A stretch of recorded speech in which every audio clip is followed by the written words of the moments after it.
Yo, yo, yo. How are we, everybody? How are we? It is Thursday today. We're bright and early as always. Dennis out for a walk. How are you doing, fella? He'll watch this on replay. How are you, brother? Daffy Dill, here she is. She was not happy with me yesterday. We didn't have our sexy time. Sorry, Daff. No worries, my darling. See you later. See how was the vacation? Hope it was well. Nice to see you back. How was everything? Rhonda, my darling, how are you? Good morning to you. Here we go. Boobies are here. Hello. How are you, Amy? How are you, my darling? Nice to see you. Um, Always nice to see Amy. If you don't remember, Amy sends us some risque pictures. We love Amy. I hope you're doing well, Amy. And I hope your visit went well as well. I know you had a checkup for your breast cancer. I hope that went well, my darling. I forgot to catch up with you. Hope that went okay for you, my darling. There you go. Yeah. Hello to you, and thank you for the email. I have not responded, but thank you so much for the email yesterday as well. Yeah. Good morning to you, Dave. How are you? Boston Labourers Union. Love that.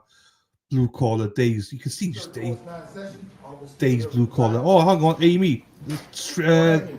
Court has started. Court has started. Get your fucking stream on, Amy. Jacqueline, hello, my darling. How are you? Hope you're doing well. Katie, how are you, my darling? Hope you're doing well. You know, Amy, you know we love you. Um, Talk about tits. J Max in the house. Hello, my darling. How are you? Even though you don't, I don't. I need to speak to you about that. I don't remember you. So it's bad, isn't it? But now you're just a pain in my ass right now. So I think she needs to be involved in the discussion. So obviously we're live. Clip, I believe, is about 14 minutes long. Postpone, but we will get. I don't think they'll have an opportunity. Let's go, Amy. Let's fucking rock it, girl. Of the two recordings, the substance is the same. Just one has, I guess, the audio. Morning, Spacey. The audio, excuse me, the forensic audio engineer in some way modified one of them to make it clear. But the words, nothing has changed as to the substance of what is on the recording. I think that the enhanced one is more clear. I want the opportunity to have my client go through it with us.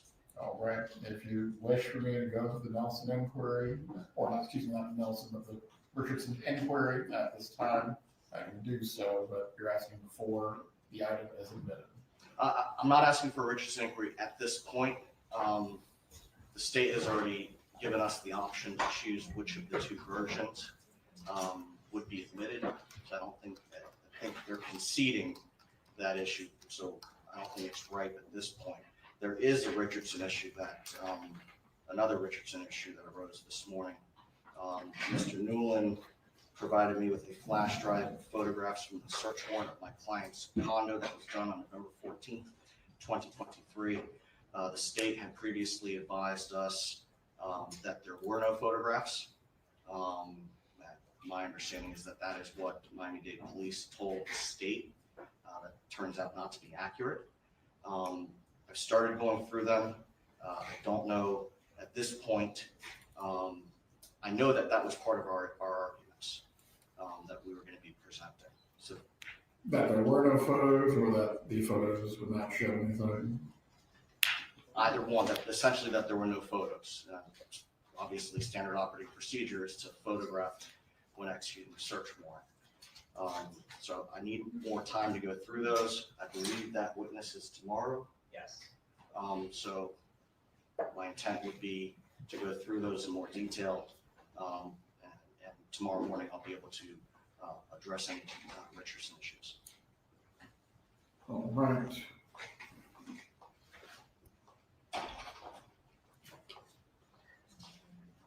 Well, does raise somewhat of an interesting issue in that way. Part of the inquiry is the prejudicial effect on your ability to prepare for trial. With having the opportunity to review this evidence, obviously that will mitigate some of that effect. You do not want me to go through the inquiry now. Just a moment, Your Honor.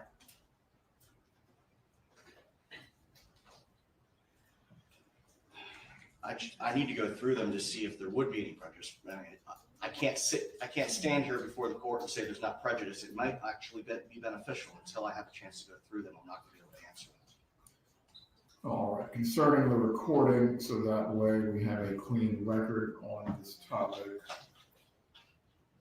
And the basis of having this inquiry at this point would be both based on the appellate precedents of the Florida Supreme Court and the DCA courts.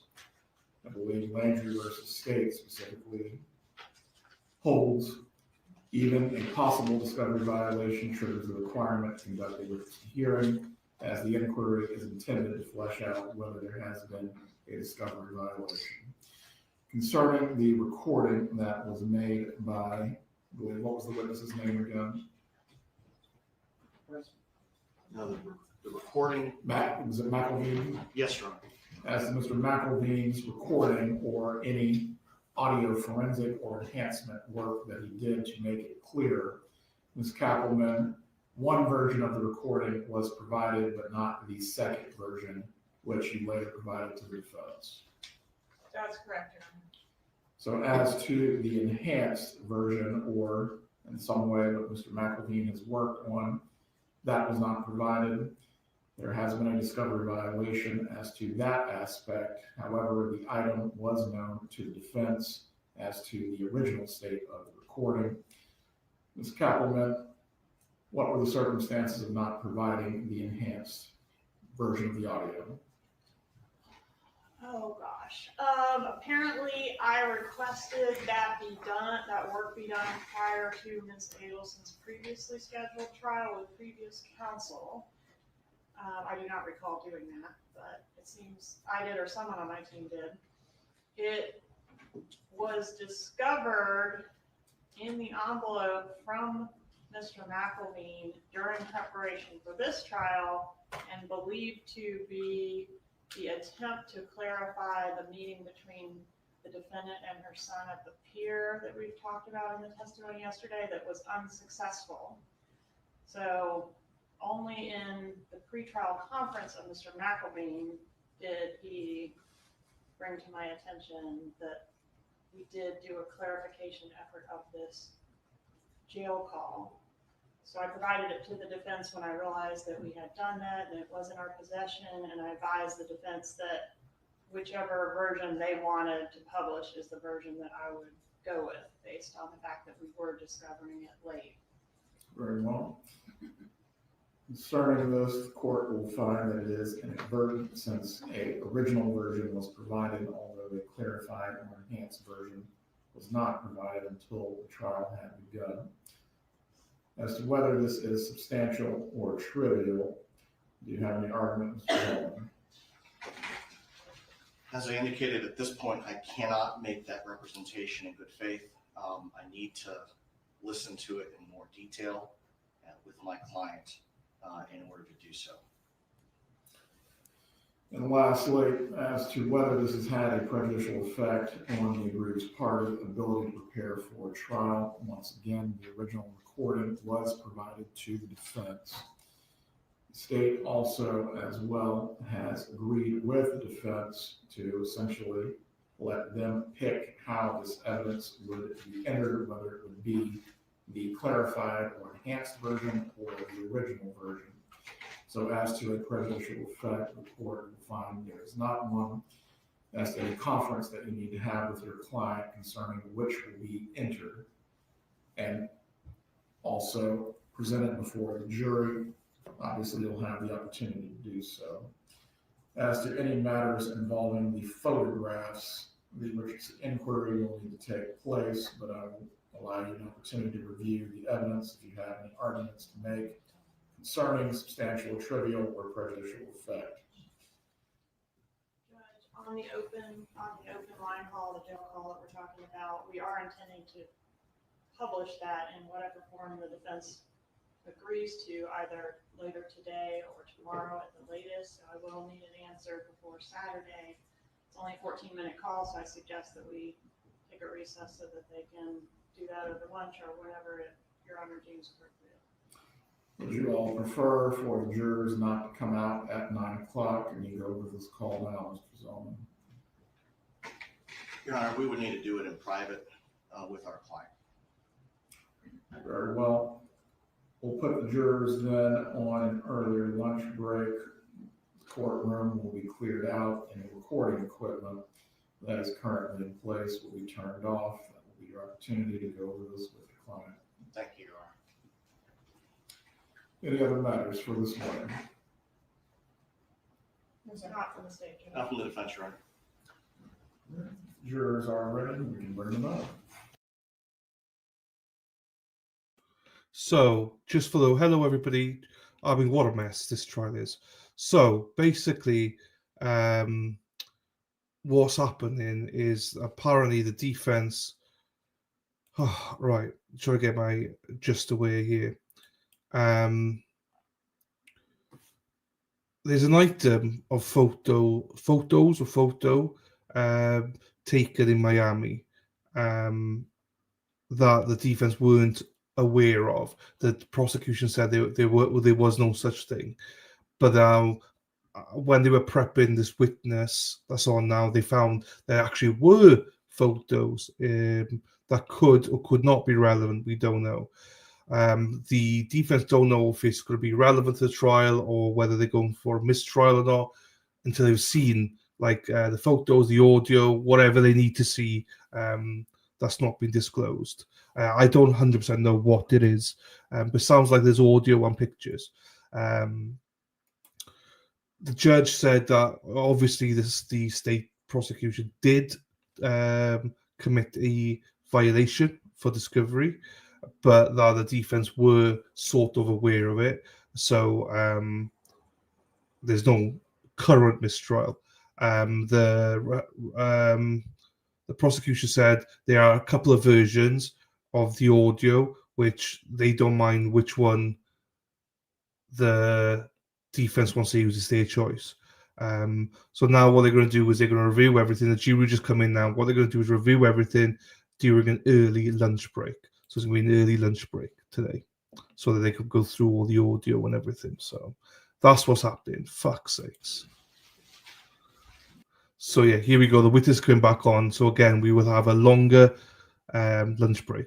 So, and this is the second violation in this trial, by the way, from the state. Because if you remember, I'll pause it for a second. They committed,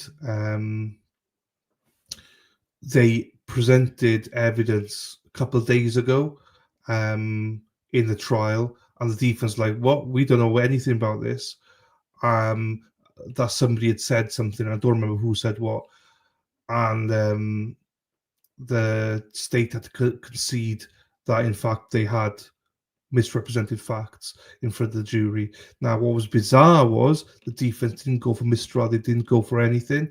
They just conceded, it's fine, we'll move on, because the state said they're going to move on. That was very weird for them to do that. They should have put on record that, we're going for mistrial. The judge would have said, no mistrial, but there should have been some curative instruction. But this is the second time now that we are aware of that something dodgy has happened by the state. Yeah. So whatever you think about Donna, and she's a piece of shit and whatever, she still deserves a fair trial. Do you know what I mean? This is the part I hate, because if she's found guilty, which presumably will be found guilty, these are things now that she could appeal on and say that her attorneys were useless, they should have gone for mistrial, blah, blah, blah. So these are all excuses that Donna could use, and that's why I hate that. That's why I'm like, keep legit. Now, obviously, the first one, the state did go, fuck yeah, we are completely wrong. They admitted to it, blah, blah, blah. But still, come on, get everything in order. Hello, Ashley. How are you, my darling? So 2 violations already, and that's not normal, people. That's not normal. That's some shady shit, So, and if this was the current retrial and Lally or Brendan said this, we would be screaming. And they did do this. We were screaming. So we should have the same energy for this as well. I did, Jersey Jen. Thank you, my darling. Okay, let's get on with it. We are a little bit behind, but just remember we're going to have an extended lunch break now and an early lunch break so that the defense can go through the audio and stuff. Right, let me shut up and let's get on with it. Right, ladies, strap it in or strap it on, whichever one you prefer, and let's go. Was that one? Yeah, he was. You got it, J Mac. It was Jeff. You're right. It was one Jeff. Yes, yes, you are. Go. I hope you enjoy snogging those dummies today as well. This is the highlight of J Mac's year. She's doing CPR, which means she's going to be tonguing dummies all day. So just like she used to do. Right, here we go, everybody. Let's go. Continue with your examination.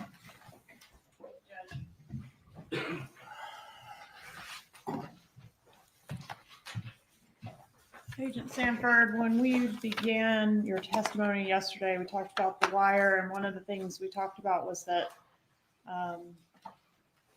Charlie and his mother, the defendant in this case, would get together to talk about certain things regarding Wendi. Do you remember that? I do. And one of the things that they would sometimes talk about was Wendy's career, right? That's correct. Okay, and I tried to play a call on that subject, but we had the wrong call attached, so I'm going to publish that at this time. Judge, this is on State's Exhibit 99, call 2873. If we could start at 708, please.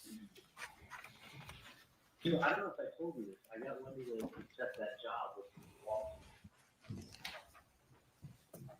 Oh, yeah. Give the jurors a chance to get settled. We'll start it over.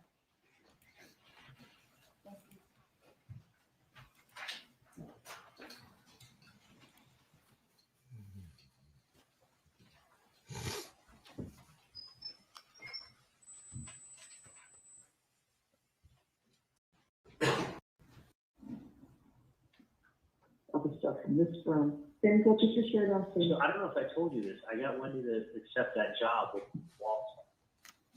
With who? She told me she was going to accept, like after I got done, She remember did? down the walk with her? She said she was going to accept that job. No, She was thinking about not taking it. I think because it's not what she wants, but it's only about. But I said, Wendi, first of all, there's no time frame on it. And if you change your mind, you change your mind. So, but you'll pick up skills you don't have. Right. And That's right. basically, now's not the time to just chill and become a guidance counselor in Miami. Like, you're way But overqualified. she can't get hired. She can't get hired anyway. There's like nothing there. No, they offered her a job at UM. The dean called her up at UM. Oh, she didn't tell me that. Yeah, but it would have been basically like as She's not qualified to be a guidance counselor. not a guidance counselor, an advisor or whatever it was. Oh, Like, she's like, no, it's basically, it would have been brainless work for her. no. She said, the way she said it, she said even the dean called her up to ask her to take the job. Yeah. But the thing is, I'm like, Wendi, you have to get as much skill as you can now. If this is a skill you just got done telling me you don't really know how to do, now's the time to go learn that skill, not later. Right. Like, you need to learn it. So at least you can learn it and say you don't like it, you can learn it, you can make a bunch of money. That's the whole thing, is that she can, I'm like, Wendi, then you might as well do it to see if you even like it. She's like, well, it's not really what I like. Like, But she's never done it. right, but you've never done it. So you really don't know until it's like dentistry. Until you practice dentistry, you don't really know what it's like. Exactly. So I got her to do that. And then the other thing I was going to tell you is she asked me if Dave could come to the house for Mother's Day. Oh, she asked you. Yeah, if I would mind. And I said, of course I mind. Don't bring him. I told her, I said, yeah, bring him. She texted me the other day. Oh, And I said, yeah, bring him, the more the merrier. Why not? It's fun. Yeah, I don't care. Listen, I wouldn't care if you take the kids and her and Dave out of the boat. Her and Ella. Oh, yeah, Not no, playing that's- by the pool, just to have, some Whatever nice we do, we do. But yeah, no, I told her, of course, bring him. I mean, I'm sure you'd rather him go spend the day with him than you anyway. Maybe that's the best Mother's Day present you could have given me. Could have spent the day with it. You know what, I'm actually, I'm happy, as you know, I'm super happy Yeah. to hear that, so thank you. Oh, yeah, no, I thought that would, that'd be your best Mother's Day present this year. Wendy wants to bring Dave. Yeah, She's developing the brain. it's developing brain, that's right. And you know what, I have to walk away from this, and, you know, and it's the thing, you know, but he's not, and both boys are not very good at fucking kissing, and it always makes one feel bad, it's kind of their boys, they're just not. Little girls are girls and more kisses. So I said to her, then I said, you know, people who love you hug and kiss. I said, that's what Granny and Grandpa always wanted to get a hug and a kiss. And I said, I always did that with my mommy and daddy, and I did that with my children, and I do that with the grandchildren. So he said, yeah, it's like baby and mommy. They're hugging and kissing all the time because they love each other. I said, yeah, I guess so. So, you know, you can never hide anything in front of each other. You know, once they have a mouth, they open it up and they tell you everything. You know? Yeah. No, that's great. Listen, Wendy just doesn't comprehend at all how lucky she is. No, she doesn't. It doesn't like register in her head how lucky she is at all. No, but not even like nothing. It's just, which is great. Yeah, but at least she doesn't see herself as a victim anymore, which is great too. I'm just happy to hear that she is spending more of my time with things. That's great. Yeah, no, All right, so now if we could fast forward back to where we ended the day yesterday, we heard the first call in which Charlie Adelson speaks to Catherine Magbanua. That was call D, right? Correct. Okay, and they were discussing an in-person meeting there. Did an in-person meeting take place between Charlie and Catherine Magbanua? Yes, Charlie left from his mother's condo and drove to Catherine McManuel's work. All right, across and town. was that after the meeting that we saw the photo of the defendant and Charlie at the table speaking in low tones? That's correct. Okay, so after he leaves there, does he go straight to Catherine Magbanua? He does. He goes straight to her. All right, and was there an attempt to surveil that meeting as well? There was. Okay, and had Magbanua been under surveillance prior to this? I believe we tried to get somebody over there. Yes. I mean, in general, during the course of the investigation, had she been Oh, yes, correct. surveilled? Okay. Sorry. Yes, she had been. And as part of the surveillance on her, was law enforcement ever able to capture an image that included Magbanua and the Lexus that she received Yes, during this that's correct. sometime during our time? Right. Let me show you what I've marked as States 54.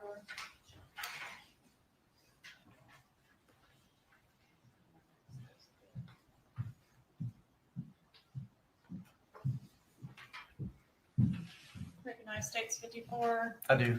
What does that show? It shows Catherine McManuel meeting with Charlie Adelson. She drove to his location where he was working that day, and they both he came out of the office. She got into the car with him. She parked behind him, and she got into his car, sat there for a little while, then they got out. And that's what the photo is showing them outside the car. An objection?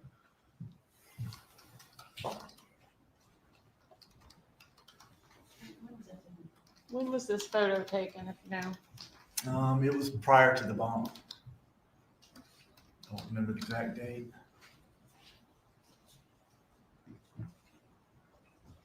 Any objection to States 54, Your Honor? Oh, well, I wouldn't be the one objecting at the film. Well, I'm not allowed to talk to them. I'm only allowed to talk to you. States 54 isn't admitted. All right, so sometime prior to the bump, we have this image taken, and is the vehicle back here the one that was previously in the name of Harvey Adelson, but transferred over to Magbanua? Correct. The timing of this photo was during the wire. That vehicle was during the wire, I believe, was still currently registered to Charlie Adelson or Harvey Adelson. The Okay. Adelson family. But we've heard evidence of it being transferred over to Catherine Magbanua at some That- point, right? That's correct. Okay, so that's the car. That is the car. So that's And then the meeting that we're about to talk about was at the Dolce Vita restaurant. Are you familiar with that? I am And were some images taken there as well. correct. Publishing 137, is this in front of the Dolce Vita restaurant? It is after they exited. Publishing 140. Yes. All right, and we heard from some agents yesterday about the attempts to capture and clarify their audio conversation inside that restaurant. Okay. Have you had an opportunity to listen to that recording? I have. Okay. And right before that meeting, we've got call E. Is that one just Magbanua and Charlie Adelson planning this meeting where they're going to meet up? That's Call correct. E. After he left the meeting at Monty's, he called her to discuss where to meet. Okay, I think we can skip that one. And have we got the Dolce? Yep. This is going to be States Exhibit 116 being published, Your Honor.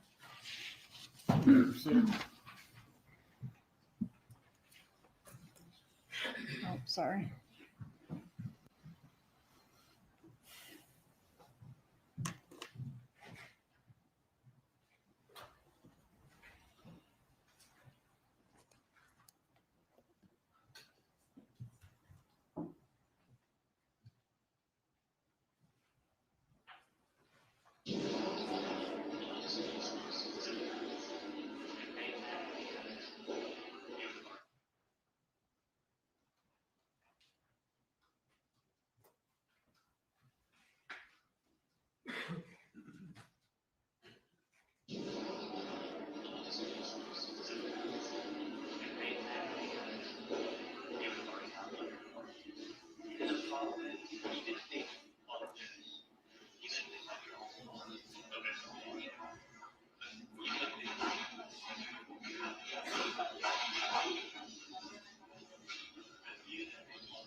Right. I'm going to switch streams because we're about 3 minutes behind. It's fine.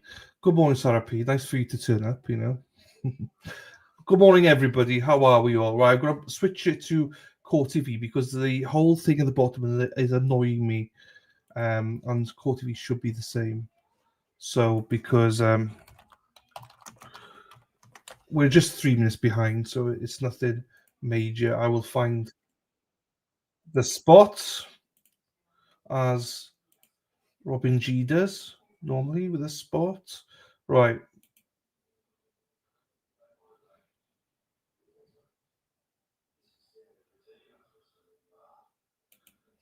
Here we go. Right. Let's play from here then.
bad comes up to you, tell them about anything else. If they want to charge you something, charge me. If not, I'm not. Sorry. No, it's very. Right, so here we go. They're starting to arrive now. The yellow bus has arrived. Erin Hattree drives the bus. Yellow bus, yellow bus. Erin Hattree drives the bus all day long. Robin G you're supposed to get everyone to report earlier than this.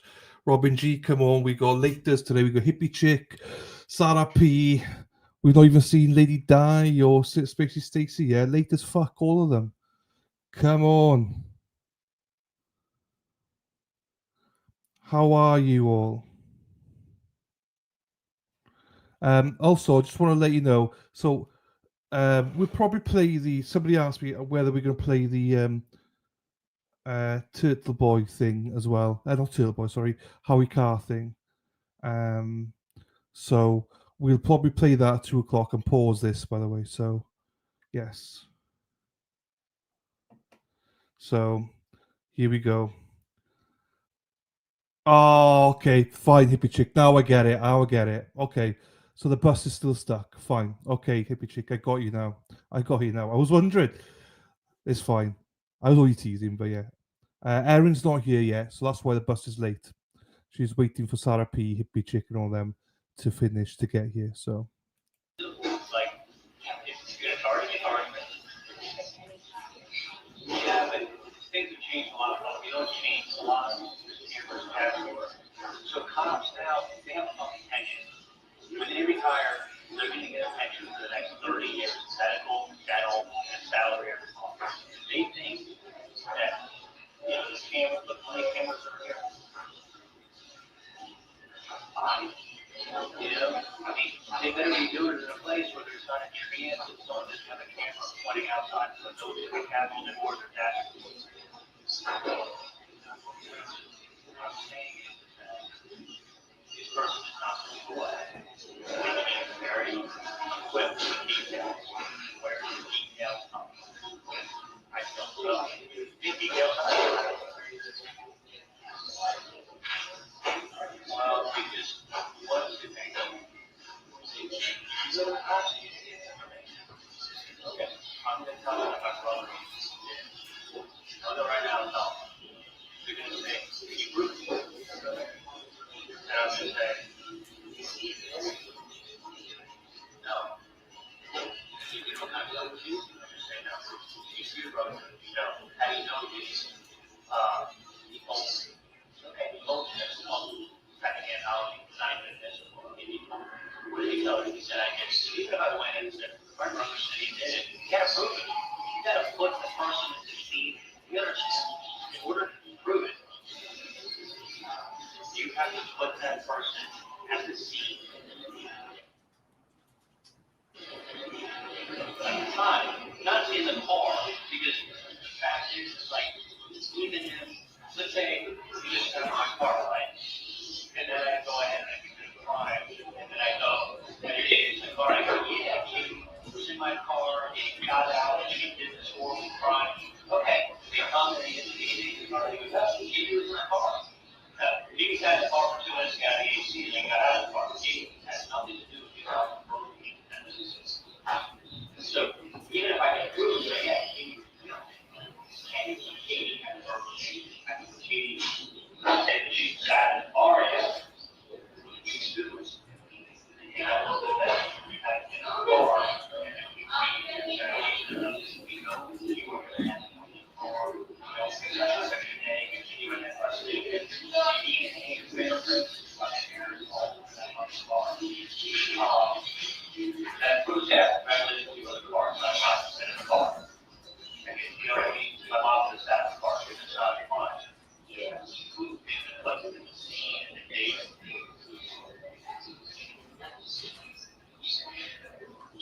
The guy saying it's too low.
rented a bunch of them, right? What if you rented a car today, I go, hey, and I go, for the weekend, I'll run you back on Tuesday. You go, yeah, sure, I'll rent this car. You've been in that car, I drive this to fucking Orlando, I talk to Orlando, I come back and I go, seriously, easy. And, okay, thanks.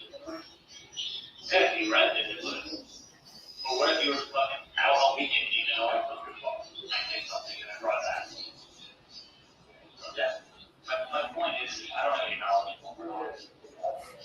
Evidently, this person is pretending to or does. I don't want someone paying for this.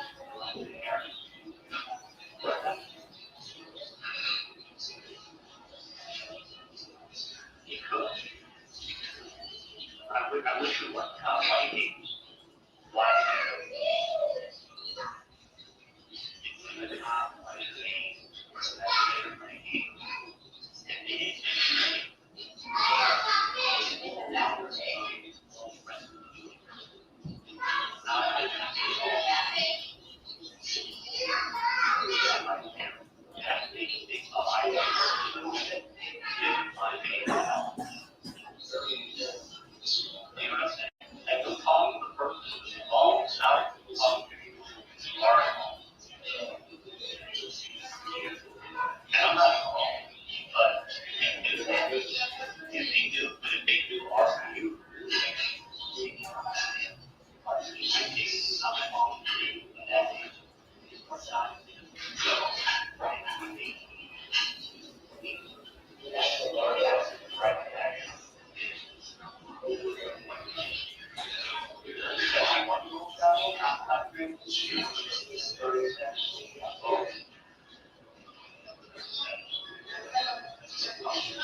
first year of rookie, you got 20 years that not getting your door, wanting to be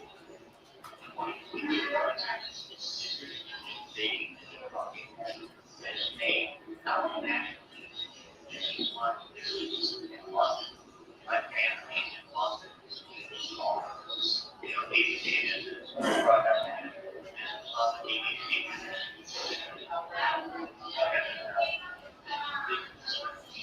This name, these TV, this is probably more than America. This is on New York Times. This was a day school. So the kids doing it yes.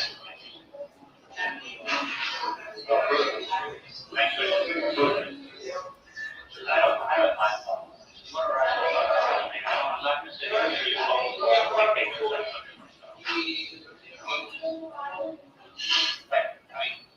you get my phone? Because I got posted. You're not looking at it. Why don't you come everywhere? I'm serious. I don't want to put on TV. The point is, okay, I don't want to know. That's my answer. Okay? You think I did something fascinating? Charge me. Okay. That's it.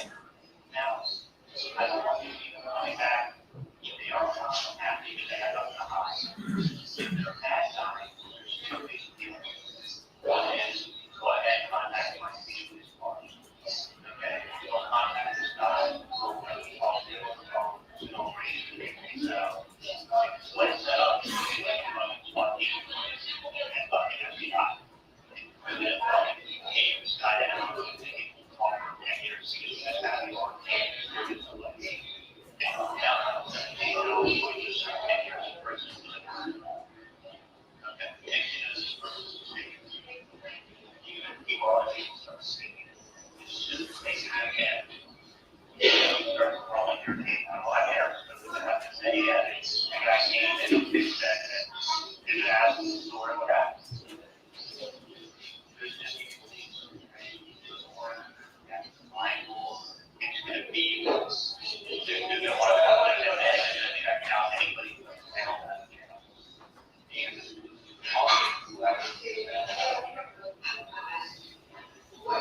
and then it's not big boys flying in to see what they come on. And then that's probably going to take the I want to get the time. I don't want to be all the executives taking that. This is why I can't be one.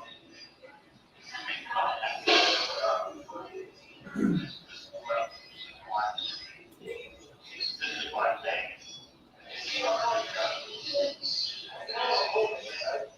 I need money. He costs $1.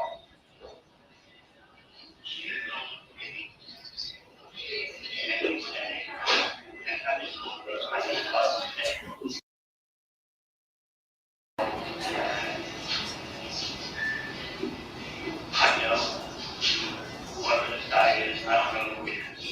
And these people are going to my friend say, yeah, I got it. All that I got it all so I got to call somebody who said, I reached out. All I wanted to say. I got it all. If he reached out,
it happens, they get out of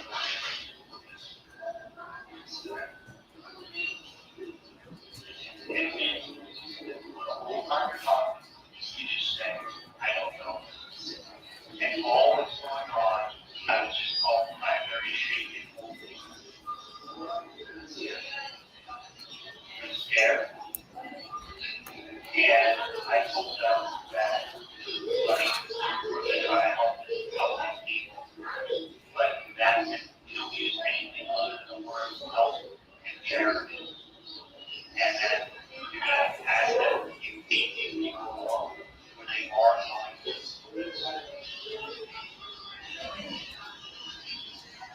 That's all I'm saying. I can't say, and they might want to come in and fuck up. It is this guy. He knows. Talk on, and now he's talking to his wife. And he's talking to him. And you're probably himself. You better show him that it's a big problem. Show who you are. You can't do it without someone else. And so,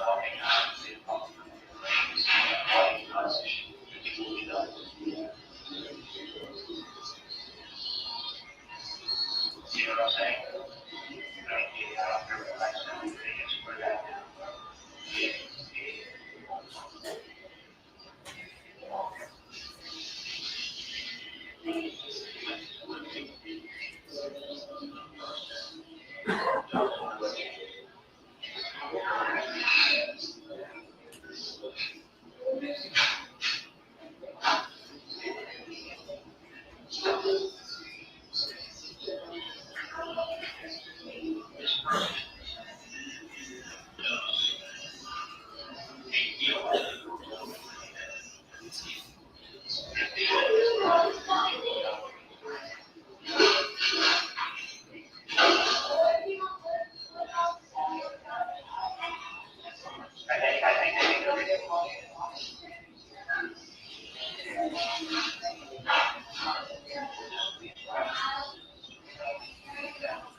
know, that it's go down one of two ways. Like, you're either fucking with me, or you're fucking with Jesus. Which one?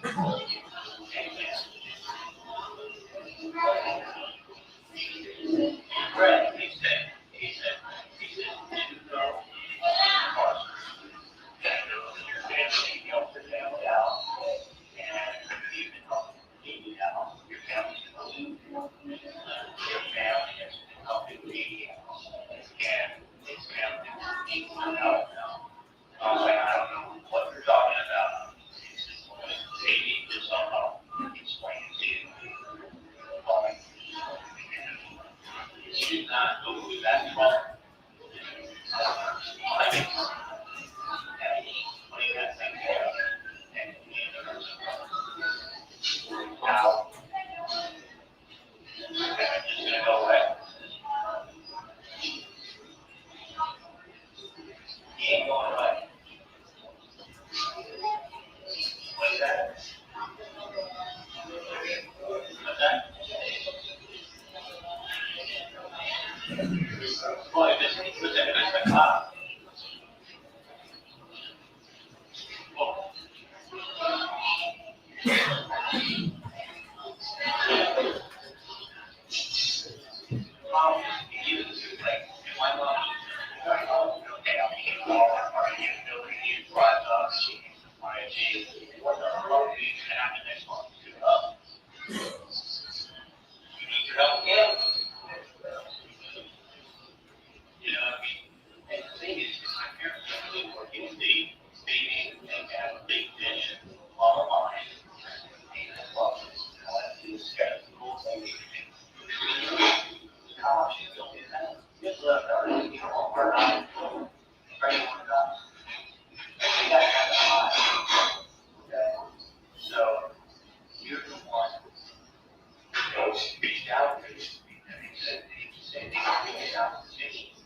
Did you hear Mr. Adelson offer some rental car examples in this recording? I did. Was it public knowledge that a rental car had been used in this murder at that time? No, it was only released at a green Prius. We were looking for a green Prius. Did you ever hear either of the parties in this recording say Sigfredo Garcia? No, did not. Was he referenced in this recording? Was he referenced? Yeah. Who did they mean? He would be happy I have you on salary. Yes, that's who they were referencing that particular moment. No bad, he doesn't have any bad feelings toward me, does he? With that reference, Garcia? That's correct. Did the surveillance that was being conducted around this time shed any light on the relationship between Catherine Magbano and Sigfredo Garcia at this time? Yes, at this time they were actually back together and they were living together in a house with their children, or condo. Is the word extortion used in this recording? No. Okay, what about blackmail? Yes. All right, tell us about the next call, please. Call F. Call F is as Mr. Adelson is leaving Dolce Vita after meeting with Ms. McMahon, he calls Donna Adelson at 4:56 p.m. All right, publish call F, please. Judge, can we get the instruction 2.6 ready? One moment.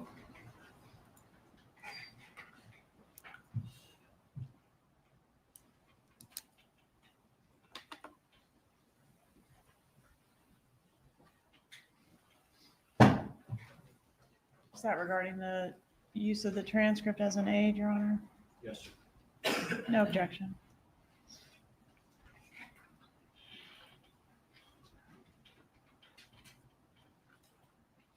Members of the jury, you are about to hear recorded conversations. These recorded conversations are proper evidence and you may consider them just as any other evidence. You are also being furnished transcripts of the recorded conversations. The recordings are the evidence and the transcripts are provided to you only as a guide to help you follow as you listen to the recordings. The transcripts are not evidence of what was actually said or who said it. If you notice any difference between what you hear on the recordings and what you read in the transcripts, you must rely on what you hear and not what you read. You may continue. Thank you, Judge. Back to State's Exhibit 99, call F.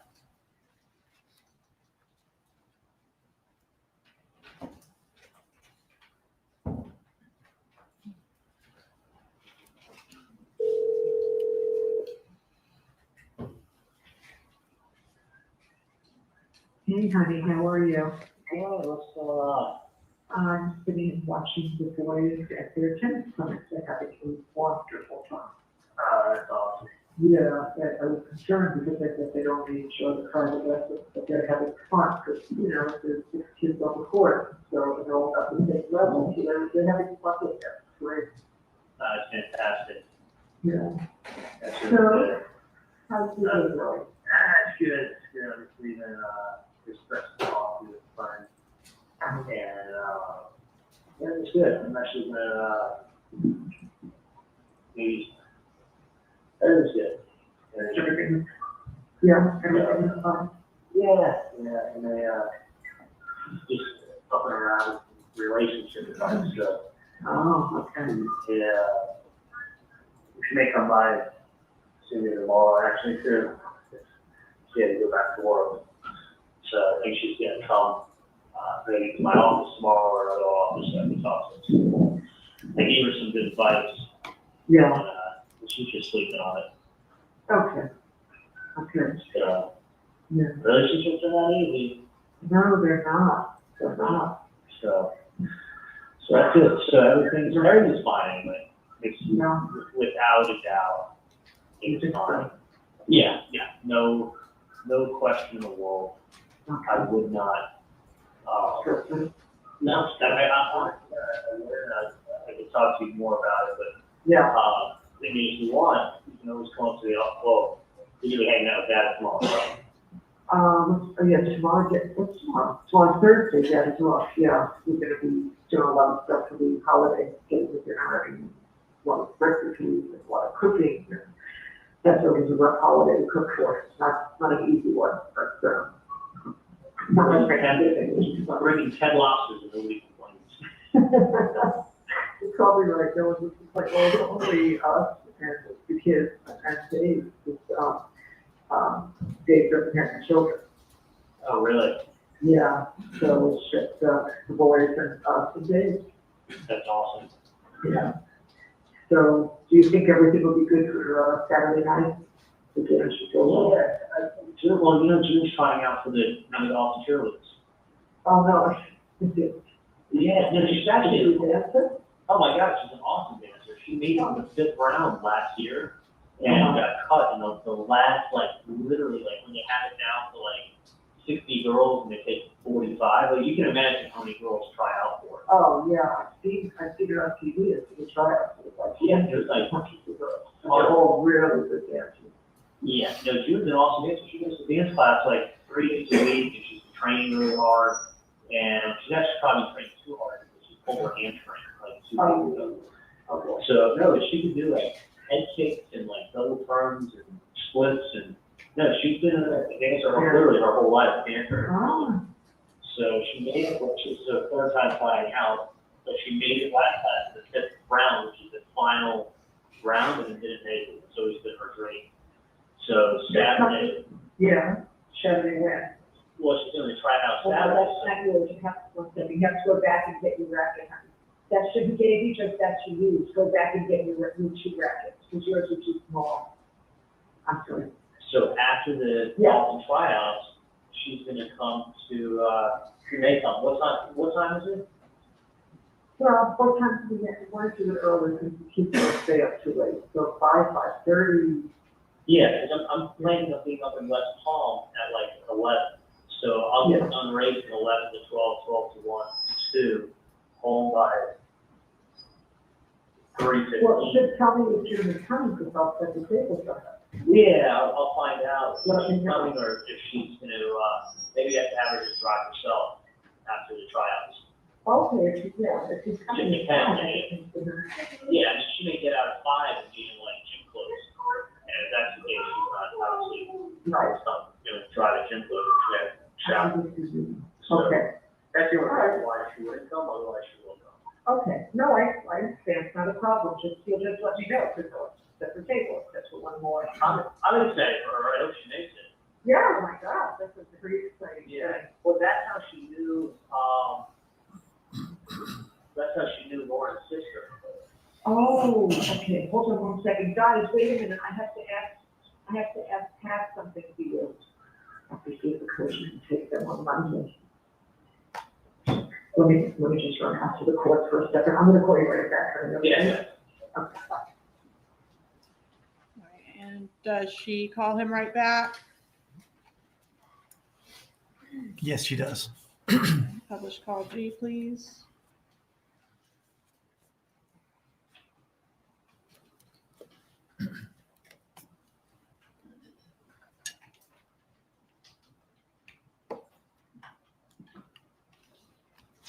Yeah. Hi, I'm sorry about that, I had to schedule it for Monday. Yeah, So, that is good. I just, so I hung out with my friend and she's gonna sleep on some stuff and then she's gonna come, tomorrow to either my office or Thanos's office and tell me how it works.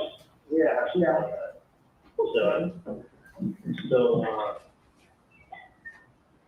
So I'll talk to her tomorrow. I wish her the best of luck. yeah, Anyway, you think she'll be okay with that? Yeah. I told her, I mean, I explained it to you, with relationships, there's no one or two ways. Right, So, maybe one or two of us. yeah. But that's, How you want it. yeah. It would be best for her. That's fine, you can ask. All right, Charlie, I'm about to Like, go. all right, yeah, you want. Um, So I am. yeah, just, And hoping Dad has a good day at the office, Oh, yeah. because, I like him to have a good night's sleep. So, Yeah. he works a long day, so he's long day. That I totally would not worry about. Wait a second, listen, honey, just for the girl who's on that. Come here, honey. Wait till she finishes and then you'll go on. You don't think so? Yeah, no, without a doubt. Okay, I hope so. There's nothing to worry about. No. So you'll be at the office, you'll be around all day tomorrow? From 11 to probably by 3 up to dawn. Oh, really? It's done for the day? Well, then I go to the parents' office. Oh, gotcha. Yeah. I can see that they're like Island Dairy and 95. Very crowded. Oh my God, the traffic. To go from like, I mean, literally, for me to go from like, on this game to like, all the way to like 95, the amount of time it takes me to go from my house to South Beach. Wow. Just at the east-west. Yeah. When you go to South Beach from Fort Lauderdale, because if you're in Miami, you can go to the highway. I mean, it's all the way, like 2 schools. So, all right, That's, no, that's, that's living, I'm pushing your tire to happen. That's the sweet of these, of the swing. So, not pushing that. The old grandma. Oh my, I love you. I was worried about absolutely nothing. Really? Yeah, I'm telling you. It's not. Well, if your theory is correct, you don't know that.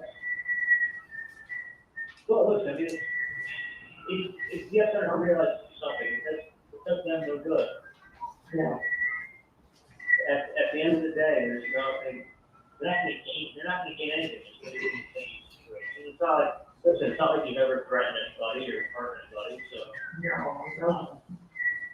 The thing is this, is that they're not hiding who they are. Right, not at all. Not at all. So, That's why I had that other supposition. what's that? That's why my thoughts were different. Yeah, I mean, it's not really hidden who they are. And the whole thing is weird. I mean, the whole thing is very weird because it's the kind of thing that that can easily be traced. They can easily be caught. And they easily will have charges put against them for that. Honestly, extorting people is like up to 10 years in prison. I don't know, why they would just make it so easy to, really stupid. It's not like a secret. So, no, I think it's something that can be dealt with very, it's not that bad. Okay. It could be a lot worse, but police reference can be like that. Yeah. So, All right, sweetie pie. I will talk to you, maybe tomorrow during the day or night. You'll let me know if everything is good for the dinner. Okay, bye. Bye. All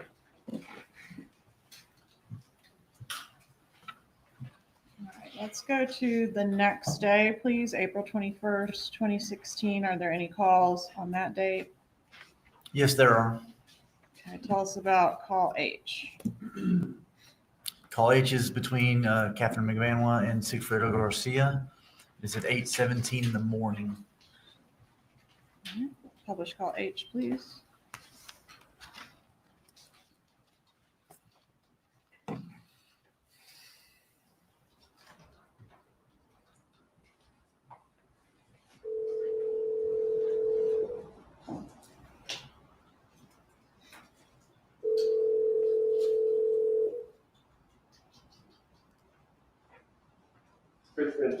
I'm gonna tell you something right now, and I'm gonna make it very clear. I'm gonna make something very clear because you're talking belligerent bullshit.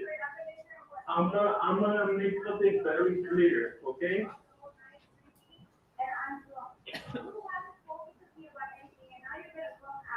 Why? Because you don't know how to apologize because you were wrong, okay?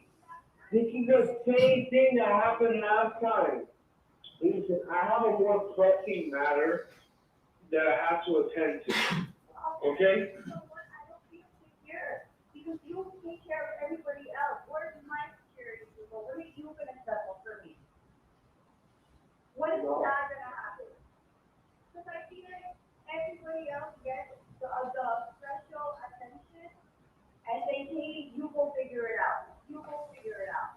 You figure out the thing. You figure out life. You figure out your life. Katie, you're doing this again. This is the same shit. I've been here. I've never felt happier. We were so happy. We were so happy. Oh my God, Katie. All right, man. All right. Then fine. Then go. Whatever. Fine, go. If that's what you need to do to make yourself happy, then I'm not gonna hold you back. Everything we went through. Why does it have to go back to square one? Do you know how bad I feel? It's like, again, I didn't go back to the day. Listen. It's always, no. I swear to God.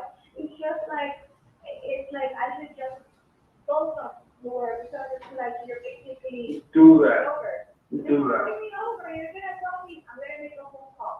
I'm not making that fucking phone call. Just look, Katie, yeah. I'm on edge, and I'm gonna be on work on it today. You don't think that the beat I'm pretty sure somebody will come by to food, you know, somebody. Just Katie, listen, listen. I just want you to fucking have a pussy between your legs and act like you have. If you wanna fucking do what you wanna do it. I'm gonna take care of I'm gonna take care of this fucking problem. I'm gonna take care of this fucking problem. And then. You're not even listening. Does it let you know the better of the man? Man, just stop talking on the phone, man. Bye. Bye.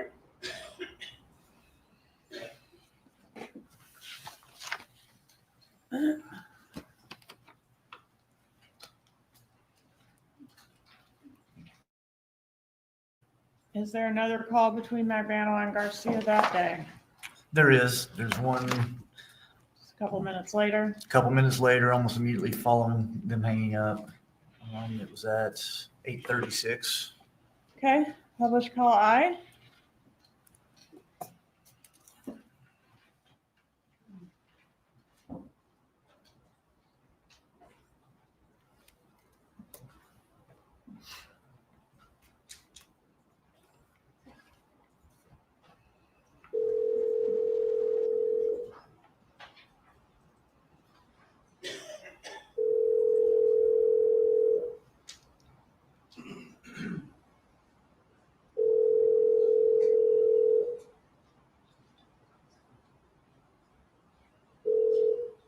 Yeah. Hello? Yeah. I don't remember if it was, I think just in case, I think like you have to pay first because it was like the balance is $65.70. I have to pay for it. Like, I think, you remember that I wrote it down, the amount you're supposed to put, You gotta pay for but it. I'm not sure if it's $60.57 or $65.70. I'm trying to secure credit. Is there any way to keep this for?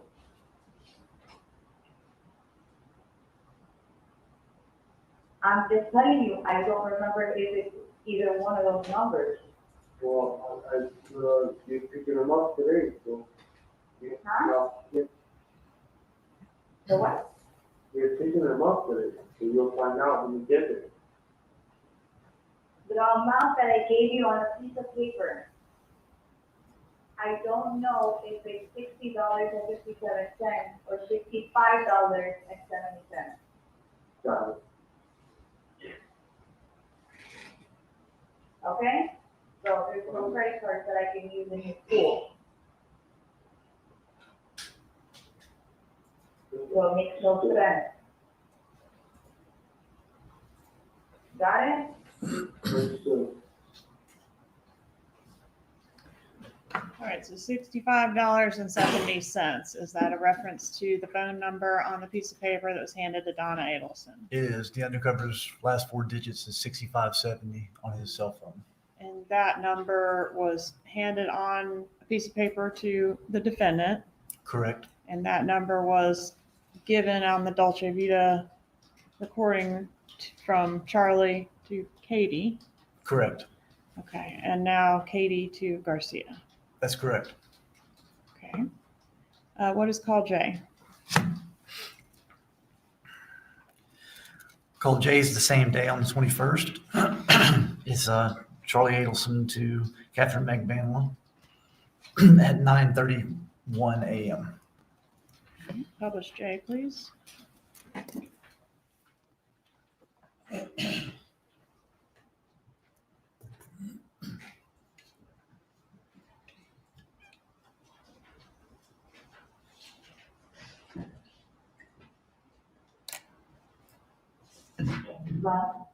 Hey, what's up? Right. That, Good morning. fine. I found a tree. What is that? You did? I found a tree, a little bonsai tree. I want one. You want to come What, on? like we did a real one, girl. I've Good got luck. a prune. I'll work on it. I'm gonna go to my office. Or whatever, me and Ginger's office. I have to pay rent. Yeah, I'm picking up a corner. A quarter. Yeah, You should get the whole block. I know. I need to get a corner of the office. Taking care of primary one, and then just, hold on, give me one second. Okay, whatever. I mean, I wish the rest is really nice. So, So see if you want to come on, I can give it to you. yeah, what time though? That's 2:00. What time are you there? I'll be at my office from 11. It's probably like 3:00. I gotta start heading up to Weston. Oh, shoot. I'm sorry, I'll do one, because I'm here. Oh, wow. My office or Weston? Huh? My office or Weston? I'm saying, yeah, it's gonna be impossible. Because I Either one. have to say, What time you pick the kids up?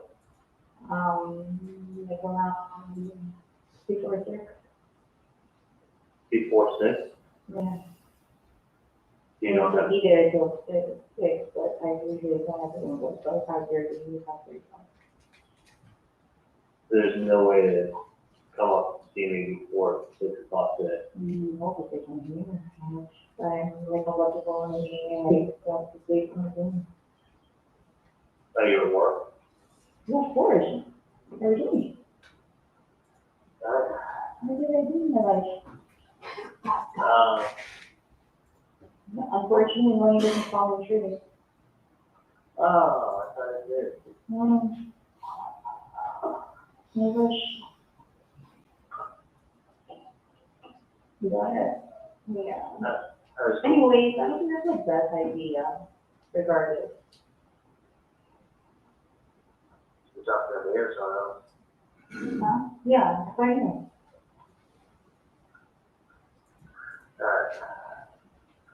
I really don't. Next one or some stuff and I have. You still haven't heard from these people, right? What's that? You still haven't heard from these people? Or they came by on Monday.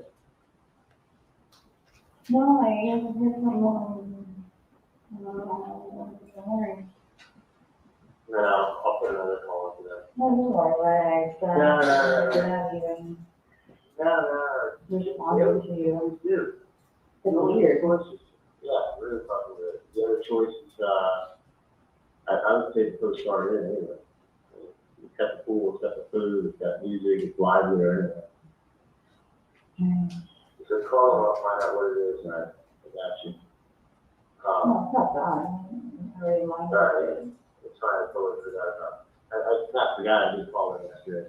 I'll put another call today, tell them some second days before. No, but I was planning before, I don't think that's the case here regardless of what you could investment.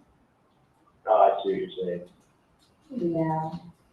Yeah. Because like, I was looking into some properties and then I was asking, I was like, oh, do you think that would be a good investment? And he said, no, that's so pretty stupid, street, you know, not like everything, they would have. All right, I got what you're saying. It's, but he is gonna look into a couple of things, a couple of properties regarding that and find out, what's going on. And then it's also from there, because, you know, you can't just jump into the road, that's just you don't even know. You can't jump to a property or no. Exactly. Like, If it's if either you're the gonna property. like it, you know, how is the security gonna be? And, you know, is it make sure it's lots of security or just there's a lot more into it, so. I'm trying to do the research for Find out, because usually when these properties come up, I mean, you make houses for everybody. that. Exactly. You can't just But have, then I don't think that's the case, just I feel as if it was posted incorrectly. And it's just like, I mean, you know, some people buy it, some people don't. yeah. So if you like, you know, you go out and fish in there and you see, right? So fishing, Yeah, you throw the chunk out, and they're all gonna go out. yeah, you put a chum, a bunch of fish come and run jump on it. I mean, I kind of think that, Yeah, but for the pricing, it's like they were disturbed. So it's, you know, it's unaffordable. way too high for prices, right? Yeah, of course, that's crazy, who pays that much? I Yeah, mean, if no, they really wanted to get something, like they would afford it, they would afford it, you know? yeah, hang on one second, James, can ask me a question. James, no, I'm sorry about this, it's a recording call. What's up? Yeah, short change? Right, and I give you 150 on top of it. Oh, yeah, I love the check. Yeah, I love the check up here, hold on one second.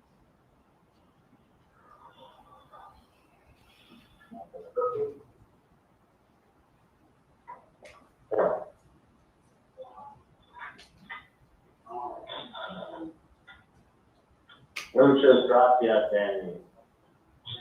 Alright. Next one. Which is better? I do know what the price is. 109 versus 89? But it's the same shit. You're gonna replace it in 2 years anyway, right? Get the one for 89. You don't know. Yeah, I think I need 5 for the house. 5 of the, yeah. Plus. No.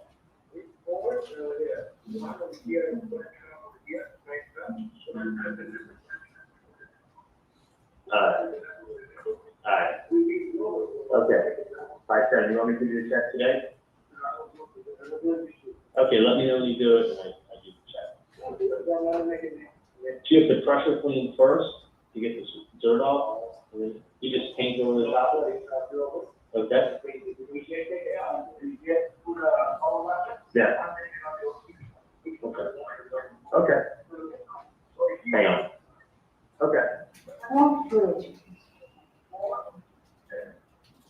94-7. Oh, yeah, plus that. Yeah, no problem. I have to get a shake finally. Okay. Perfect, thank you, Nancy.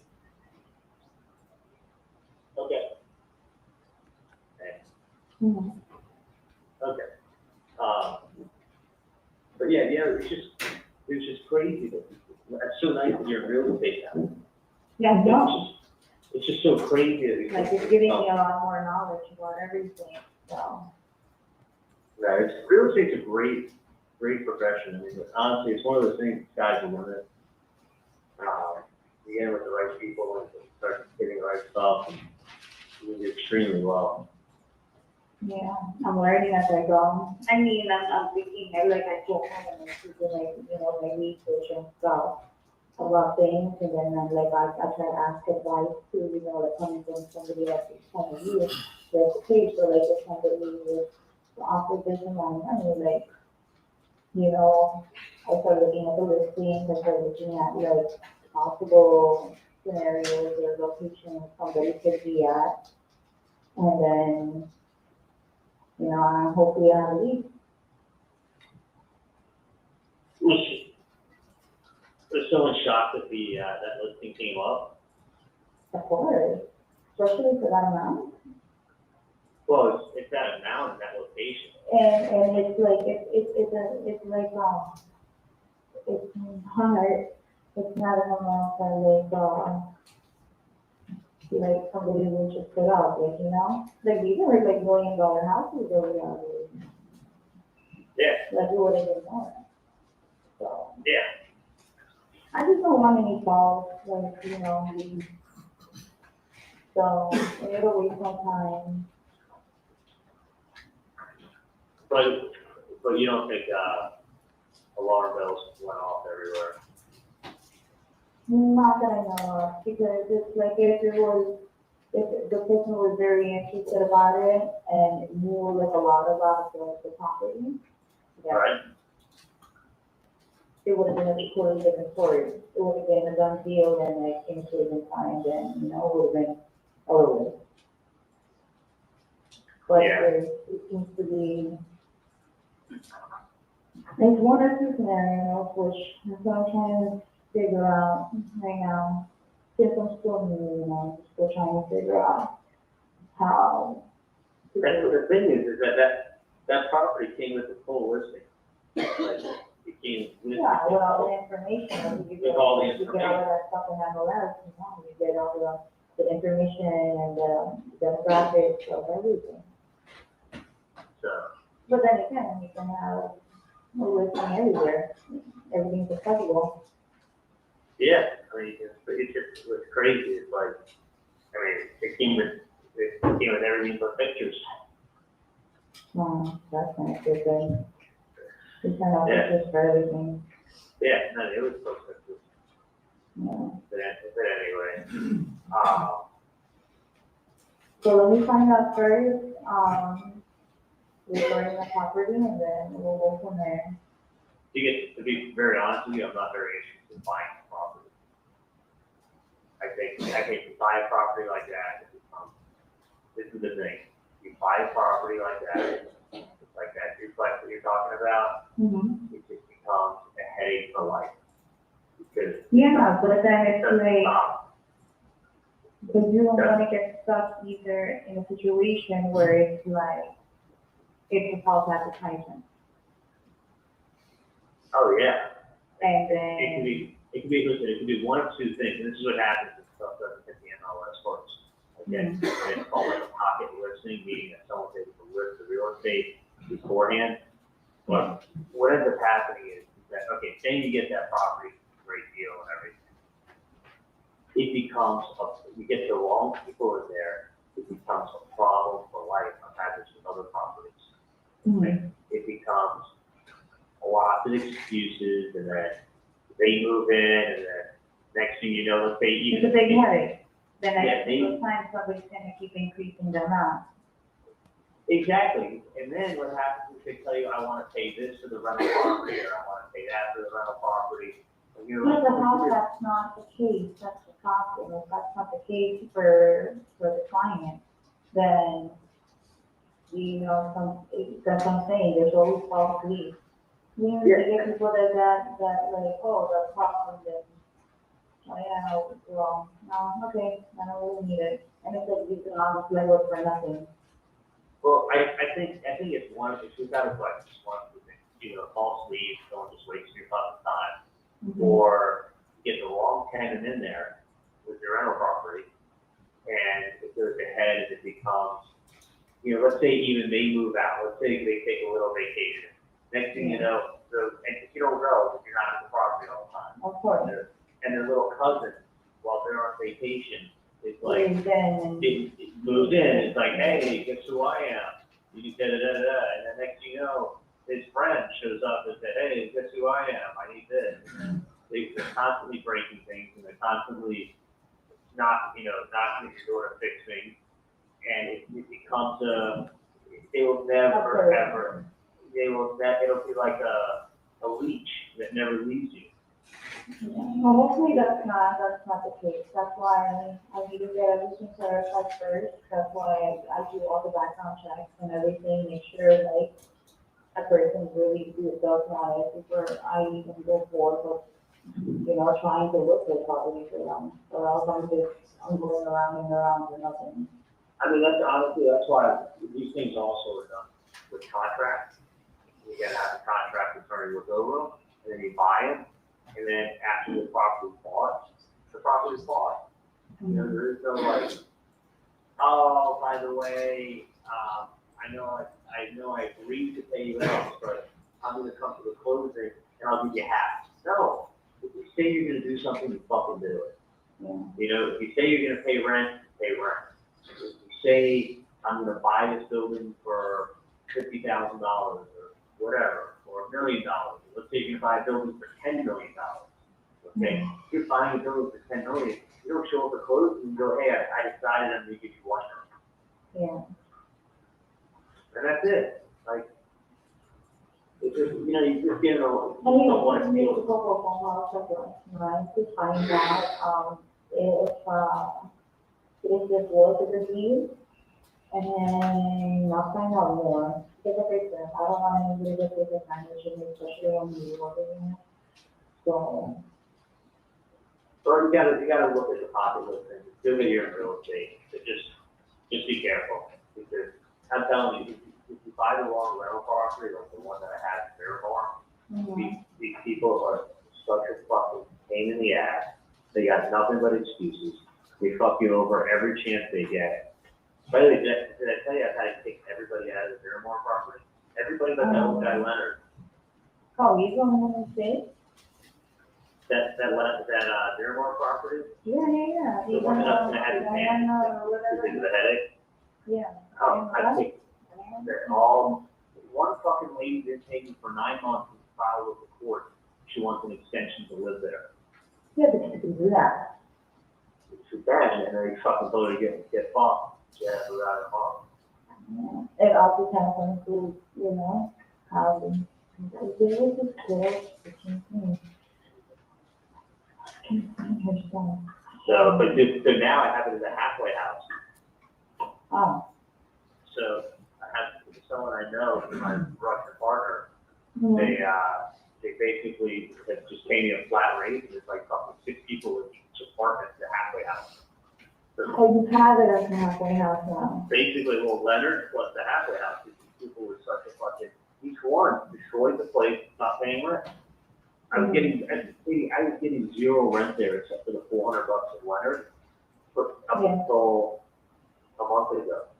Yeah. No, that was a mission. I was trying to collect for the property and it was always like the runaround.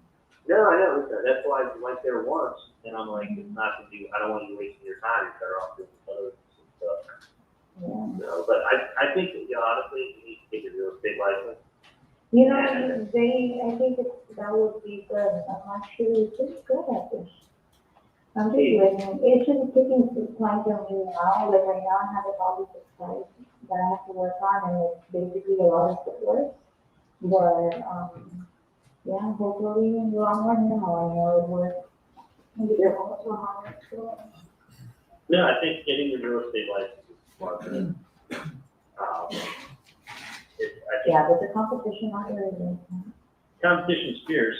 I mean, there's a lot of, I mean, you're hot, which helps. You're also bilingual, which helps. But you gotta hustle, but it's also, you make the right connections, you know the right people. exactly. That's where you come in. Bang. That's true. I do, I have made phone calls, especially with people that I know that like, would, you know, would need help. Somebody always needs a topic, especially somebody, like I have one of these expired, and I swear, I'm looking at some of this price, and I said, this is gonna even be a good thing for me to purchase something. Because these people are desperate. Well, look around. Like I said, I mean, if you need someone to lend you money to help you out, I don't mind helping you out. Oh, no, it's just, I mean, I would do the limit, but whatever can help you out. But, I want to see you at some point. I just swam today, but I can get you that good luck bonsai tree if you want. oh, okay. Gotta be good luck for my office. Your little bet. Yeah, I do need some color in the office. I'm at that office on Federal and Commercial, not Rob, but that other lady that you've been for. All day tomorrow if you want to run up. Well, the rest I tell you shop. Oh, okay. Okay. Oh, by the way, like I got this, the other one too, like I guess you went to the one that's, closest to my house. And we gave them like a reasonable price, which is good. Okay. Gun tires, you know, everything else to do with it, tune up, because it was just messing up. Really bad. Okay, so it wasn't the training? No, not for mine. Mine, for sure, is the training. I told them the last time I already did. He used it like that. If that thing breaks down on me, I'm screwed. Yeah. Well, what does it involve? I mean, the thing is that it's a nice big car. It's fucking nice on the inside. I say outside. I mean, hopefully after the training's done, you'll be good for another couple of years. Okay. And then No, I mean, it's a lot of people even drive it. pretty much. I mean, your worst case scenario, you put a motor in. Like, a lot on that fucking car to do. Like, I mean, I know my parents put like $5,000 or $6,000 into the solar place. Like, Yeah. but my parents put 5 into it. Yeah, so it's like all- 27. Yeah. So, all right. So you think you could come by and see me tomorrow, or? Yeah, but today I'm just super fun. I have. Yeah, that's cool. Print out more of those, The listing? the multi-unit family properties that I want to look at. And if it's just a pocket listing, I don't know, investigate it, but don't print out any pictures or anything. I'm not that excited. I just need to make sure that we're dealing with good people. And I think a lot of times we're gonna end up with a fucking another beer bar property and not use. Yeah. Which is a big headache. Got it. Okay, I'll look at. Roger that. All right, look up stuff, print it out. Have a great day at work. Okay. Your price range? For a white man like me, I ain't got nobody. We talking about Lewis. Well, I look at some stuff. You want some stuff around the Miami area or? People in Miami are so friendly. How do I say no to Miami? I know, And you know right? what? What is in Miami? And I've been practicing my Spanish. There you go. I can All right, there say you go. hola.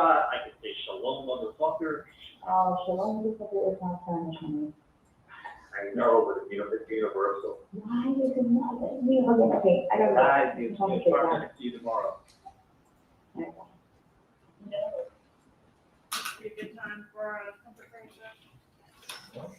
Members of the jury, the bailiff will take you to the jury room. We'll resume with the testimony at 10:30.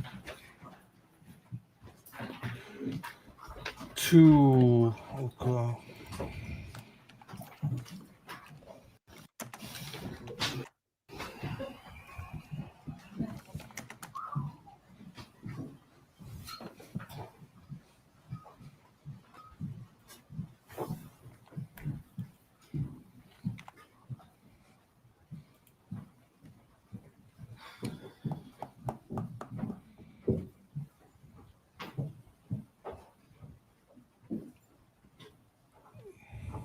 everyone can be seated. If you need to use the restroom or stretch your legs, please do so at this time. Thanks, Judge. Alice, if you please, can take Mrs. Adelson to the restroom if she needs it. So she can take a shit. There you go. The judge is great. He's gonna go and take some snacks now. I like this judge because he, as you, well, some of you say we look alike. Just, I think you all think that we are very similar. He likes to snack. I like to snack. So, and he likes to take his time to have breaks. He probably needs a Snickers or something. So why not? I'm trying not to snack because I'm trying to lose weight, but it's hard because I am a snacker. I'm a slacker as well. And I'm a wanker as well, but you know that's a different story. Very hard to listen to the testimony in the restaurant because it was so low. But the rest of it, I think they implicated Donna. She was involved. Obviously, I don't think we haven't seen her as big involvement yet, but it's very obvious well, I think it's a little bit obvious now that she knew of it. But whether she knew before or after, those are the questions. But you know, of course, you like the judge a little bit. A little bit. The judge is me, big, soft, cuddly, and you love me, so I love you. So that's why you love this judge. We're big softies. Like he's like a big teddy bear, and I'm the same. So, so yeah, here we are.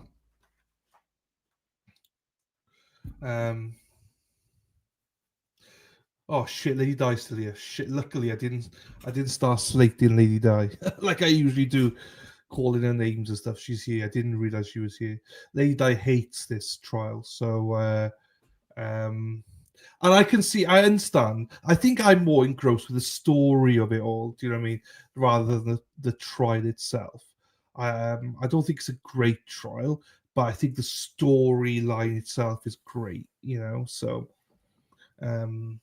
this guy's going to be on the stand for most of today, which is so we're going to hear a lot of video phone calls and stuff like that. So, yeah, you are, but you might have to refresh. Yeah, you might have to refresh. Some people say earlier on that the chat wasn't working for them. Yeah. So you might have to refresh, my darling. So you say you're now Barney. Hey, Barney. Bardaza, how are you, sir? You snuck in there. I didn't see you there. Cut it, splice the wires, and yeah, that works, right? Nothing? Hot mic. Cut it. Oh, they're training somebody. They must be training something. You see, this is why, you know, you got mods on this. Agree, Delaney. You see, you should always agree with me, Sarah B. Always. I'd rather you talk about me while I'm here. I do like the storyline, to be fair. I know, because we all know you're a nosy bitch. So. They said something about I think he's training him because he said, well, you know, when they come back, you can cut it here. So I think they're probably training somebody.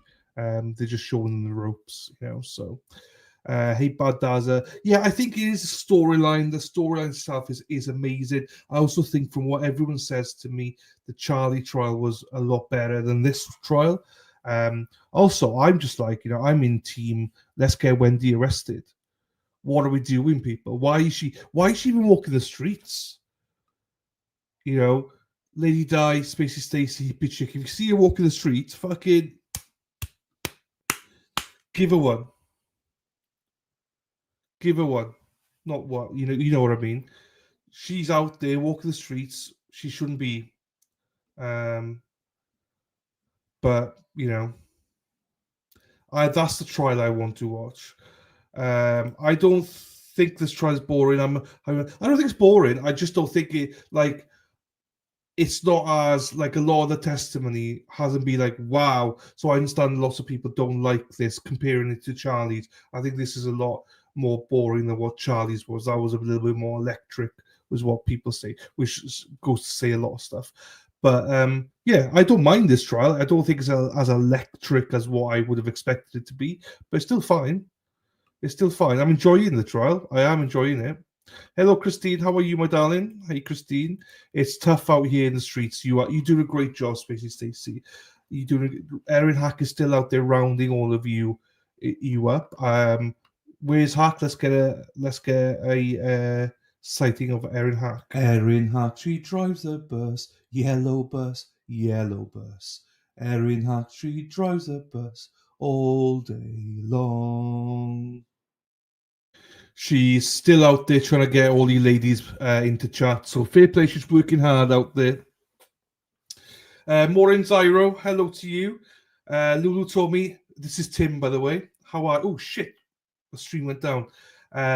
You gave me a shout out. I appreciate you, and it's nice to hear from you, Tim, as well. Nice to see you, my friend.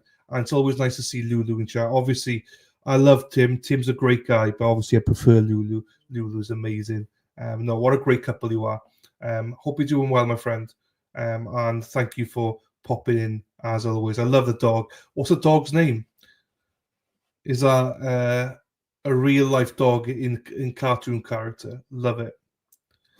No, nice to see you, buddy. Space Stacy is the Screets. If you know, you know. I don't know what the Screets is, so I do not know. So that was from Christopher Wolf. Ah, okay. I didn't know that. I've not watched that one. Is that the one I haven't watched, Lady Di? That's the one I haven't watched, I don't think. Yeah, because you watched that. Was that the, yeah, because that's the one we were just before Donna Adelson, wasn't it? So I would rather be out there, Space Stacy, than on my desk today. Hey Zyro. Lady Di. I am in my bed, Lady. You in your bed? Lazy bitch. Look at that.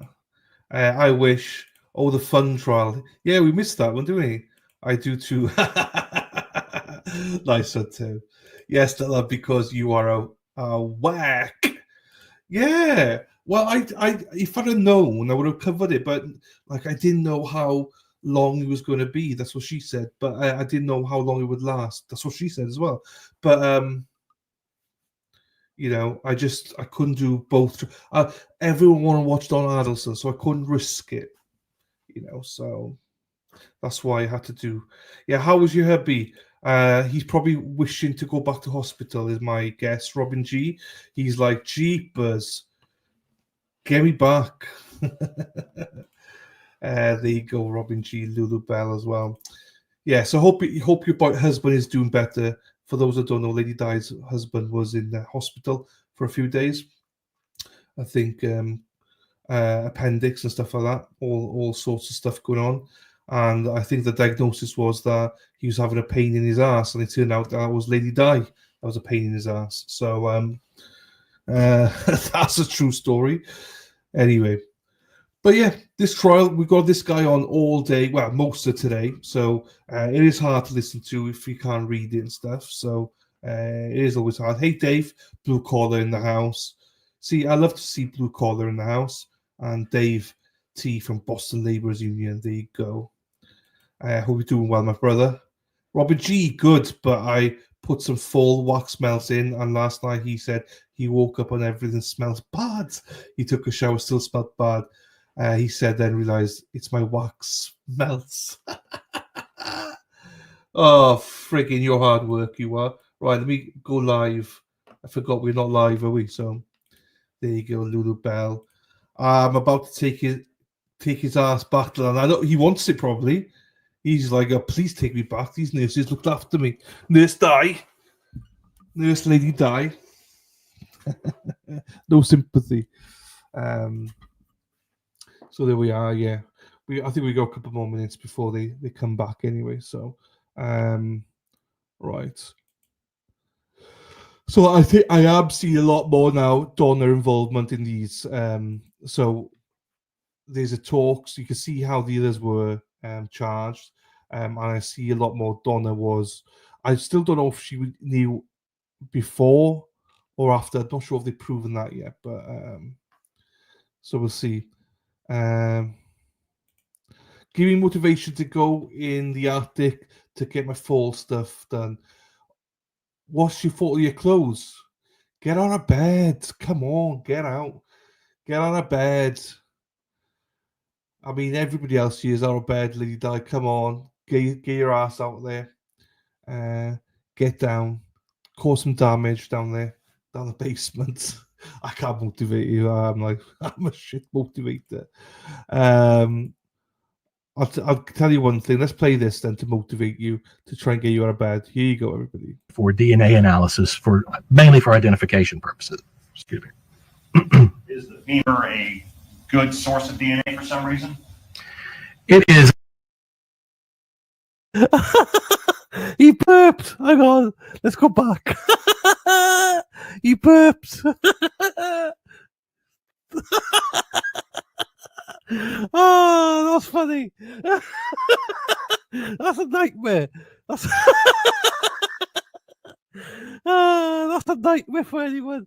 That'd be my nightmare to, fart or burp or something. He just burped. Oh, how fucking childish am I? Oh. For DNA analysis, mainly for identification purposes.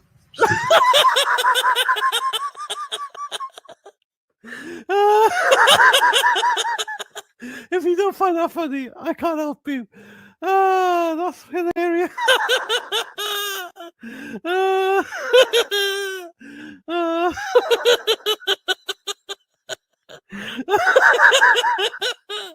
Oh, fuck. I'm sorry. Go back and watch it again. That bone, release it to law enforcement, and law enforcement would then send it to a laboratory for DNA analysis, mainly for identification purposes.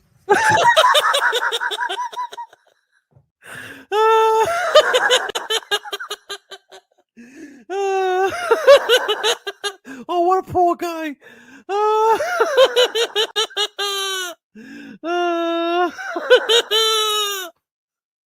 Oh, poor guy.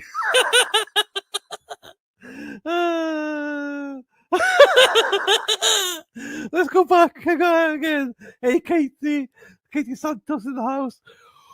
Oh, Katie, watch it. He burps. Hang on. That bone, release it to law enforcement, and law enforcement would then send it to a laboratory for DNA analysis, mainly for identification purposes. Excuse me. What's going through his head right now? He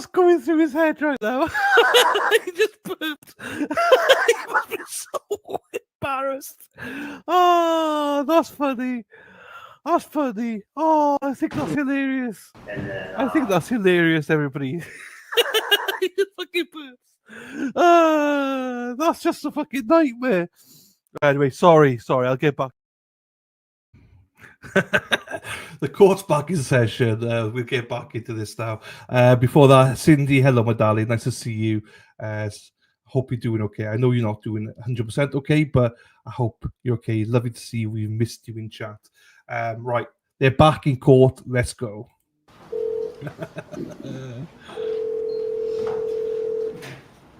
Hey, Charlie. Hey, how are you? Good, how are you?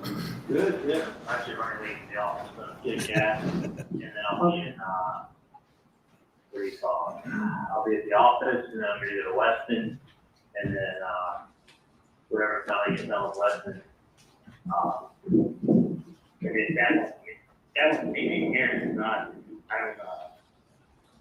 Weston, you might get out late, is that what you're thinking? I don't know what time I'll get out, but I'll get back to see that if you want to grab there. Yeah, just wasn't like, want to get a bite with you.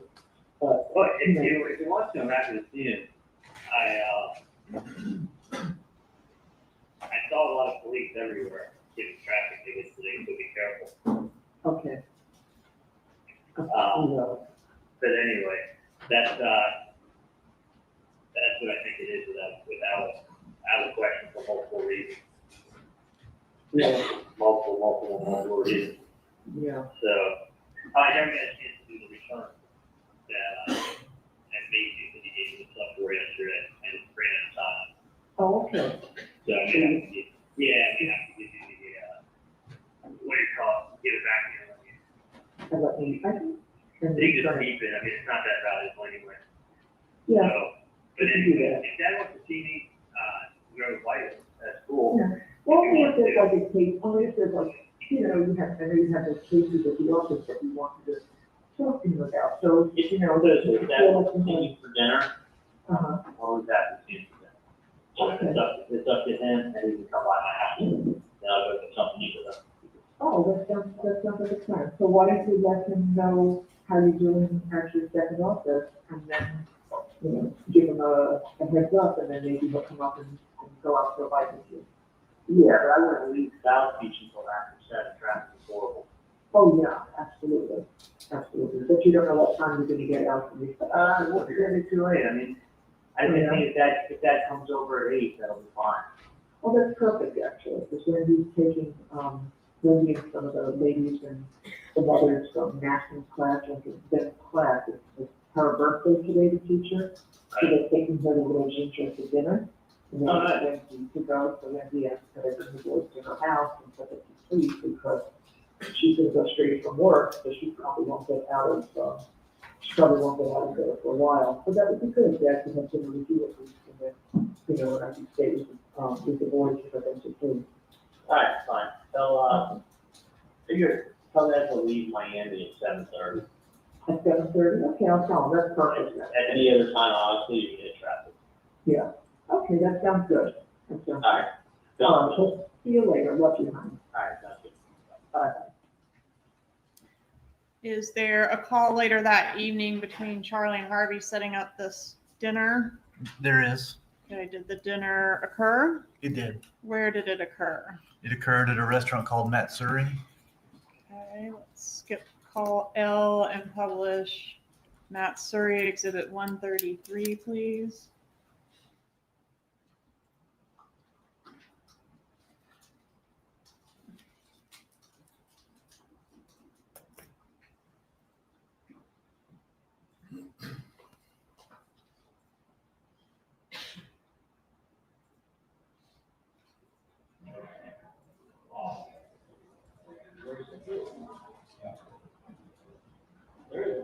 Yeah, you can say it all day long. You can tell me, you know, Steve. Yeah. That's it. Yeah, all day long.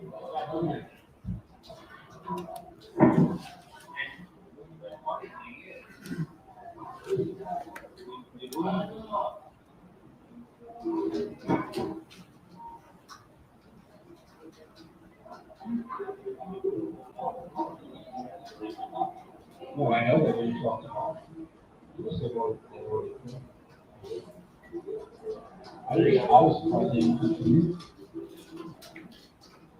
One or the other. What? One or the other. Yeah.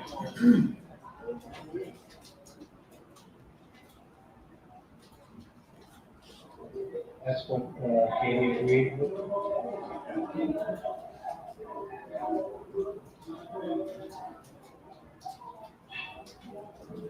Yes.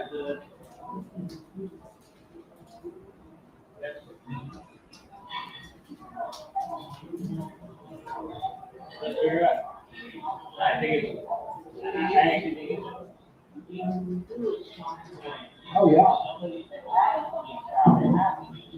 Yeah.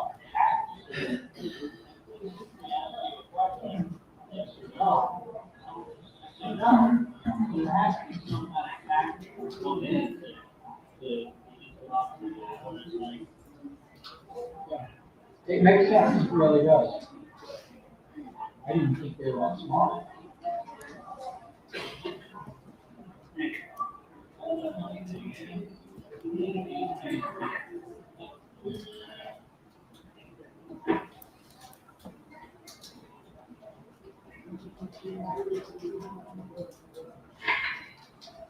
Okay.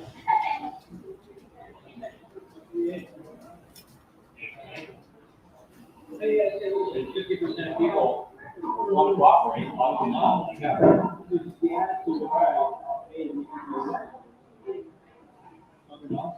yeah.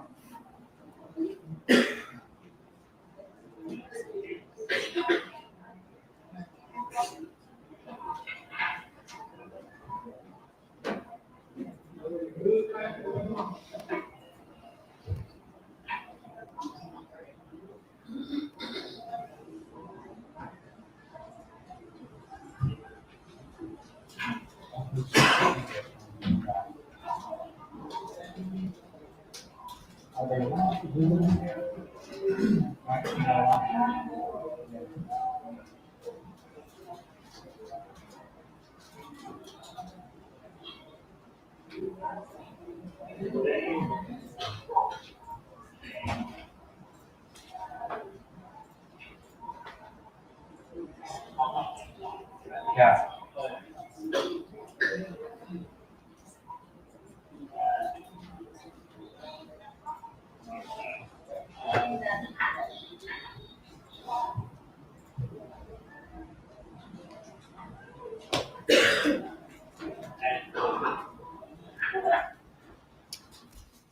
Is there a call that occurs after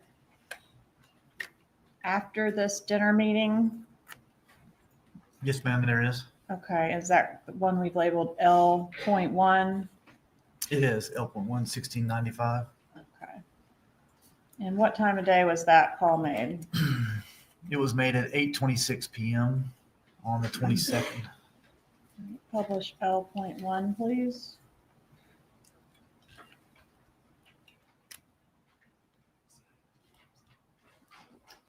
Letter, what is the bump letter? It was a letter that we had mailed to the Adelson residents at the Icon, purportedly from the undercover agent. Your Honor, we can't hear, especially you. You can speak up, sir, please. Sorry. It was a letter to the Adelsons that we sent to the Icon, purportedly from the undercover agent. I can show you what's been marked as States 84. Recognize States 84. I do. How do you recognize it? This is the letter that we had sent along with the envelope to the Adelson residents. Moving to evidence, States 84. Your objection. No objection. States 84 is admitted. You may.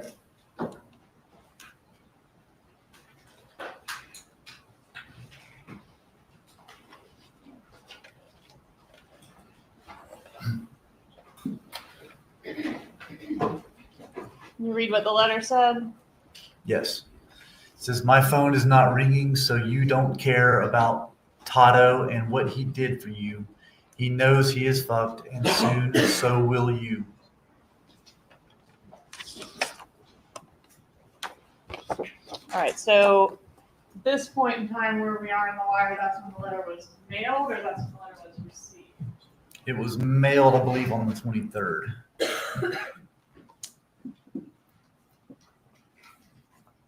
Yeah, okay. And then I want to skip ahead to April 25th of 2016. Tell us about call M. It's a call from Charles Adelson to Catherine McBanoa at 7:04 p.m. Let's publish call M, please.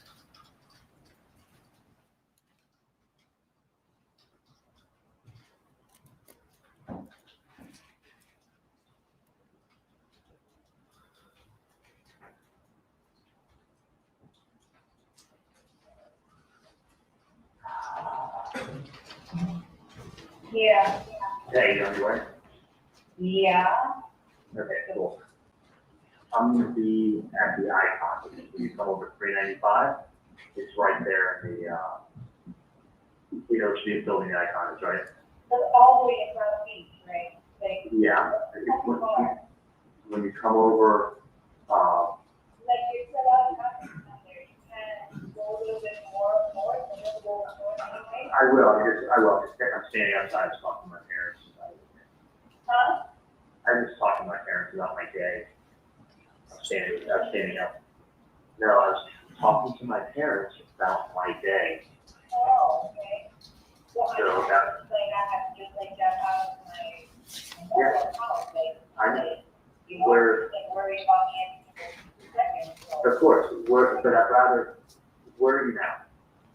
I'm on good thing. Alright, just do me this one favor, just come down here. Okay, is everything okay? Yeah, I just want you to come down here so I can see it. You're already in the car. It's on the Icon is on the corner of Fifth and Alton. It's that big building where you, as soon as you're on Alton and you cross over Fifth on your right-hand side. Okay, can it be anywhere else like that? I can get my car and start trying to find you, but then we gotta drive the car. I'd rather you just come over here. I know, but that is like a part of coffee, like, it's stupid for me to won't call me down there. You're on, okay. I'll get my car in 5. I'll give you 5 minutes. I'll start heading this way and I'll get my car and then I'll meet you somewhere in like 15 minutes. I still need to talk to my parents for another 5 minutes and then I'll just leave there. And then I'm gonna come find you, come to wherever you are. Because you still keep heading south. I don't know, I'm just saying I don't know. What's your cross street? In second right All right, 82nd? Yeah, I get, just give me a call, when you're in the car. Okay, I'll give you a call to your and I'll start heading You over. get it when I call you to work now? Sometimes I do, sometimes I don't. I'll put my radio, I don't know, let me see if my phone is on vibrate. Is it my third? Okay. And then next we have call N, about 30 minutes later. Publish N, please.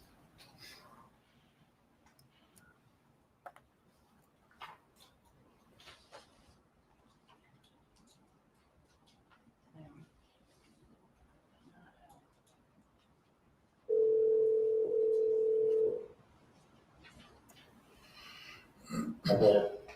Hello? Okay. Hey. It's like, do I like walk and formal? I don't even know what. Where are you I right went to the visitors, I don't even know what that's like on, but, now? Monty's? no, like I went all the way down, like, it's like a group of like, Negro Arena. I think they passed a little while ago. Oh, did you see them walking? Is someone wearing the red shirt? Yeah, like it's a little group one. Do you want me to go to Monday? Right by the marina? Yes. You want to go Monday? Me, I'm standing by the boats in green slopes. Oh, I see it, I see behind you, okay. Are you behind me? Yeah. I don't see you. I'm gonna turn right now, there's no parking. But I got one in the parking garage. Okay, I see. All right, is there a meeting that takes place in person? There is. And was there any surveillance conducted on that meeting? No, we were unaware of the meeting going to take place because there was conversation on some other platform. Appeared to be WhatsApp, according to Katie. And she said, asked him if he could answer her on WhatsApp. So apparently they were having other conversations. We didn't know about the meeting until it was too late. We couldn't get down there in time. All right, and is there a call that takes place after that meeting? There is. Is that N.1? It is. Tell us about that exhibit.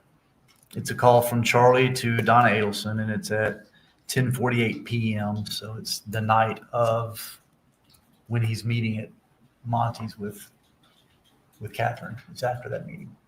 After Charlie and Katie meet at Monty's. Correct. Katie and Charlie meet at Monty's, and when Charlie's leaving, he makes this call to Mrs. Adelson. Okay, publish N.1, please.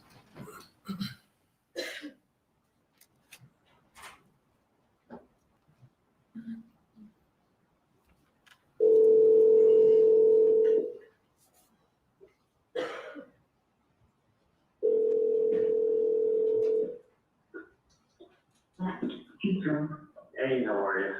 Good, honey, where are you? Good, sorry, I just went for a walk. I'm here, walking around, so I'm just getting in my car now. Oh, okay. Are you still at Wendy's place? Yeah, she usually comes home with her mom, but she went out looking, to get insurance, which the neighbor of hers has been asking for a year to introduce her to some people, so we're walking from. Yeah, I'm not in that area right now. Oh, you're at the building, okay, yeah, I come to the line, Yeah. okay. Can you talk, or? Yeah, if you want me to drive by Wendy's place, while you come down? Yeah, drive by Wendy's place and Dad will go downstairs. And,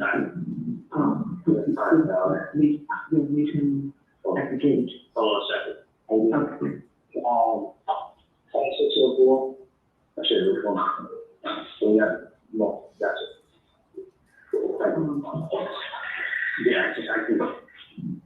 will you pass by the gate downstairs, the entry gate, or do you want to actually come in? No. Just, he'll go downstairs now, and we'll wait by the gate. Or the gate out front. Yeah, so instead of pulling into the gate, make a U-turn. So you're going up, so you can just come out of the corner on the side street there, and Jack will wait right there. I know, so you're not by the side gate, right? Not the main gate, but the side that faces like right there.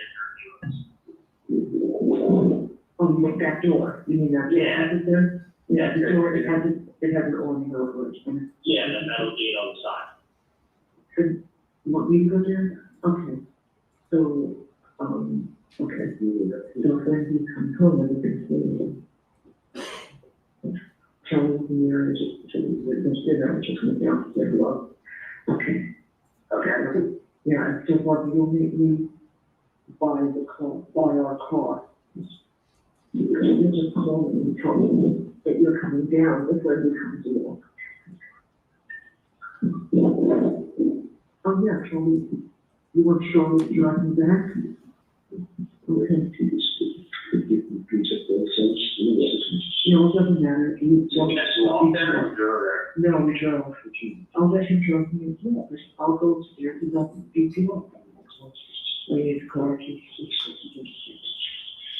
We'll take the horse, we'll drive back. And,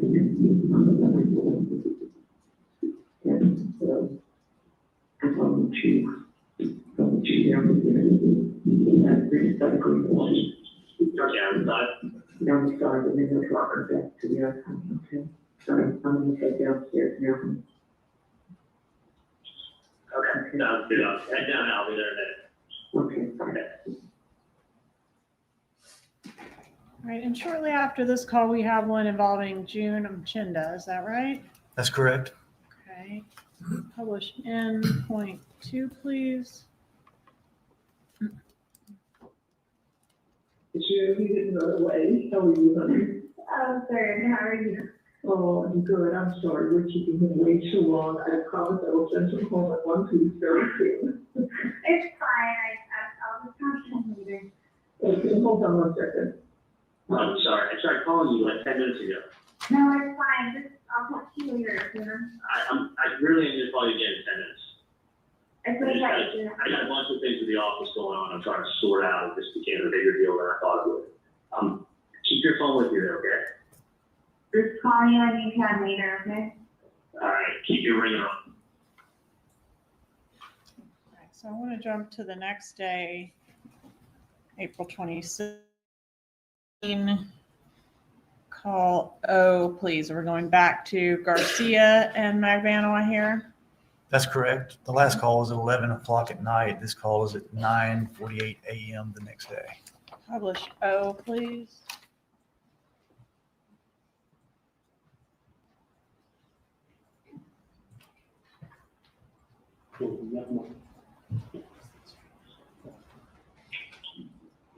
Hello? What's going on?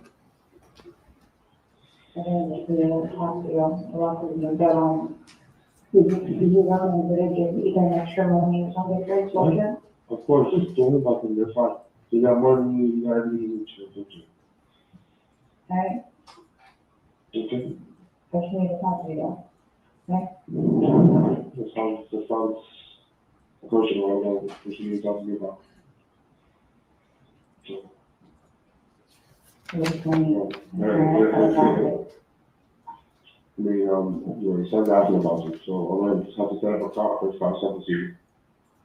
So what? But, your son Well, is yeah, obviously I have to call. yeah, you can talk to him. Alright, well, I'm calling you back. So if anything, I'll drop them off to your mom or something like that. what are you talking about? No, don't involve my mom in anything. You call my mom, you call my mom, it's like, shit, my mom said that, you call her, she's. All right, when you're up on a wiretap, are you able to see text messages? Yes, we are. And are you able to see the content of text messages in real time? Text messages that go through the system, correct? Okay, and so chronologically, we get to what we're calling P. Is that a text message? It is. Tell us about that text message, please. It's a text message from Catherine Magbanwa to Sigfredo Garcia. And it's at 9:52 a.m. So just a minute or two after the call we just heard. Correct. The call that just cut off. This text was sent right after that. Okay, and what's the content? It says, need to talk to you about something else. I'm sorry. That was it. All right, need to talk to you about something else. And does Garcia reply? He does reply about 5 minutes later. What is his reply? He said he was whatever. Whatever is going on with you and your homie is your business. You guys work that shit out. Don't text me. Okay. And circling back to that bump letter that was sent on April 23rd to the Icon, did the bump letter arrive around this time as evidenced by the calls we're about to hear? That's correct.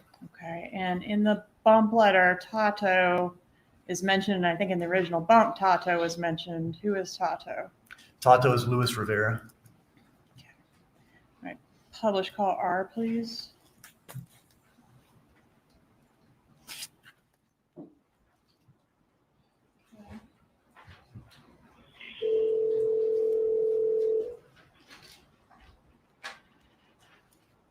Good morning. Hey, how are you? Good, how are you? Good. Good, what's going on? Not a whole lot.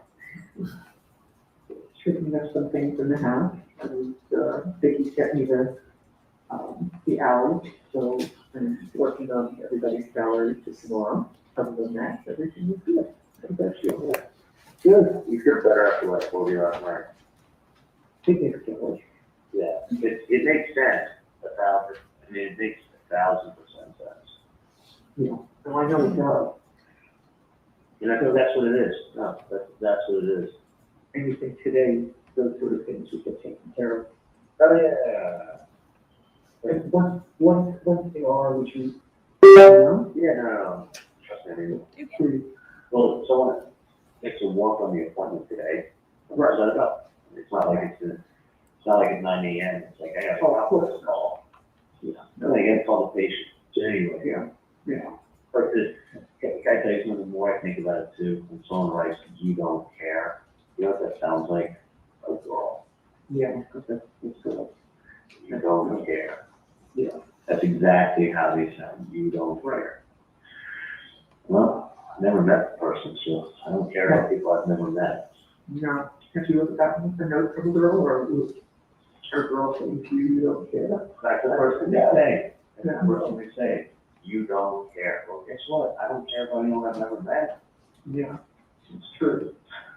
So that's what it was, and that's why you had like a mediation where someone comes in and they're like, well, I'm just doing my job. And that explains it all. I think so too. Yeah. I think so too. So the rest of them they want the same person. Right. Without a doubt. It's not, I mean, listen, I actually do know how these things are done. And that was the same thing that I said, it's not done fast. Right. No, that's what you explained. It's 48 hours. Yeah. Just enough time. And let me take this call. Go, okay. Love it. Publish call S, please.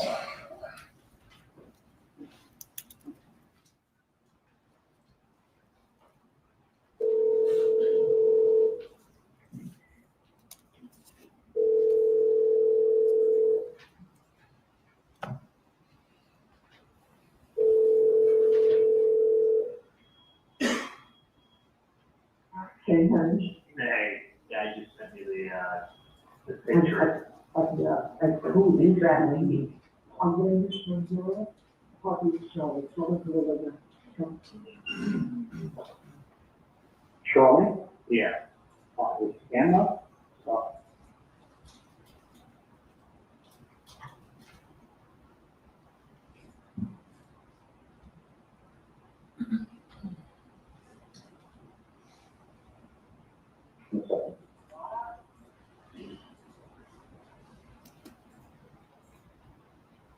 Hey, nice. Hey. Hi. Quick question. Did you ever check that phone number I gave you last night? Yeah, everything's fine, it's just after the day off. Dad did not feel well, actually. He didn't go to bed until 5:30 in the morning. So instead at 5:30, I got up actually at 6:30, and he said, well, look at me instead. I said, no problem. And I told the girl that he didn't feel well. His patients are all being seen Wednesday and Thursday, and, Hang on a second, hang on a second. sure. Okay, can you take an X-ray for me? Okay, I'll be there in 1 minute. Sorry, yeah? Yeah, so that was, he could not remember, and I said, we didn't go to sleep. And Yeah, no, it's, he's actually functional. but did you, that's fine. Did you tell her like what I told you yesterday? I mean, it's not, 100%. I mean, does he agree? Does he agree with what I said? I mean, it's not, It sounds like it would be fine. it's just a 1,000%. I know what you worry about is when you don't know. Right. Who's doing No. something. No, but it sounds like this company usually fixes those bridges pretty quickly, so But they it should should be be wrong. Yeah. Sounds like a fucking nonsense, because I really don't want to come down there anymore. I need to distance myself from it. I mean, Okay. just hear me out and listen to me. I am.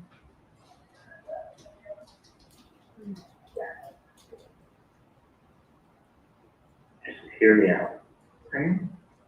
If you don't know who the person is, it's a much bigger problem. If you know who it is, it's very, very easy. Okay? Right. And you always, I mean, you guys are notorious for always getting worked up over everything corrupt.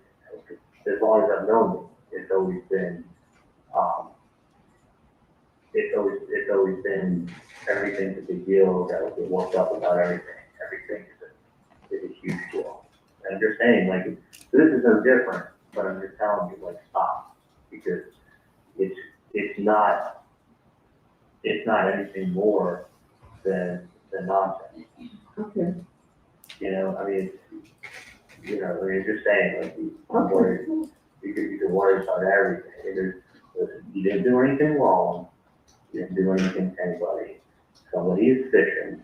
Let them fish. They know too that you don't have nothing to do with anything. So it's not like, it's like me going to my next door neighbor and saying, hey, I know you're, whatever. Like, okay, they look at me like I had 3 heads.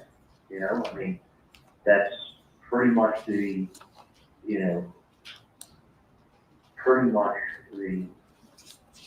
impression and that's the appropriate impression is just go talking about something you don't know what they're talking about. You go, I don't know what you're talking about. So somebody has somebody to talk to, and you told them you don't know what they're talking about. Like, basically, you get lost.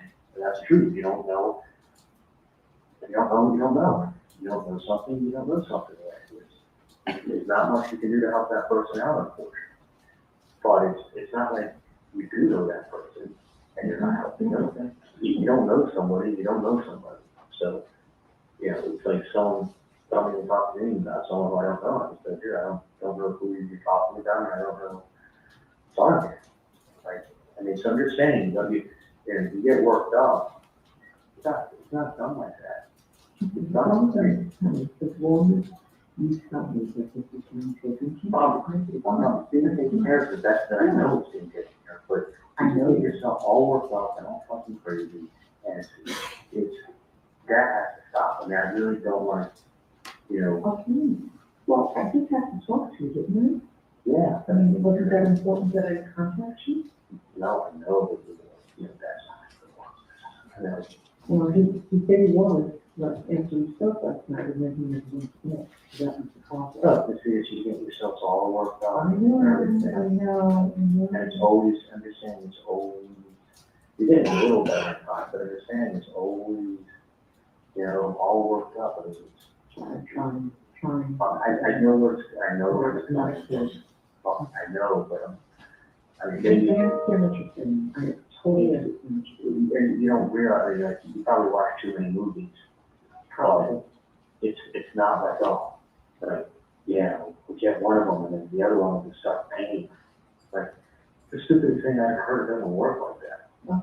Somebody told me over here too, I know, and I still said, and I got it. I'm from this and, actually, it was a better deal.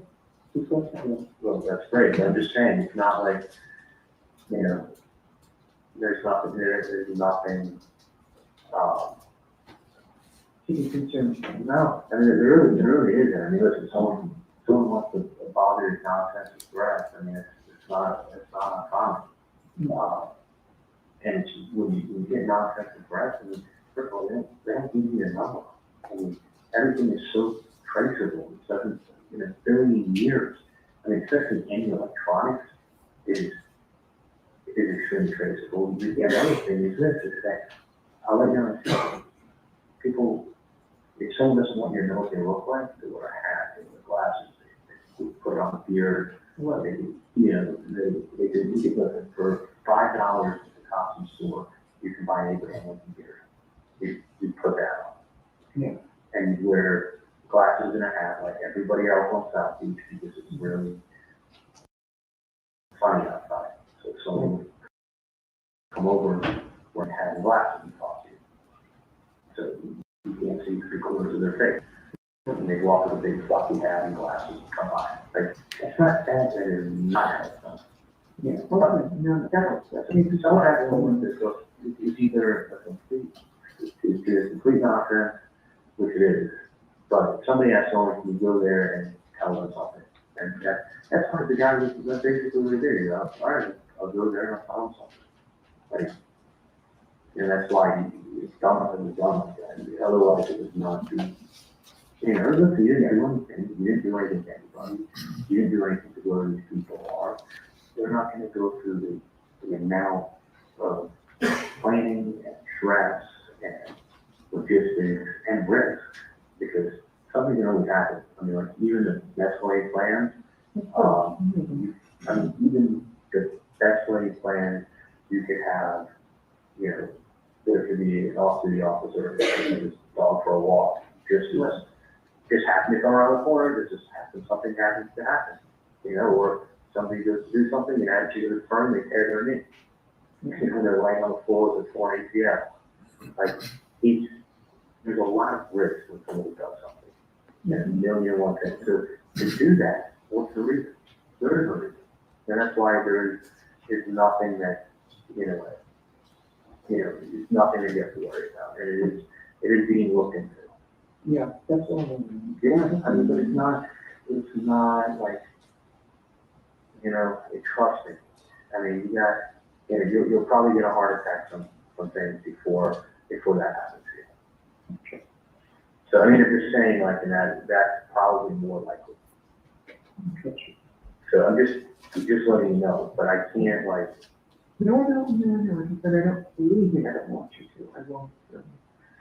I'll only let you know if it's something very important that I need to tell you. I know, but I'm just saying it's. And I thought that was important enough that I needed to take it to. Yes, I spent my whole fucking night down there last night. I get it. Believe me, I know. I mean,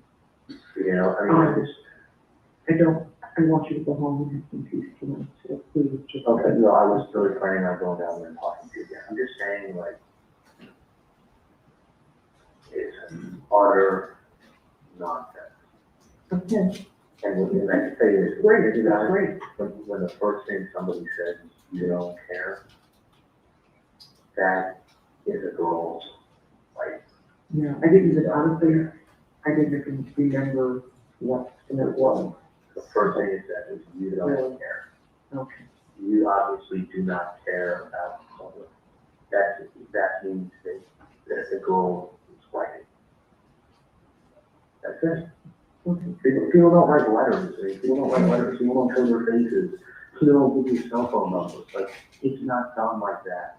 It's somebody just messing around. Yeah. Listen, I got you. I mean, I'm just saying, like, you have to understand, if somebody was going to do something, nobody would show your face. Nobody would give you a cell phone number. Nobody would write something and put it in the mail. You know what I'm saying? There's each one of those is a huge mistake into itself. if somebody does something, you'll get, someone gives you a visit, you won't be able to identify their face, and you'll be given 48 hours. That's a visit. Yeah. Not someone, like, not how to deal with it, that's not in a million years of time. So, let me get back to work, because I'm busy here, and again, just stop with the nonsense, okay? Okay. You know, with all this, you know, when it's so afraid to leave the law down with Ben, that he runs this.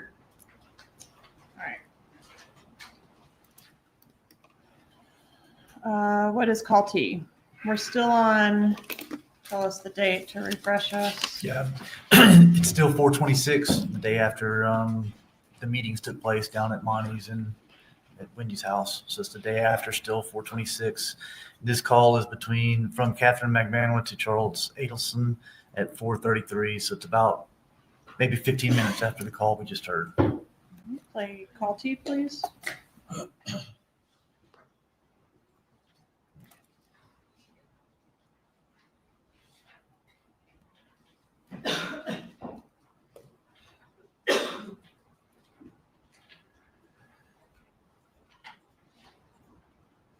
Hello?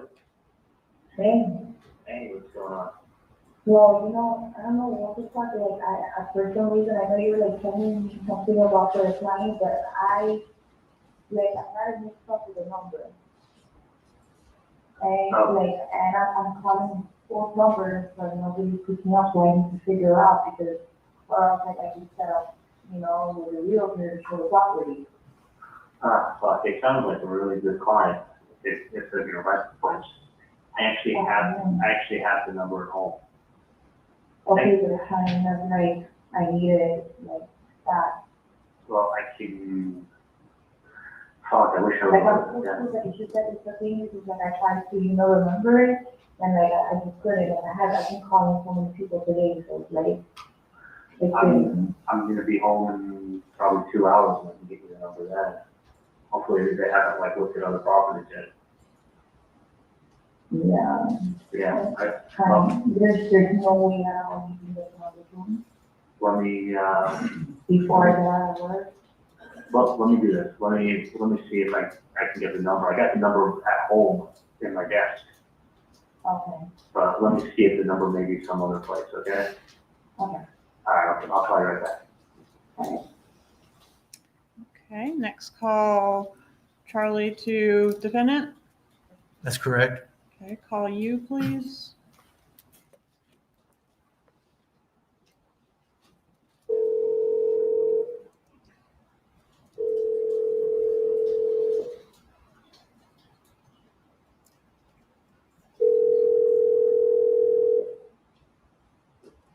Hey, Charlie. Hey, can you hear me? Yeah, I can hear you fine. Okay. Do you remember the number that was written on that paper the other day? Because I have it at home. I don't. Okay. The gentleman just called me asking for it because they thought they remembered it, but evidently they remembered it wrong. So I'm gonna have to get, okay, I got the paper at my house, so don't worry about it, but, you didn't write the number down anywhere. No, I gave you my return at the end. I know that, I need to get the number down. I didn't. It's All right, just they're calling me now for the number, and I have the paperwork at my house. okay. All right, I'll get it done in a few hours. Okay. Yeah, bye. Yeah.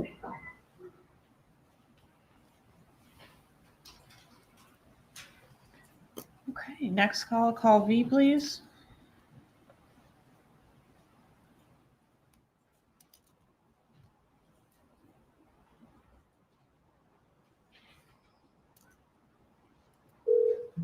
Hello? Hey, okay, I just called today. They don't have the number either. It's Apple, and I'm not gonna be able to do it until I get home.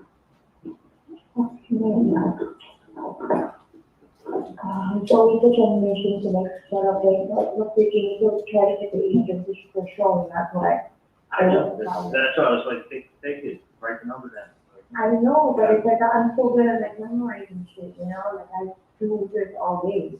Like I have like 1,000 numbers on my phone now, and then now when somebody calls me back, I don't remember who it is, so I'm gonna see every person's number. I know. You know, I don't have landline in my job, I have to use my cell phone. That's why you gotta put in your contact list, you don't lose the contact. No, I can't do that, I just can't be regular people calling my phone, you're like, some clients that don't even wanna like, they were, one day they want to see property, another day, oh, no, it's okay, because they want to do somebody else. I'm in Miami Lakes right now. So I'm not gonna, let me see what's on here, hang on 1 second. And then you can't even remember? Hey, come on, my age, I'm up there, remember when I had for breakfast. The only reason I remember was because they the same thing every day. Hang on 1 second. Hey, do you know what time the last station is? That on cover? I'm done? Why is it so common? Wait, that guy that came from the other office? Someone done. Okay, beautiful. Thank you. We'll get out here before traffic hits. All right. Yeah. I can get the number in 30 minutes. Okay, thank you. And then do we have another call about an hour later between Garcia and Magbanua? We do 5:35. One of the listings that I had to call you, Yeah. one of the properties, Yeah. what was, I don't know, the thing is, they call you, cause I have to set it Yeah, up. and I try to be consistent, guys, be kind. Okay, it's, I believe it's a 305, Okay, 712, okay. 5257. 6570? Mm-hmm. Cause I always, I have like 2 numbers. I know, you gotta neglect that. I get it. So the listing for the place is, It's a 305, 712, 5570. 5570. No. It's a few names. It's a 305, Mm-hmm. 712, Mm-hmm. 6570. I think that was one of the ones that I tried. Well, I'll reach out to you again. All right, even just wanted to tell you. All right, so on. Can you find that? Yeah, absolutely. Yeah. Okay, so the number that was just reiterated, is that the right number? It is the right number, finally. Okay, there's been a lot of discussion about different people calling the number so far. Has anyone called the number yet? No, no one. Okay. All right, I want to put a pin in that and go back to the Matt Surrey restaurant conversation between Charlie and Harvey Adelson. Do you remember that exhibit? Yes. 133. I want to revisit that. There's actually a couple additional portions I want to publish. So I'll ask to do that at this time.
It makes sense, it really does.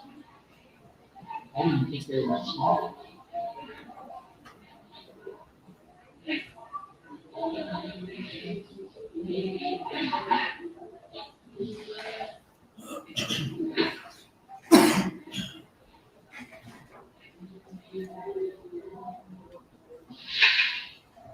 Okay.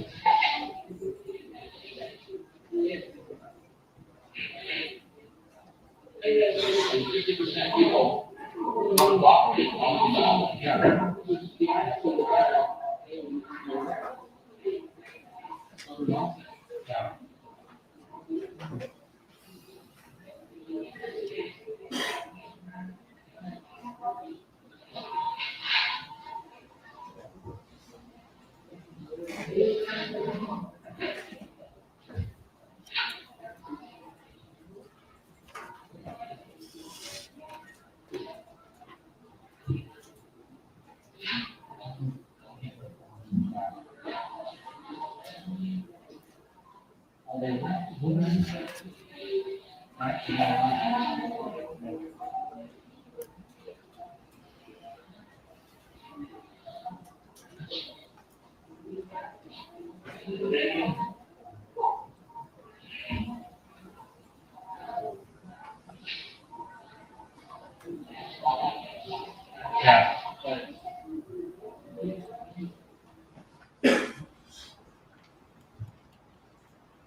Yeah. You know, it's phenomenally interesting what Dustin told me. Right? You know, it's all about smart. And maybe we all live in school. It's a very smart thing to do.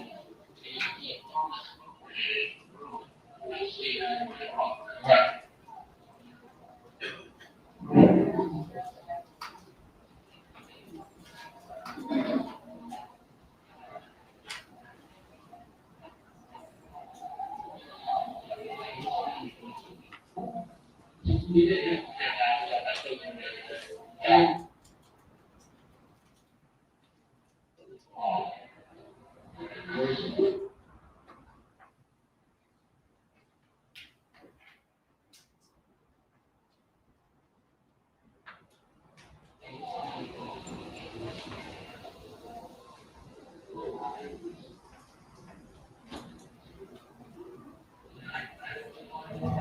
Yeah.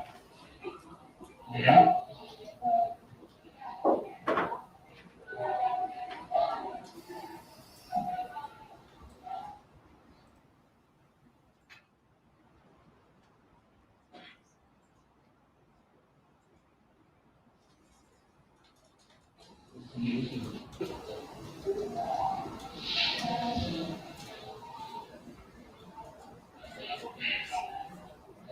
Mom is amazing.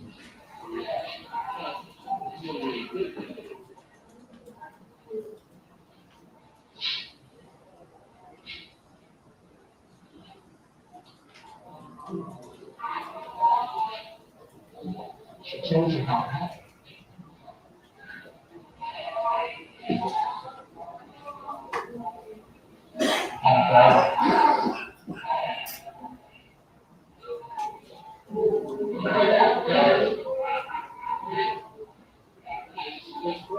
Yeah.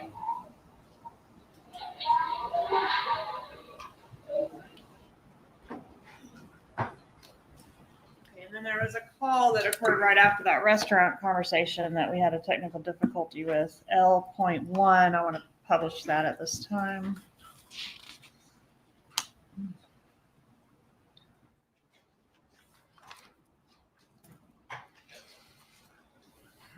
Yeah, I mean, we were looking at it's an hour and 15 minutes there, it's an hour and 15 back to here. And I'll probably be there for 2.5 hours. Okay. So I'm hoping to get to your place by 5:30. Okay. It's, it's getting work maybe, maybe stay a little bit later. It's different. It's not too big.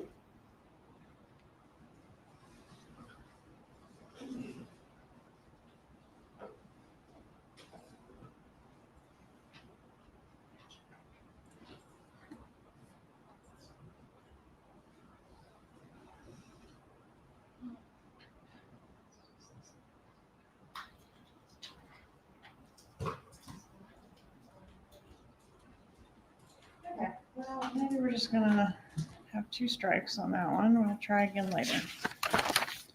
Okay, so let's take back up where we were. I want to go to April 27th, 2016. Call X. Could you tell us about that call? It's a call from Catherine McBanwa to Charles Adelson at 10:42 a.m. Okay, publish X, please.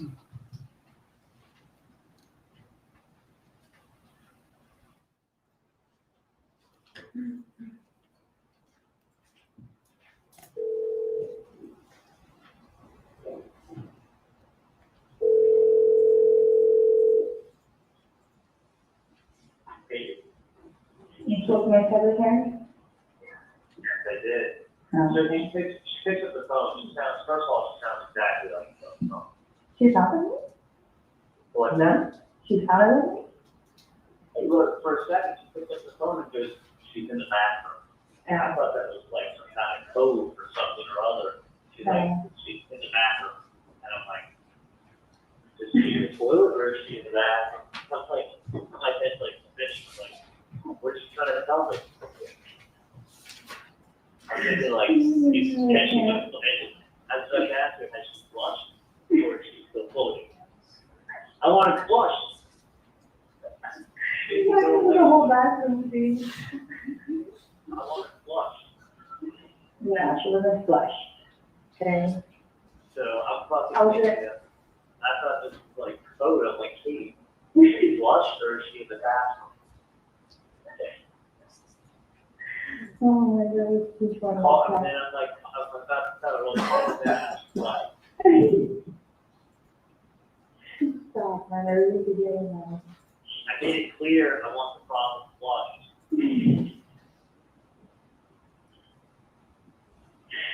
Oh, Alright. So hey, are you going to the Key this weekend? I think so.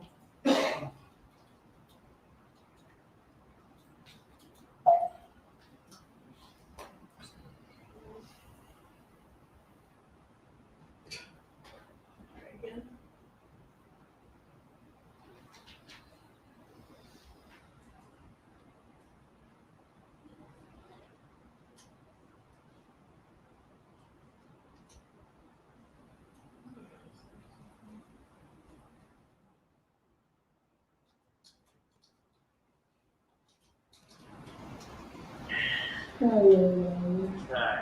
So hey, are you going to the Key this weekend? I think so. If you were, I was tell you to come by on tomorrow. And I'll say to go to my garage and I'll leave something for you. I was going to leave a coupon. I was going to leave a gift card and with the tree. With a coupon? What's that? With a coupon? Well, it's a gift card that you could use in any hotel. Oh, cool. So I was kind of thinking, if you did want to go away for the weekend, it would be nice to have a gift card and a little tree plant at your house. Online? Yeah, that's if you're going to go away and like, just take a deep breath, enjoy the But I have to take a deep breath every day. So I think mom needs vacation with daddy. So why don't you guys go on vacation and leave the fucking kids at home, start the big fat fucking story, and have a cocktail, call it a day. Go wake up and use this. I just think what are you doing? What's that? You're doing, my people are here work. Nah. Okay. fucking driving towards St. Lucie today. That's a long drive. Fucking far, and it's far since we can. How long does it take? It was like 8 something nonstop, it's an hour and a half. Wow. Yeah. You're crazy. How much is it every day? It's honestly, it's hard to do an office, and have a little surgery, it's not bullshit, it's all half a day. I like the secretary, so it's like, and I have lost a bunch of offices that went corporate or got sold. Mm-hmm. And then I had these went around that now to meet all my offices to then drop me. So I don't care. I'm glad to be slower than it was. Like, it really looks good for my health. That's not this one.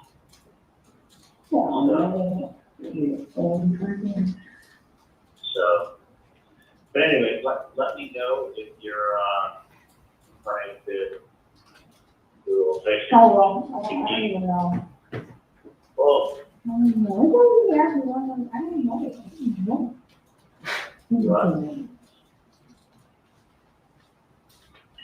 Like, I don't know. I'm the person with the plan.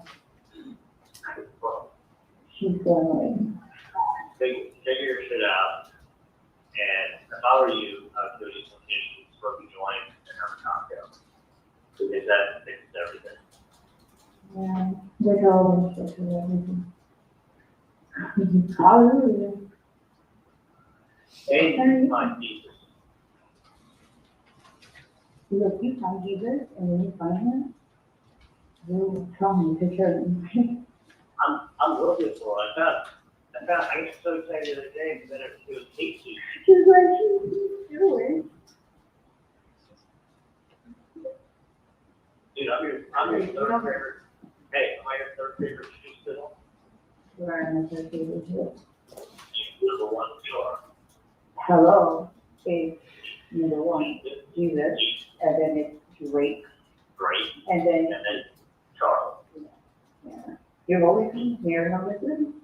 I'm always behind Great. Good thing T.I. is not. It's a good thing T.I. is not doing that. Kind of. Number 4. No, but he knows how much I'm in love with him. I know. He had a baby with him. Yes, reality show now. Dude, are you serious? Yeah. He's been had that show for years. What's wrong with you? I just saw You're white. You don't want to watch BBC over there. You know BBC show? I don't know, man. You know, watch something. Maybe Jesus. I look for him. Very good with that. And lemonade. Google it. Beyonce, lemonade. Google, now. Beyonce, lemonade. Yeah, I saw it. Oh, I got hot sauce in my bag. You got hot sauce in your bag? Yep.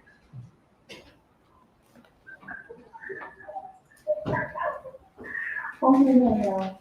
No, I think this is what on this side. Okay. These two pretty friendly with each other on the wire. Yes, they are. In this particular call, does Charlie offer a gift to Magbanua and Garcia? He does. Okay, and is that the only instance of that on the wire? No, there were several. I'll play call Y, please.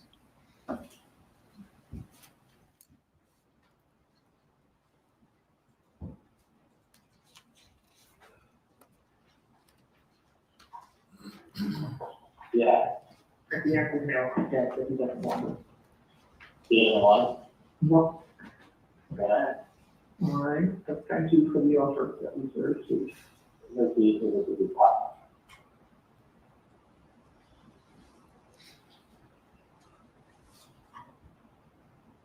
I love you. Oh, I think he just doesn't feel like going. Sure. Yeah.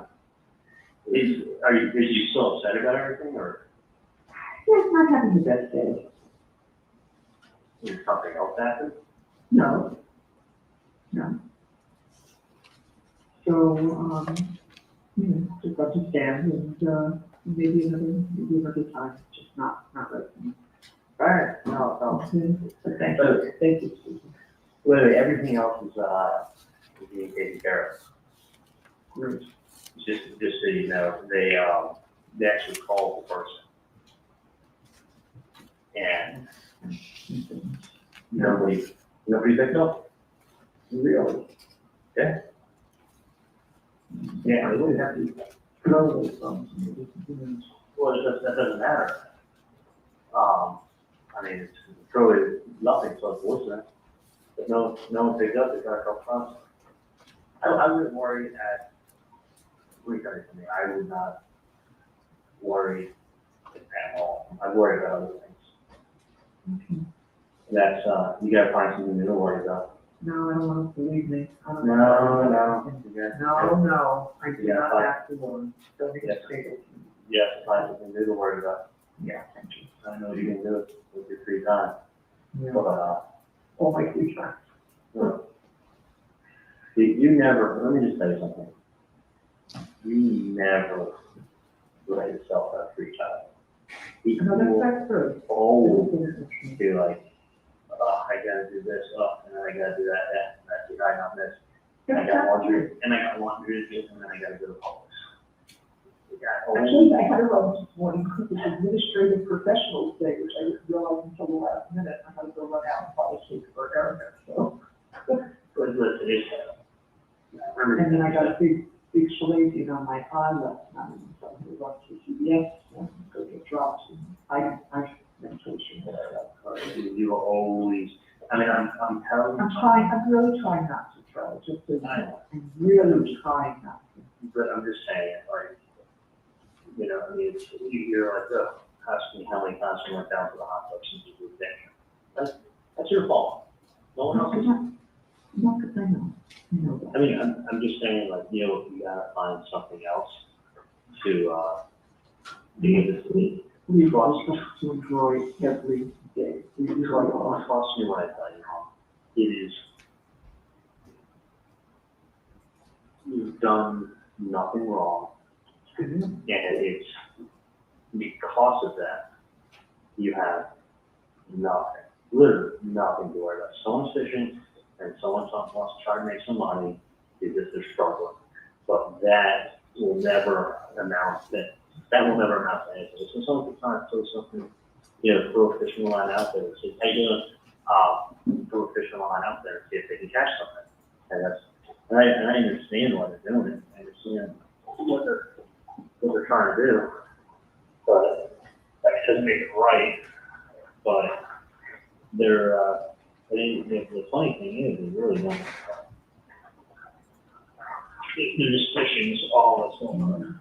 Mm-hmm. And I wouldn't worry about at all. So I told you that many times, I'm sure you do. Yeah, I got you, Joe. And, you know, it's not gonna change it. Hey, how are you? You're there and run this through and then go back to you. I need to make sure I get this back there. You know, but yeah, I would not. I mean, I know it's easier for me to say than for you to do it, but I would not sit around and like, you know, drive yourself to the point where you get sick because of that. I mean, it's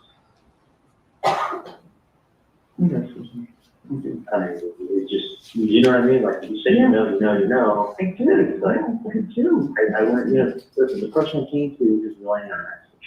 And then some dumb idiot wants to go ahead and they want to follow up with a letter. Like, and the truth is that the number was called, they didn't pick up. And then she tried calling at 786. So here he's saying she called the number. She being Catherine McVanoa. Did McVanoa call the number? No, she didn't. And they're saying, well, the number was called, but nobody picked up. Would the FBI have seen if that was the case? We would have. And that didn't happen. It did not happen. So Garcia said he called the number. Katie's saying she called the number. Charlie's telling Donna that Katie called the number, but nobody called the number. That's correct. All right, let's go the next day, April 28th, 2016. we attempt another bump.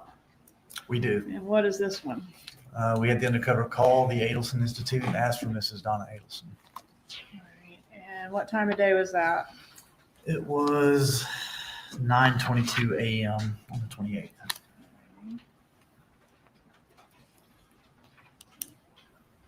Publish that call at this time, Judge. It states Exhibit 117. Please proceed. This should be the first call in that exhibit.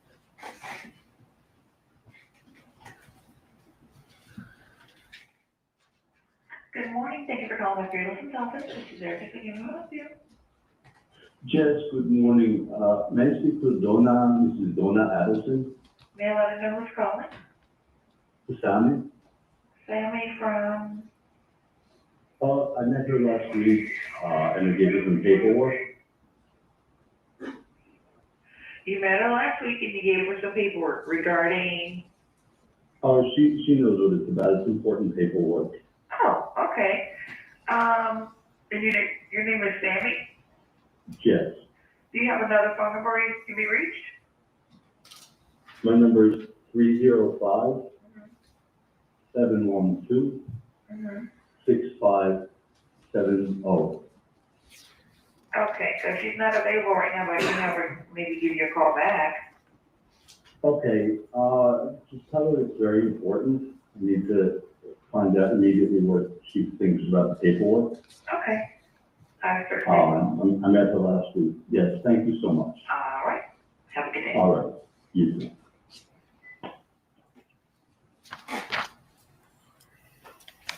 A moment to confer, Judge.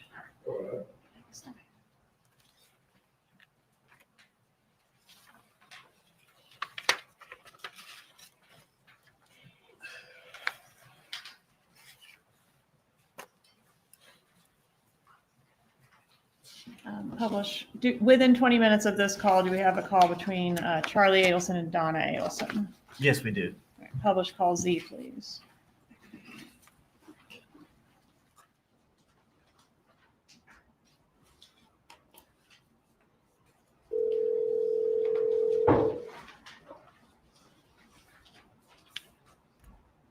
Morning, Charlie. Hey, how are you? Hey, are you in an office or home or early? No, I'm driving to the office now. What's up?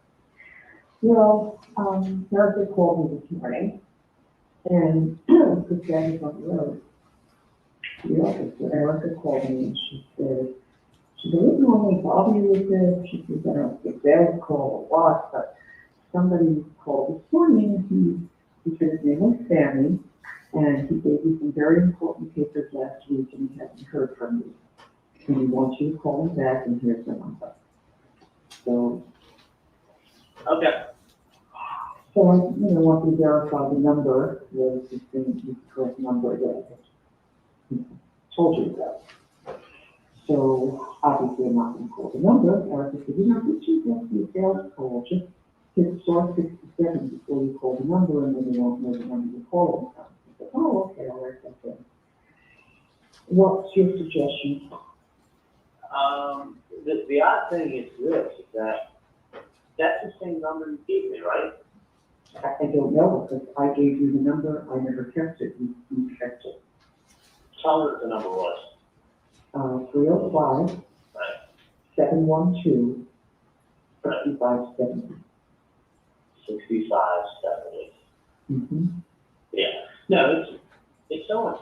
The odd thing is that 712 6570. Yeah, that's the same number, and it was called, and no one picked up. Maybe that's because no. Okay, so someone called today?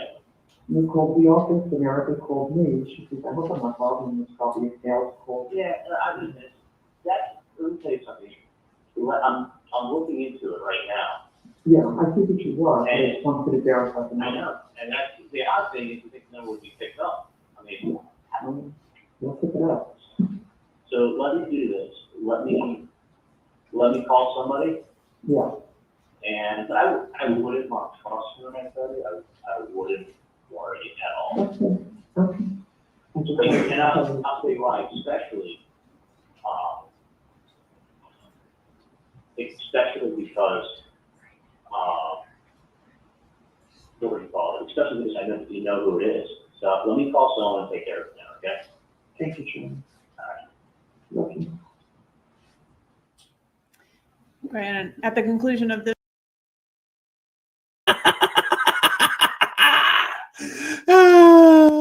Hang on, hippie chick's on. What the fuck? Hippie chick, you might be right. I've been working, so this may have been said, but does she have her headphones on backwards? Yes. What the fuck? Is it for the vibrations or something? Because, hang on, let me listen to this, see if there's any. this call does Charlie You can still hear it, but it's a lot less volume. Gee, but she does have it backwards. You're right. Good spot, hippie chick. Hippie chick's such a nosy bitch. She fucking spotted that. None of you other nosy bitches spotted that. Fucking she did, hippie chick. Look at that. All the way in Indiana. Well done, hippie chick. She deserves a surprise. A prize, I mean. Wow, I didn't even see that. Hippie chick. Awesome. Right, here we go. Well done, girl. You go, hippie chick. I did not notice that before. Fucking amazing. Adelson attempt to call Catherine McVanois. He does. What happens? He goes to her voicemail. Okay, does he leave a message? I don't recall. I don't believe he did. All right, let's listen to AA, please.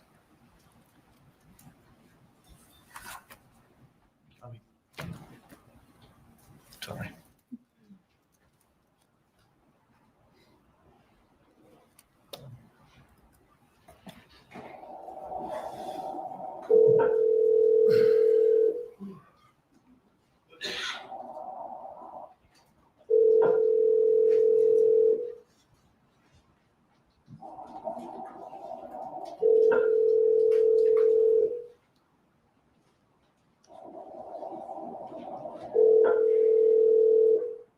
You have reached the voicemail box of 78656413112.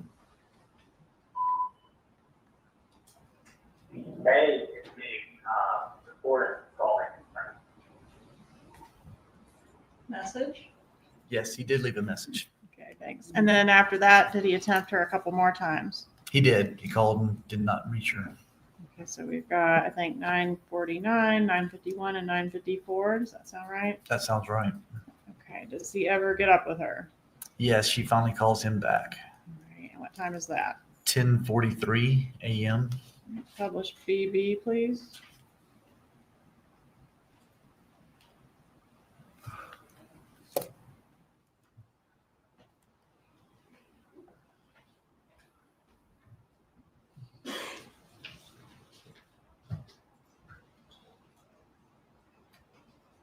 Pause it for a minute. What happened? Judge, this call is 7 minutes in duration. Would you like to break for lunch after the playing of this particular call? I'm sure the jurors will agree. Very sure they would as well. After you finish the Just remember, so there's an early lunch today, extended lunch today, because we'll explain later, so that's why we're stopping a little bit early for lunch. All right, let's play BB then. Somebody called my dad's office saying, looking for him. Saying that they dropped off some paperwork, student. There was a phone number on there, and actually the person left a message with Erica. And Erica called my mom because she's like, normally I wouldn't call you up, but I think she got a phone call. I was like, yeah. What's the phone number that they're calling from? I can ask Erica, but Erica said a guy by the name of Stanley called the office this morning saying that I left some paperwork with Dr. Adelson last week, and I left a number on there, and he needs to call me at that number. No, somebody's fucking pulling your wall and shit. Well, this is the third. Call the number. Call the number. They don't want to call my fucking phone. It's someone who wants to be called back. Let's put it that way. Do you still have the number? Yeah, well, obviously that number, no, you picked it up. Well, That's not a working number, it's an email number. look, there's no response. So like, I'm just asking you to find out who the fuck is.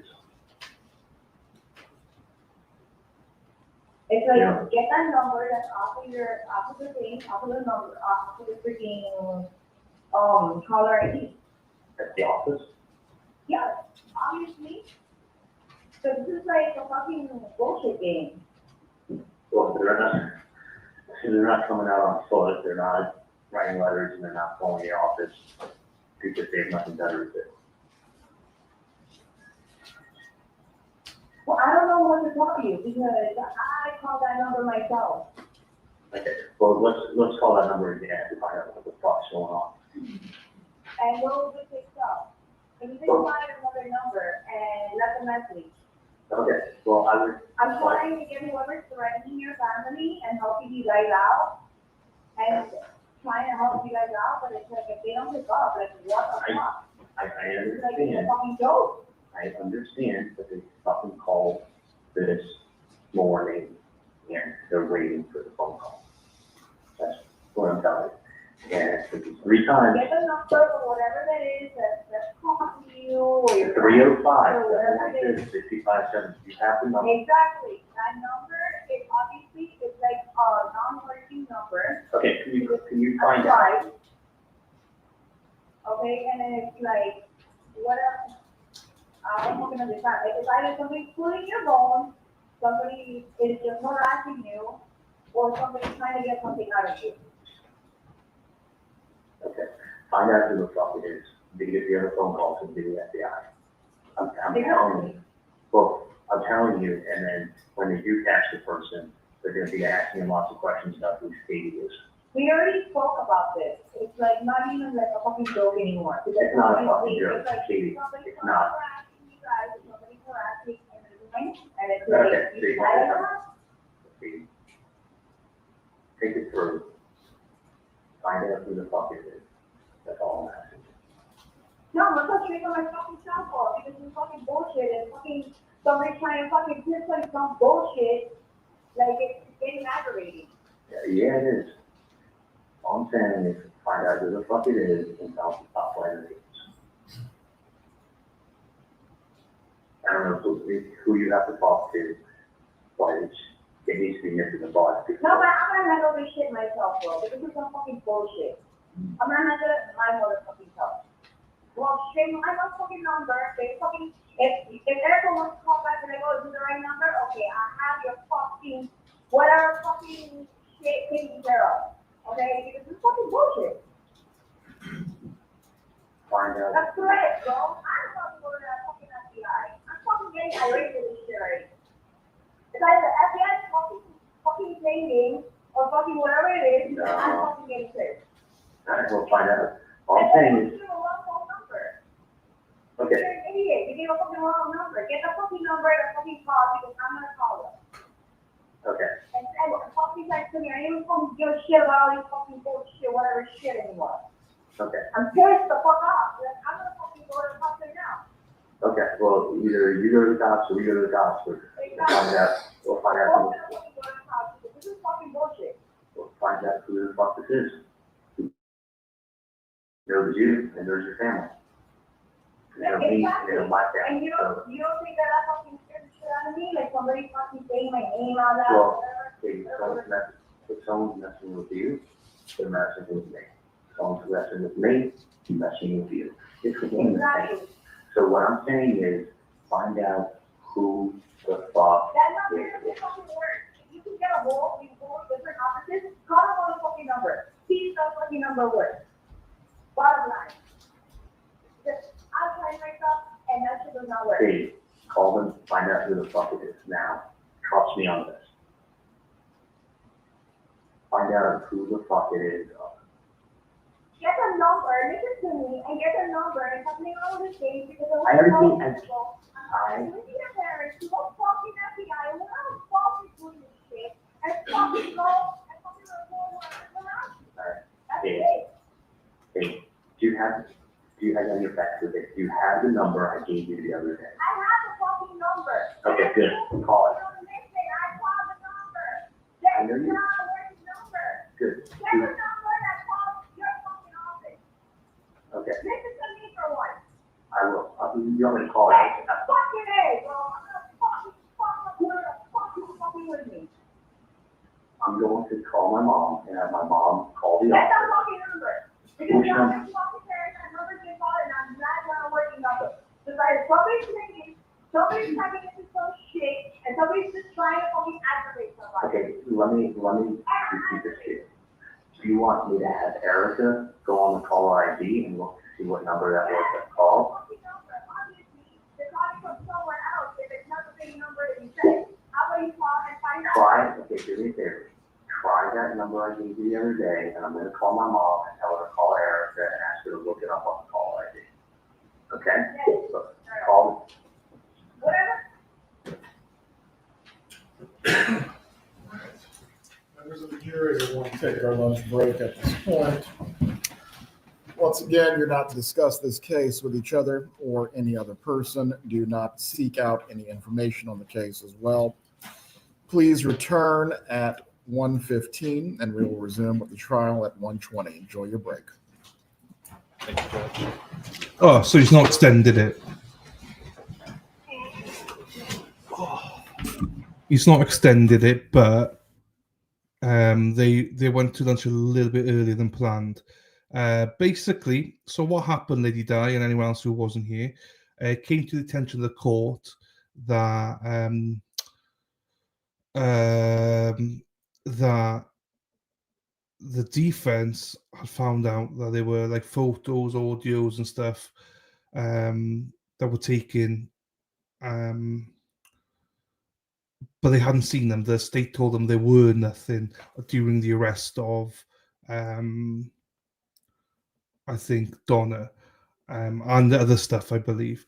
And it turns out there were stuff that they never disclosed to the defense. So the judge said that he believed that the state committed a discovery violation because it didn't turn over, like there was like enhanced versions of audios and stuff. But he did say that he believed that the defense were inadvertently aware of it. They were aware of the audio, but not aware of the more advanced audios. So what's happening now is the defense are going to review the audios during lunch break, and then if need be, they are going to argue basically for a mistrial. But if not, then the state said they get to choose which audio they want to use, the enhanced one or the low version one, and it's up to the defense. Now the defense said they were fine with that because they did not know what was on the audio, whether it was a benefit or not to them. So we'll see what happens with that. But that's essentially, they asked for us to go to lunch early so they can review it before the audio is played this afternoon. So I do not believe there will be any kind of mistrial or anything like that. This is the second time now the state has done something a little bit shady, if I'm being honest. So if we're going to hold everyone accountable, we should hold them accountable, and they shouldn't be shady. So yeah, whether I truly believe whether you think Donna's guilty or not, the state have got an onus that they should not be doing stuff like this. And now they're on sidebar speaking about it, so we'll see what happens. But what he said this morning was that they will close the court out, throw the cameras off, audio off, everyone from outside out, state out, and only Donna and her team are allowed to be in the court to listen to it. Before we go into recess this afternoon, I don't believe I gave the instruction this morning, but once again, it is pertinent as it relates to the evidence and making any facial expressions or making any gestures that you either agree with or disapprove of what you are hearing or seeing. Please do not do that.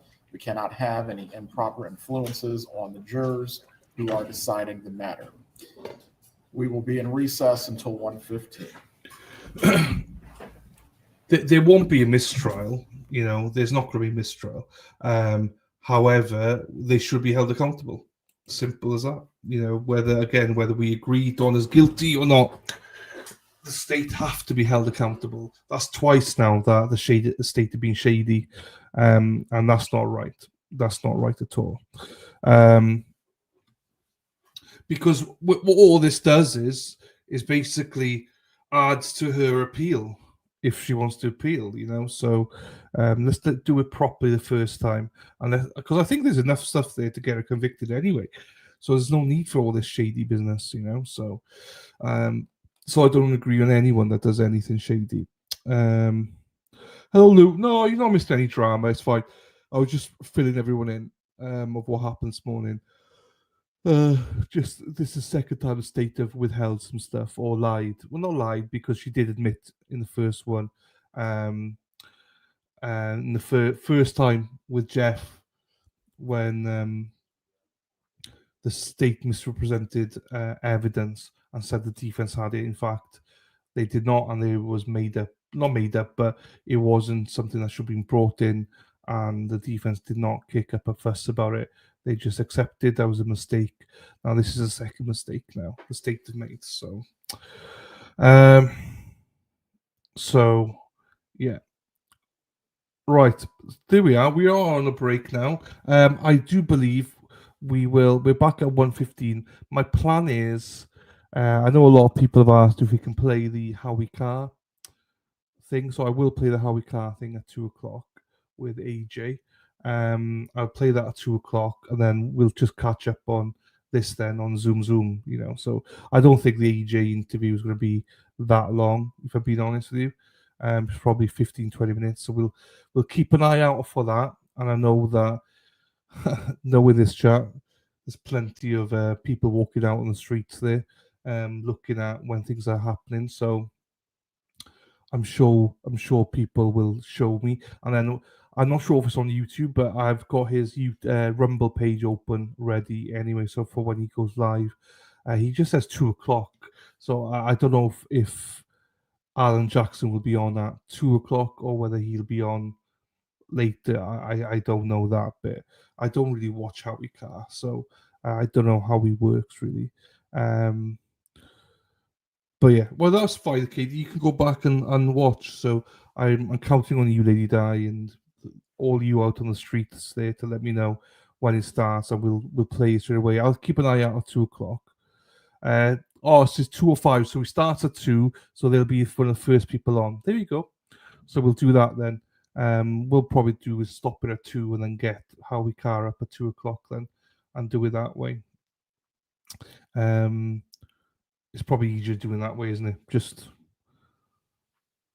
so we can watch it from the start then, if it starts at 2:05, and then we'll just catch up on everything else afterwards, because it's not going to be more than 15-20 minutes max.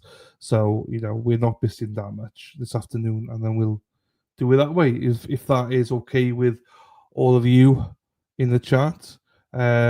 Lunch is over at 1:15 to 1:20 KD. So just a reminder, the defense are still there reviewing the enhanced audio. So the reason it's important is coming in anyway. The problem was that there was an enhanced version that they never told the defense about. So the audio itself is coming in, or it should come in. But when the defense asked for an enhanced version, they said there was no enhanced version until yesterday, basically. So now it's going to be up to the defense to decide whether it's the enhanced version that goes in, which means that we can all hear it better, or if it's a shit low version where we're going to be like, what the fuck's been said? Because it's the wiretap stuff. So there's no really, I don't think there's transcript. There might be transcript, I'm not sure. So what do you mean, KD? I'm enough entertainment, and I, Motherfucker! I hate that, you bastards. Right. Let me mute that. Jeepers, I did not expect that. So that's what we're doing. Right, but the plan until then is we're going to play some strip poker. So I'll deal to you. No. I thought you were eating. No, I'm only having a sandwich. I'm having a ham and tomato sandwich so I can make that once they're back. I'll make that at like 1:15, which is 6:15 my time. So before then, let's watch some stuff. Let's do some stuff, shall we? Let's look at what's going on in the world. Let me put a banner up first. That did frighten me. That's like Jesse.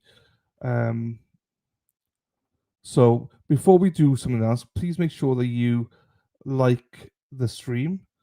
That would be very beneficial. Hang on.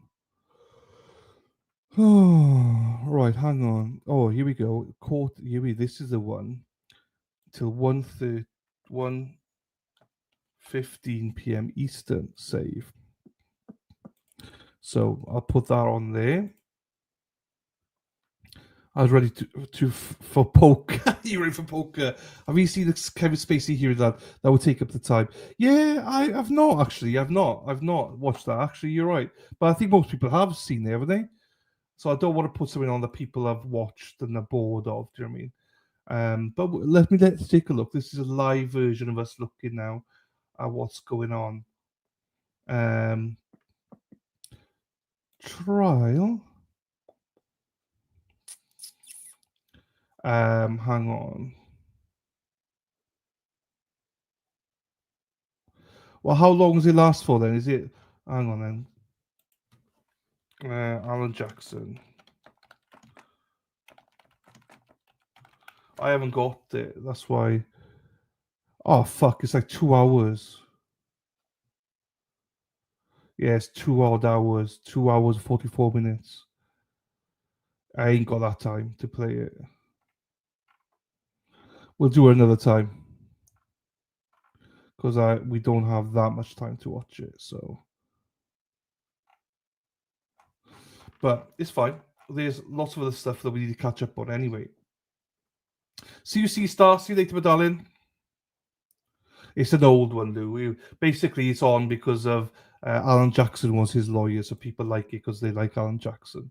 So they want to watch that because of Alan Jackson. Now I've lost my train of thought, but we are back here.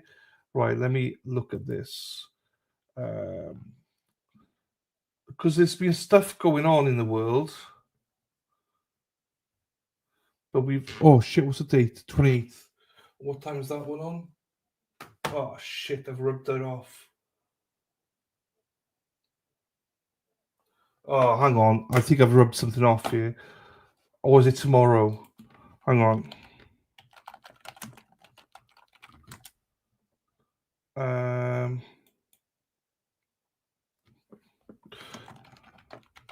It's the Dorothy sentencing. But I think it's tomorrow then. I think it's tomorrow. We'll see the today or tomorrow, and I think it's tomorrow. Right. I don't follow Enrique, to be honest with you. I don't follow it because I don't know enough about it, and I think Teal Boy said something about like I don't know. I don't follow it. I don't. I'm very neutral on it. You know, the man's rubbing off for me today. But I don't like to follow Enrique unless I know all the facts. I don't cover it. So there's just too much shady stuff going on that one. So I don't know. Right. What is this? Right. Ignore. Let me block Lady Di for a second. Let me block it here. Then I can look then at what we're going to play. Blocked. Good. Right. So I blocked Lady Di. So that's good. So I can't get distracted anymore now.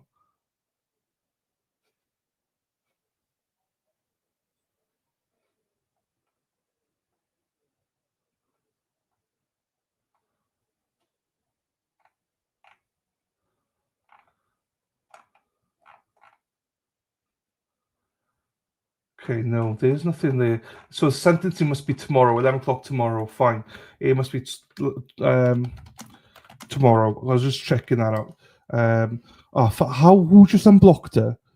Who just unblocked her? Jeepers Christ. How? I'm going to have to go back and block her again then. Right.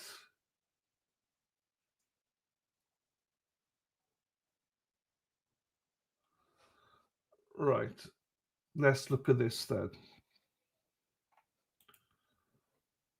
Let's look at this, because this is a very sad case. So let me get this up here.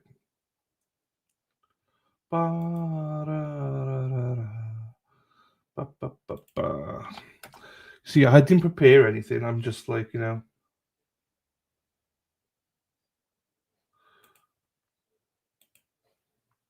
I know most of you probably seen this, but I have not seen it, so I want to play this because I've not seen it. This is the Jake and Rebecca Harrow stuff, so I've not seen this yet. So I just want to play it. It's probably something we'll probably cover.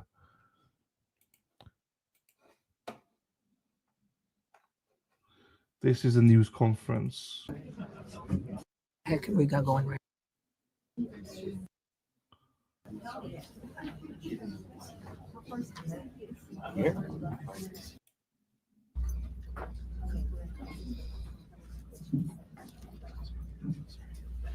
Good morning. My name is Mike Hetchman. I'm the Riverside County District Attorney. Welcome. I want to do a couple of things today.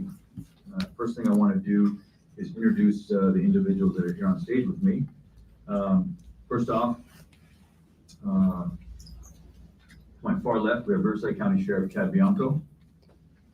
We have San Bernardino County Sheriff Sergeant Nicholas Clark.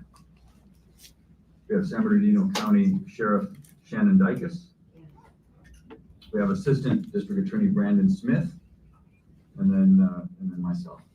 So someone who's not here, I want to thank as well, or introduce as well, Jason Anderson, San Bernardino County District Attorney.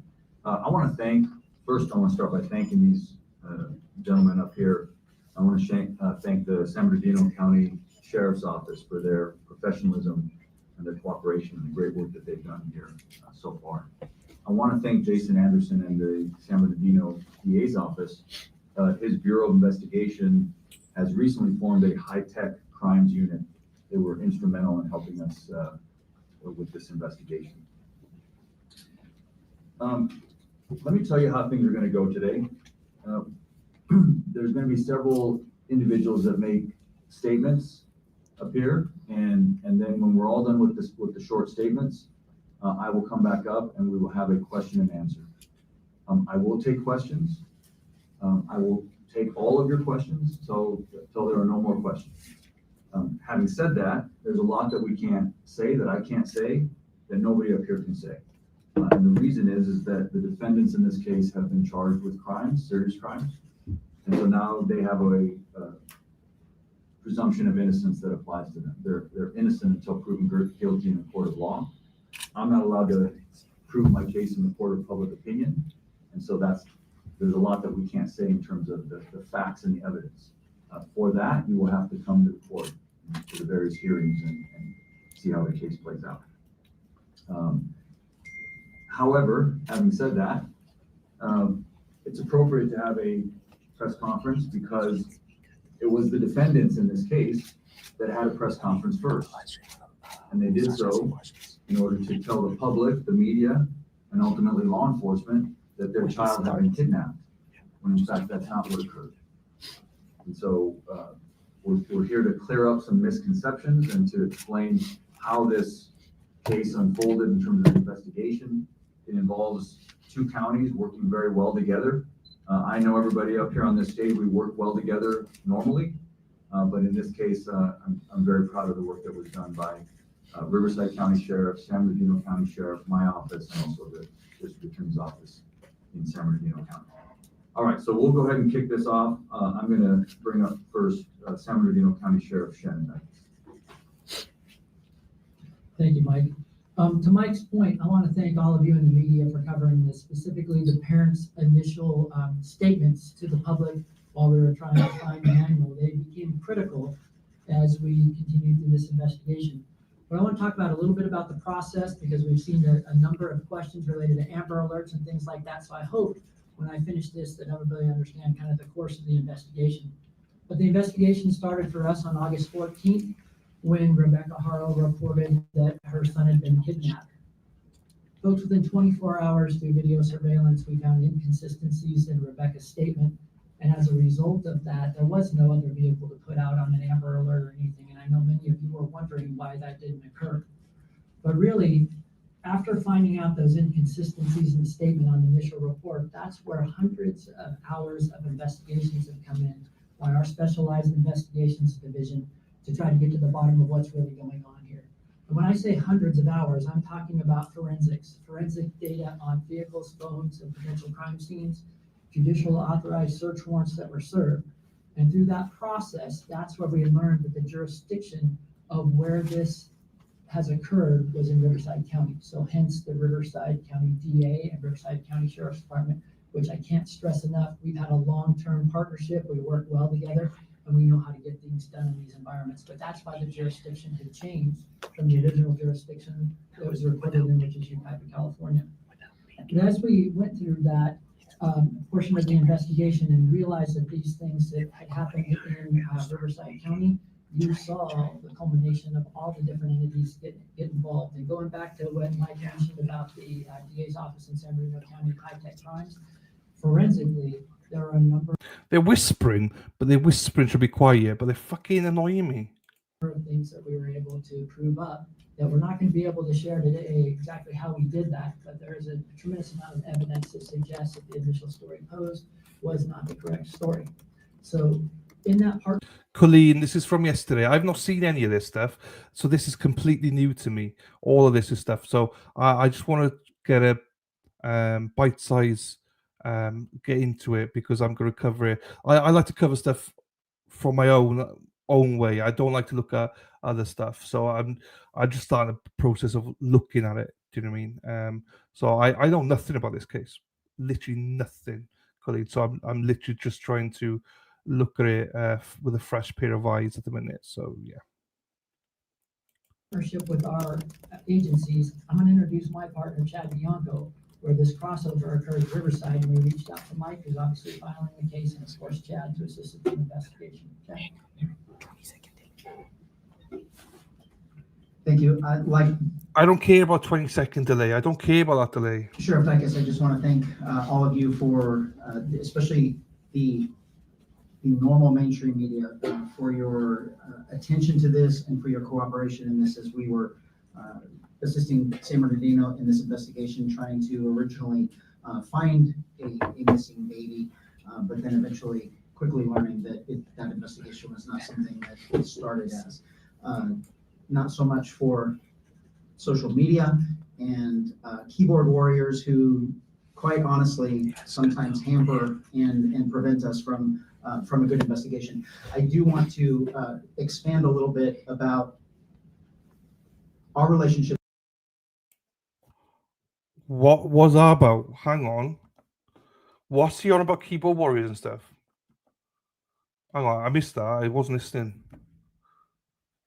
Talk about YouTube. Oh, is that what Robin G was on about? Don't like the YouTubers. Oh, hang on. A missing baby, but then eventually quickly learning that that investigation was not something that it started as.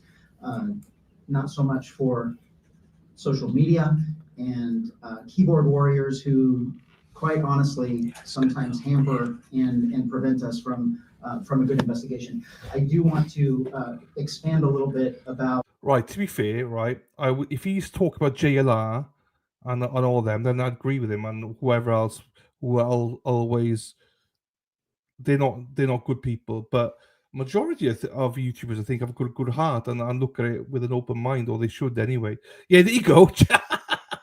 Who's BHP? I don't know who BHP is, but JLR, absolutely. JLR is a piece of shit, you know. So yeah, he does insert himself into everything and spoils it for everyone else. I don't know who BHP is though. There's one guy on TT who is boots on the ground with his case. I don't know who TT is. Bullhorn Betty. Oh, okay. Yeah, the Glera doesn't like Bullhorn Betty, do they? The Glera hates. Is that who he hates? He's issued the term. Keyboard Warriors. That's Lulabelle, that is. Keyboard Warrior. No, I'm joking. She's not. We all use keyboards unless you have a. They might think you wear a cape or something. The talk of the tick. The talk of the tick. He hates both of them. Oh, okay. Yeah, I hate JLR. JLR fucking messaged my parents, for fuck's sake. But we on a standout in Campden, messaged my parents. I'm like, are you proud of your son? And I'm like, my parents don't give a fuck what I do. Like, I'm 43 years old. How much of a dickhead do you have to be to message someone's parents and share their Facebook and stuff on Twitter? Like, dude, grow the fuck up, like, So that's what JLR is. Yeah, he messaged my parents. Can you imagine? I mean, luckily they don't give a fuck, like, but some of the anti-Canary people were like, they're taking photos of me and they're like, look at this Welsh guy out in America, blah blah blah, whatever they were saying. I don't remember what they were saying, but JLR got involved because obviously JLR he's a convict. He was convicted of, I think he was in prison for 10 years or something. And obviously he's coming after Aiden and stuff like that. And I tweeted something about, like, how can you go after Aiden because, calling him jail boy when you've literally been in jail for 10 years, And then he started researching me and posting my family's pictures and their Facebook group, Facebook pages on Twitter and all this. And then, he messaged my parents being like, do you know that? I don't remember what he said, but it was something along the lines, are you proud of your son standing out there being vile and all this? Whatever he said. Like, honestly, they don't give two fucks, obviously. They help about what I do, like, but yeah, that's the kind of guy he is. But whatever. I mean, so yeah, that's the type of YouTuber you don't want to be associated with, to be doing shady stuff. So I agree with him about people like JLR who are only in it for all the wrong reasons. JLR does have a YouTube channel. He's got a huge following. He's got an absolute huge following. They all do. Bullhorn Betty does. Dolly Vision. They all have pretty big followings. Do you know what I mean? So, so people love them, people follow them, people do really, really listen to them. So what the sheriff is saying, or whatever his name is, whoever this guy is, he's not wrong, because yeah, they're lunatics, and that's what he is going at, is these people are lunatics out there on YouTube. They harass people, I mean, in a really bad way. Do you know what I mean? Yeah, so JLR is one of the worst. And people follow them, just love it because it's literally drama filled. They all love the drama. It seems they do. But as Lady Di said, everyone loves drama. Everyone's in it. I try and avoid drama, but it's impossible to avoid it. But yeah, they just create drama. They don't. So I would say they are people who do not. They will say stuff and not have evidence to back it up, if that makes sense. They're hard-hitting investigators who have zero evidence ever to show that they're hard-hitting, so and yes, they capitalize on missing children. Yes, they do. Just to make money, they do. Yes, they don't do it for the right reasons. Basically, they have huge following because people like the drama and they sure come with it. Yes, and that is who this sheriff is alluding to as well. There are so many great YouTubers out there that get bad names, and I'm not talking about me because I'm nobody. I'm talking about the big YouTubers that do a lot of great work, and do a lot of research and bring facts and stuff like that. It's just sometimes it's hard to find them, But yeah, let's not associate all YouTubers in with people like JLR, Bullhorn Betty and stuff. There are people that do research and do good stuff. And I'm, as I say, I'm not including myself in that because I don't do half the research that people like Giselle. I was going to say Gillette does. Giselle and Brandy Churchwell and Lana and there's so many of them that put their hearts and souls into research and value it. And I, even then, I'm not going to say to you, listen to everything they say. I don't. Do your own research. But JLR, to never believe. And also, it's hard because I'm sure there will be some truth that JLR comes out with, but because he lies so much, as soon as you start lying and you don't have proof to show for it, don't trust them. Do you know what I mean? If people say bad things about other people, don't, unless they prove it, don't believe it. Normally, if they've got no receipts, it means that they don't know what they're talking about. So listen to those research a lot. That's what I tend to do. But that's why I do this. I try and research with you guys while we're doing it. I think I've proven I'm always happy to say when I'm wrong with stuff. That's why I try and watch stuff with you guys so we can make our own minds up about what it is, So the information they also don't make sure their information is accurate. They just want to be the first to say something. Yes, and that's the worst part. Who are you guys talking about? Fill me in. We'll fill you in, KD. JLR and Bullhorn Betty and all them. You're amazing YouTuber. Oh, Lulu, mwah, mwah. Love you, Lulu Bell. Love my Lulu Bell. Thank you, Lulu Bell. JLR is the wino mums and pops. Yeah, basically, yeah. JLR's the worst. He is the worst, isn't he? Hello, J Mac. Hope your snogging of dummies is going well. Hope you're doing well, my darling. Reminds me so much of Hanky Spanky. J Mac, oh my god, so bad YouTuber. Yeah. JLR was the one that came to Dedham and went around looking at Aiden going, jail boy, and went up to Karen and basically said, you killed John and all this. Like, he's, he's one of them. He's not a nice person. Giselle's face when they talked about YouTube is funny. I mean, but I can distinguish the fact that I understand what YouTubers he's playing, he's stating about. So I don't say Gisela and Brandy and Lana, they are great researchers. So, I don't do the in-depth research they do. I try and do it with you here, basically. So, but I also like to go to trials not knowing too much either. So, right.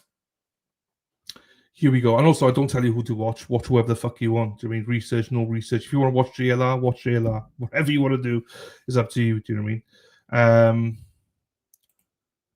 Yeah, he was told not to come back, I think, by the troopers. Like, if you're going to come back, you're going to get arrested, type of thing, because he caused havoc down there. He's a YouTuber. He's a YouTuber. He is on social media. He blocks everyone, and I don't understand him. But anyway, let's go back and listen to this. Anyway, our relationship with San Bernardino, a lot from the media, a lot of questions have been raised about jurisdiction, and what Sheriff Dicus and I routinely talk about to our own communities isn't really necessarily displayed in the media or said to the media, but neither one of us care about jurisdiction. Our belief is that the Inland Empire is better served when we are cooperating and working together. And in this investigation, from the very beginning, it was obvious that it could involve both counties. When something like that happens, particularly in this case, the original investigation began with Sheriff Dicus, and if he chooses to take it to the end, he will, which obviously he did. And my position is Sheriff Dicus is responsible for this and the assistance of my department. So there is no asking us, there is no anything like that. It is, we have to serve our public best, and he has every single available resource that the Riverside County Sheriff's Office has to offer to make sure that we provide justice in this case. This is an extensive investigation with both agencies that ultimately is headed by the supervisor of the Detective Bureau from the Sheriff's Office in San Bernardino. But the cooperation, as you can see, between the both counties is what is going to bring this to a successful conclusion. There is absolutely nothing, no crime more important than the injury of a human being, particularly a child. And the amount of resources that were expended to find this baby and to ultimately bring the people to justice responsible for the loss of this baby, I can't even tell you the amount of resources that were expended in this. It is a massive investigation that will obviously be ongoing, and we appreciate your efforts. This involves a lot of things though from us, and hopefully there are more questions to be answered, but I'll end it by saying this before we get into more questions specifically about this case. This was preventable in numerous ways.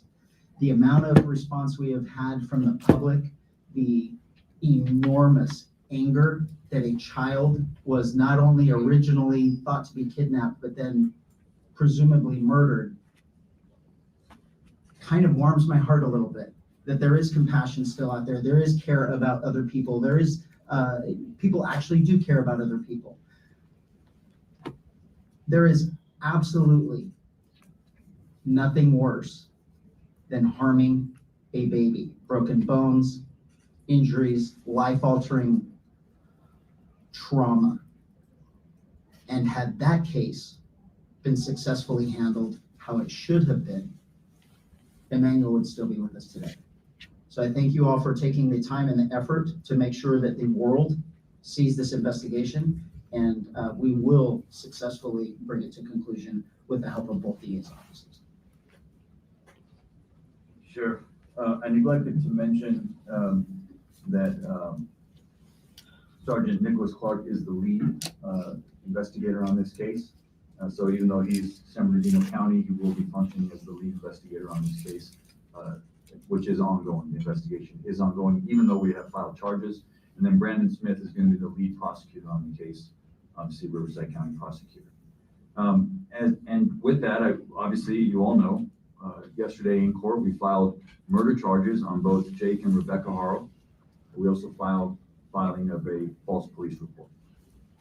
And with that, I will take questions. I know you're gonna have a lot of questions. I do want to lay some ground rules. The way we do it here is don't shout at me, no chaos, just raise your hand. I ask you to ask me one question at a time. I'll do my best to call on everybody. When we've gotten through everyone who has a question,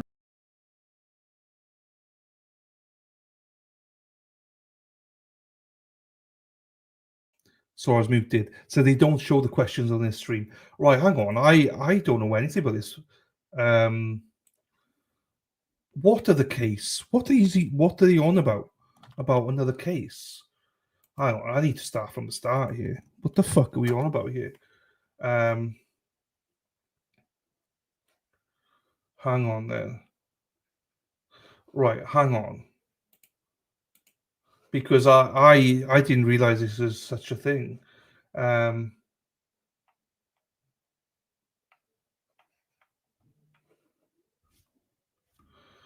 with me, people, whilst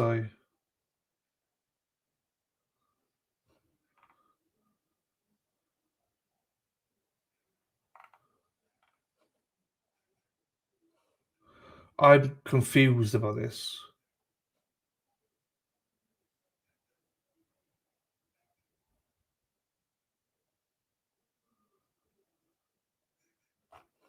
Right, hang on. I don't like to do this, but I do need to know the background of the parents because I don't know anything about it. I'm like, what did he just say? Because there's another case. Like, I apologize in advance. I did not know this. I did not know hardly any of this stuff.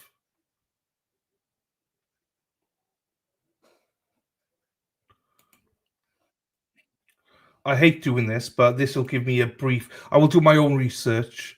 He permanently hurt his 10-week-old daughter with another wife 2 years ago. She could do anything on her own or on someone else. Fucking hell. In for child. You watch it, Charlie test me for this case. No, I haven't, Cindy. Charlie Adelson. Don't worry, he's fine. Right. Okay, so what I'm going to do is just for my own benefit here, I'm going to watch Sidebar, and I hate watching Sidebar, but I need to know a little bit more of the background here, and then we'll do our own research after this. Emmanuel Harrow. This 7-month-old little boy is everywhere. I just want to know the brief background of it all, and then we'll do our own research. On the news right now as his parents have been arrested in connection with his murder. But when you look deeper into his father, Jake Harrow, and his criminal history, not only is it unsettling, but you ask, given the current allegations, how on earth was he allowed to have custody over this baby? We are exploring this past. We are exploring the system. We are exploring what answers we need to know and whether there was a failure at play. Welcome to Sidebar, presented by Law and Crime. I'm Jesse Weber. There is a part of this Emmanuel Harrow story that is incredibly confusing and upsetting. There's a lot there, but there is something in particular that I want to call out. Because as the parents of this missing 7-month-old out of California have now been arrested for his murder, Jake and Rebecca Harrow, a week after he disappeared and they first claimed he was kidnapped, when you look at the history, you wonder if these allegations that they are now facing, assuming they're true, they're innocent until proven guilty, but assuming they're true, how is it possible that these two were allowed to even be around Emmanuel? How did they even have custody? What do I mean? Jake Harrow apparently pled guilty in 2023 to child cruelty connected to a 2018 incident with a baby girl. Now, some outlets have reported this was Emmanuel's older half-sister from a different relationship with a woman named Vanessa. And this 10-week-old sustained incredibly serious injuries, including broken bones, under Jake's care.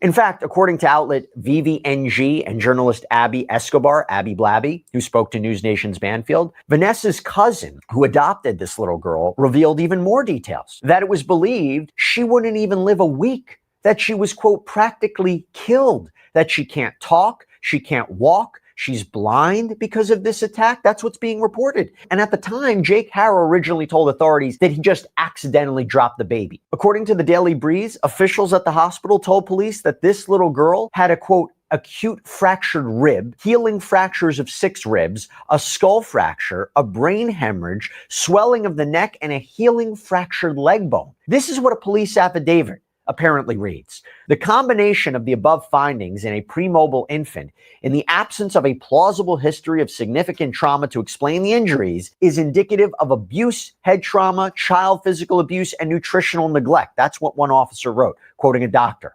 Apparently, Jake Harrow tried to blame his wife at the time, again, Vanessa. I will say this, I do not like to use law and crime. It's just more of a, as Josie says, we'll watch it for now, then we'll do our own research, but for now we'll watch it. Even claiming there was a search on her iPad, the iPad web browser, that said how to feed a baby with broken ribs. But in the end, he and Vanessa at the time, they pleaded guilty, and it's being reported as willful child cruelty. Harrow was sentenced to just 6 months in jail through a work release program, a 4-year suspended sentence, and was ordered to attend the child abuse treatment program. Now, Abby Blabby said that this little girl's adoptive mother said before the arrest of Jake and Rebecca in Emmanuel's case, quote, she feels that justice wasn't served the first time. She said that when she first heard the news story, it just broke her to pieces. She immediately had a feeling, as I feel most people have, the story just doesn't really make very much sense. And I'll tell you what, there is more. VVNG reporting that this cousin also adopted Jake Harrow's son, who was apparently born with fetal alcohol syndrome, and that Vanessa had reportedly been cited for DUIs while she was pregnant. Oh, by the way, it's being reported by outlets like NBC that before Jake and Rebecca were arrested, but after the search was on for baby Emmanuel, their other 2-year-old child was taken from the home by Riverside County Child Protective Services. Was that in relation to some alleged abuse? Was that in relation to the fact that the couple were about to be arrested for Emmanuel's murder? It's unclear. By the way, little side note, we have been super busy here trying to update you on Sidebar all summer long about all of these breaking stories. And the last thing I want to do is be thinking about something else, right? I want to focus on my job here. I want to focus on these stories. I want to focus on reporting. And like, for example, I don't want to be thinking about my phone bill. I don't want to be thinking about my bloated wireless truck.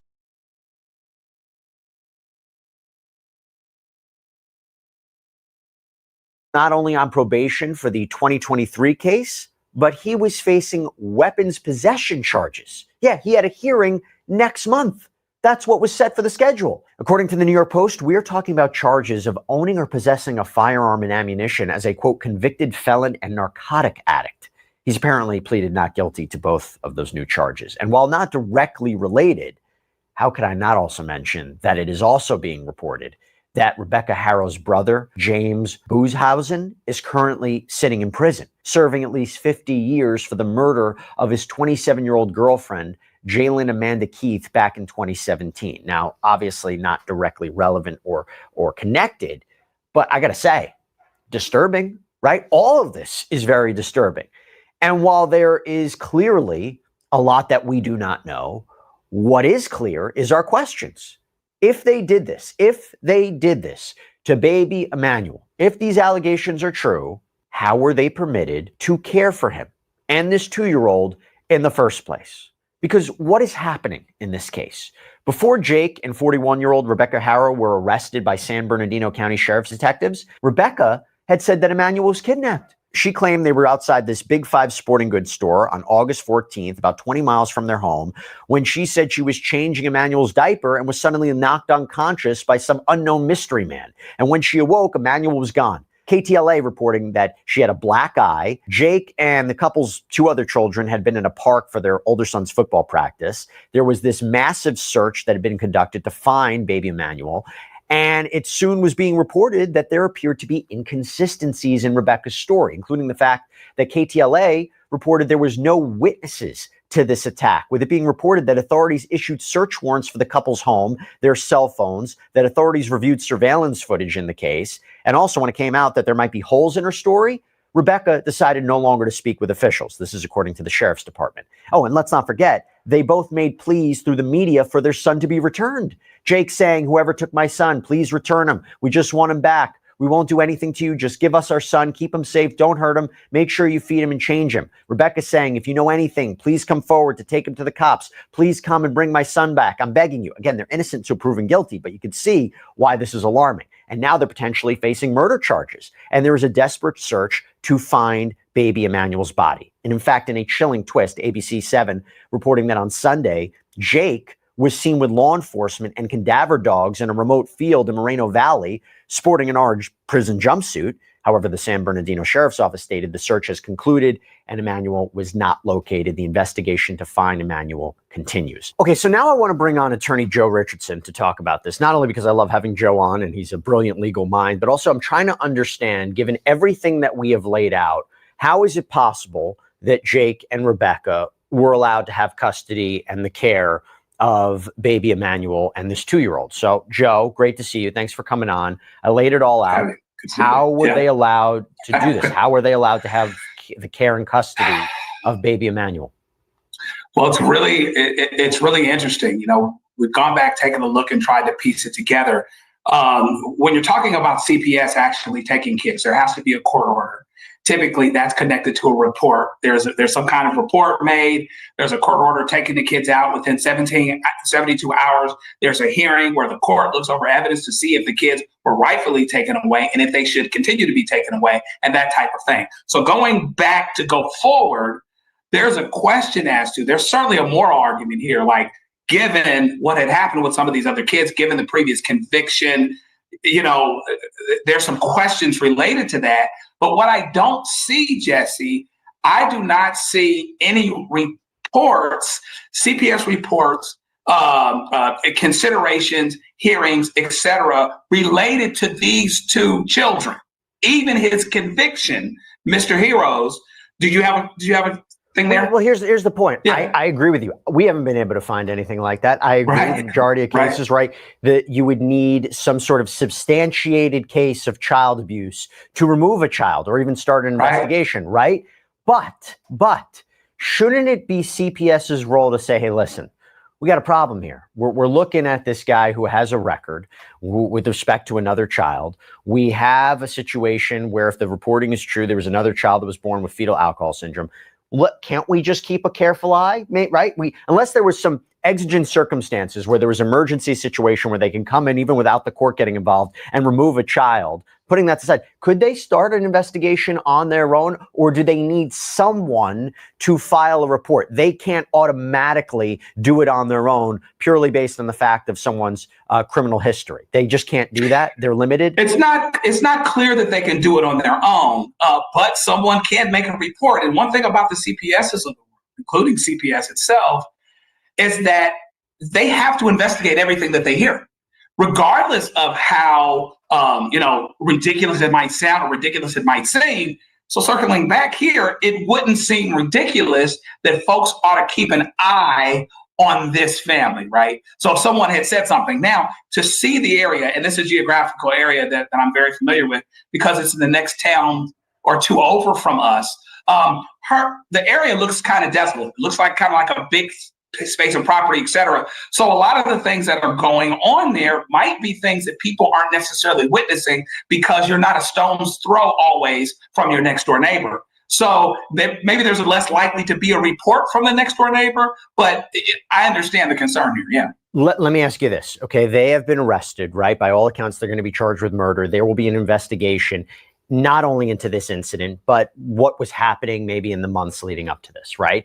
And look, they're innocent until proven guilty. Having said that, if it should come out that there was evidence of abuse before what's going on with Emmanuel, if there was episodes of abuse and it wasn't properly investigated or wasn't properly reported to CPS, what happens then? Because we could have a scenario, sure, right? We can have a scenario where yes, there is a very troubling criminal history, but there was no evidence of abuse leading up to what happened or allegedly happened to Emmanuel, right? And that may be, you know what, CPS, there was nothing for them to do. But if it should come out during the course of this investigation that there were significant red flags, what happens then? Well, it's an interesting question because what you have left, I mean, we're presuming that this youngest child is no longer with us. You know, he has been helping them walk through an area. He had on his jumpsuit the other day. He's walking through an area called Moreno Valley, which is close by. So the aggrieved party, as it were, that's still with us is the 2-year-old. So the question becomes, is there an advocate for the 2-year-old such that the 2-year-old is damaged because of what CPS didn't do? So that's kind of what the question becomes. And if something is found out, maybe a report wasn't followed up on. Maybe there were so many reports that people started that CPS desensitized them, and that kind of thing. Okay, if there's something there, then maybe if that child has an advocate, something can happen and be brought to bear related to the child itself. Does it create a larger discussion? Because now, you and Jesse, we've dealt with a couple of these in Southern California recently where there are people that with particular pasts that end up actually doing things that their past might have indicated that they may have done, right? Is that give us a larger discussion related to accountability of the CPSs of the world, et cetera. And so that's something that remains to be seen. That's something that ought to happen, probably, because it seems like this is not so far afield that this couldn't have happened. But hopefully it leads to a larger discussion. Why was the 2-year-old removed? Was there a question that this 2-year-old was removed because of what was happening in the investigation of Emmanuel and they knew there was going to be an arrest and they want to remove the child beforehand? Or did something happen where they said CPS has to come in and we need to remove this child? That's an interesting question because we don't have that answer about why this 2-year-old was removed before these parents' arrests. The timing suggests that it was related to the investigation, right? If you talk about having a child that has disappeared, I got beat up, and that's a pretty open area right there on Ukaipa Boulevard at Big. And that's probably because he told them that that's a place to be. What would the deal be here? Well, when he couldn't get the death penalty, maybe they say, if the woman was made to kind of go along. I mean, she's sitting there with a black eye. She made to go along. Maybe she gets 40 years and he gets life without possibility because somebody's going to jail for life. Okay. Maybe that's the deal because there's some acknowledgement, related to that. But maybe this creates an opportunity for us to do something that maybe we weren't thinking of before. Hopefully it allows us. I get the gist of it. Okay. Fucking horrible. Right.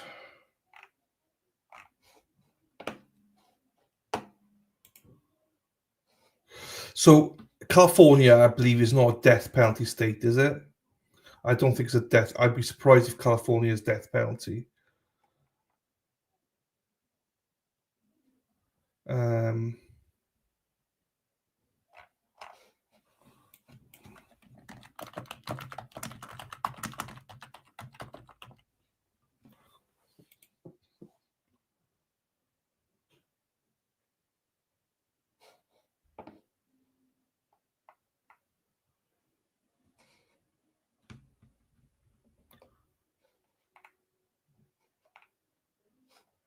I'm just trying to find something else here.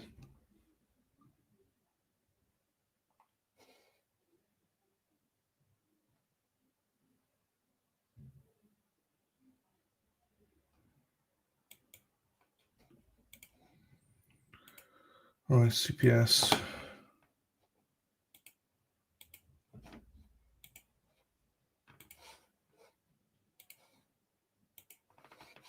This is developing tonight, 1 week after little Emmanuel Haro disappeared in Yucaipa. San Bernardino County Sheriff's deputies arrested his parents today for his murder. Cabazon residents holding a vigil in honor of the 7-month-old boy presumed dead tonight. And as KCAL's Nicole Comstock reports, investigators continue the search for his body. Many people who've been watching this story unfold tell us they had a gut feeling from the very beginning that something very bad happened to this little boy and that maybe his parents had something to do with it. And so there are a lot of people who are very invested in Emmanuel's story.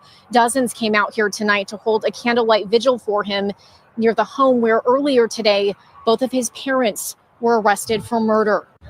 I don't know what people get in their head just to hurt the baby. Like, it's just so sad. Tears from strangers for a baby they never even knew.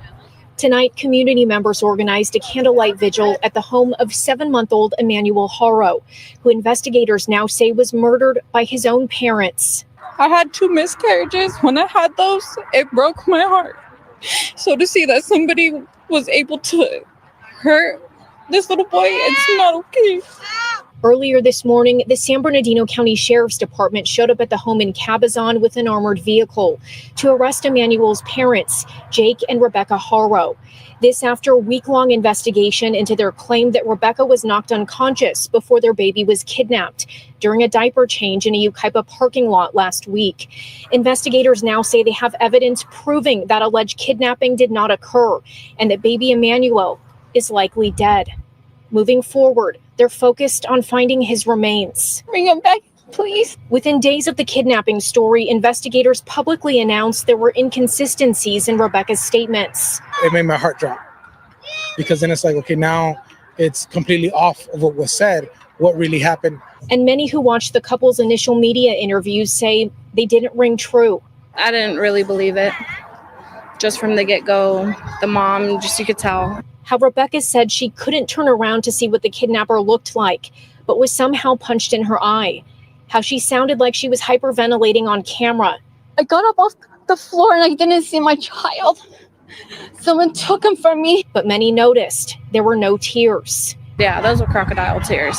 The Haros also said their baby was always happy and smiling, but many think the photos they shared in an attempt to find him didn't reflect that. As people all around the world mourn the loss of this innocent infant, those gathering here are praying that justice is served. I love that everybody's here and able to be his voice because he don't have one. Court records indicate that both of the Haros have been booked into the Riverside County Jail for murder with malice with no bail, and they are scheduled to appear in court for the first time on Tuesday. Another thing, we reported earlier this week that the baby's father, Jake, was previously convicted of willful cruelty against a child for a different case involving another one of his children. And while his attorney says he did his time for that, he completed parenting classes, and he believes he was a changed man, many people out here say they think the system failed Emmanuel and should have done much more to keep Jake away from children. Reporting in Cabazon, Nicole Comstock, KK.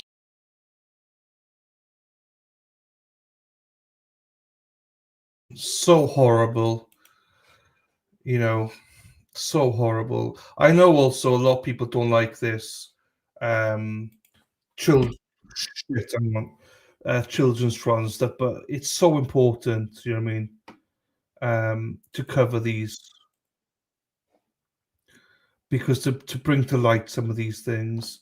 Right, I'm going backwards. This is from 3 days ago. I know I'm going backwards. I'm just intrigued now. I can't wait to highlight this case. It's fucking disgusting. Eyewitness News at 5, breaking news involving missing 7-month-old Emmanuel Haro. The baby's father was seen with San Bernardino County deputies in the middle of a field in Moreno Valley. Now, it was this week that detectives revealed they believe the baby is dead. I'm Niku Kazori. And I'm Jory Rand. Let's get right to that video just into our newsroom. There you can see, escorted by deputies, that is Jake Haro in a prison jumpsuit assisting search and rescue crews near the 60 freeway in a field off Gilman Springs Road. This is in Moreno Valley. This does not bode well for anyone holding out hope that that baby might be found alive. Emmanuel Haro, if you have the father of that child with deputies and a large law enforcement contingent searching a field off the side of the freeway. We do have more information. The couple, Emmanuel Haro's parents, claimed their baby was kidnapped in Yucaipa on Thursday, August 14th, but detectives say after interviewing them multiple times, that story quickly fell apart. Rebecca said she was attacked and knocked unconscious in the parking lot of a Big Five store in Yucaipa. We heard from her in a, I guess you could call it a tearful interview, although we did not technically see any tears coming from her eyes as she was crying, where she says she was knocked unconscious, regained consciousness, telling investigators her baby had been taken. He had been kidnapped. After that disappearance, the boy's parents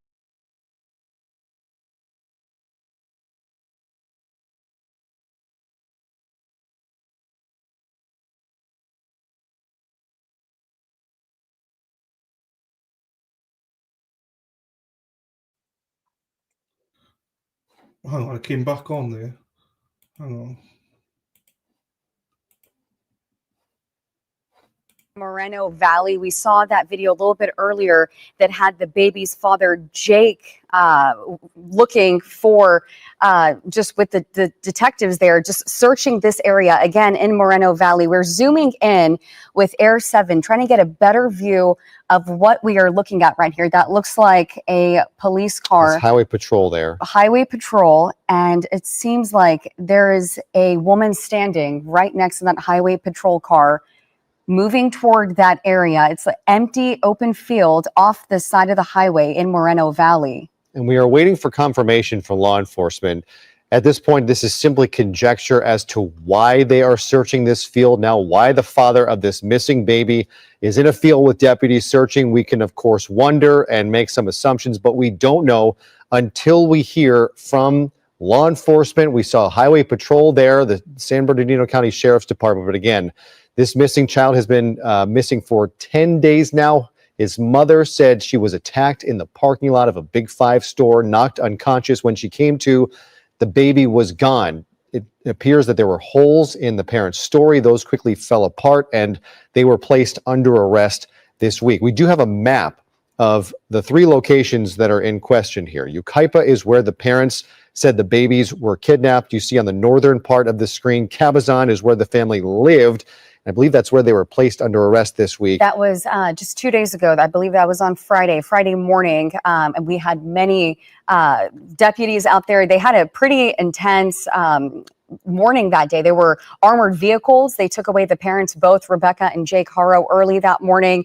Large police presence. Neighbors came out as well. They also expressed concern and, of course, shock and anger, especially watching the parents getting taken away. They, of course, had so many questions. That night, they actually held a vigil for Emmanuel, and we had video from that night.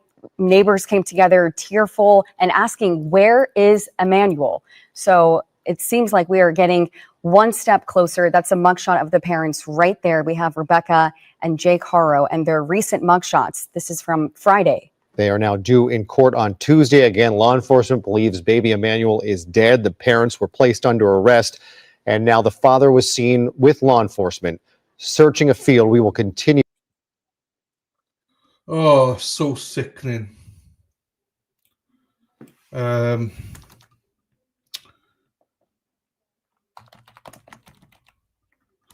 on, one more thing then.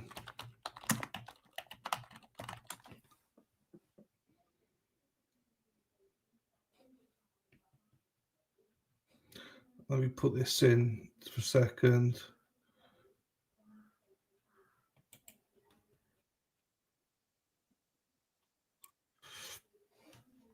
All right, let's play this and then we'll go back to the other one.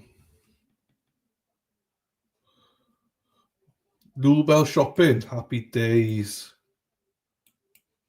Major break in the case of a 7-month-old missing for more than a week now. The parents of 7-month-old Emmanuel Haro have now been charged for his murder. The baby boy disappeared August 14th, and investigators are still searching for him. NBC4's Christian Cáceres is live in Riverside, where his parents made their first court appearance today. Christian. Annabelle, good afternoon to you. And that's right, as you mentioned, Jake and Rebecca Otto were charged with murder and also for filing a fake police report. But as you mentioned, they made their first court appearance today. Take a look. So for Mr. Haro, the court will... Well, the parents of 7-month-old Emmanuel Haro were supposed to be arraigned today inside a Riverside courtroom, but the judge pushed the case to next month because the couple's public defender said they had limited information, meaning no police report and only the complaint, which was actually filed today. Now, it's been 12 days since the couple reported their missing son from the shopping center in Yucaipa. That's when the boy's mother, Rebecca, said she was attacked from behind while changing his diaper in the parking lot. When she regained consciousness, she says her son was gone. For several days, sheriff investigators searched for the boy, but an Amber Alert was never issued. Investigators said the parents' story started becoming inconsistent. And last Friday, both Jake and Rebecca were arrested at their Cabazon home as the whereabouts of their son remain unknown. Today, several families came together outside the courthouse in support for the missing boy. It seems like he didn't have a lot of love in his life. And so I just felt like it was important to come out here and just show him, that people do care. And according to court documents obtained by NBC4 Investigates, Jake was convicted in 2021 for cruelty to a child and in 2024 for being a felon in possession of a handgun. And Annabelle, I have to mention that Jake and Rebecca Otto's case, again, has been pushed to next month. And hopefully the public defender says they will have a private attorney. But again, they're hoping that all this information comes together within the next couple of days. But we're also learning that tomorrow, the Riverside County District Attorney's Office, they plan on releasing more information about this case. They're holding a press conference tomorrow morning where we know the San Bernardino and the Riverside County Sheriff's Departments, they're both going to be there. So stay tuned. Okay, we'll look into it in more depth when I have more time. Jeepers. I know that there was these kind of things aren't for everybody. I understand that, but it's important to me and this channel that we thought. I didn't even realize this case was a thing, so it's important to me that we cover this. So I will do my own research and bring some stuff. Hang on. I hope we can watch the trial. Want to see them hear the words. Do they? Yeah, that's the only thing. Do they? If it's streamed in California like that, then yes, I presume it's going to be a huge trial. So I presume so.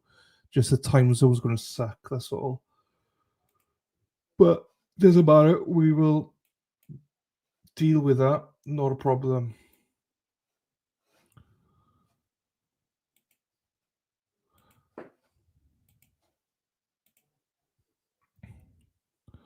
Okay, just go. There you go. Right. So they're supposed to be back. Let me unmute it. Fine. They're supposed to be back right now. Obviously, they're normally about a couple of minutes late coming back, but we're on time. That went quick. An hour and 15 minutes went super quick there between everything. So, we'll hopefully start doing some of this stuff. I mean, yeah, I'm thrown a bit, if I'm being honest. I'm thrown a little bit. I didn't expect that. I'd heard about the names, but I didn't know anything about it. And this, wow,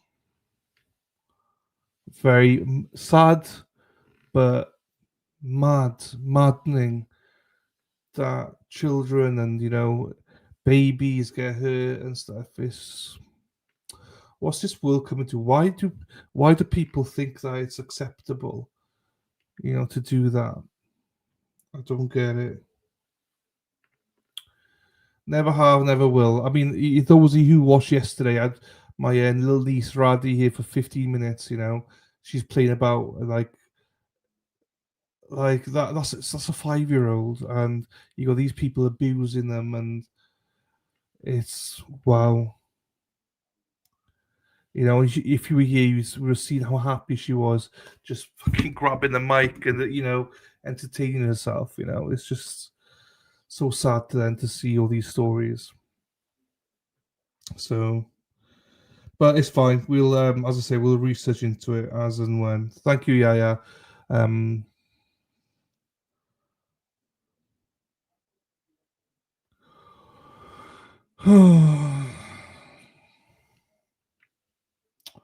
Now we're going back into the Adelson case.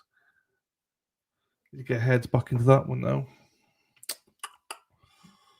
I don't remember. We were right. Oh, we got this guy on.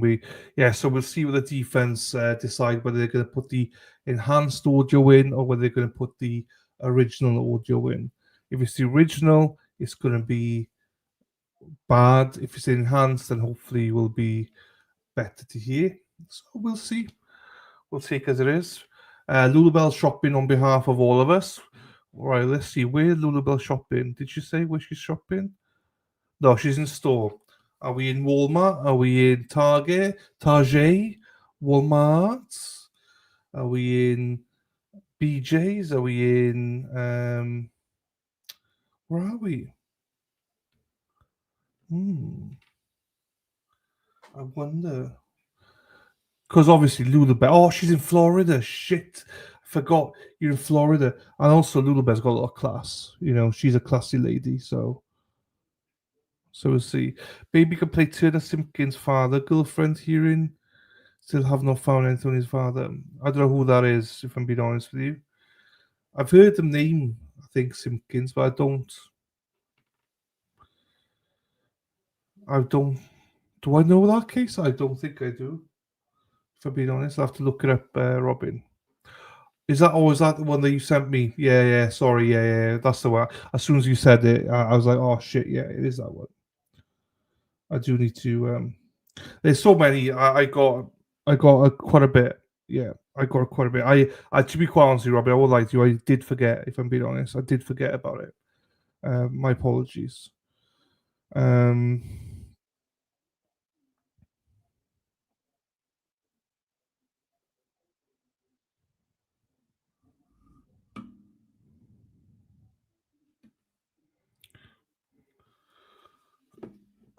Who has Wegmans or Publix near them? We don't have them in Michigan.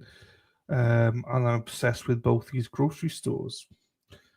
I've never heard of. I've heard of Wegmans. I think is that one in Canton? Publix. That looks like pubes. Ix. I'll give you Duncan. There you go, Lulabelle. Supermarket. This Lulabelle's the first one. She got me a Dunkin's card, and I got a Dunkin' Donut coffee bought on behalf of Lulabelle. Now I had Dunkin's before in New Jersey in 2018, I believe. I had a couple then in Dunkin' Donuts. Oh, you're in New Hampshire. Oh, sorry. I thought you were in Florida. It's still different for children. We just hear about it in the morning now. I believe it was even worse in the past. Maybe you're right, Duffy. Maybe you're right. We'll never really fully know because, as you say, we was never reported. I'm living in North NC. What? I thought you were in Jersey Jen. I thought you were in New York for some reason. NC, is that North Carolina? North Carolina. Why did I think you were in New York? I don't know why I thought you were in New York. North Carolina. So, born in Jersey, New Jersey. Fine. So you're in North Carolina. Fine. Daffy Dill, are you still in North Carolina? You're in Carolina somewhere. Wendy's for fries and frosty. Yeah. Erica wants me to do that. So I didn't have cream soda. I still don't know what cream soda is. I don't know what it is. It might be something I know. It's just I've never tasted it. Or you might just use a different name for it. I generally don't know what cream soda is. Buy one, get one free, like, is it? Publix has bog off.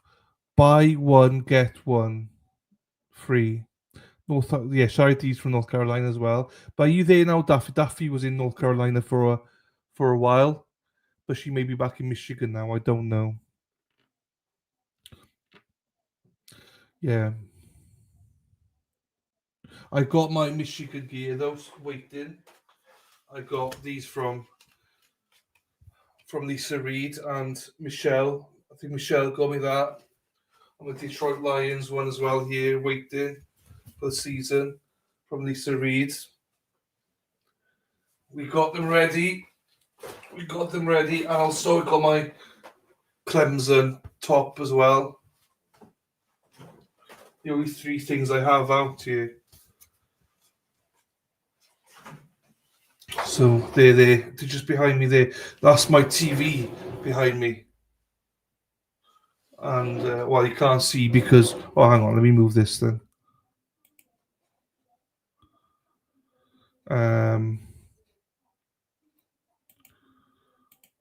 Let me remove the banner. You see them? So Michigan, Detroit Lions, Clemson. I have my Patriots stuff behind me then. And my Patriots gear is actually over there.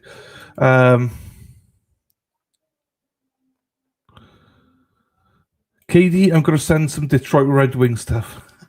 Hey, if you do send them, let me know in advance, because don't send them to me in the UK. It costs too much. But send them. I'll give you an address. I'll have to ask Dennis if it's okay to send them to him, or we can get, because I'm going to be in Boston in 8 weeks or whatever. So if you do want to send them, seriously, let me know, and then we'll send it to someone else in the US, because then it's a lot cheaper. It's too expensive to send anything in the UK. I love gears and stuff like that. So Daffy Dill, oh my God, I'm in Forsyth County. Where's Daffy Dill then? September. Oh, Florence, September. I'm with you.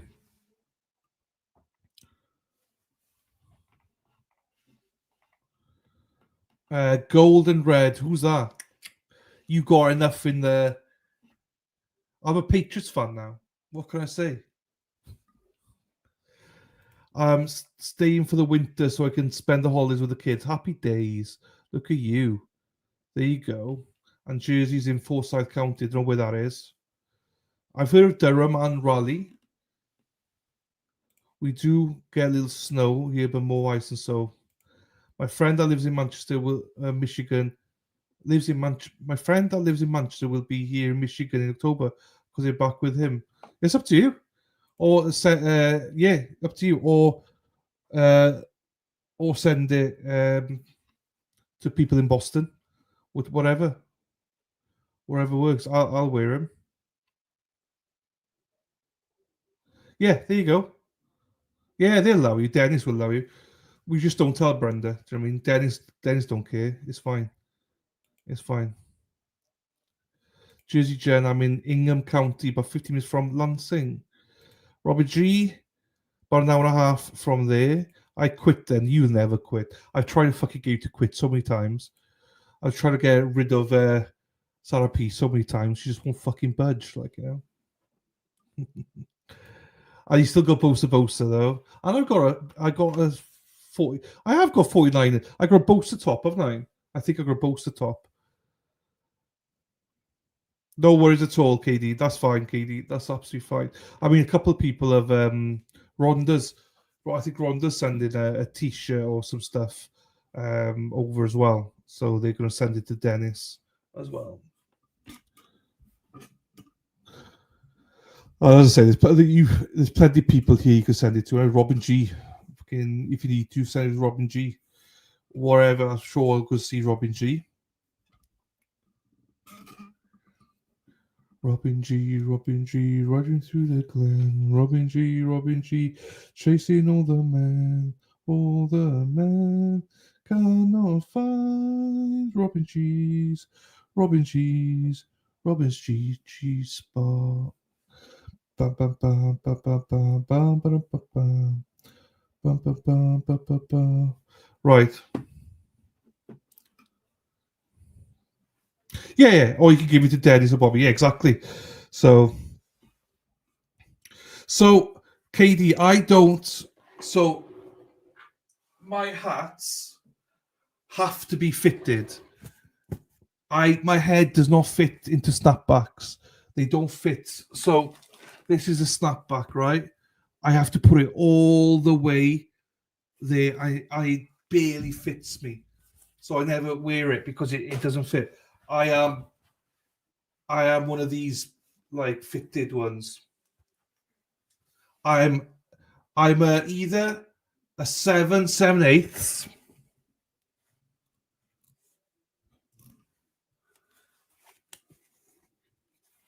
Where the fuck am I going? Or an 8. I'm an 8 though. My Patriots one's an 8 and fits nicely. This one's a little bit tight. That's what she said. But yeah.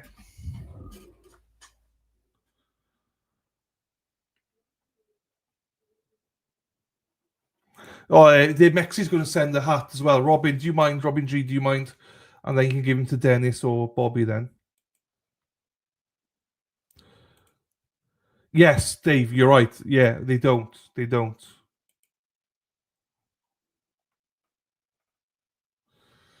Yeah, 8 would be perfect in that. 8 would be perfect. 8 would be perfect. My head is, Chu said Dylan has a dwarf planet for a head. I do. You do. Hey, J-Mac, you do. I got my Clemson top here, but it doesn't fit me. I've gone fatter. I'm too fat now. I do need some Clemson gear, though. There you go. Thank you, Robin. Thank you. There you go, everyone. Robin G is sorting out everything. That's a big head. You know it, girl. You know it. I have sent J-Mac some dick pics, everyone, and she says that's a big head. I know. Thank you, darling. So yeah, any orders like that, that's perfect because Richie, the duck guy, was gonna send me some stuff, and it was hundreds of dollars, and I was like, "Fuck, don't! What the fuck are you doing?" So yeah, it makes absolute sense. If you do want to send anything, Robin G's kindly offered. There you go. Because Robin G sees Dennis, and I even do you know what, Robin G? If you don't see them, I'm sure you'll be coming there when I'm there anyway. So it makes no difference. The altar quorum staying in North Carolina for the winter, back in spring. There you go, medallion. There you go. Hello, lovely. Hey, lovely. I've not seen you for ages. I'm very well. Where did you go on vacation? Sue was on vacation as well. Where did she go? Sue's gone quiet. How are you, lovely? It's nice to see you, my darling. Really nice to see you. Miss seeing your face. Gonna get some shit and mail it out before you get there in October, which means I'll probably do with a tape. Hey, lovely. Good to see you. Dylan just messaged you my dress. Give it. Thank you, Robin G. Thank you, my darling. As I say, I've sent some stuff to Dennis already that I'm going to be using. But yeah, thank you, Robin G. I appreciate that. Thank you, my darling. So yeah, that's always handy because some people have asked me for my dress, so that's always handy that I can send it now to Robin G or wherever. That's really handy. Thank you, Robin G.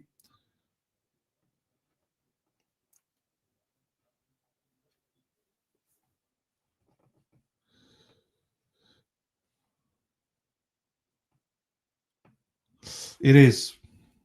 It is so expensive. Well, it's Amazon adds a lot to it, mind. Do you know what I mean? But they also, they're such a big company, they can afford it. Do you know what I mean? But if you do it from the post office yourselves, you're fucked. It's literally so expensive. Colleen, I don't know, my darling. It's a pain in the ass, isn't it? I hate this. Unless the only reason I could think they're late is because obviously the defense are reviewing the tapes. So maybe they did tell the judge, look, we need more time to review it. That's the only reason I can think of. Because I've not even seen the camera move. I've not seen anything. So it's just weird. And also, just so everyone knows, I'm getting hungry right now. It is 6:30 here, and I have not had my dinner. So I am getting hungry. I did not expect this lateness. I'm not happy with the judge because he knows how much I like my food. So, but we will get there. We'll get there. No, it's fine. Well, I'm just waiting for it to start. I am, Sarapi. I thought we'd be starting by now. They're just late. I don't know why they're late though. And I'm going. I'm gonna be up early tomorrow. I'm going grocery shopping tomorrow. I'm gonna get more stuff for my juicing. I got enough for tomorrow, and then I need to get more stuff for juice. Make my own juice. You know. Have a burger. No, I'm having a sandwich. I'm gonna have a ham and tomato sandwich, Dave. Probably with quaver crisps or something, or prawn cocktail crisps. I'm not sure yet. We'll see. Maybe ready salted. We'll see. I had custom Stanleys made for some of our favorite workers resort in Mexico. We always got it, and it cost me $200 to ship them. I know, it's just way too much, isn't it? Did you fix? No, I got another juicer. I got 2 juicers now. The other one is fixed. Yes. The other one is fixed. But I only use it for ginger now. That's it. How long will it take you to eat a ham sandwich? According to Brennan, about 10 minutes. Nobody puts tomato on ham sandwiches. I do. Do you know what, David? It is a thing in the UK. Not everybody does it, obviously, but I like tomato on my ham sandwich. I do. It's either that or mango chutney, and I fancy some fresh tomatoes because I need to eat them because I'm gonna get some more tomorrow. Right, the banner just went. The banner that says, "Oh, hang on," unless it comes up and says delayed. Dave, I wanted to say something. Jersey Jen. Thank you, Mama Ames. Mama Ames in my corner. They are gorgeous. I put tomatoes on everything. Love them. There you go, Mary. Love it. Have you heard from Radi's first day? It's not. She went to school today for like a club day. It's a club day. She's not starting school till next Wednesday. Next Wednesday is her. Well, all my nieces are back. Well, 3 of my nieces are back next Wednesday, and my oldest niece is going to university. She's moving in on the 18th of September. About 20 minutes right out of my garden. I have about 20 tomatoes right out of my garden that are ready to eat. The tomato cucumber salad. Love tomatoes. There you go. They are nice and juicy when they're ripe. Here we go, everyone. We're back. Right. I'm going to make some food.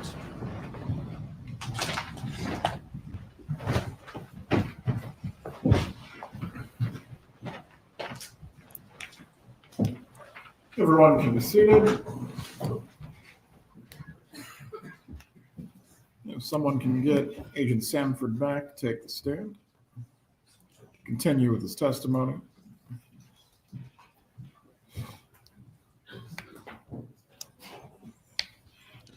I agree. They are the best.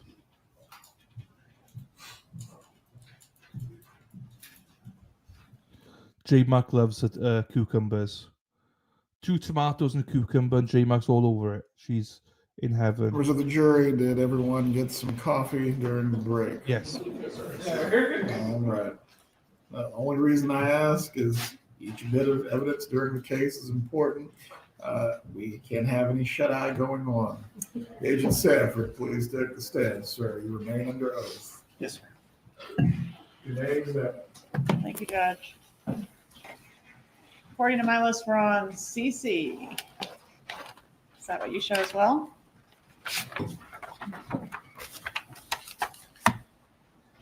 Yes, ma'am. Okay, so can you set up CC for us? The call we just heard, we had, I don't know, it appeared the FBI made Katie mad. Yes. Remember that call? Yes, that one was Katie and Charlie talking. And Charlie was supposed to go back to Donna to find out if the number was on the device at the office. Correct, if the caller ID showed up and what it read. So CC is on the same day, Charlie to Donna at 10:50, which is about just a couple minutes after, a minute or two after the last call. All right, let's publish CC, please.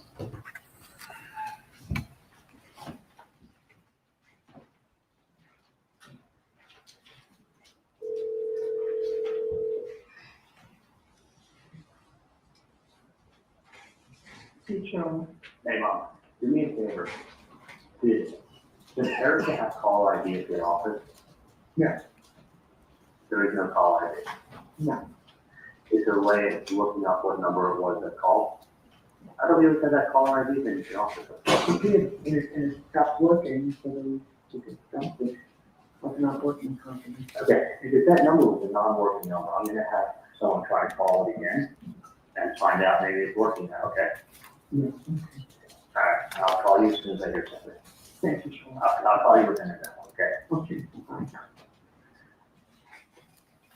Okay, I'm sorry, DD, please.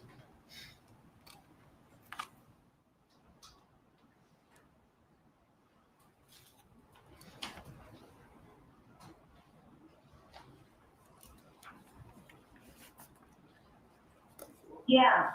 Okay, there is no caller ID at the office.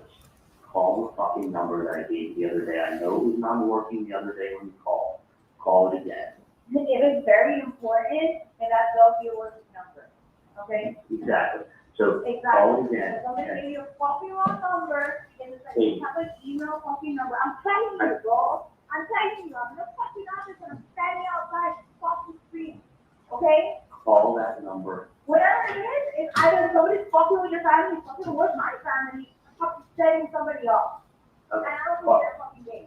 And you know what, you're thinking, you're not thinking. You're not thinking. Okay, what do you want me to do? You wanna call my fucking phone? What's that? You wanna call my fucking phone? I can care less where you call from. I'm just saying. Oh my God, bro.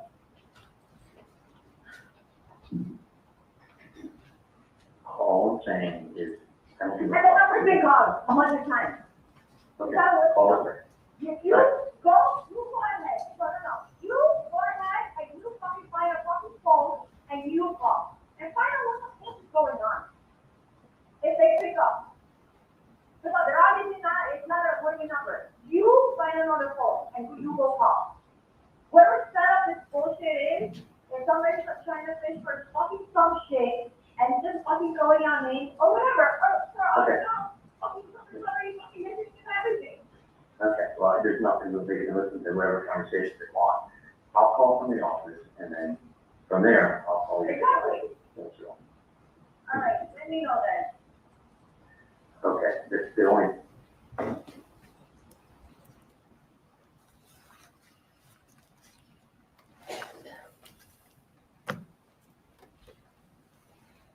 Okay, what's next? Next is EE. I'm sorry. That's right. E1. No, I think we have We have EE still. Okay. E's Charlie back to Katie again, 37 seconds at 11:17 a.m. Or to publish, Mrs. Adelson, if you need your amplification device or your headphones, please wear them. It's It very is. important that you are able to follow all of the evidence as it takes place during the trial.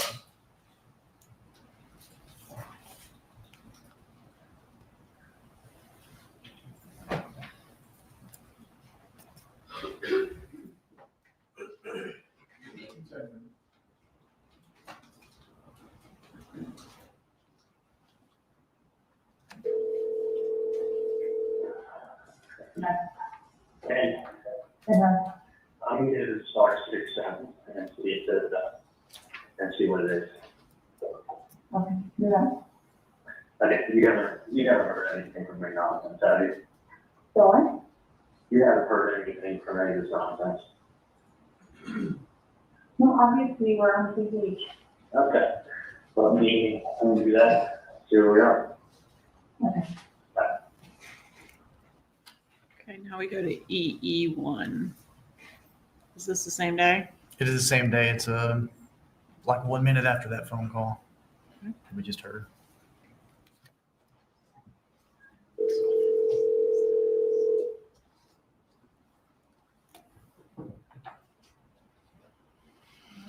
starts at the start.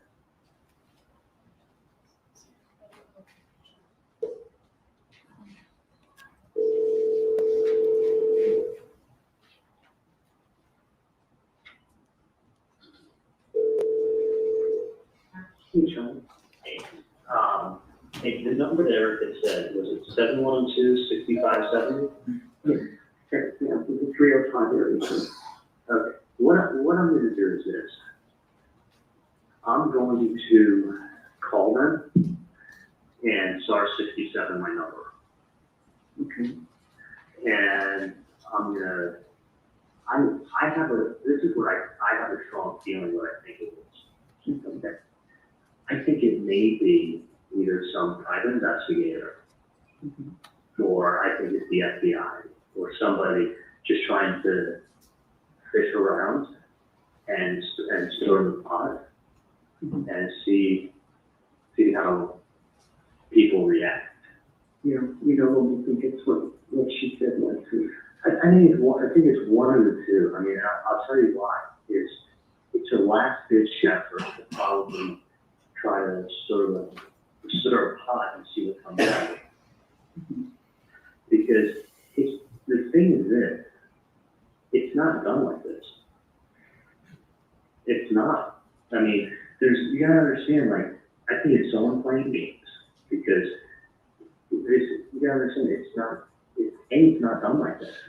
B, listen, you've done absolutely nothing wrong. I've done absolutely nothing wrong. And I think it's someone that may think they know something. So since they think they know something, they're trying to stir the pot. So if somebody really stupid, because we don't have any information, or if I did, I would collect my reward. So I don't know of anything. The fact that you're being extorted, sometimes people react differently to different things. Some people are extorted and they're just like, you know what? It's like patrons who extort me all the time. They're like, give me my money back, or I'll go to the board of entry. Well, I've done nothing wrong, but if I go to the board of entry, it's a bigger fucking headache than anything else. Right. So even though I'm 1,000% right in the dentistry I do, in the work that I do, I don't really deal with the board of dentistry. I don't want to walk in there and have them say, you didn't tell me. Yeah, that's funny. I was talking to the dentist yesterday about it.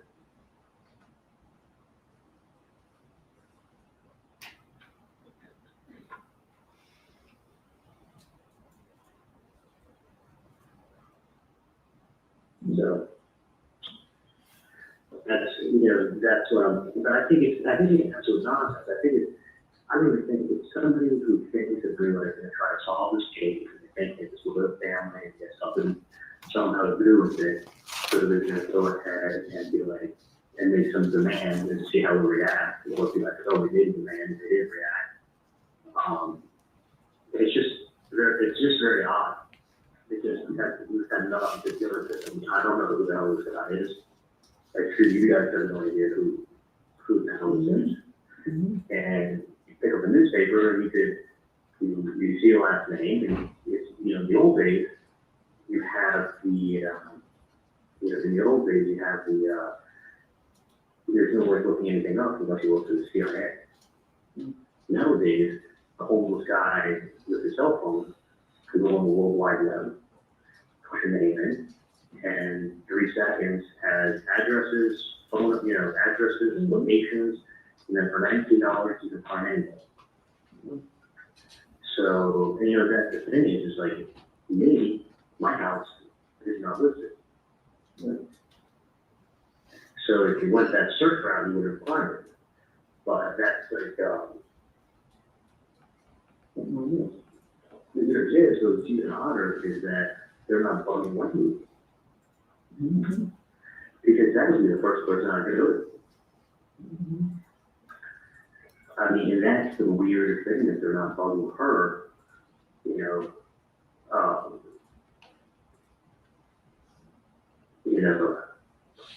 I don't, that's why I just kind of like, I don't want to have a headache, like, you know. Interesting. Because you don't want to trade one set of nonsense with the other set of nonsense. But you also don't want to have someone not read your door every other week. Exactly. That's why I was hoping, maybe if you had friends in Houston, that you could. So that's not working out. Yes. So, but I think I'm just gonna call them up and see what they want. If it's a non-working number. Well, that's what I want to see if it's not working. Yeah. You know, maybe not working the other day. Yeah. I think it's working. So, let me see what they want. I don't think, you know, let me see what's going on. Okay. If that went to work today? He did, but I was talking on the way, which I didn't want to do, but I knew that after we had been talking, that he came in, so that was an option. Okay. All right, let me call him. Do you want me to check the number with Erica and call you back? No, check with her, just call me back in a minute. I'll just text you back. No, just call me back. Call you back. Okay. Call me back. Okay. All right. Does Charlie call the undercover? Yes, he does. Okay. He and does. On what date? This is the first call to the undercover, right? This is the first call to the undercover on 4/28 of 16. Please publish FF.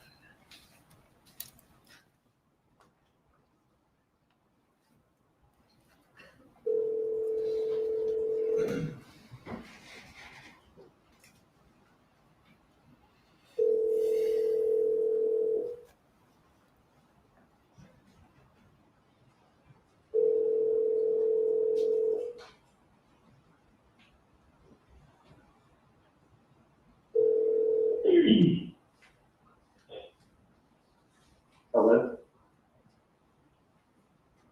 Hola, diga. Hello, diga. Who is this? Who's this? Someone's been calling my family and trying to figure out who this is. But in reference to what, man? Someone by the name of Sam called. Yeah, that's me, man. All right, what's going on? Well, what's going on is my brother Tato. Okay, my brother Tato has not been taken care of. His family's not been taken care of. I talked to Dentist Tato. Why are you calling me? Who are you? I gave your number to a lady. I don't know Tato. You don't know Tato? I'm not really know Katie. It's Tuca. They've been taken care of since the family problem was taken care of up north. I don't know who you are. You don't? Well, I'm going away, my friend. Because let me tell you something. I was a driver with Tato, and he told me the whole story. He told me nobody was taking care of him, nobody was taking care of his family. The family was taking care of Katie and Tuco, and nothing was taken care of with Tato. So we know what's going on. And Tato needs to be taken care of, do the right thing. The lady already has the paperwork, she knows what I'm talking about. We know Katie, we know Tuco, we know they've been taken care of. Let let me look in the morning. No more fucking around, man. No more fucking around. This ain't going away. That's what you guys need to do the right thing for Tasha. That's my brother, man. That's my brother, and he needs to be taken care of. His family needs to be taken care of, just like Katie and Pete have been taken care of. I've never met this people, but let me call you back, okay? That's bullshit, man. You know exactly what I'm talking about. You know this lady. I don't know your relationship with this lady, but we know what the fuck is going on. Just take on that way. Take care of that, just like you take care of Katie and Pete, man. All right, so in that call, or just prior to that call, did Charlie Adelson hit star 67 in an effort to camouflage his number? He did. And then when he hangs up from the undercover, who's the first person he calls? Catherine McManwell. How many calls does he make to her? At least 3, if I recall. All right, and does she eventually call back? She does. Is that our call GG? It is. Yes, ma'am. Publish GG, please.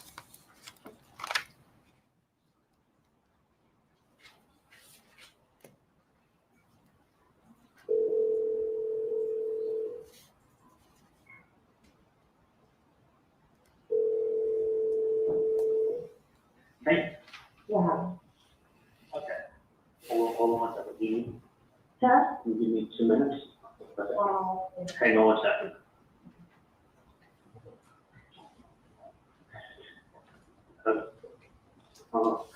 I called the number. Mm-hmm. It rang like 7 or 8 times, and then somebody picked up. And it sounded like he goes, who is this? And I said, I'm returning the call. And he said, what is this in reference to? So the guy that called my office this morning said, this is Simon. So I said, someone by the name of Simon placed a call this morning. And I go, what's this about? He's like, who are you? I go, that's not important. Well, what do you need? You there? Yeah. So I said, it's not important who I am. I said, what can I do to help you out? That's what you need. And he said, listen, man. He's like, Tuco, or whatever the fuck his name is. He's like, someone did a really big favor for you and was there for you. And we know, I'm Tuco's brother. Mm-hmm. And I was with him in Broward. So I don't know if this guy's from Broward or whatever. He's like, I was with him down in Broward. And he hasn't been taken care of. His family hasn't been taken care of. He's like, it's fucking bullshit.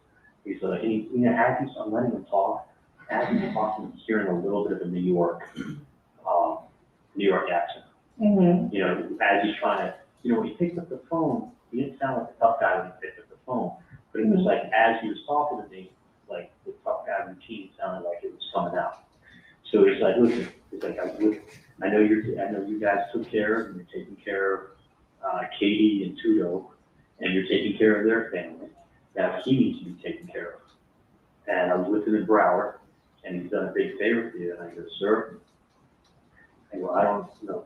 He goes, I know you've been giving money to Katie and Tudo and taking care of their family. I go, no money's been given. I said, I don't even know who these people are, and I don't know what you're talking about. And he was like, who are you? I was like, listen, it's not important. I said, I don't know what you're talking about. No one's paying anybody. Mm-hmm. And he's like, well, listen, man, this shit's not fucking going away. You've got to fucking do the right thing. He's like, it's not going away. Oh, please, that doesn't mean bad words. What's that? So they started mean bad words. He may say bad. He may have cursed. But he was, listen, he left it with me to listen. He made it like this shit or whatever it is. This shit's not going away. And you need to help Tudo's family, whatever his name is, family out the way you're helping out Katie and Tudo. And I go, I don't know who you're talking about, and I don't know what I can do for you. I said, he goes, well, it's not going away. And he says, do the right thing. You got to help him out. Which, Would have been like, who are you? Number one. He told me he's his brother. Obviously, he's not going to give me his real name. And I was being really polite with him, like, I said, hold on a second. You got it, okay, give me 2 minutes, I'll be right there. I was being really polite. Okay, he said he's a brother from Broward? No, he says I know him from Broward, or I saw him down in Broward. Mm-hmm. So I don't know if like this guy they're talking about was incarcerated in Broward, or held in Broward, or whatever. The guy A referenced Broward, B referenced Katie and Tuto. The same name again. Yeah, so your name and some other guy's name, well, I don't even fucking know. You know, so these things we were talking about Tuto, which I don't fucking know who that is, but that's two people I don't know. And he's talking about your family, saying your family's being helped out, which I don't fucking know. I mean, other than the hours I give you to go up from the office on the weekend and take care of it. Exactly. But that's, I don't help you out. You fucking earn the money on the weekend when you go out. And this is the 301 number you called, the 305? Yep. And he left. And it rang a long time? I want to say it was like on the 7th or 8th ring that picked up. And he That's left. a long time because you usually no, I was almost almost like, and he was asking me like, you know, who is this? He was listen, I gave that paper to a lady. He goes, who are you? I go, don't worry about it. I go, I'm trying to find out what's going on. So, you know, this person is under the assumption that So you said they're a friend in Broward, or you said they're a brother from Broward? He said he was this guy who's evidently told my mom was incarcerated, his brother. And he's saying that he has not been paid and his family has not been taken care of, and this is not going away. And I don't just give charity. You can't be like having like freaking people threatening you and mentioning names. You know what I mean? And he sounded, honestly, he didn't sound Latin, and he sounded like there's a little bit of a New York accent that is tough. But like, so, yeah, didn't threaten me at all. Did not threaten me at all. He just let me know this is not going away. And he's like, you need to take care of him and do the right thing. He was there for you. And I don't know. I don't know who this person is. I said, let me call you back later. That's how I left with him. I said, sir, I don't know who the guy is you're talking about, but let me give you a call back later, okay? He said, okay, do the right thing. Just do the right thing? Do the right thing. You sound like a fucking cop or that sort of investigator or someone's playing games. But he's coming up with a lot of fucking details. I'd love to know these details. I don't know two of the people's names they're talking about, and you may be using the wrong key, and then I feel even more like a dumbass. Exactly. Just a little quick recap, just because I don't want to say, like how to make the conversation start. It just rang, and he goes, who is it? He goes, hello? I go, hi. He goes, who is this? And I go, I'm returning the phone call. And he goes, what is this in reference to? That's the exact word? Yep, what is this in reference to? Reference to, wow, this is very educated word. Yeah, no, well spoken on my mom hand. Like, so what is this in reference to? So I said, I'm returning the call that Simon, I'm returning the message that Simon had left this morning. That was the name, Simon? That was the name when he called up my office, spoke to Erica, and said, listen, I gave a piece of paper to Mrs. Adelson last week with a number on it, tell her to call it, and this is Simon. So I said, okay. I said, I'm returning the message from Simon. So then he knew that it was in reference to this fucking nonsense. So I said, what I told him. I said, I go, I know that your family, and money. He kept referencing that, we're giving all this money to a fucking family, and referencing, there's two names, Tudo and Tuco or whatever. And supposedly I'm giving money to you and some other dude and your family. I don't know these people, never met them. So, and he's really brother, is he brothers with this person that he's saying that's incarcerated? Yeah, he's saying he's his brother who's incarcerated. And he's saying from Broward. He said he referenced something with I was with him in Broward. Oh, what's in Broward? So I don't know if this guy incarcerated in Broward County, from Broward. I don't know who these people are. But and your family, and who, I don't know who the dude is that you're with, or if they're just making up names, or if I feel who should just go to the FBI and say, you know what, let's play phone tap. Exactly. So Yeah. I don't, you know what I'm saying? No, I It don't could have know. been like, while you're doing all this arrest, number one, I don't know what the fuck he's talking about. Number Well, two. he never said he was in a hurry, and he was, you know, I just wanted him to keep talking. Uh-huh.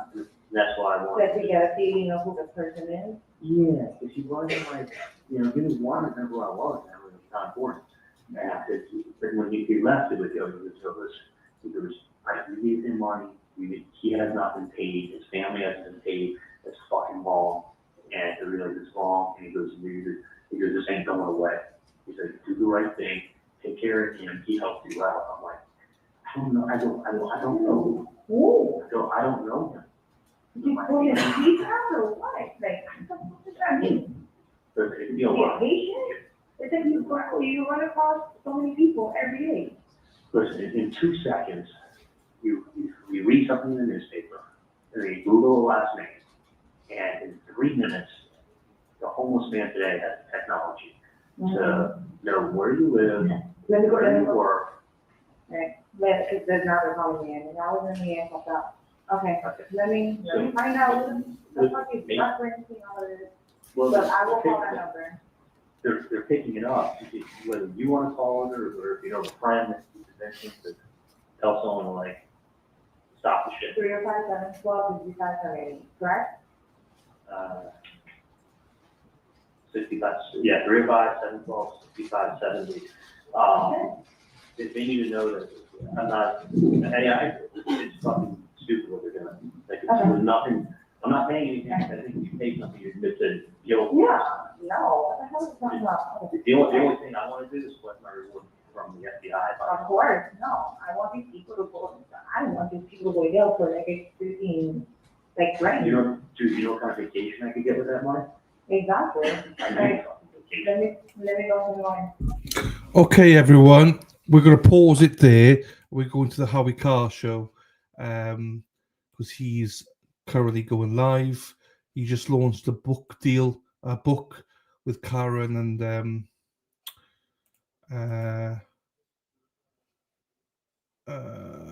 AJ. So they're still on adverts, but they are going live now. So we'll go there now to watch this. New book alert by Howie Carr.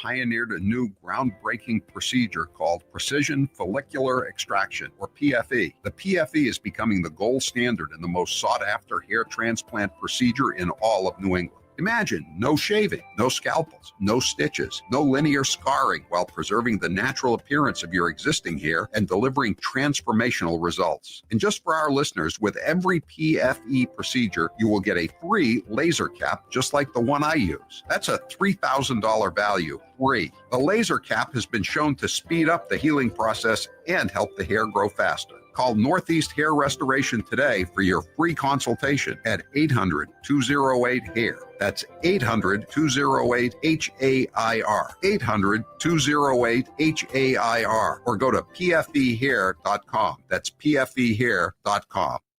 Hey folks, it's Howie Carr, and if you're looking to stay sharp, energized, and ahead of the game, you've got to check out what our friends at All Family Pharmacy are doing with methylene blue. That's right, this isn't just some old lab chemical. It's being used in new treatment for energy, memory, and brain health at All Family Pharmacy. They're compounding it safely, professionally, and right here in the USA. So if you're feeling low on energy, dealing with brain fog, or just want to feel like your sharper, younger self again, methylene blue might be the answer. Go to allfamilypharmacy.com/Howie and use my code Howie10 to get a special discount. And it's not just methylene blue. They've got over 200 medications available, so you can choose exactly what you need. They work with licensed doctors to get the prescriptions safely and ship it straight to your...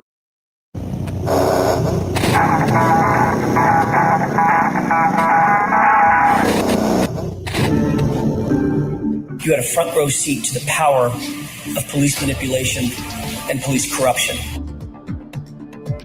Do not let the Commonwealth get away with this. Do not endorse and sanction an investigation that is broken and corrupted top to bottom. But just as importantly, do not let Michael Proctor get away with it. Find Karen Reed not guilty. Jurors, hearken your verdict as the court records that you upon your oath say the defendant on 001 is not guilty and 003 not guilty. Thank you.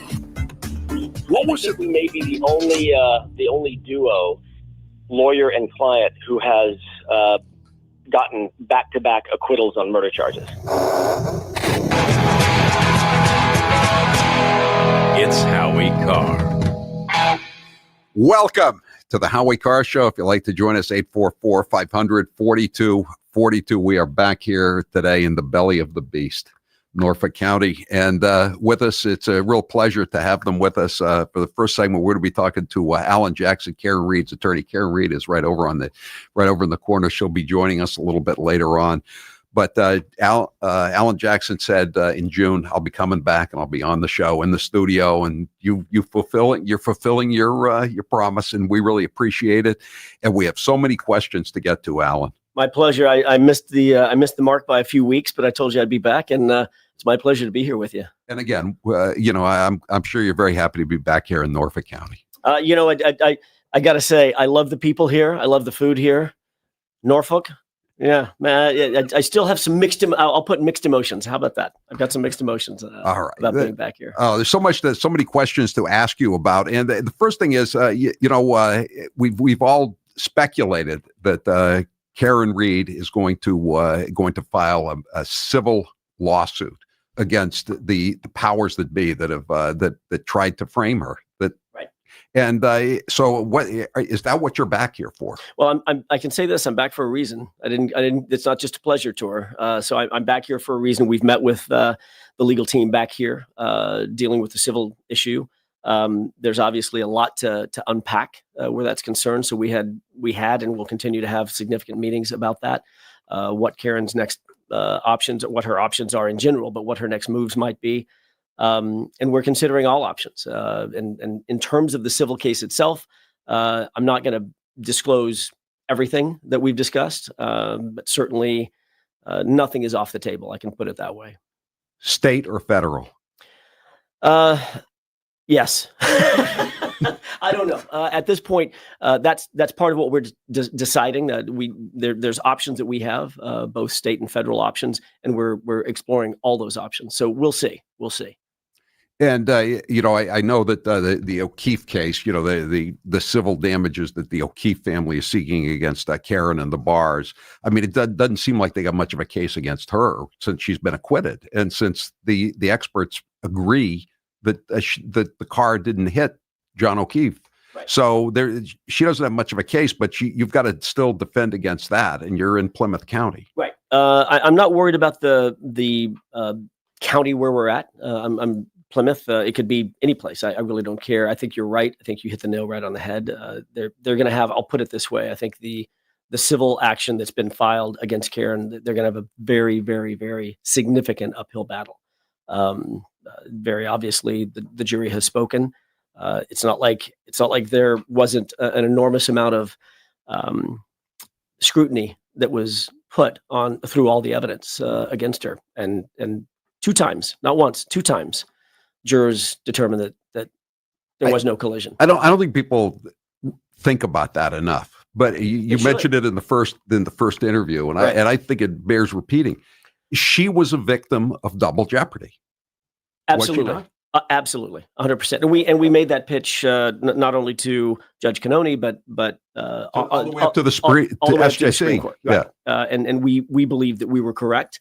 I'll go to my grave believing that we were correct. I don't know why the appellate departments that heard this case didn't agree. I'm a little gobsmacked by that. I'll remain confused by that. But look, that just gave us that much more impetus, that much more motivation to go back a second time, given the fact that there was going to be a second trial, and make sure that she got acquitted the second time as well.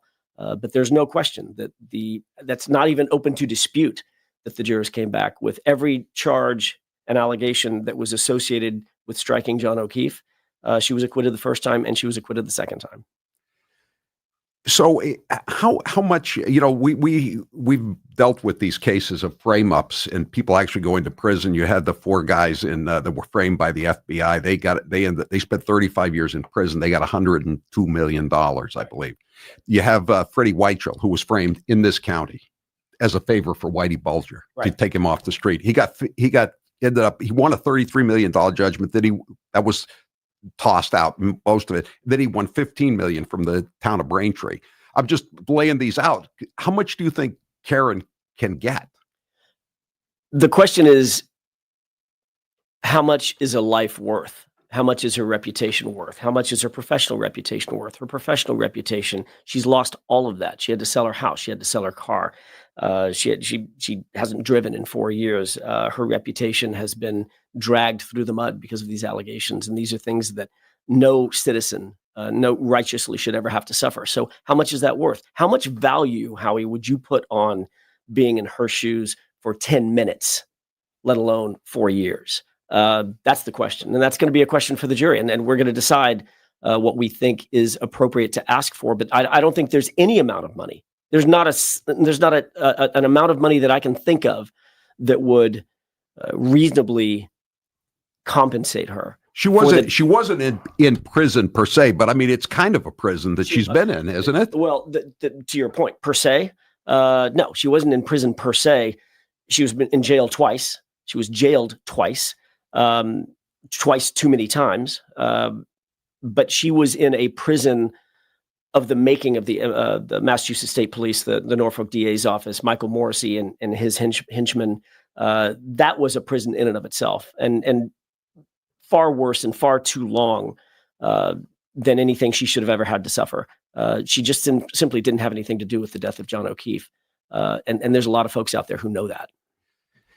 So, you can sue, I believe, the state police, and Correct. You can sue individuals, but can you sue the district attorney, Michael Morrissey? That is a knottier legal question, not Knotty. That's a more difficult legal question.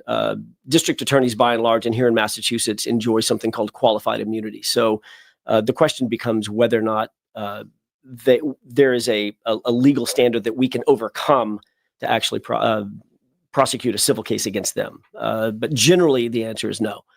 They enjoy an immunity, both Michael Morrissey himself as well as his deputies or assistant DAs.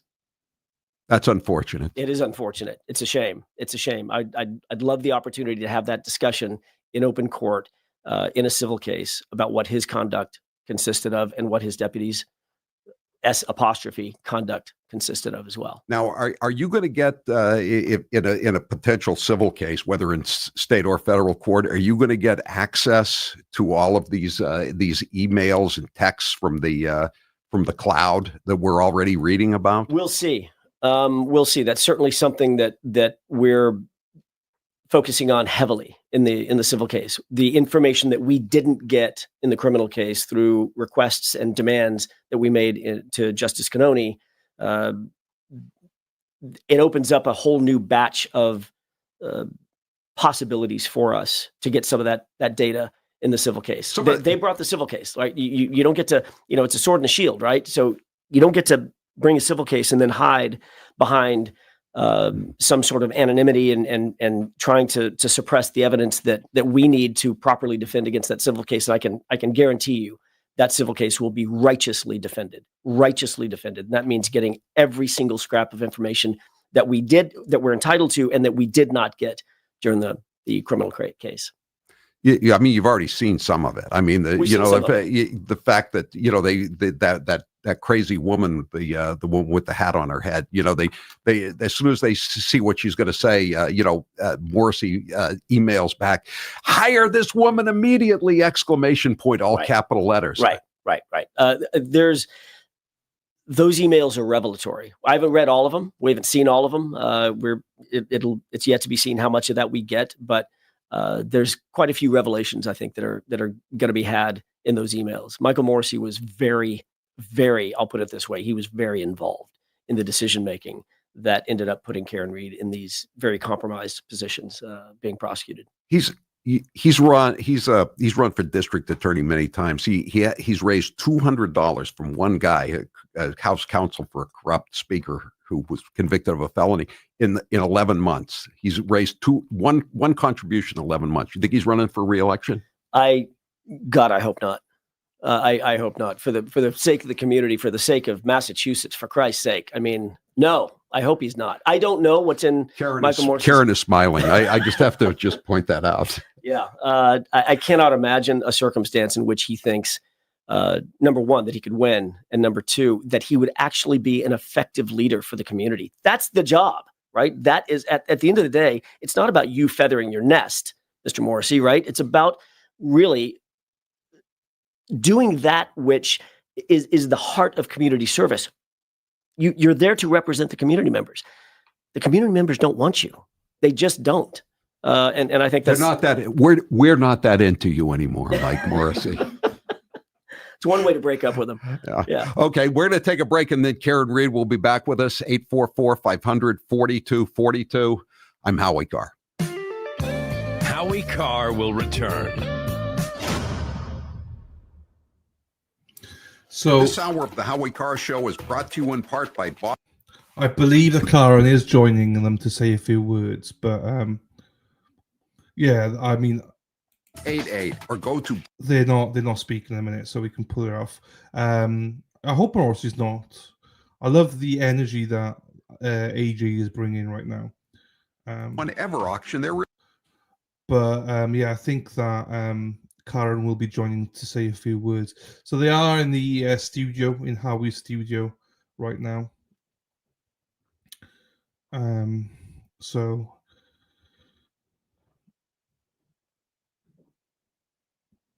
traditional list. We'll see. They also did launch a book deal. Not deal, sorry. Howie's got a new book out. That is they promoted before the show as well. I'm not sure what Karen will say, or I don't think she's going to say much at all. And I imagine it's all been agreed to beforehand anyway. So, or visit JJ. The ads, and then here she is. So Karen is coming along. She's going to sit right next to AJ now. So,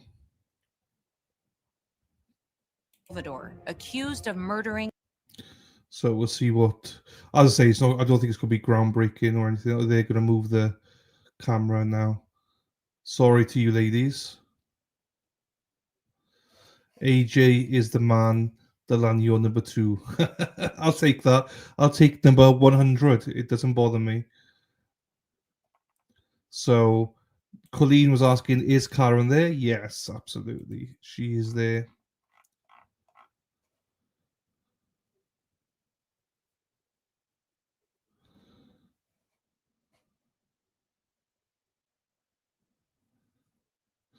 I think everyone loves AJ. My name's there you go. Lovely. I think everyone loves him. So no, I think they're gonna get both in shot now. I think hang on, let me make sure that it's eyes exist and what Delan, you are our number 1. Half after AJ. There you go, J-Mac. J-Mac wants more dick pics. So, thank you, J-Mac. There you go, Jersey Jen. Happy days. Right, here we go. From ReadyWise, even though the country. I'm trying not to get all the ads in. I will move myself. Oh, there you go. That's better. I'll move myself now as well in a second. Once Howie puts once he puts his headphones on, because I know they'll be going live. AJ looks tired. He probably is tired. He's probably flown in red eye late last night, early morning. So.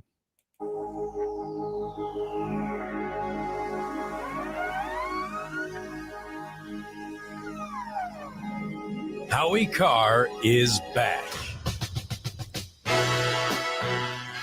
All right, with us this hour are Alan Jackson and Karen Reed, and I'm going to speak. I wanted to talk to Karen Reed a little bit this segment, and it's mainly about the court and the legal wranglings to come. But I did want to check in with Karen Reed, and thanks so much for coming in, Karen. Thanks, we really Howie. appreciate it. What's your post-trial life like? It's not quite as I expected. I was expecting a switch to be flipped. That was the opposite of the one that got flipped on me at 6 a.m. on January 29th, 2022. But it's been more like a dimmer that the lights are coming on a little brighter each week. There's moments I have every day that have these little epiphanies of, wow, this is the first time I've done fill in the blank in the last 4 years that I wasn't living with this nightmare. Were you even allowed to leave the state? I was, yeah. Yeah, I you were. didn't have any travel restrictions. Okay, so now, but you lost your house. You had to sell your house. Yeah, I sold my house between the two trials. I was scraping to afford one trial, and that was with the help of my attorneys to just piece this defense together. But then to face it a second time, I was not financially prepared at all. So I knew I was hanging on to my house, but after the first trial, I realized I just can't. So, I mean, you realize when you have to sacrifice to make something happen, to fight for your life, you pull every lever you can. I'm like, I'm going to take to couch surfing. I can't sit on this asset anymore.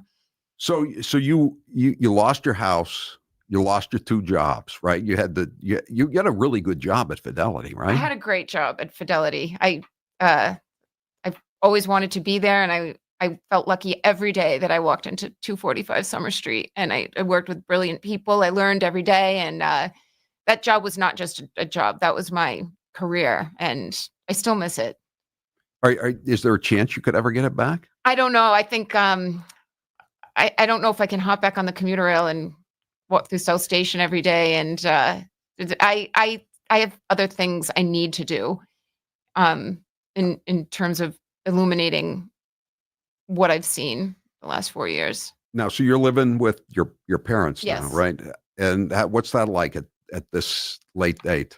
I consider myself very fortunate that for all I've lost, the things I need, I still have. And I'm lucky. My parents are in their late 70s. I'm lucky I have them.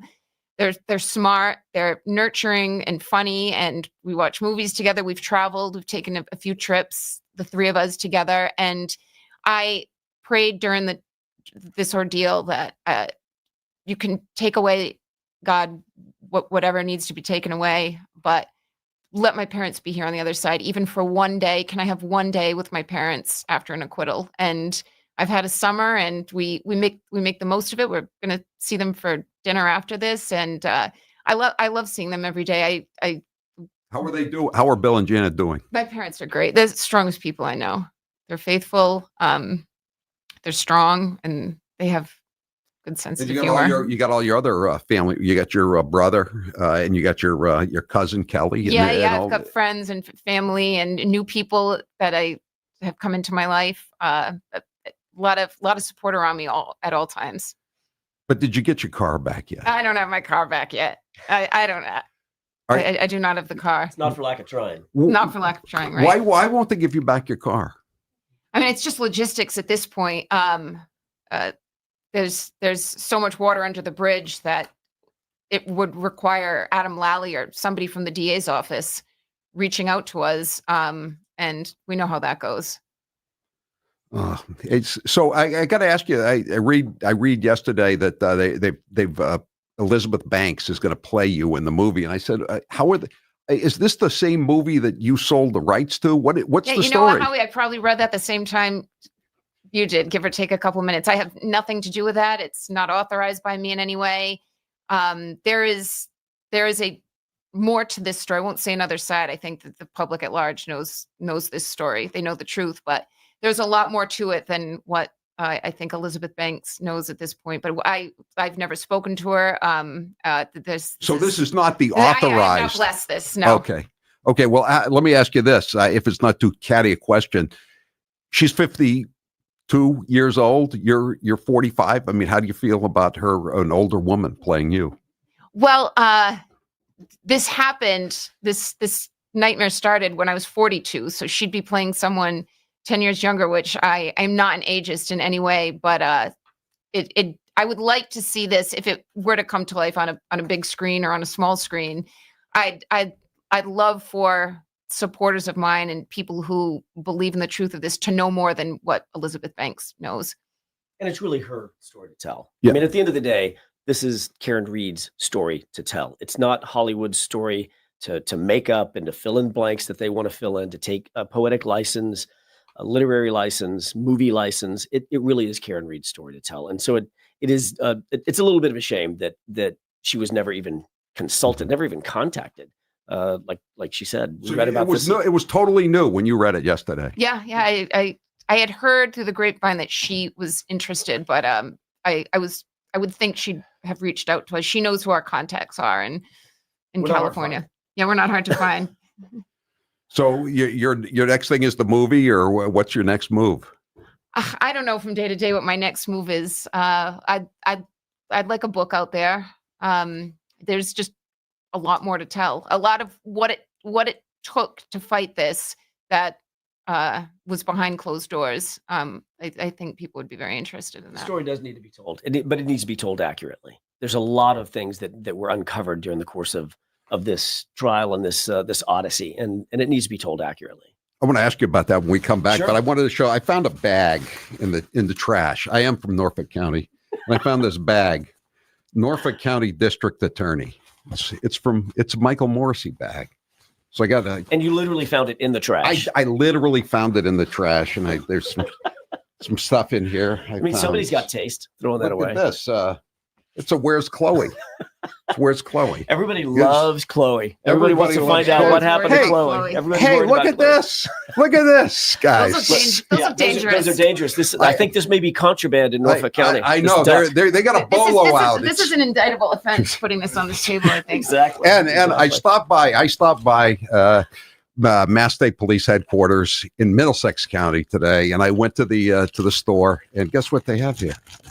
This is some but fresh from the factory. Are there 47 pieces? Is the question. Exactly. Some of them are big, some of them are small. Hold it up for the camera there. It's just they have shifts working three shifts a day on this, 24 hours a day, breaking tail light. I'm sure. To throw out at the crime scenes. Karen Reed, thank you so much. We'll be back with Alan Jackson here, and we're so happy you're here, and we're so happy you beat the rap twice. Thank you, Howard. Twice. I'm Howie Carr. So that was funny. I mean, the trolls are going to have a fucking field day with that one. That was Karen. Karen's done now.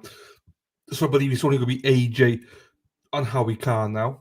So it was nice to see from Karen. But yeah, I believe that that's Karen done. And now we just go back to ladies. We go back to AJ for the ladies now. So I'm adjusting stuff. I am. I think the moving and store. When he puts his headphones on, we know to switch the audio back on. But yeah, so Karen has left the building. Well, not left the building. She's gone to the side now. And now we'll be back to AJ for a little bit, and then we'll be done. KD, he waved at you. The Ducks shout out to the Duck King, Rich Shiver. Rich, he is a great guy. Rich, he is. Took me and the Swedes out for dinner. Awesome guy. Yeah, he got arrested for that. Probably had to go to court about ducks around Canton. So.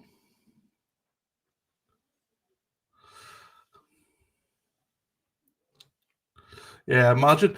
I don't know what they say. Yeah, we don't get to hear anything. With every PFE procedure.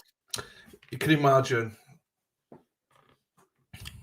Rich Schiffer, the Duck King. J Max says she does have grey hair. It's just so different than it was in high school. There you go. I'd love to. Yeah, lovely therapy. Nosy bitch. Well, I think all of us would like to hear, though, what they say between ads.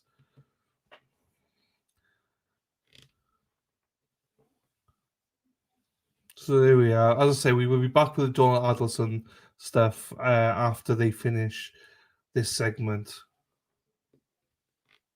I can tell you now, my names, I will not be watching the unauthorized movie. I will not be watching it. I have not watched any documentaries or anything. The only thing I will ever watch of Karen Reid is what Karen Reid produces. I could never.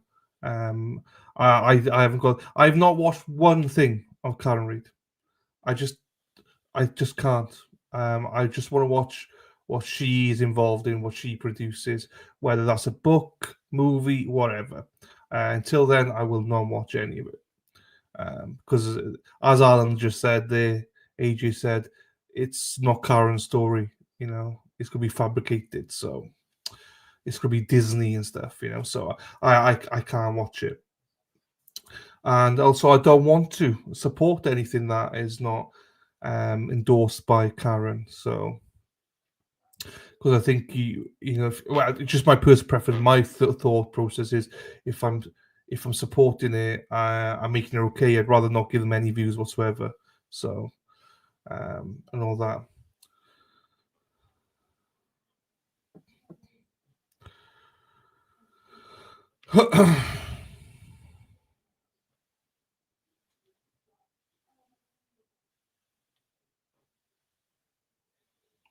Is he grabbing his headphones right now? No. I think this will be the last segment as well. I don't think it's going to be another segment because they're going off for dinner tonight. They said, and I imagine they like to split into like threes, so it's like a shit sandwich. No, it's not a shit sandwich, but that's why they always say three things. Here we go. Oh, I thought they were starting now. This year, gold has gold.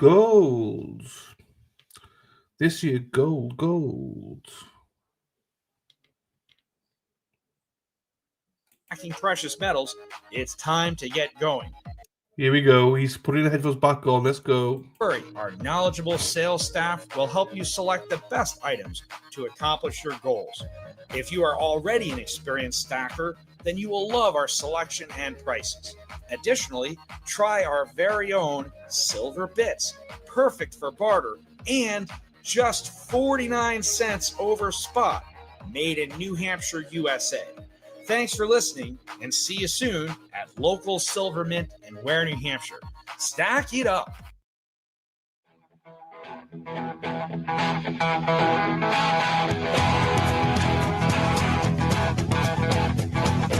It's Howie Carr. 844-500-4242. And with us in the studio is Alan Jackson, Karen Reid's attorney. Karen Reid was just with us. She's chatting now with Veronica, George Mendoza's daughter. Veronica and George brought in some great food for us today from Monica's, and you guys haven't checked that place out yet. I gotta try it. It's really a great place. Anyway, I want to ask you something. Now, this is something. There's been a lot of speculation in social media. Judge Cannoni, who you had problems with, everyone had problems with her, and she has now transferred from this hallowed county down to Plymouth County in Superior Court. So she is in the same county where the O'Keefe case is going to be heard, where she's the defendant and where she might be the plaintiff in a massive civil rights case. So is there a chance that Beverly Cannoni could grab Karen Reid's case and try to do it again? I don't think so. Like you said, there's been a lot of speculation on the internet about that. I don't think so. I think that's just happenstance. She's literally in a different courthouse, happens to be in the same county. Judge O'Shea has been assigned to the case for all purposes. Judge O'Shea is the RAJ, the regional administrative justice over that region. So I would imagine that Judge O'Shea, when he took the case and took it for all purposes, that's exactly what that means, and I trust that. So I think we are going to be in Judge O'Shea's court. So Beverly Cannoni is in Brockton, She's in Brockton, the city of Brockton. And he and in your case is City going of to be Plymouth. in town of the town of Plymouth. Town of Plymouth. So there's no probably never the twain shall meet. I don't think so. Yeah, I'm not concerned about it. Nobody on our team is concerned about it. We don't think that's going to happen. So you've got a whole civil team that's going to be working here now. Exceptionally talented folks at the firm, Damon Seligson and Charlie Waters, Chaz Waters, Aaron, the whole team. They're dedicated to this case. They have dug in. They've rolled their sleeves up. I've been thoroughly impressed. They know the case better than I would have ever expected folks to know the case that weren't on it for the last 3 or 4 years. They know the granular details, and I couldn't be happier. Karen's in very, very, very good hands. Since the trial ended, you wrote a scathing letter. It was really well written to the police commissioner of the city of Boston, Michael Cox. Right. And you told him that you thought that his officer, Kelly Dever, should be added to the Brady list. Why don't you tell us about that? And if you've gotten any, well, go ahead. Tell us what. First of all, can we clear this up so that folks don't think I'm a complete idiot? So a single consonant following a vowel is a hard vowel. D-E-V-E-R is pronounced Dever. D-E-V-V-E-R would be Dever. I'm just saying, just throwing it out there. When she corrected me and basically knocked me backward on my heels for mispronouncing her name, I did learn English. So the rules of English. It's not your third language. It's not my third language. No. And I do know what the word theory actually means as well, as does Sergeant Buchanan. In any event, Kelly Dever, as she likes to pronounce it, I thought I needed to write that letter for the protection of the public and the protection of other defendants. She should be on the Brady list for the reasons that I put in the letter. Which is an unreliable witness. She's an unreliable witness. She admitted one of two things is true. Either she lied or she has a faulty memory, and she has a really hard time with recollecting facts. She has false memories. It's not just a faulty memory. All of us have a faulty memory. She is subject to, as she put it, false memories. How could she reasonably be a police officer going forward with false memories? I mean, she'd be expected to be a professional witness, an eyewitness to everything that she does, every arrest that she makes, every piece of evidence that she finds, every piece of evidence that she proffers or presents. When do you believe she was telling the truth when she spoke to the FBI and said she saw Higgins and Berkowitz for a wildly long time? Or when 100%. That's 100%. That's exactly what the truth was. There's no way to have a false memory that's concocted to that level of detail. And all I wanted, it's not, I don't know how I became her enemy. She's a police officer. I'm simply a party in a lawsuit that was brought by Michael Morrissey and his folks, a criminal lawsuit. And all I asked her to do was get on the stand and tell the truth. And it turned into an absolute disaster for her, not for me, for her. None of the jurors believed her. They all thought that she was completely lying. And one has to, when one's left to speculate as to why she lied. When you couple that, why would you speculate? Well, when you couple that with the fact that she was called up to the commissioner's office, Commissioner Cox's office, why is a rookie cop with 8 months on the job at the time at Boston Police Department called up to the commissioner's office? She probably should not have even met the commissioner for the next 5, 6, 8 years of her career. There was no reason for that to happen. Then when she starts playing loose and fast and loose with the facts about that meeting, then you couple that with Commissioner Cox acting like he's never even heard her name. I think he said, "I've never said the words Karen Reed. Those words have never been in a sentence." How could that possibly be? At the end of the day, John O'Keefe was one of his officers. This is one of the highest profile cases where he lost an officer on the lawn of who? Another one of his officers. And the person accused and blamed for that happens to be named Karen Reed. And his answer is, "I've never said those words. I don't know who Karen Reed is. I've never said a sentence with the name Karen Reed in it." And then you have Kelly Dever, who happens to get a subpoena from the defense. And before she's able to testify, she ends up in his office. None of that passes the smell test. None of it. And then he said at the end of his interview, Commissioner Cox, he said that case is closed. I didn't know that case was closed. It's far from closed. Far from closed in my mind. There's no one has been convicted of Correct. killing a Boston police Correct. officer. John O'Keefe's killer or killers have yet to be brought to justice. Will they ever be? I fear that given the circumstances of what I've seen here with the Boston Police Department, the Canton Police Department, the MSP, and the powers that be in prosecutorial positions, I fear that is never going to happen. It's just not going to happen. They have no motivation. They have no urgency. They would rather sit back on their heels and say, well, the jury got it wrong. She did it. And it's just not true. Or chase rubber duckies.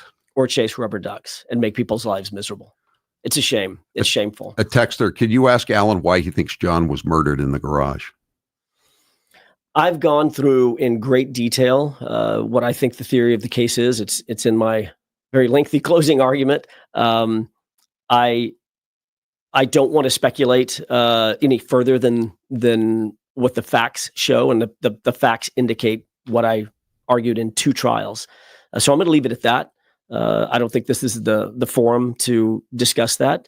I think there will be another forum to discuss that, and I'll allow myself the room to discuss it then. We're not finished with the court system, and the court system is going to allow me another opportunity and another platform, and allow Karen another platform to get the truth out, and we damn well intend to do it.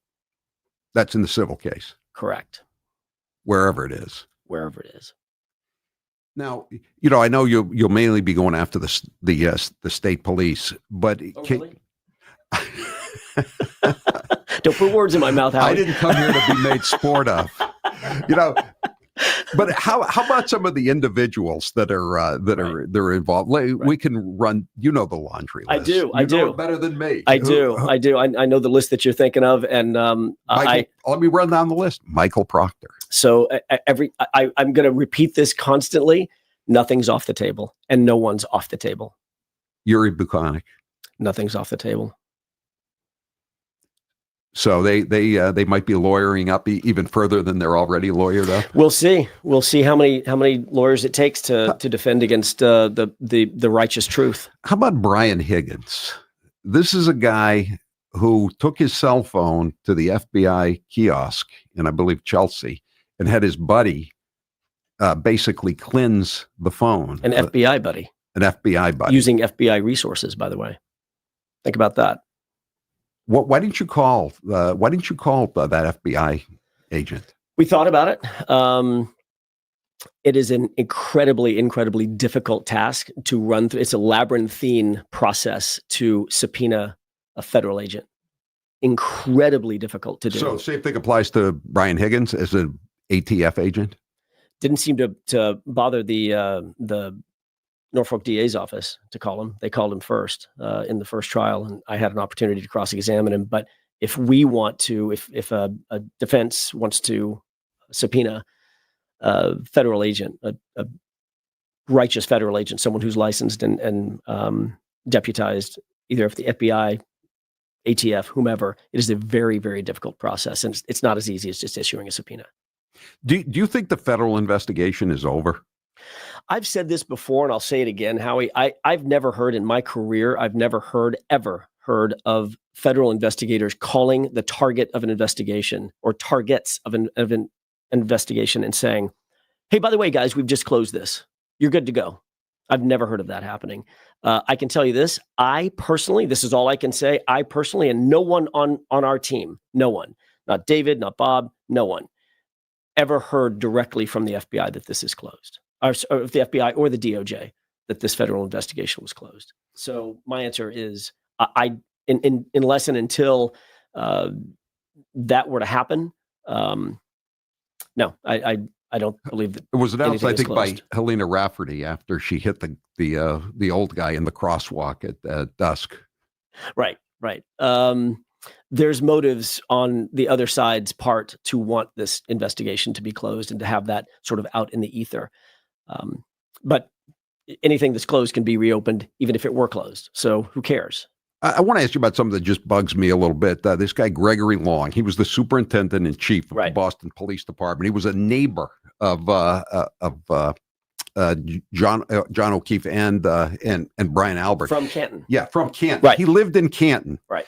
And like when Karen Reed was arrested, he put out a press release and he said they have the Norfolk DA's office and the state police have apprehended the killer of John O'Keefe. None of this. She has been charged, or none of the the boilerplate at the bottom, like guilty and innocent until proven guilty. He just put out a statement like that. Yeah, that was shameful. He should be ashamed of himself. That was disturbing. It was troubling. It was upsetting.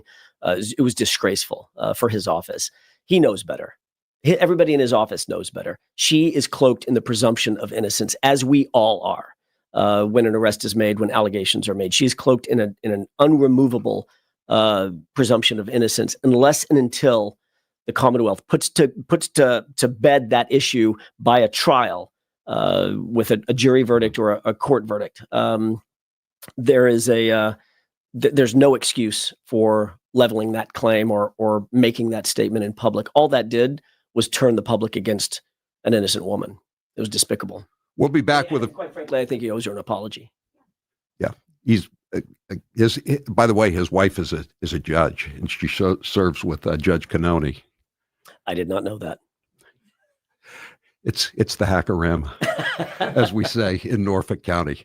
844-500-4242. We'll be right back with a few final thoughts from Alan Jackson. I'm Howie Carr. Follow Howie on Instagram. Yeah, hi, I'm a big...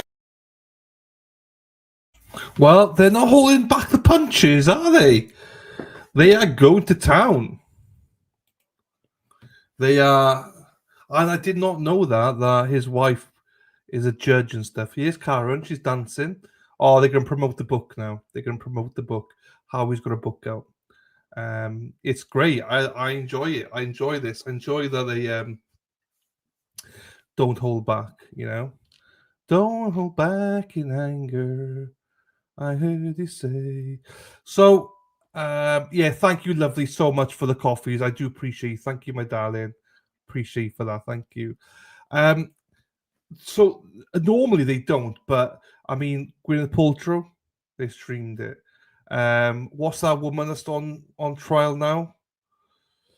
There's certain ones they will do. Now, it's obviously in the discretion of the court, so it depends. High profile cases, they always try and stream some of them, but then whether Massachusetts will there you go.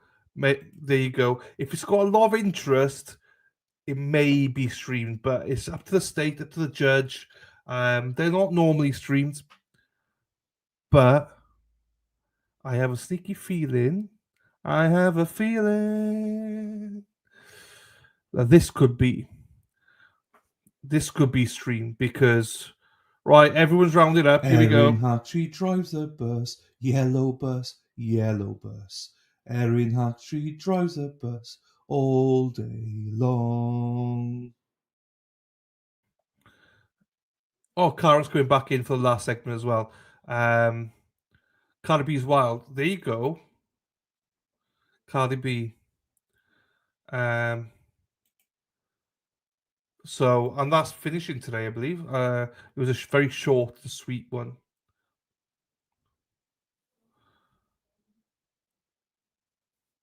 So yeah, but I would believe that this civil trial would be streamed. If there's public interest for it. Do you know what I mean? If there's public interest for it, I hope it is, because I think we've got a lot of unanswered questions. I know you've been here, my darling. I know you've been here. Erin's been working hard. There's lots of unanswered questions that we want to. Who's Clippy? Lots of unanswered questions that we all have. I know we'll all come out in the book and stuff. I know, but now let's be honest. The civil case. Well, there's going to be so many civil cases as well. It's not just one. There are several civil cases. I'm not sure if they will show like the Keith one and stuff like that. I don't know. And by the sounds of it, fucking Jackson's after everybody. So yeah. Daffy Dale, I couldn't watch this on a regular basis. The ads are annoyingly too long. I know. I would have shown Cardi B if I'd known it was a short one. I just didn't realize it was a short one. I hope they sue everyone. Absolutely, Mama Ames. Abso-fucking-lutely. Hope they sue the world. Every one of them. Erin Hack, she drives a bus, yellow bus, yellow bus. Erin Hack, she drives a bus all day long. So Erin's finished work today. She's brought in Hippie Chick and Lady Di and Spacey Stacy. She's done for the day today. She's been working hard today, people. She has worked hard today. Fair play to her. Oh, I hit Erin. I saw, was it Core TV? That was done today. It's finishing today. Unless that wasn't true, but it was a statement made on Twitter that it was going to be completed today. That's why I said it was a short one. I misread it then. I may have misread it. Apparently the closings today or something. I must have misread it then. All right. I got my own book coming out, Mass Corruption. It's got lots of stuff. Boston, Mass State Police, judges in New Bedford, the dirty state police chemist. It's all here. You can order it right now at HowieCarShow.com. It's a pre-order right now. It'll be out very shortly. It's got a nice cover. You've got all the cast of characters right there. There you go. All right, listen, and Karen Reed came back here just for the last bit of the hour. And Karen, would you like to say anything to anybody as we leave here? And because you're probably not going to be doing that more interviews for a while. What do you want to say? What I said when I came out of the courthouse after the acquittal is just thank you to just so many people. It feels like already a short lifetime ago, but it's only been 2 months. But the support, even Howie, but from you and this station, and having the guts to report on what was actually happening, and not worried about any kind of retribution or political loyalties in this state and in this county. That people, a lot of women, children, and men, courageous enough to be very vocal about how they felt about this, and that's how things are going to change.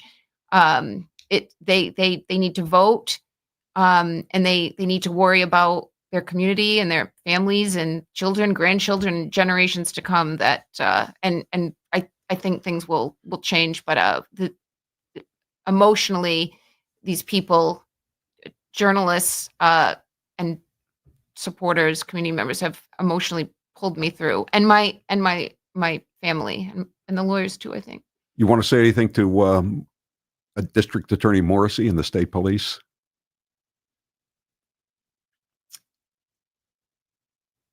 You lost. You lost big time. And you know what you did. You know what you've done. Alan?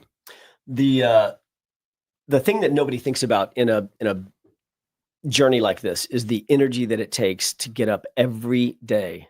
That what she's had to go through every day from that day in January, when she was arrested early February, until this day. Every single day she has to get up and have the spine, there's the intestinal fortitude to get up and fight a fight.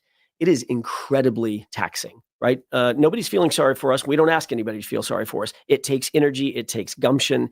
It takes focus. It takes drive. We would not have had that drive and that energy and that focus and that determination had it not been for the support of the community members. We were able to do what we did. We were able to fight the fight that needed to be fought because of the community members, as well as folks like you, making sure that the community was invested in what was actually happening, that they had the right information, that they had a place that they could go to get the correct information, because misinformation was running afoot. Let me just ask you about that Channel 4 story. They Channel 4 reported, I think the day after, that the cops had ring camera Correct. video. Right.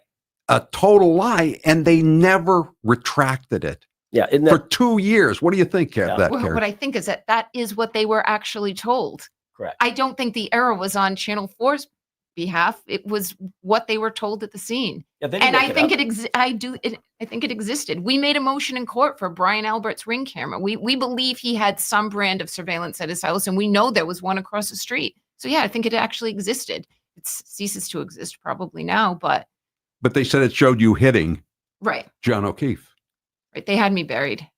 Which for a while. was the abject lie. Pin it on the girl. Pin it on the girl, right? And anybody that said that knew it was a lie, knew it was completely unprovable, because it didn't happen, as we established unequivocally through 2 trials. There was no collision.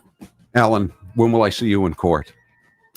The 22nd of September. That's the other case. That's the other case. Thank you, guys. I'm Howie Carr. Children are a gift from God, and every day, thousands of women across our nation are facing unplanned pregnancies with nowhere to turn. Right go, now, everyone. nearly 1 in 4 pregnancies ends in abortion. That's over 3,000 That's it. That's the end of that one, right? I can get Donna Adelson back. Hack, I could be totally wrong, but I am 99% sure I read somewhere that they said he was finishing today. But do you think I can find it? No. So yeah, good to watch that. It was good to see that you lost big time. Good. Nice words. Nice words. Now I need to find this friggin' Donna Adelson. No, I can't find where I saw it though. I can't see where I saw it. So I may have misread it. But I remember reading it, seeing it, going, damn, I could have zoomed that. But anyway, I'm glad that Sean, potentially criminal, is streaming it. If anybody wants to follow that case, go to see Sean, potentially criminal. Big fans of Sean and his lovely fiance, FM 2.0. Right, let me get this stream going. I got this back here. Thank you, Aaron. Let me know, because I may have, as I say, I don't like putting false narratives out there, but yeah. Right. Yes, you cannot be a pussy to go into Sean's chat. His chat is savage. Absolute savage. Right. Here we go, everyone. Right, I need to go as well. I'll be back now. I'll talk to you later. Call me later. Okay. Who is the first person Magbanua contacts after this call with Charlie Adelson? Sigfredo Garcia. Is this the first time? I know that the undercover said Broward to Donna Adelson on the bump, right? That's correct. But is this the first time we're hearing the word Broward on the wire? It is, and specifically to Katie. And Luis Rivera was housed in Broward, right? He was, A correct. fact that would have been known by Catherine Magbanua. That's correct. Her and Sigfredo both would have known that. Right. And Charlie Adelson says the word tuto on this call, right? He does. Tuto, we've learned throughout the course of this trial, is a nickname for Sigfredo Garcia. Yes, ma'am. Is there any evidence that Charlie did know who Tuto was before this call? Yes, ma'am, there was. Okay, so he had referenced Tuto in the text messages before, There were text messages where he'd referenced him. Yes, by knowing name. that was Catherine Magbanua's child's father. That's correct. Okay. Let's go to HH. Is that a text message? Yes, ma'am. Okay, tell us about that text. It's a text from Katie to Catherine Magbanua to Sigfredo Garcia. And it's at 12:57, which is right a couple minutes after she hung up with Mr. Adelson. All right, what does the text say? It says, "Baby, call me when you can." Does she wait for him to call her when he can? No, she doesn't. All right, does she make a phone call, I? Yes, she did. Okay, and is able to get him? Correct. All right, let's play I, please.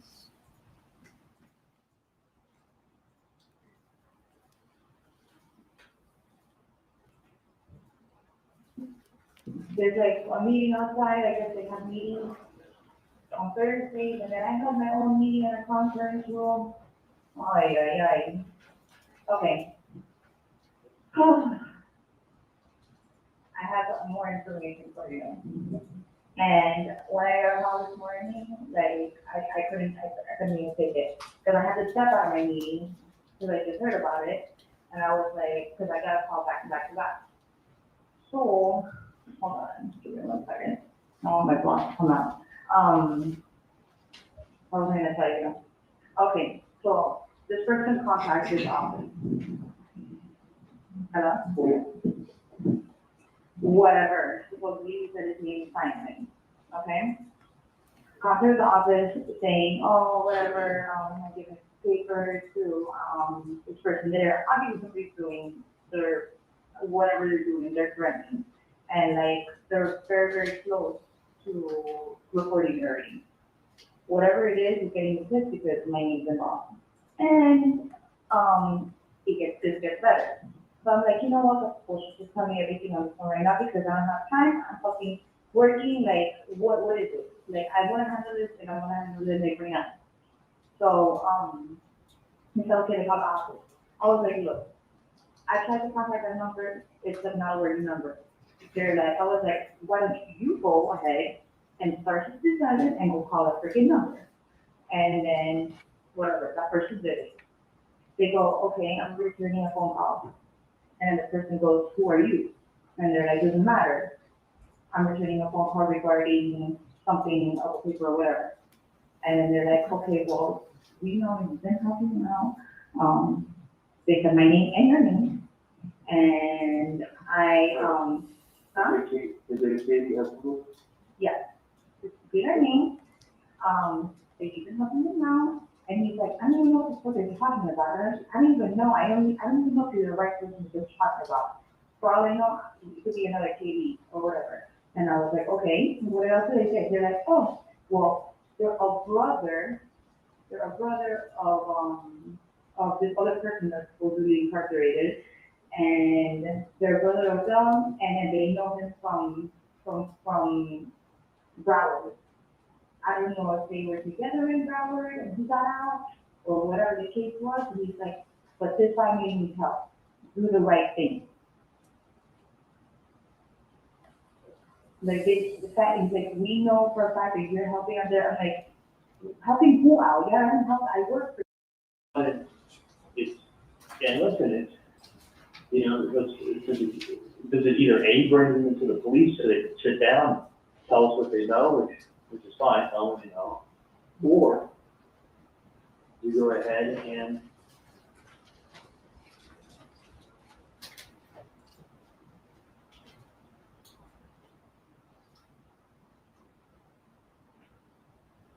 then they'll show up to claim the prize. They didn't have to go out and kick doors down, they all showed up. It was really funny, it was like 90 people they worked up with that. So listen, it's a good idea, I just think they're barking up the wrong tree. But if they go to Wendi for the purpose of like, of not stressing her out, and she'll be the first one to go do it after that. Okay.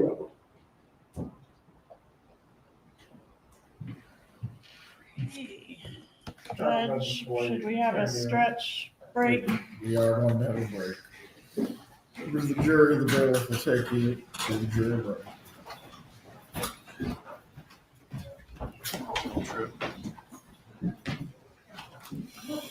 Well, we can look the judge is stretching. We can skip all this now, can't we? So.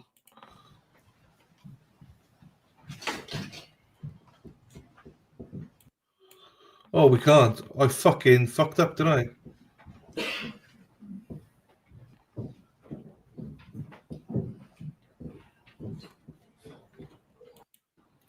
Oops, we missed a lot of it.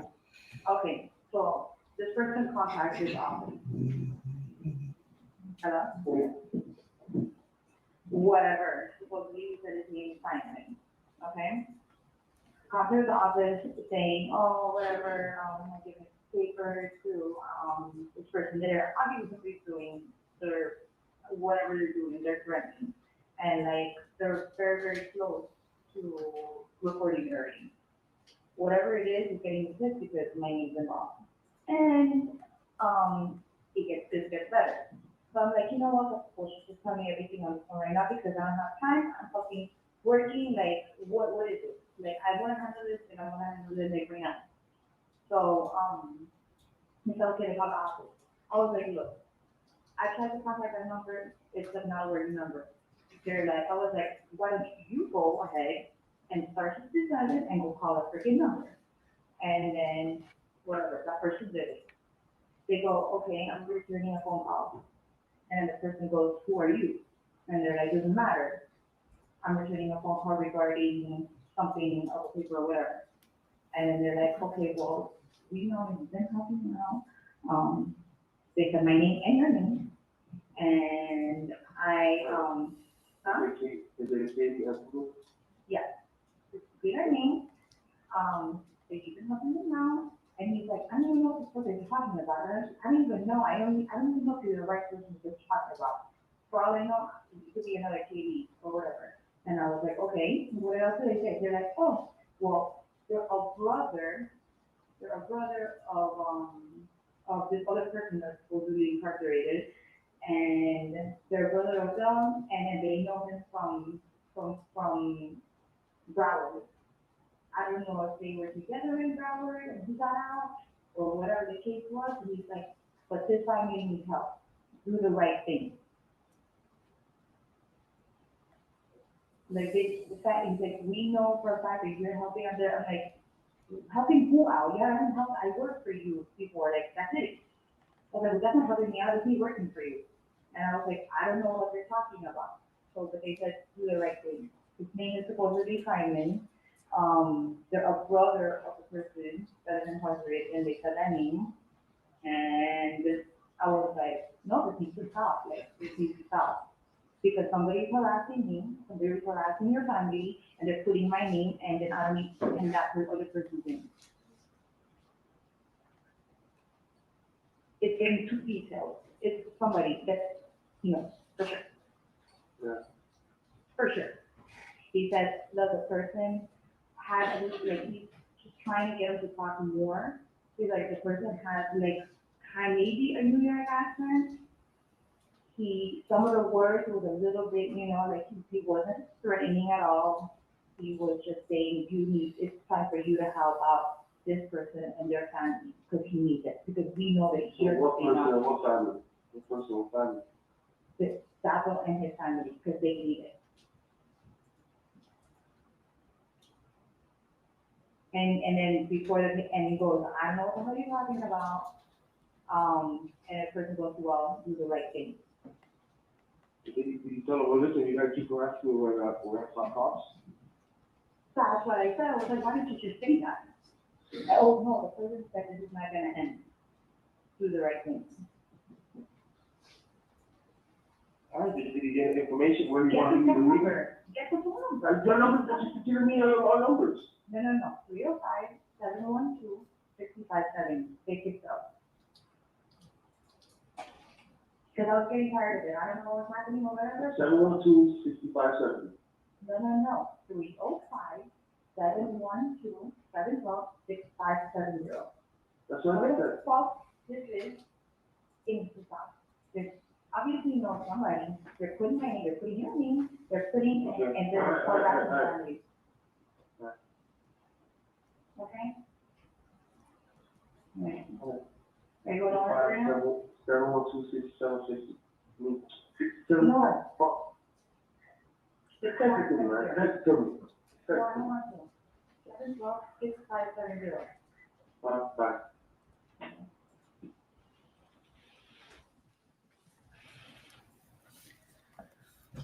So here we've got Sigfredo Garcia, the shooter, suggesting calling the cops. Anybody do it? No, they did not. Okay. What happens next? Sigfredo calls Catherine back at 1:46. Actually, there was a hang-up call to the undercover, I believe. I think Nope, that's sorry. after KK. That was, sorry, I got my time mixed up. All right, so this JJ. is just about 20 minutes later, we get another call between Garcia and Magbanua. That's correct. All right, It's so at can we- 1:46 p.m. Okay, publish JJ, please.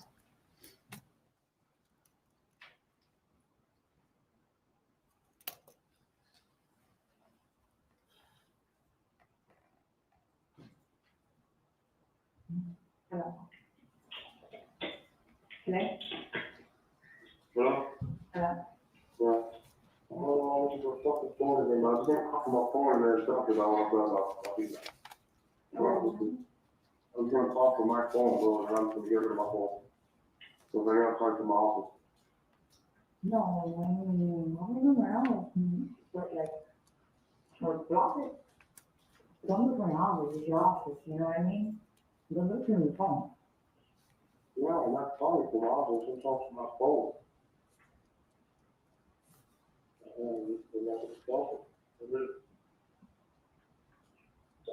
I'm trying to fucking take on the possible. No, but that's not. This is what you've done. You're something. You're trying to put stuff with your son. What? Not yours. Sure. Oh, alright. Okay. Alright.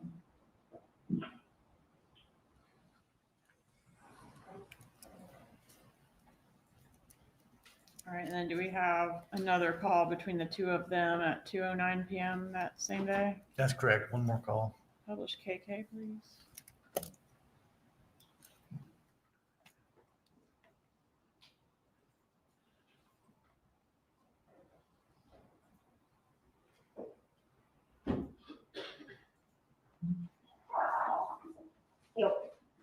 Oh. 305, 712-6570. You sure that's the number, right? 712-6570. I'm talking Puerto Rican, actually, I don't know who the fuck. I'm trying to call him again, though.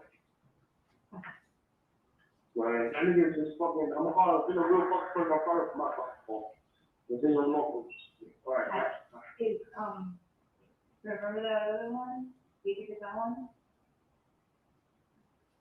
I don't know. It sounds like fucking, the message sounds like a New York nigga. Yes. They're going to Google, I'm busy, actually, she called me back. Darling, like what? That's what happened when she said? Yeah. That's what I'm saying. I swear to God. Shut up. Swear to God, hey, puto, I'm busy. Llámame para acá. Vamos, I got time. Darling. Like, what the fuck? It's like, yo, are you stupid, bro? Are you some kind of fucking moron? That's what they told you? No, that's what the answering machine says when you call the number. No one answers the phone. Okay, that's weird. That's odd. That's what it says. Very. Okay. Oh, they fucking are they that stupid? I have to use the number or they pretend to be that stupid so I really think they're that stupid. Okay. That's That's fucking what wrong. New York is. New York, Puerto Rico. Mm-hmm. New York. Mm-hmm. Browser. What's your phone number? How they from? No, but I'm saying, you said that. Nigga, It's like, and it sounds like, because it sounds like, I don't know, man. I don't know. Okay. All right.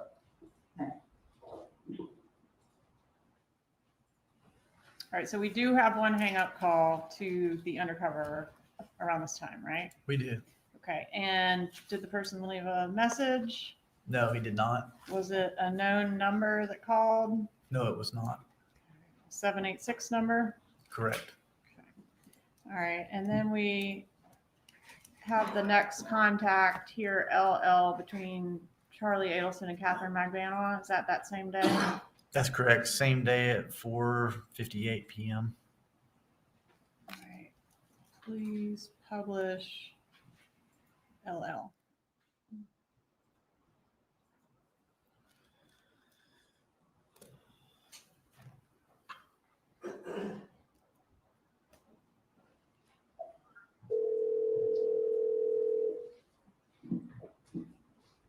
Hello? Hello? Hey. Hello? Yeah, here. Yeah. Hold on. Hold on, give me 2 seconds. Let me just log on. Thank you. Okay. So weird. I called the number, right? And like the answering machine, there's something in the answering machine now. Like, what the fuck? Like some ghetto guy, like, just talking on answering machine and said, what other names do you say? Like, Answer machine don't spoke to you. no. Like, then to go. And like, were they talking on? And then my answering machine, all of a sudden, I don't know, like, because I can't hardly remember, that's what I had to find out for me, you know?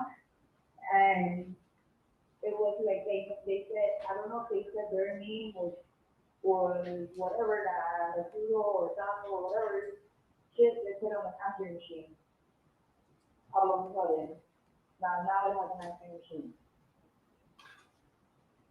Like a voicemail, I mean. What did the voicemail say?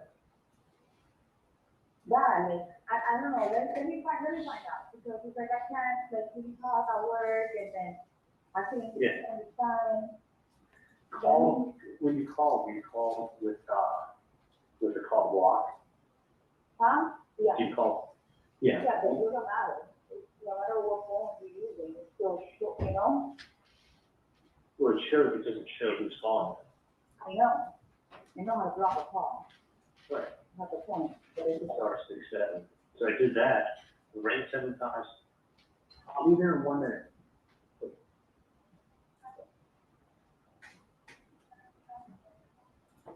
Without Tylenol, Vicodin is acetaminophen, ibuprofen, it's not Tylenol. Yeah. Okay. You know, it's like fucking lady, it's like fuck out the way, Cesar. Yeah, I would do this, I would, just call again later. And No, but listen, you know what, with all this crime happening, I'm gonna call from every fucking bloody phone and fucking leaving a message in everybody's fucking phone, from everybody's phone. I'll play games, I'll play games. But it's really fucking up, like a lady, they picked up on stuff. For you. And they called, and I mean, the only thought in my head is just that one thing. Maybe you could find out, or I'm gonna wait a couple days, and then I may call the person back. The person was, when they answered the phone first, they weren't that ghetto, and I started talking to me, they started talking more tough, but it was more like I could hear a New York accent in there. And it sounded like that. The voicemail time is New York, but I gotta find out what's going on. But I'm saying I'm gonna call from somebody else's phone, because I don't want my phone, because you know I don't use this phone for work. Right. And the thing is, I need is like somebody crack calling me. right, the one thing is either you got a person who want to meet someone and talk to them about what their issue is, or I want to ask them. No, they're gonna have an issue because, you don't just go for any people throwing at me. They're saying I'm helping a Katie, or not me, but my family's helping a Katie and her family, and some other guy that's named began with a T, and I'm like, dude, I've never met any of these people. He goes, well, you're not, but the family has been, and they've been helping her and her family, and this other You guy. haven't met, but then they're, like, it makes no But sense. he's like, could she ask me who I was? And I was like, none of your business. So I was almost, in hindsight, what I should have said was, who, because this is a big family, there's lots of cousins. Yeah. Who in my, because the Adelson family is a big family. So what I should have said to the guys, who in my family, who in the Adelson family owed somebody money, even maybe. Yeah, of course. Even me, and then I will go to that person in that family and say, who did you not pay? I want to know the name, The only name that keeps throwing out is that this Adelson family is helping out Katie and some guy named T and their family, and this guy needs your help, and it's not right. And he's like, this problem's not going away. This is not going away. He's like, it's Okay, fucked that's up what that you you're not got helping. right there. That's fucked up that you're not helping. Like, who the fuck are you? Like, who are you? Listen, he called me someone and be like, yeah, I know you told hey, you didn't pay me. Okay, well, that's fine.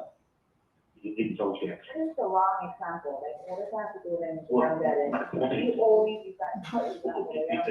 Because JFK died in 1963. And you weren't born then. My point is that I had nothing to do with any of this craziness. I want to know who in my family owes somebody money. Because I'm going to go to that person and say, what's going on? And that's the next conversation I have with this person is going to be me, if it comes to it, me saying, who owes money? If someone owes money, you can give me a name. And they're like, Yeah, exactly. You need to say, where do you want to be? Who are you? My mom doesn't know who these people are. My dad No, I want to doesn't know know who these people whoever this fucking person is, trying to fucking say shit or do whatever it is to your family, trying to harass your family. Like, it's getting me mad. Well, I don't know. I don't know why they keep bringing up people that I've never met. Yes. That's why it's like, who are you? Number one, okay, you need something. Who are you then? What's your real name? What's your address? Who do you have a problem with? Yeah, who in my family owes you money? And don't say the last name, because I'm gonna go to that person and tell them, if you owe this person money, what is it about, number one? And then I'm gonna tell them, go back. But you have to tell me who to go talk to, not like, oh, somebody with the last name Adelson. Well, guess what, that's like saying someone with the last name. Calling your Rodriguez. office and shit, like, Yeah, someone with the last name Rodriguez, it's like, well, give me the fucking person. I will go talk to, if it was my brother, who was behind it, I'm gonna fucking find it out. I thought it was my brother, I'll try to make it work. My brother's a piece of shit. So I'm saying, like, just leave a name of who owes your friend's family money. And this guy said to me, he said, listen, I was with him up in Broward, I know everything that went on. I was up with him in Broward. That's what Something I about, don't understand. yeah, something about I Broward. was up with him in Broward. I don't know if something I just saw. Family member, but he said it was a family member. He said he Oh, was, somebody was incarcerated. he said it was that guy was Tuco or whatever, his brother. He said, I'm his brother. So he was with him up in Broward and told me what everything had happened. That's exactly Who what was he said. up with him in Broward? I don't know what he, That happened. I don't know if he was with him, visiting in jail. Like, we need to like fucking fix, like, if people just to be fucking Googling shit or whatever it is, Well, and that's, and well, exactly, but the only reason I'm gonna bother calling you is because they just wanted to talk about you. Or if I just been one person, then I can feel even horrible. This person doesn't matter, like, they're still harassing my fucking family, and I want to stop. And when you meet someone face to face on the street, when you send them a letter, and then when you start calling their office, the next call is to the FBI. exactly. No, I agree. And my I thing would is, personally go there. I don't want anyone to go to jail. Because you know what people get mad when they go to jail and they feel like they get somebody back. Same reason when my kids got stolen, I don't even care who fucking stole it. I don't care, give my money back, it sucks, it got stolen, move on. I didn't want to catch the guy that stole my jet ski. Why? Grant that. I don't want to put anyone in jail in the middle of a fucking. Okay, but you know what, if this person keeps fucking saying shit, then they need to start giving information. They need to start saying something instead of. They need to tell me who owes the money. Not a fucking psychic, nobody's a psychic. Yeah, I mean, a family's not lost the numbers. So, or it could have been a cousin, it could have been my brother. Like, who owes the money? And I will call. And that what person. money, like, it is, like, you know, I could throw in anybody saying, do that. No, Like, but let's see. if somebody calls my phone back, like, I'm always like, hey, who's this? I'm just curious to see who's so interested in your family and what's going on. That's why. It's like, that's why you're pissing me off. It's like, why am I being thrown into something? If they weren't talking about you and some other guy whose name goes by T, seems like everyone goes by T today. But whatever the guy's other name is, he said it so quick, I would remember. But if he wasn't talking about you, your name, and then some other guy's name is But T. you're just saying too much now. I don't even know what the fuck you're saying. That's what I'm repeating to you what the guy said. I know, I did it the first time. But that's the only reason. I know, It's becoming repetitive and like, it becomes nonsense. the only reason I called you is because this guy's blowing you guys up, which has nothing. I know a million people that try to repeat. I know a million. I know a teacher, a freaking, a Tony, a freaking Pablo, a freaking, bro, everybody has a nickname. Like, I'm so bad at names. I think I called the guy Simon or Sammy or I don't even know what the fuck I called. I don't even know what I called that him. is such a fucking white person's name. But then when I told my mom I called Simon, my mom was Sam, they go, oh, it began with an S. I thought they were. Now it's Sammy, and I was like, oh, but you were talking over. What is your last name? What is your address? So I can send your mother a fucking letter, or leave your mother in the freaking middle of the street. Yeah. So Let's that's find gonna be the next call. Yeah. Let's find him. So what's his problem? Because he's about to have a big problem. He's gonna have a fucking business problem. Yeah. And I'm like, oh my God, I am the fucking wrong person. God forgive him that he fucking said the wrong fucking name, because now it's come to my business. I'm taking the name next time as a reference.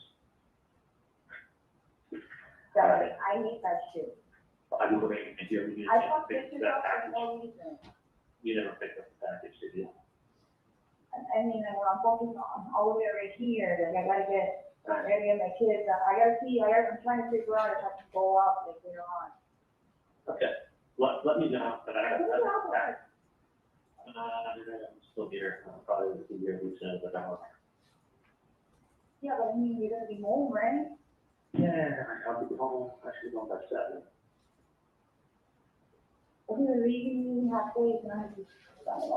I know, okay, I forgot. And I gotta tell you stuff about work anyway, so I have a lot of shit that I have to tell you about work. Yeah, I'm beginning to have reviews online to get a look up to it. But let me, I don't have to go get reviews. I know. Let me call you.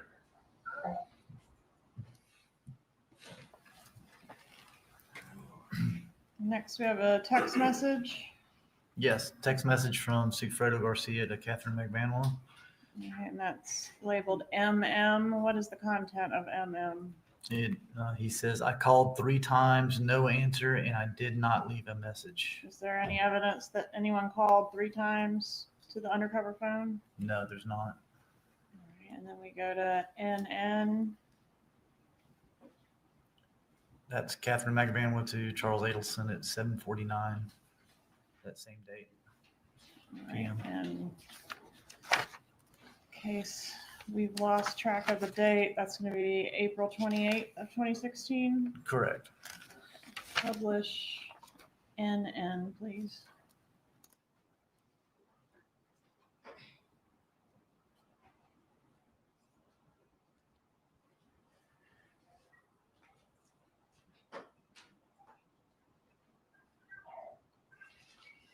Hello? Hello? Hey, what's going on? Hey, call that number 3 times. The first time, like, message in Spanish. And for some reason, like, that voicemail says, puto, you know what puto is, right? Like a bitch. Like, oh, it's puto. Like, why would you have that as your voicemail? In Spanish, that was puto? The puto. Puto is like, puto in my language is a puto, not a food. But supposedly that voicemail that they have set up, the guy says puto, what sounds like puto. And then what does he say on the voicemail? Like it's something in Spanish. Like you read puto, whatever, and it's in Spanish. So he left a message in Spanish saying, what the fuck this is? He the fuck he called me and stop threatening my fucking family.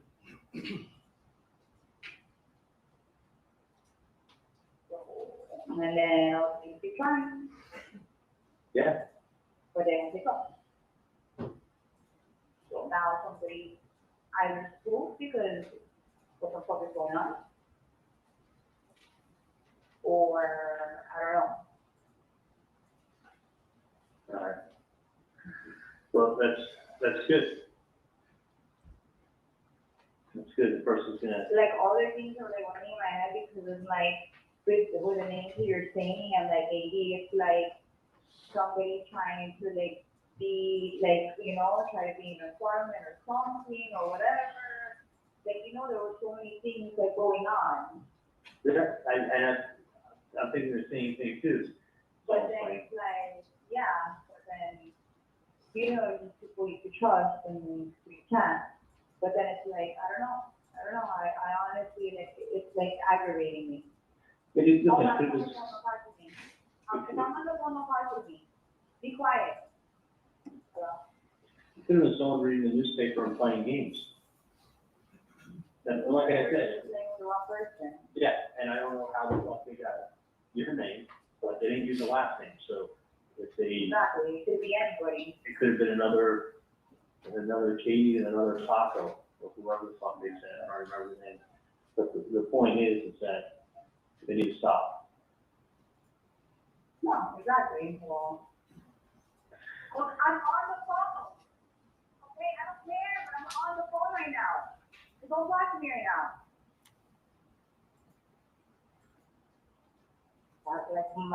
Like I'm boiling right now. Like you don't understand. Like it's pissing me off. Like pick up the fucking phone. Like now you don't want to pick up the phone. You want to stress, but you don't want to pick up the phone. Yeah. So it's one of two things. Yeah, no, I got you with that. And I just, fucking call it, Basically, he said, hey, you're messing over my family, and if you don't stop, we're not problem. It's Spanish. So whoever it is, they're gonna have a problem with us no matter what. you're gonna have a problem with me. So what? They're gonna have a problem with me too. I mean, Exactly. listen, Whoever it is, they're gonna have a problem with either one of us, or even if I'm in the midst or not. dude, you're coming up to my fucking mom on the street. Then you're sending letters to their house. Then you're fucking calling my dad's office. The office. Even that is just like, that's No, 3 times. like No. when he was living, my friend was friend, and I was like, look, can you do me this favor? Because it's like, I'm not a guy, I don't know if it's me you're talking about, and then he's like, that's some fucked up shit. Yeah. And it's like, don't worry, no matter what, like, whatever it is, like, I'm gonna handle it. One plan. Yeah. Well, I feel better. I definitely feel better. I apologize for not getting a Hallmark card, but I got a little something, so. I'm just, it's like right now I'm about to go to like 15, like I'm taking a Zoom classes and I'm on edge, like you don't understand, it's like I want to punch somebody in the face so bad. Picture yourself. One thing is like when somebody, I understand it, and I feel for your parents, and I Don't care for them. come to my parents, like my parents are fucking old, like dude, And it was just. doing threats, that's why, like my parents is put in that part, I was like, look, you gotta understand, like imagine, somebody doing this to my mom, doing this to your mom, and that's when he had gone angry, he's like, look, I don't know what it is, I don't wanna get into anybody's business, you know, but if they did mention your name, I don't like that, and it's gonna be handled. And the fact that nobody's picking up the phone now is like frustrating me. Cause And like, there was no voicemail before, now there is. now there is. The next phone call is gonna be the freaking, it's not gonna be good either way. No matter what way it ends, it's not gonna be good for whoever is messing around. No. I mean, it's, that's it. And listen, I don't want some. I don't want any problems, and I'm like, look at this, I'm taking up somebody else's, you know? Like, I don't even know what the hell is going on. And listen, the last thing I want to do is have some guy, the last thing I want to do is have some guy who's trying to extort money, go to jail, and then feel like he's sitting in jail because of me. Like, no, like, fucking just leave us alone.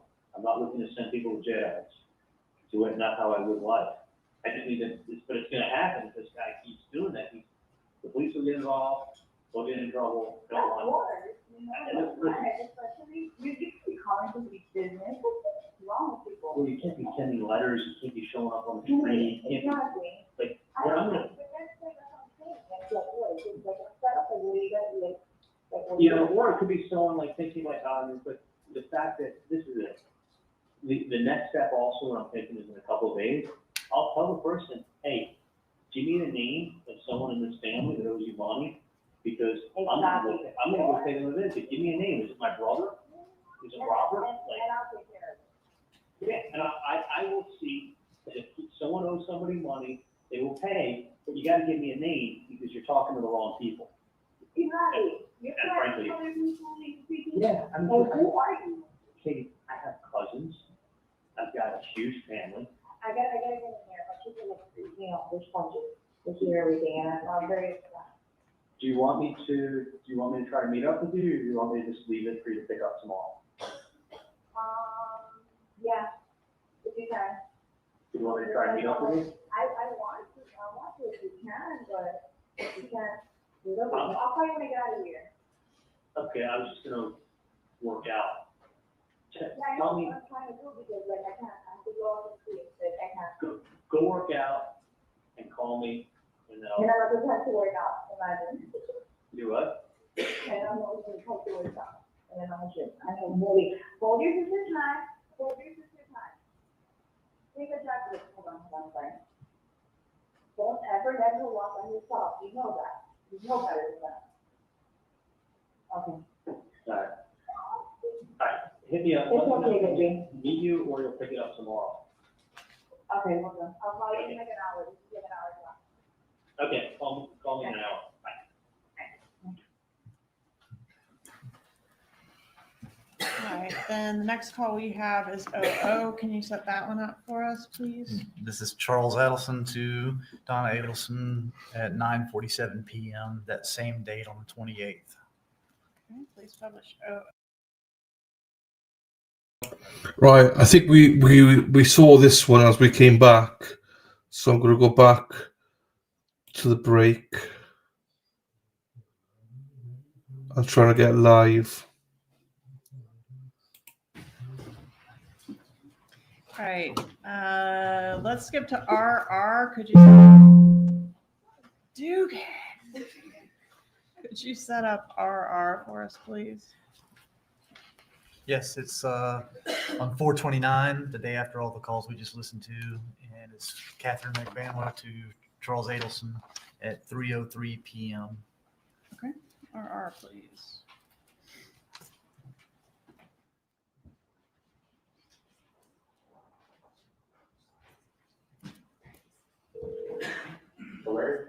Hey, Hey, your phone was weird. It was like, it was doing a dial tone. yeah, it's weird. I tried picking it up. You weren't there. If you want to, if you're able, what was that? No, I was just gonna tell you that, I'll gonna do it. That you what? I'm gonna pass by, where you left my shirt. Oh, okay. Okay? Are you? I have a freaking gas. Like, I was like, oh, I got to leave now. I don't know how I was. Huh? Yes.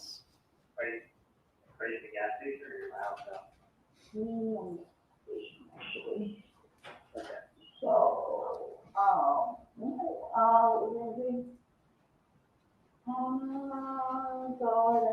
maybe not. I work. That's good, boring day. Huh? Boring. Yeah. Sometimes boring is a good thing. Yeah. Listen, I was thought really hard. I didn't know what a married man with kids wants for his birthday. So I thought if I was married and I had kids, what would I want for my birthday? A fucking dildo? Exactly. That's what you do. But I forgot to get, I didn't have time to get a card from Walmart to say exactly what I wanted to say, so. You're never good at expressing yourself anyway. I never get it myself anyway. But anyway, I think I hit the nail on the head with the birthday present.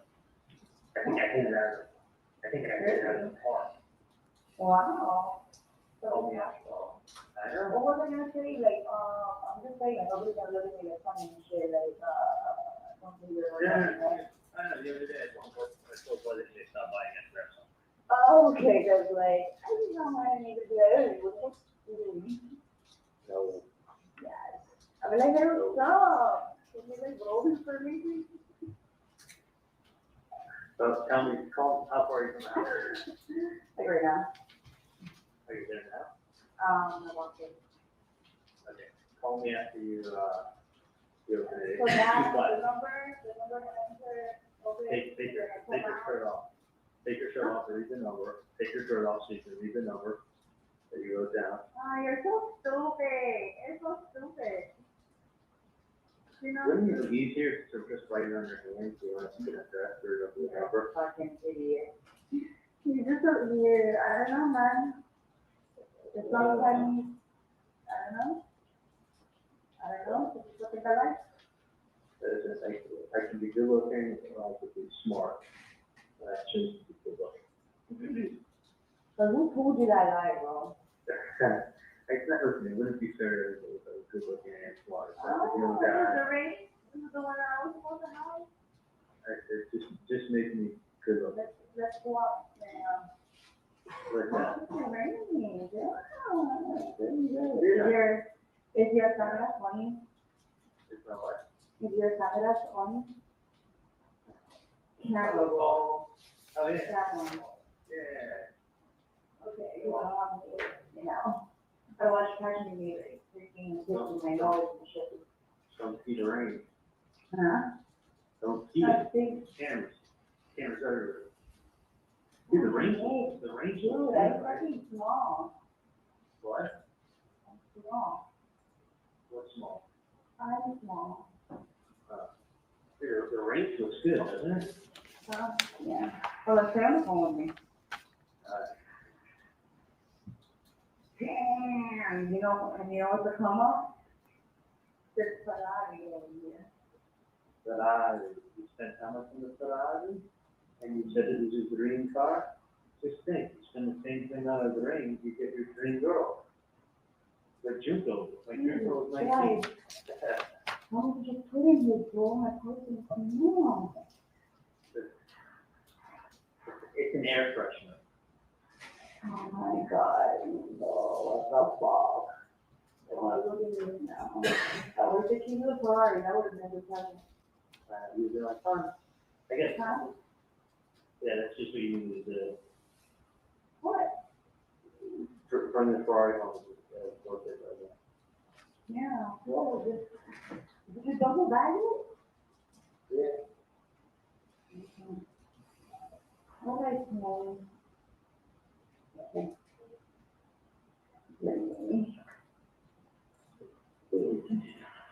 Fucking true social media keeps fucking something.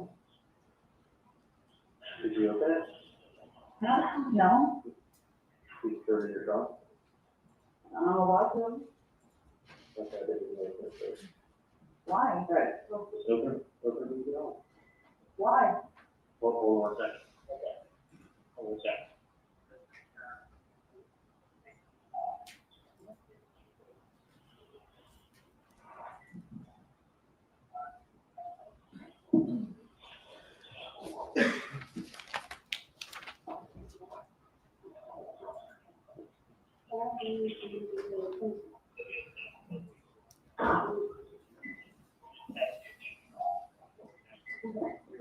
Well, okay.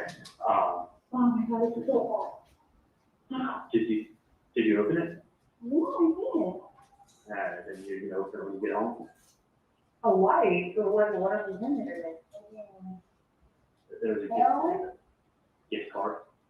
Oh, doesn't know I heard out in the street? But she likes to do that stuff. Who's freaking home right now? It should be on all of them. Oh, yeah. You want to work with the feet. Just wipe on the cabin side and then run three to the machine. Thank you. What's your homework? Or fucking truck or whatever, but in my yard. Oh, no, that's kind of cheap. It's like a Oh. badass, it's blue. You got like a four-door, like, Yeah, Sanford. it's large. Yeah. And I was gonna go by the farm store. Yeah, ironic. The farm store. Yeah, sure. You live by farm store too? Hmm? You live by farm store too? Yeah. I'm a business for that. Oh my God, it's so fucking hot. This was a great beach day. I could have just jumped on your boat. You think it really that? Honestly. That's why I also, No, I'm gonna buy my own, okay? I don't need anybody to hand me down. It's yours. What's yours is yours. And I don't want to mess with anything. do you want me to tell you my boat? No, okay. I look for one, man. Mine's probably not fancy enough either. Now, you know what? I really wish you would have given me that bubble. I miss that car. You think so? Yeah. You don't miss it? You just see parents that have that kind of car. I was driving it. You know what I didn't like about it? Honestly, I got pulled over a few times. People profiled me in that car. Of course. But I remember one day you went to the office and you said, I'll just go like, I'll just do it like fucking, you know, like a hobo. Like, I've heard things about you and I'm like, and like your hair was like, oh, I haven't gotten a haircut. And you're like, I have no AC. And I'm just like, yo, fuck, yeah. I got AC in my car. Because John doesn't have an AC. And you're driving the car. You should have told me that from the get. I would have been like, oh. Yeah. I love that bubble. The only thing with the range, they have to trade it out with you. The only thing with the range is, I think race is going to be like $3,000, $4,000. No, I already have my heart set on what I want to get. What do you want to get? I want to get the freaking Escalade. Oh, So either I'm going to get the Escalade or I'm going to get the fucking, the River. Like, I have my heart set out on it. So. Yeah, and I can tell you something else. Since that car was made in like 04, when they were looking to like save money on like gas and shit, my engine would get like 9 miles per gallon. I had never driven a car that bad on gas. Oh, yeah. No. It makes gas just look like a fucking shit gas. Twice as bad. So, I'll tell you what, we'll figure something out, see what we can do about cars in the future. And just figure it out. And right now, it's nice in that the car payments. Yeah. Honestly, you talk to people, and the two biggest expenses they have outside of childcare are house payment and car payments. Oh my shit.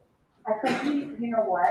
Honestly. Hey, can I call you in like, hey, let me call you in 15 minutes. Yeah.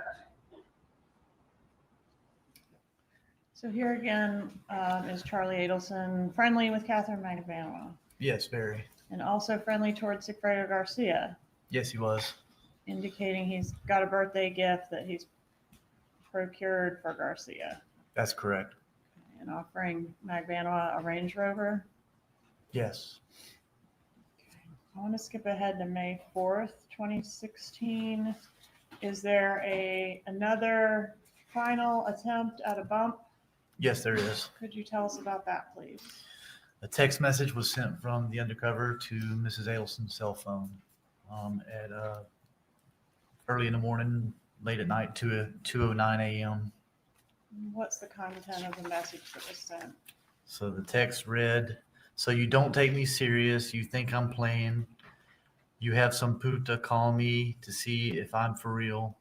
If you think what Katie, baby daddy did for you can't come back, you're fucking crazy. I want the," there's actually, I believe, a dollar sign there. "Now, or I'm going," sorry, "or I'm going after the 100K, exclamation point." And are there a few calls generated by that particular bump? Yes, there was. All right, could you set up SS for us? Yes, it's the same day as the text message. Text message was, like I said, was at 2:09 a.m. on the 4th. That morning at 9:08, Katie McBamla calls Charlie Adelson. Okay, so this would be right at the, like, oh, I see. So about 7 hours later. Correct. About 7 hours later that morning. All right.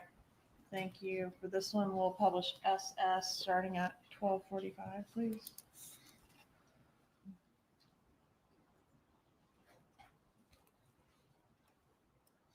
I think this call is going to be a follow-up on the gift for Garcia. Is that right? I believe it is.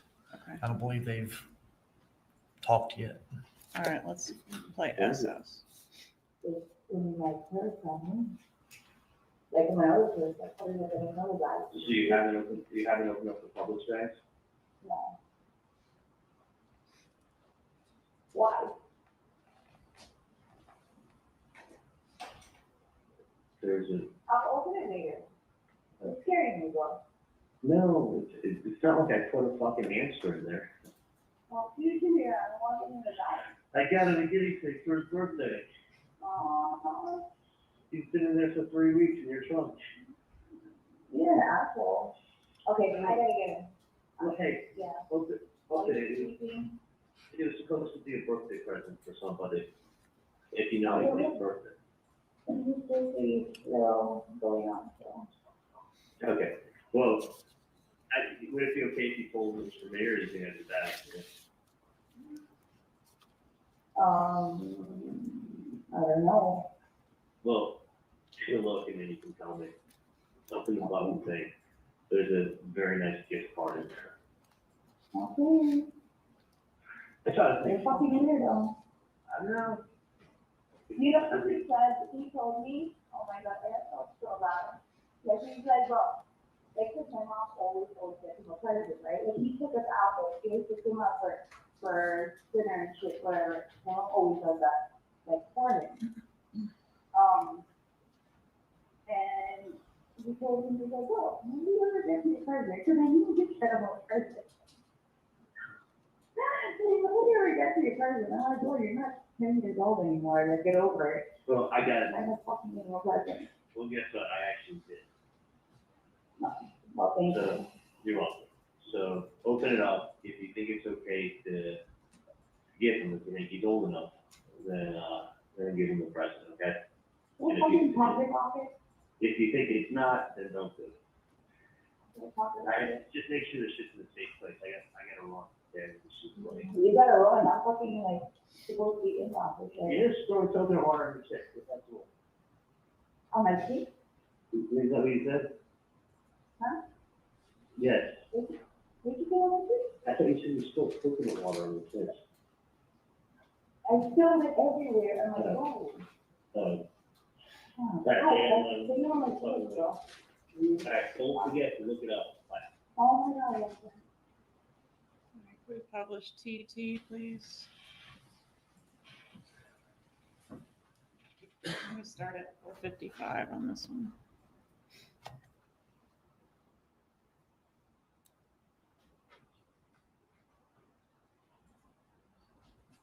I got, he's got the drugs, he's fine. Let him get started on it.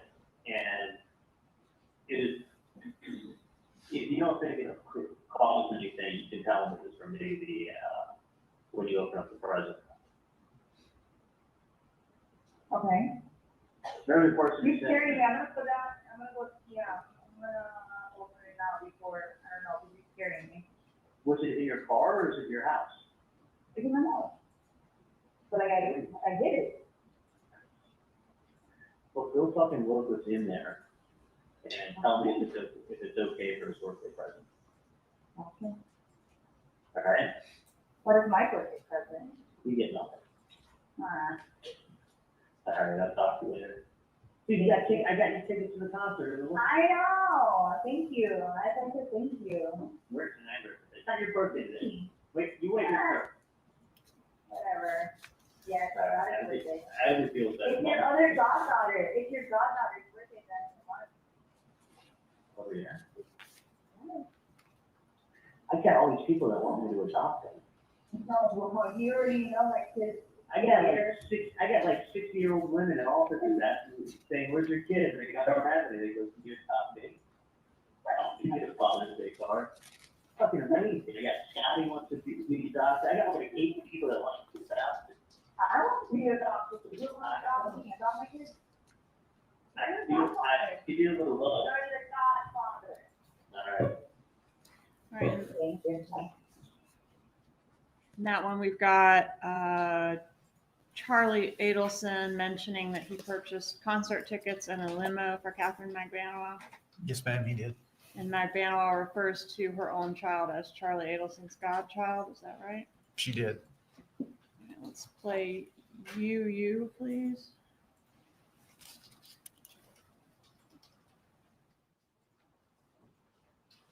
This is when we go to 10:30.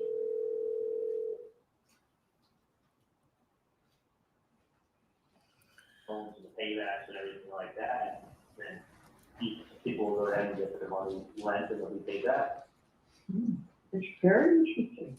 So that's really how people make a lot of money, is using other people's funds to make it. Oh, sure. It's a good way to do it. So we'll see. I mean, I would say if you have a good track record of 2 years, it will not be a problem raising capital at all. So that's what. Yeah, it's good stuff. So are you on your way down to the gym? Yeah. Oh, okay. Just everything else like that?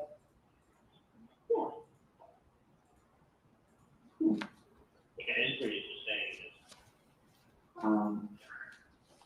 Just saying. Yeah, I figured it, yeah. Yeah. Did you see somebody today, or was it? No, it's different, but I'll see you on Sunday, we'll talk. You don't want to come down and see me tonight? No. Was it bad, or was it? No, I'll see you Sunday. I'm sure yours. I know, because I can kind of talk to you, but like, you know, when I talk to you, you're not getting like appropriate responses. Yeah. So, like my stories, it just seems like there's other, like, Yeah. did someone bother with you? Not yet. I didn't think they will. Well, I think it's important that you see me before Sunday. Well, where exactly are you going to be tomorrow? Saturday off tomorrow, so maybe it's your chance. After February 15th, meeting a lot of people. Well, I'm meeting Doug in the afternoon. I haven't texted I haven't texted Adam yet. I'm supposed to meet him at some point. But just, I mean, I can set up a meeting with him at any time. I mean, do you want to go up to my house in the morning, or? That might be a good idea. Because I'll tell you what, I don't want to wait. Yeah, I agree. And then you wait, and something that could have been gets to the bottom early becomes something that doesn't get them to the butt early, and then it snowballs out of control. Yeah, so maybe tomorrow, we're up early. So What if we get you for breakfast or something, whatever? You want to meet Charlie for breakfast, Charlie? Yeah. You want us to come to you, right? Well, traffic, I could, let me find out. Check your schedule and then we'll work something out, okay? Yeah, let me do that, and I'll see you guys tomorrow. Sounds good.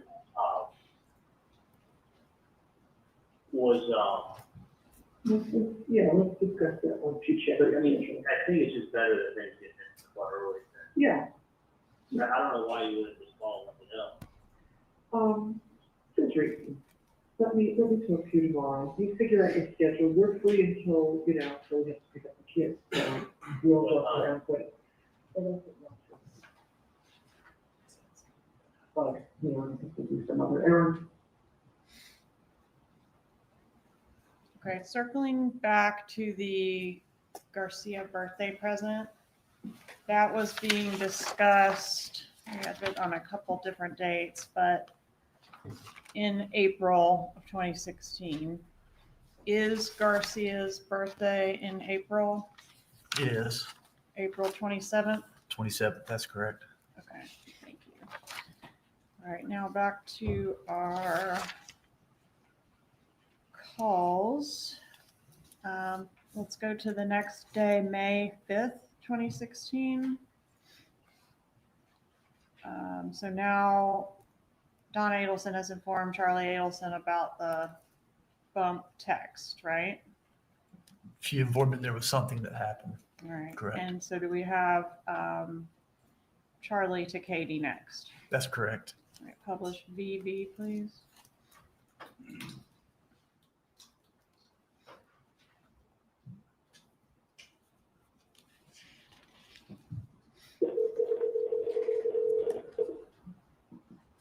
Yeah. Hey, how are you? Angel Foreman. How do you get on? They keep the trying anything instead of things, we just stop, we can do, I get to go together. I practice it not on, I don't know, to do the trying, and get something that doesn't call me. Well, one second, let's do something better. I get to do it last night and it's 6 in the morning. Well, that's good. Next time you're reading like the thing, right?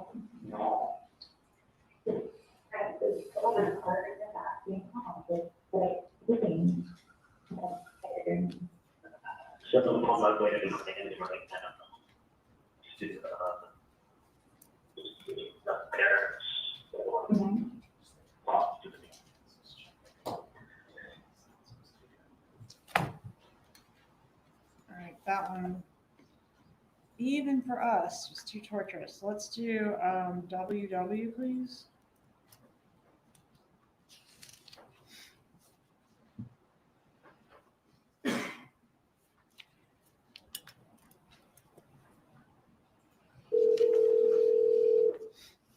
Hey, Charlie.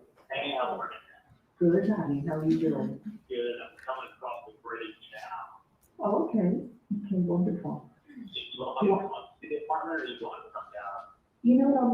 We'll meet you outside, and then we can walk to the pool area. All right, sounds good. Okay? I'll see you soon. Okay, then talk to you. Bye. All right, XX, please.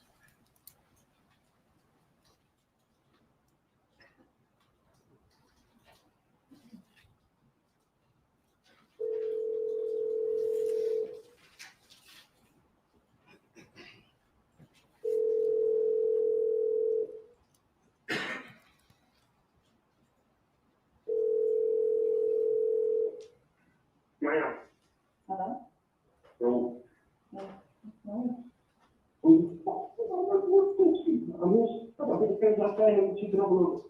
What?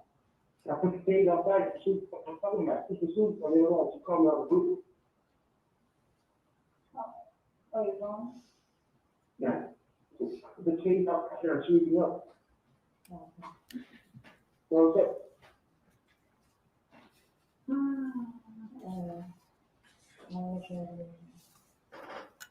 So we go through it. Yeah. Not that other thing, so, but I don't even know. Anything on the office? No, I'm just saying that I got home, so. You got a call? Yeah, and I'm like, well, I don't know, I'm talking to my so I was like, okay, So, we get first?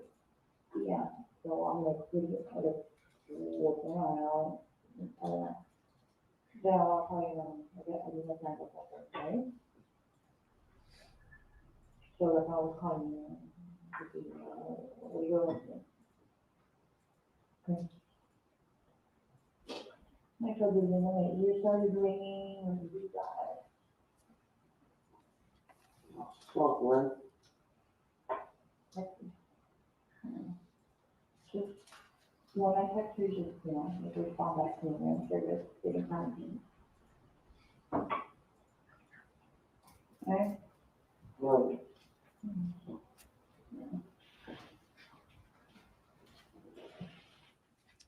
All right, so everybody's waiting to find out what this next thing is that Mrs. Adelson's got to say. That's correct. Play YY, please.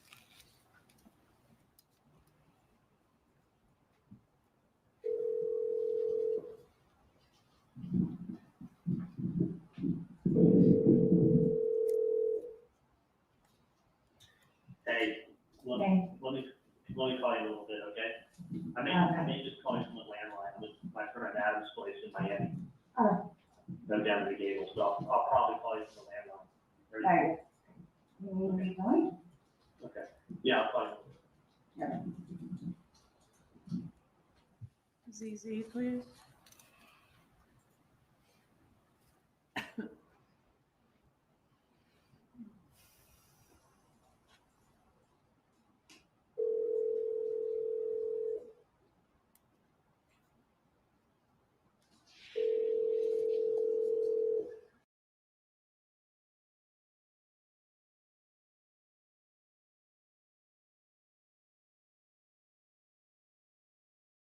Okay, I just pressed the button and I don't know where it is.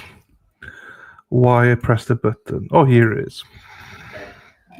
Okay, well, like trying to find my limits, like I don't even know where he is. Just with the monkey bars. Yeah, probably him, right? Okay, just give me a quick recap because, like what exactly on the text? And I'm not asking you to do anything about it at all. Come on. Can you pause it for a moment? Yes, you gotta go to appointment. I might have this a little out of order. Has the meeting already occurred at the Adelson's condo? Yes, ma'am, it happened. Okay, I'm sorry, I had that out of order. When did that happen? That happened after he made the call saying he was coming over the bridge.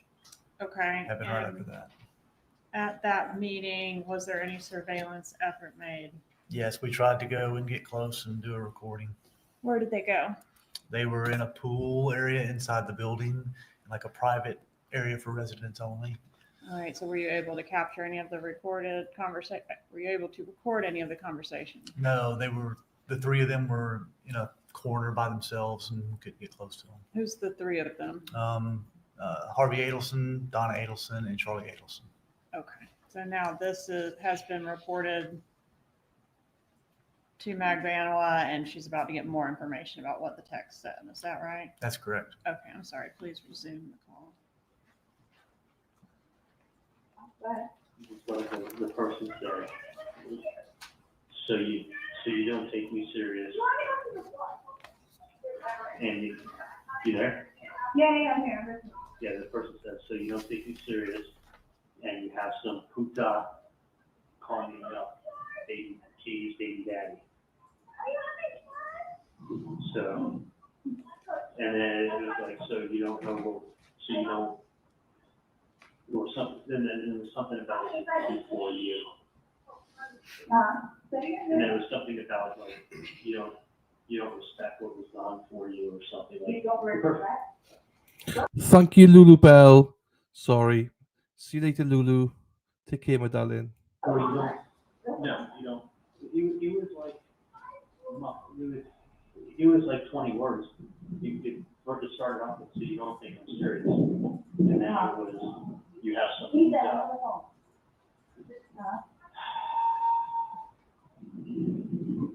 Okay. No, tell me. Yeah, I'm listening. so you don't take them serious, and you have some puta call me up, Katie's baby daddy. You don't appreciate what was done for you or something like that. No. And then that was it. It just ended. Right. But it came from that same number. The person didn't block the number they're texting from. Yeah, no, we already got to that. We got to that. Yeah. Point, I got you. So don't do anything. And I have a feeling, it's one of two things. And I could care less. I just want the person to stop harassing them. Go on the front. Okay, got So you. evidently, if each year, whoever called, the person would give a shit. No, I had a friend that called, but. Yeah, whoever it was that called, this person texting my mom at 2:00 in the morning could really give a shit. Katie, he referenced, the only person's name he referenced in the text was Katie's baby daddy. Yeah. So. I mean, she's, no, everybody has a baby daddy. Yeah. Yeah, so the weird thing is, whoever it is could really give a shit about what was said to him. Because he has no problem continuing to send text messages from that number. That's the part that really boggles my mind. Yep. So don't do anything. Not afraid, obviously. Somebody else speaking or something. Somebody else can get all of this information. I mean, just personal phone calls, a text, somebody, it's a lot. Okay, so this is my one fear. Uh-huh. Nobody can protect somebody all the time. If it's a 1% chance that it is a bad guy who did something that, I worry about my dad's safety going to an office where. No, I hate you, bro. You don't gotta That's the false hours, no. Yeah, that's what, Right? And whoever it is, if they're references to me, you don't think I'm scared? Yeah, and whoever it is, whoever called, the person that I was But able it's to like, talk no. he called him a poop guy. That becomes even more of okay, Yeah. what are you dealing with now? What are you dealing now? Is it somebody else waiting for you to be like, hey, how do you money? Or somebody trying to message you, you know what I mean? Read between the lines. It becomes too much more of damn, what is going on? And then if they do, they're throwing a lot of information out that I don't know. So which is crazy. The question is, where did they get it from? Why don't we just go collect the reward, whoever has the information? Exactly. All right. We're saying the same thing with Senator Williams, and it's getting to the point where it's like. So don't do anything. I just don't.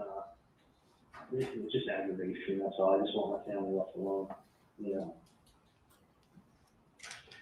So that's my day. Hopefully I have a day off, so we can hang out with everybody, deal with nonsense. Right. So. Right. I try to remember so many, and it's so hard because you throw so many other details behind it that it's when I have to think it out in my head, I'm all over the place because you just talk so much more of what's not necessary. No, I would do that. I would go off on tangents and shit. I just listen. You're just my friend. That's the only reason why I'm going with you.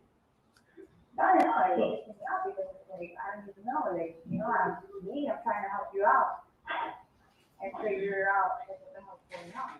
So. I wish I knew it was wrong. There's a lot of fucking crazy people out there.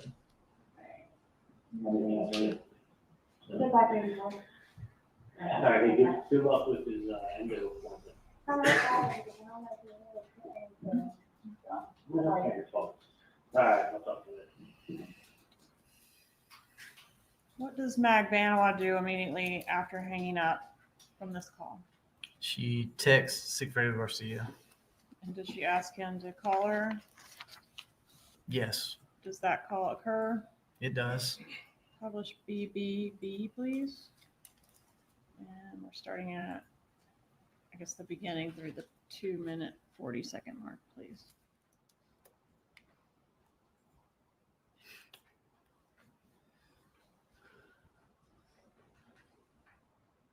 Hello? Yeah. Are you okay? Yeah. So, were you calling? One of my friends just called me.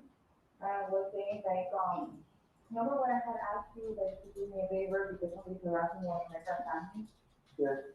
Alright, like, they texted yesterday at 2 o'clock in the morning, not giving a shit, not blocking their number, the same freaking number that I had, Yeah. told you to help me out or whatever, saying, obviously you're not taking me seriously. You have a puta calling me who is his baby daddy, and I was like, what are they talking about? Like, he's texting me, my friend is telling me, like, I don't even know if it's you or whoever. I mean, as soon as you have baby daddy, you're gonna go out with, like, plenty of kids that have a lot of kids friends. Like, I don't know who the hell it is. And, that you don't appreciate what was done for you or something, and this is not gonna stop. But the funny is, have somebody know your voice, or even if they're talking about you, could be a completely different person for all I know, you know? Yeah. Just ask me because it's like, it seems, like, you know, because I told them, like, to help them, you know, like, I was like, oh yeah, I'll try to help you out. Yeah, well, I think it- But it's funny how it just happened late last night at 2 o'clock in the morning. It's like somebody got hit. Yeah, I agree. Yeah, 100%. And they're not supposed to use that number because their parents will definitely, you know, they got to how much more should they get her ass. I think anybody should go through that. And it's funny, like, how do you get, you know, it's just calling his mom, like, it's not calling anybody else, but like, yeah, you can get it, you can look it up or whatever, but it's pretty great. You can get a number. Yeah, it is pretty great. So, I just don't like, you know, the fact that my name is being thrown out and baby backs are being thrown out, like, what is all that? Yeah, I don't know nothing about it. So I'll definitely take care of it. Do you think of anything? Yeah, I know.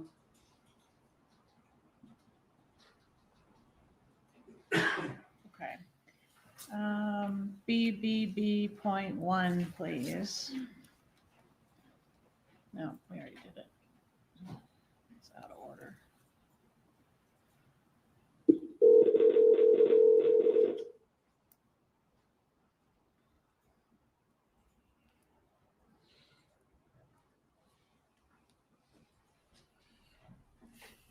No more references to them.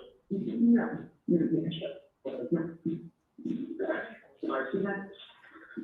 think you're doing the right thing. Well, honestly, I don't know if listen. I mean, you never know if you're doing the right thing.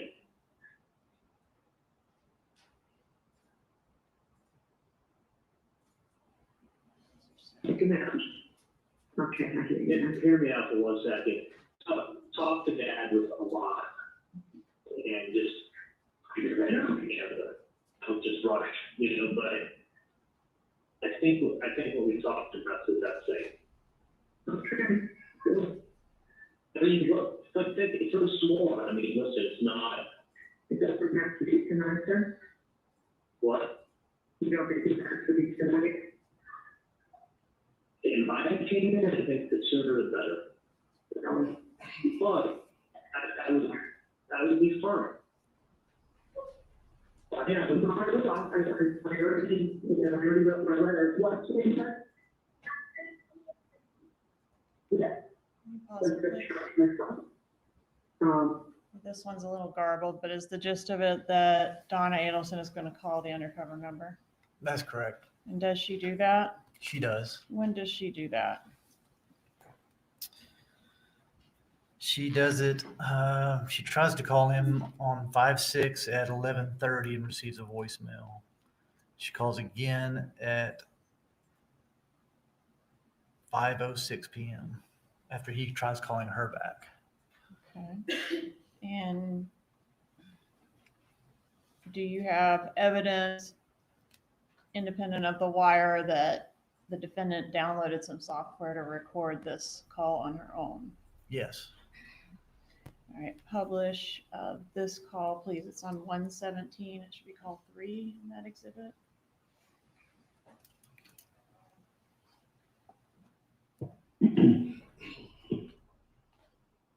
Hello? This is Mrs. Adelson. Is this, Sammy? Okay, my grandchildren had my phone before, so, Senora Adelson? I'm Mrs. Adelson. Yes. My grandchildren Yes. had my phone before, so that's, and I just saw that you called. Oh, okay. You left a message on my voicemail. Right, I did. Yes. This is my problem. You approached me on Alton Road. You handed me an article from the newspaper about my ex-son-in-law. You told me I need to call you and help your friend who is in prison.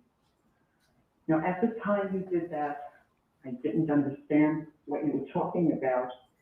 I didn't call you back. Then you mail me a threatening letter. Then you send me a text message to my phone that says I'm not taking you seriously.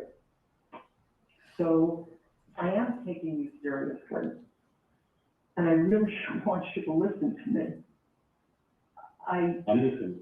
I have to tell you, I mean, this is important. I have been so stressed out. I have spoken to 10 or 12 people who are close friends of mine, telling them about this and basically picking their brains and asking them what I should do, because I don't know your friend who is in jail. You mentioned a name. I don't even know his name. I never spoke to him. I don't know what he looks like. I've never met him. I'm sorry your friend's in jail, but I don't know what that has to do with me. You know exactly what it has to do with. You know exactly what. Listen to me carefully. Listen to me. You just got to listen to me. You need to ask your friend who this person looks like, or what their name is, something, because I know there's a big reward out there, and if you need money for your friends, that's the way to get it. I mean, I'm asking you nicely. I don't know who he is. I am out of the loop. It is not me. If I can help, I would help. I mean, that's what. Just like I told you, listen to me. Just like I told you that day, we know that your family had a problem up north. We know that problem was taken care of about 1.5 years, 2 years ago. And we know that Katie has been taken care of and has been taken care of. Now my brother in jail, we were in Broward together. He told me the whole thing, and he hasn't been taken care of. You know. Now, all that's being asked for is 5K. That's all we're asking for is for 5K. And he told me everything, and I know everything. I know who's involved. I know everything, and I'll get that 100K for myself. You know, all I ask is to send the 5K. Everybody knows what's going on. I don't, you're saying everyone knows. I know I lost my ex-son-in-law. I did not have anything to do with it. That's why I said, ask him what. That's what my brother Tato told me. He told me everything when we were in jail. He told me everything and who was involved. I know everything. Well, I don't. That's the problem. I am telling you, it's not me. It's not me. I have had a year of aggravation, a year and a half of aggravation over this. My daughter, my grandchildren. It is not me. And when I asked my friends, what do they think? They said, well, this person needs to get a description of you because of what you look like, or it's not me. I don't know who caused this. It wasn't me. I mean, I don't know. I'll tell you, just like that day when I talked to you, this is not going away. This is not going to go away because Tato told me everything. He wasn't being taken care of. He needed the 5K. Send 5K. That's all we were asking for. Don't do that. I don't know who Tato is. You don't understand. We know you know who Tato is, but you know who Katie is. And you know the contacts Katie has. And she has, listen to me, let's stop fucking around. Let's stop fucking around. Okay? You know who Katie is. And you know that Katie has somebody that knows Tato. And they took care of a problem for you people. That's just the bottom line. The bottom line is you know who the fuck Katie is. Look, I don't. I'm no more than Mr. No, I'm not fucking around with you. You know who Katie is. You know that they took care of Katie and her people. Nobody's taking care of Tato. I know you don't know who Tato is. No, but we know who all of you are. And this ain't going away. You know what? So I can give you you send the 5K?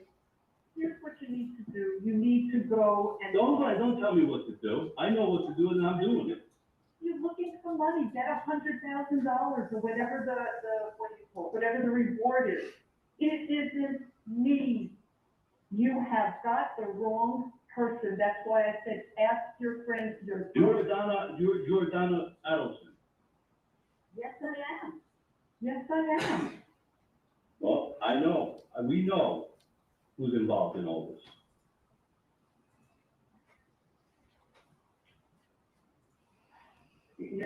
This is not making any sense. I mean, if you want the money, you should get it from the police. They can give you a whole lot more than you're asking me for money for someone. I can't do this. I have had too much stress and too much aggravation from this, and I don't know what you are talking about. I just don't know. I just don't know. Good. I think you should talk to Katie. Talk to people that are involved in this. You'll know. You know what's going on. That's why I'm. You can tell me.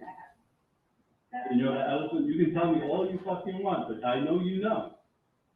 Because I heard when I was locked up in Broward with my brother, he told me everything.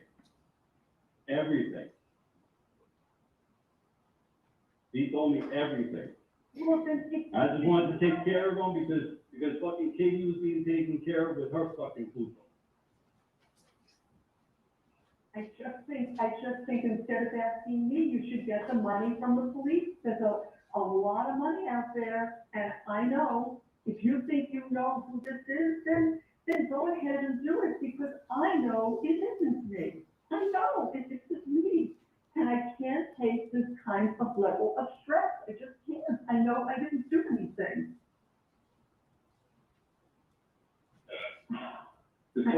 Talk to people, you talk to the right people, you talk to people, you make this 5K come to me. That's all I need. Just do it and get it to me. Do it and get it to me. I'll call you Bye. back. Did she call back? No, she did not. Did she call the police? No, she did not. Do she and Charlie discuss, I guess she shares this recording with him and they have further conversations about this call that she made? Yes, they do. And they're at that point 100% that the bump is the police, right? That's what Charlie tells her, yes. All right, let's publish CCC, please.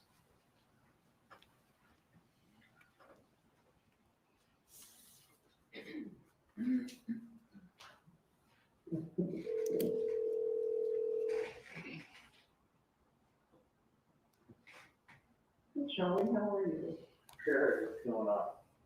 Good. Well, we just finished with dinner. We drove through Blackwell back to his hotel in Miami, and we just got back to the icon. So we're gonna go for just a little walk along the marina, and then we're gonna go upstairs. Right, I just stepped away, I was having dinner with you. Okay, I'll let you go right back. I will. Just tell you that I did have that handpiece now. Okay, great. Thank you much. Let me ask you a question, any more nonsense from the patient? Yeah, that's why, those things always get aggravating. That's why I love that bother me. Was it that? Oh, no, and I did, I loaded that new app too. I'll have to show it to you. I think you'll really be interested. Okay, so you had, how long of a talk did you have? 8. 8 minutes? Yeah, You talked to the patient for 8 minutes, yeah. and they were nice? Well, not really. Did But you're helpful. did they give any threats or anything, or? No. That's interesting. Yeah, I thought it was very interesting, but I definitely want you to, I'll play his application tomorrow, but I wanted to make sure I got those stuff to you. So is that? Okay, can we go to DDD next? This is Charlie to Katie about this recording of his mom's conversation with the undercover.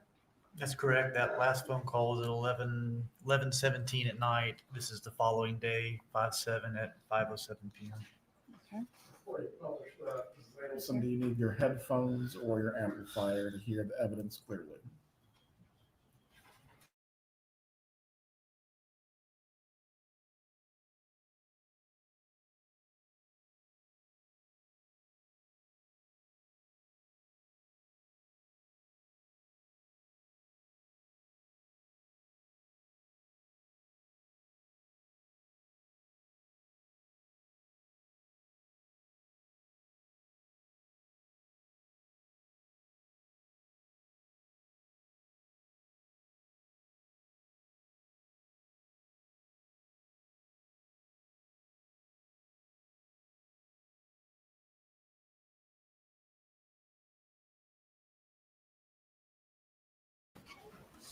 I was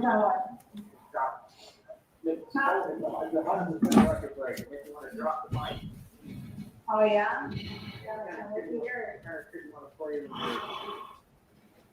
Cruising along, you see a baby, hot dog, today, walk down Is the street. it a long way? It's, like the track is a little. How do you do the pace? The track's long. I mean, you're old school, I know, it's just like a long single over 5. Oh, wow. Lots of Wow. But 100%. Did you already say it aloud to yourself? I heard They can hear it? Uh-huh. I heard the track many times, I'm gonna record it. In the background. Nice. Oh my God, I just, one of my friends do hot belly pig. How did you do what? Hot belly pig. Hot belly pig? Yeah, you know what a pig is? Are you serious? Yeah, they got the cutest hot belly pig, so. Anyway, That's not good. I know, I like dogs, not big. Yeah. They're hard to maintain. But anyway, I don't know, as long as they're housebroken, they're not that bad. Oh, okay.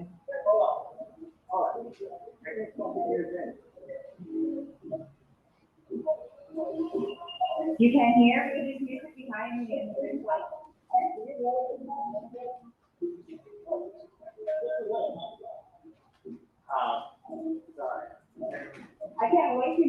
you're pretty single. I know, it's playing in the background right now. Oh, yeah? Yeah, drop it like it's hot. It's gonna be like one of the Do you think it's I like ad-libbing. So do you think it's gonna make good hits? Oh, I think it's fantastic. Yeah? Yeah, I think Do you think it'll sell a lot? I hope so. I dropped the mic. Oh, you're like out. Like that? 26. Well, what can I hear it? What was that? What can I I'm hear on it? phone with that. Go ahead and install the YouTube and then I'll pay you on Monday. Okay. All right, I'll talk to you. All right. I'm not sure if Magvano was picking up what he was putting down, but what is a pig? Pig is slang term for police officer. Right. And so Mrs. Adelson called your bluff, didn't she? Yes, All right. And was this pretty much the end of the wire operation? it was. All right. I want to publish EEE. Could you tell us about this call? Yeah, it's on 512. It's Charlie Adelson to Donna Adelson at 6:18 p.m. Publish EEE, please.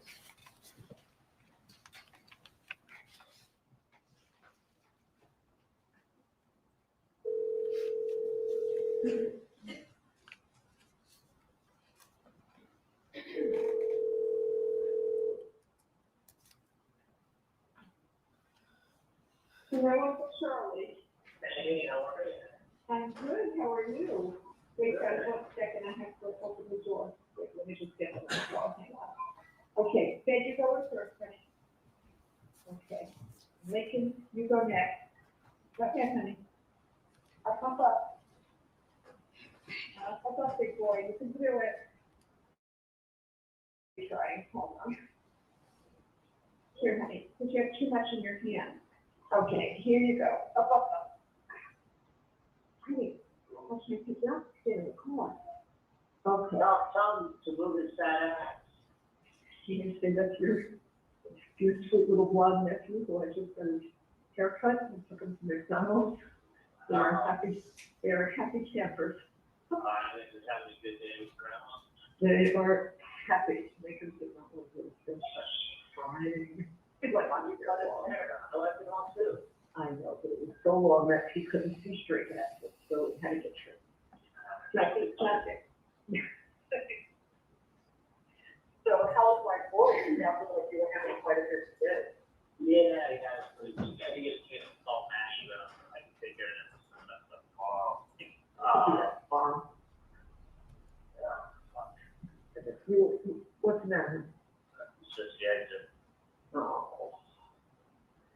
That's like me on my way to the office today. I had to go up to do the billing and, like I said, I went over to the Atlantic. It's cold. It's not when you're not totally concentrating. Hello? Yeah, that's. Yeah. Where are you going? I'm this way to just stop off at there. Anyway, so I just took the big L. Oh, did you? Just follows old far. She's a few months older than me. But so actually, for his birthday, it turns out Wendy's making him a little party in Cleveland. Oh, really? Yeah, Wendy goes like very tight-lipped. You're not kidding. So what she do is, she's obviously tight-lipped for a reason, because she just wanted to know anything. Anything. So my point is, if she doesn't want to know anything, then don't ask anything. You'll be happy, and then I can find everything out to tell you. Okay. So I was like, so what are you doing for your birthday? He's like, well, Wendy's making me like a little birthday dinner, a little get-together party. I'm like, dog. He's like, yeah, she's doing it. He's like, I don't know anything. All I know is Wendy's putting it together for me, and she's doing me to work with. So I'm like, oh, that's awesome. All I knew is that she was going straight from work to the hotel where everybody is meeting for the, this Miami fellows that she got. And that she has to stay there tonight because it starts early, first thing tomorrow morning. I guess in between, she managed to do something else. Which makes me happy. I'm really glad. I couldn't imagine. Oh. Yeah, he sounded good. Yeah. Good. The boys gave, wait, did you give Dave his present this morning, Mommy? Uh-huh. It was Dave's birthday. The plan was that it was supposed to go to Dave's house at 12 o'clock at night. But what happened, Lincoln? Why did Mommy not take you at midnight? Harry was sick. Yeah, Mommy told him in the morning that Harry had fever. And so they said he was throwing up, so they couldn't go there at midnight. So, who are you meeting for dinner? I'm going to Darren's house. Oh, good. That's nice. That is nice. The boys just had their treat, and his grandpa is having a massage, so that's why they are out of the house. And we come back, and Jessica should be finished with that. And the boys are going to do their piano, and then we're going to have story time and bedtime. We've got others to down. Charlie, I'm happy to tell you that Dad was telling me about that case, and we both feel so much better about how it's working out. Oh my God, are you kidding me? Like, the patient. I can't even begin to tell you. Oh, Yeah. you and me both. The patient is getting so, once you know how these patients act, they're so cool. Right. So cool. Oh my God, I couldn't, you don't understand, I couldn't act. I couldn't be happier. Because, if they go to the board of dentistry, first comes a huge pain in the ass. Right. If they go ahead and just, are upfront about everything, you got nothing to worry about. Right. Exactly. Which is clearly what it is. It's Yep. not 1,000%, 10,000%. Dad told me that yesterday. I'll have to tell you. Not even, you understand, Not a question. yeah. Like, not even like, no, last week, like, after they were so nice about everything. Right. Just makes me feel so much better. Sure. Oh my God. No, there's no question. Originally I said this person's a really nice person. Remember I always said, I'm like, Right. they're really nice. I don't think they're going to go to the board of dentistry. And they turned out to be really, really nice. Yeah, I was really glad to hear that. That made a huge difference. I was really worried. Now I slept so last night. Mom, Yeah. Anyway, I have a lot. And then that told you what, what I told to ask for if it ever becomes an issue. Yeah, whatever. Detail. And I that's it. have a question about Kevin Barnes. Did you ever speak to him? No. Okay. All right, then I'm going to tell the girls they need to give it one more effort to try to email him, text him. I would reach out through Facebook is what I'm thinking. Oh, that's a thought I never thought of that. I'll go on Facebook and pick it up. Okay. And just keep it real friends, real nice. Be like, hey, listen, we're trying to reach you. We have your case here. What's your status? Yeah. And this is going to be a really awful change that nobody lab work can send out unless at the very least the lab work is paid for. Exactly. I mean, otherwise, you deserve it. Yeah. This is just no exceptions. I don't care if it's my mom's case. Unless at least the lab bill has been paid for, ain't nothing getting sent out. No excuse. Because I was asking the girls today if they knew if you had ever spoken to them. They said they don't think so, but they weren't sure. So, because I remember all the billing and all the people that had questions about. So, did you ever get paid from those large cases from Dr. Murray's office, from relatives, or cousins? Yeah. I'll pay on that. Good. Okay. Perfect. All right. Oh, walking behind across town, you gotta be so careful down here. With what? The girls are just walking across Alton Road against the green light for us, it's just walking in the breeze, looking at the cell phone, not paying attention. Man, terrible. So, did you guys work out with Commander today, or? No, tomorrow, they went to Friday. So that's why I went up to the, that's why Dad went to get the boys, so that I could go to the office and see the dogs. Because I've been going on like a Saturday or Sunday, and I have to spend the day. And I said, Dad, you know, if I would go on a Thursday and the girls are there, then I can ask the billing questions I have, you know, directly, and I don't have to read these long list of questions and never.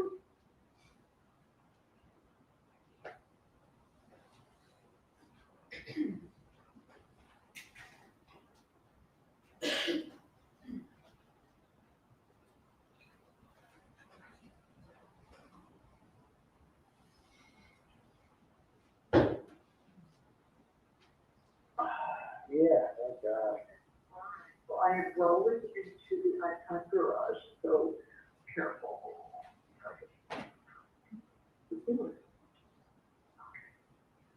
So I love what I do, crisis murder. Yeah. So I gotta say, you just can't log in. Cannot.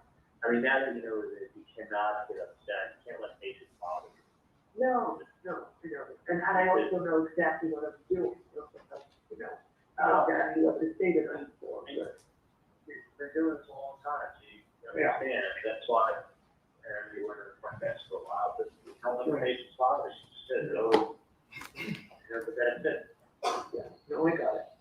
Good. All right, my love. You have a nice evening. Please take over the barracks today. I will. Okay, okay, please. I love you. So upon learning that they're being investigated for murder, how did they react to that? They seem pretty happy about it. Really happy about it. Sustained. Members of the jury are to disregard the last answer. And wasn't the gist of how you got made that the undercover wasn't nasty enough? Right. It's not done like that. You got to have a beard and a hat and glasses, and you got to make threats and all that kind of thing, right? Correct. After the wire gets made, it's kind of business as usual, right? Back to Wendi and her love life, that sort of thing. For them, yes. Were any more checks issued by the defendant to Catherine Magbanua after the wire got made? I believe that's when they stopped, if I'm not mistaken. I have to go back and look, though. May of 2016 is when they stopped, right? It was May of 2016, correct. And after you came off the wire, was there a time when law enforcement went into the Adelson Institute? There was. Could you tell us about that? Yeah, myself and my partner, Investigator Ice with TPD, went into the Adelson Institute with a subpoena requesting Catherine McBanua's employment records. And we began speaking with the front desk. Right. About Was that. Catherine Magbanua there working? No, she was not. Did you ever uncover any evidence of Magbanua working for that business? No, the only thing they ever provided us was basically a list of the checks that we already knew about. Was a phone call captured from that business during the time that you were present in there trying to serve the subpoena and get these employment records? Yes, one of the employees called Charlie Adelson while we were there. She walked to the back and called him and it was captured on the wire. All right. At this time, I'd ask to move into evidence States Exhibit 100, Your Honor. Any objection? No objection. States 100 is admitted. Permission to publish, Your Honor.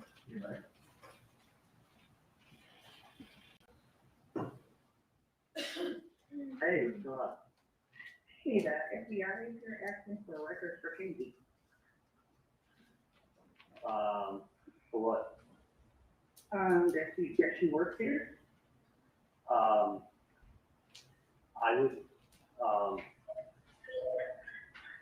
wouldn't give anything. Yeah, and they, the ex, did she work there? I was like, yeah, she works there, but I don't know what she's doing. Because remember, we sent her. Erica, Yeah. do me a favor.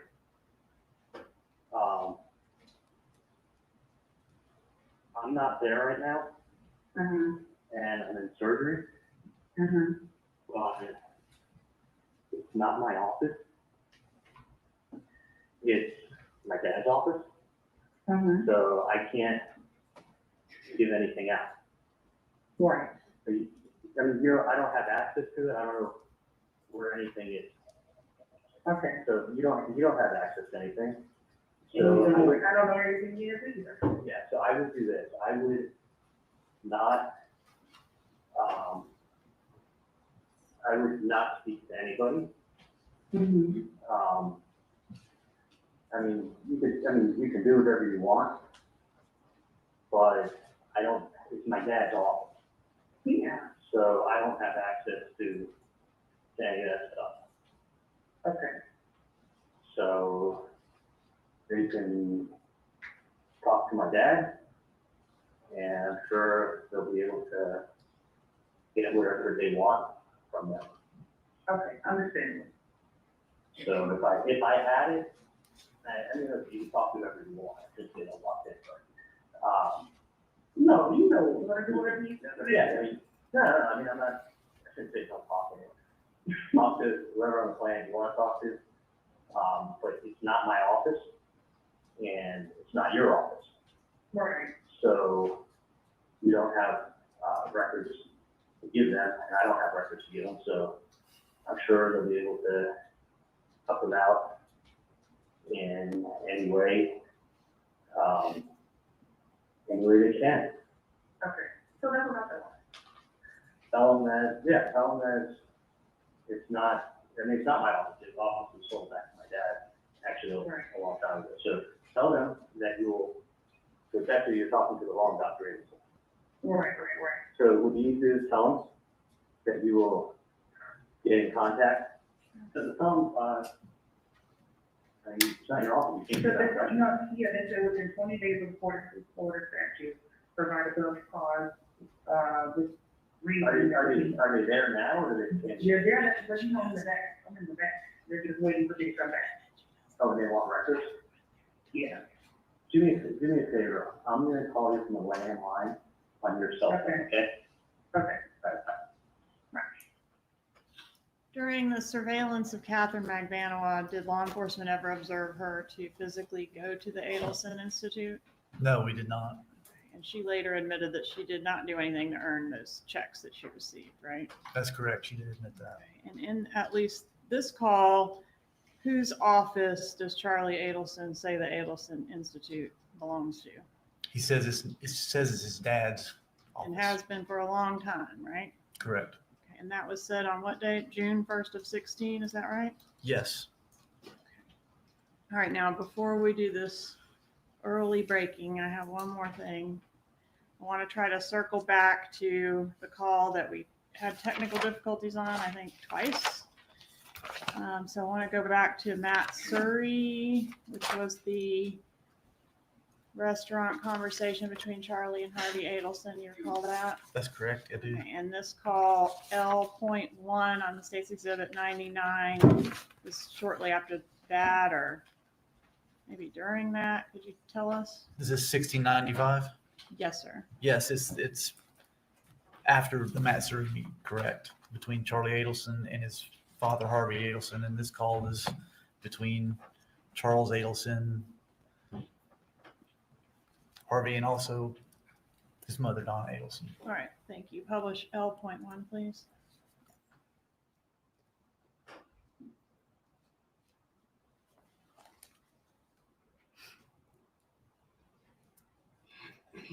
Yes, I mean, you look at it's an hour and 15 minutes there, it's an hour and 6 back to here, and it'll probably be there in 2.5 hours. Okay. So, I'm hoping to get to your place by 5:30. Okay. Yeah, because maybe, maybe just stay a little bit later. It's not going to be a lady. No, I can always talk to that one. Yeah, that's what I'm thinking. Can I just ask you one thing? Sure. Has there been any more drama? No. Zero. Sure. Yeah. Did Dad tell you what I spoke to him about? Yeah. Yeah, and I have a couple of questions, that's what I'm going to change the street tomorrow. Yeah, but it makes, The rest of those cases. makes perfect sense, doesn't it? Yes, it does. I still have some questions and things that I think need to be addressed, but, you know, we'll do that tomorrow. Yeah, no, I'll talk to you. I mean, listen, there's no rush, I'm still work to Monday.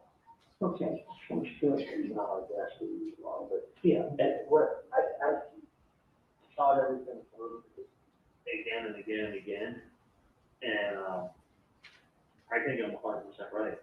Yeah, all right, that would be, yeah. Or 99% right, because none of it makes any sense. No. None of it makes any sense. I mean, there's no, it's not, I'm just telling you, it's not done like that.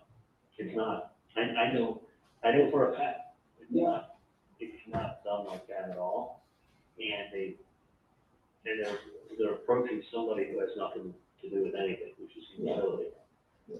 So, listen, my feeling is that, you know, you go to, I'll tell you what that is. It's utter nonsense. That's the best way I can describe it. It's utter nonsense, and I wouldn't pay any attention. No attention at all. It's not done like that. It's flat out. It's not done like that. Yeah, we'll talk about it tomorrow. Yeah, no, but I mean, I could say it on the phone without saying it, but it's not done in such a nice manner. Yeah. No, it's not done like that. It's done like that if you want someone to talk to. Otherwise it would just be, it wouldn't be done like that. Yeah. Yeah, there's nothing, you know, listen, if you're, listen, I'll talk to you later. Yeah. But anyway, that's what I thought. I think it's Yeah. nonsense. Yeah. Leave it at that. Okay. Thank you going out tonight? Yeah, tomorrow's gonna be awesome, and just that's supposed to go what I spoke to him about. So I'll even talk to you about it tomorrow. Yeah, I appreciate it. It makes perfect sense. Perfect sense. Well, I think if June comes out, we can do it afterwards, because it's not just. Well, I could always tell June talking about it, but just now she's got, she's got her technology. Oh, yeah, she won't get out of the Dolphin truly until 5:30, till we. Sports bra, a pair of shorts, and I'll sweat. So I'll whatever, so. All right, so that's what she's, I'm 99.999% sure she's not coming. Okay. Actually, I'm basically like 100% sure. Okay. All right, then. So go have a good night, get some rest. I need to get them to sleep. Sounds good. I love you. Looking forward to seeing you tomorrow. Have fun. Okay, just be careful. Okay. I love you, Kate. Love you too.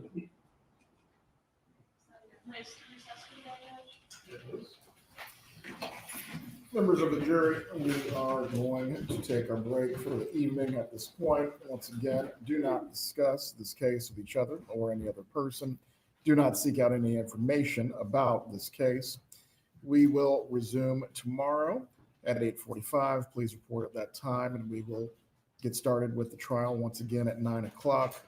Agent Sanford, unfortunately for him, will still be on the stand, but the defense will have their opportunity to cross-examine at that point.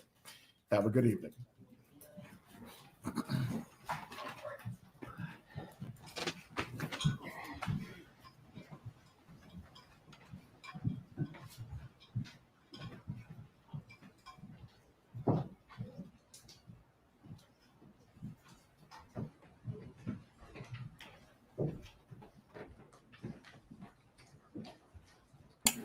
Everyone can be seated. Do you have any matters to address before going into tomorrow about scheduling or anything else? I do have a little bit more to do with Agent Sanford, but the next item related to the exhibit that the defense is reviewing still, so. Just for your planning purposes. I believe this is the matter that we addressed earlier, Mr. Zellman.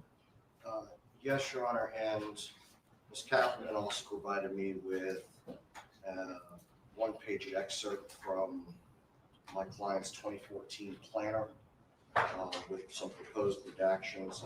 We just need to have some conversation with Ms. Kaplan about the proposals. Hopefully it won't be an issue that we need to address the lawyer. We can agree. Right, bailiff shall need to have the courtroom open at 8:15 so the defense can speak with their client concerning these matters. For the state, please report at 8:40. By 8:45, once we have the jurors, we will keep moving. Yes, sir. That's it for this evening. Have a good night, everyone.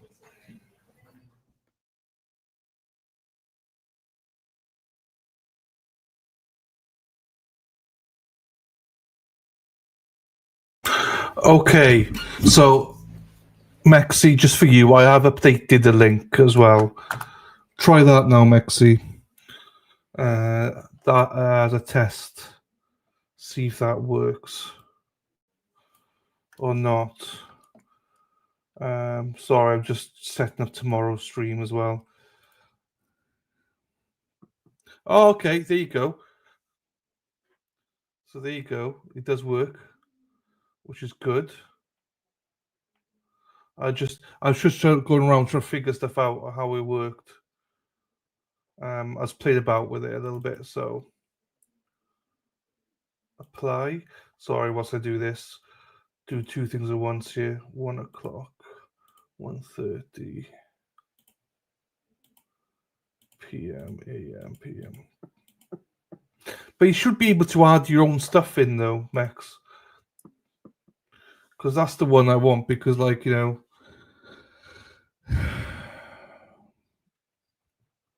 and the Starbucks one, the mugs one, I've left it as it is because you know,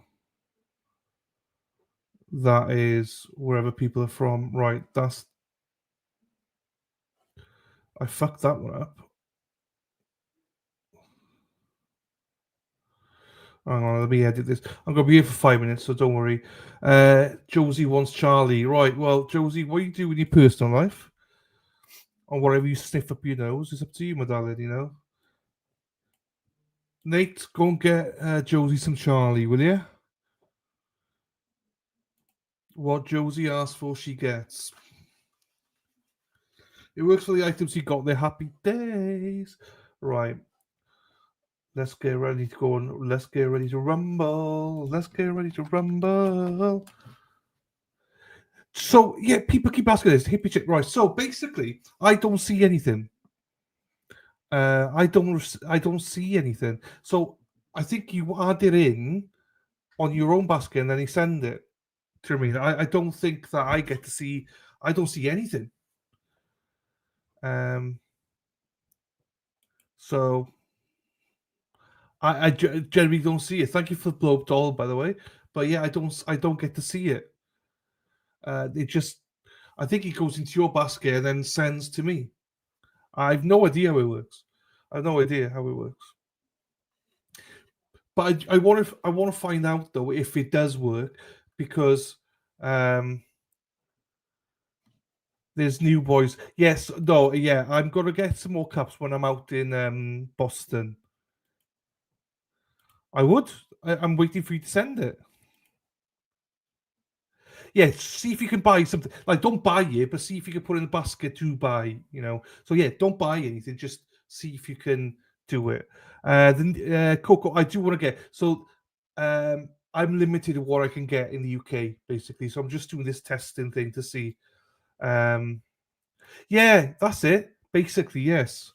I'm just testing it out, to be quite honest with you. Hippie, my girl. Right, you distracted me now, people. Fuck me. Right, hang on. Please. Beep, beep, beep, beep, beep, beep, beep. I'm setting up tomorrow's stream. Because I'm going shopping tomorrow, so I don't have as much time. I'll be back just in time for the stream, probably. So, blow up sheep. Happy days are here again. I got both 3 already. Badaz, I don't need any more. Bloody hell. How many blow up sheeps do we need, people? Do you know what I mean? Happy days. But yeah, they've had good use. They've had a few they've had a scene to. So right. Recording in progress. I don't want it to be in progress. Oh shit, no wonder, because I'm still fucking streaming, you absolute dildo. Fuck's sakes, what a prick I am.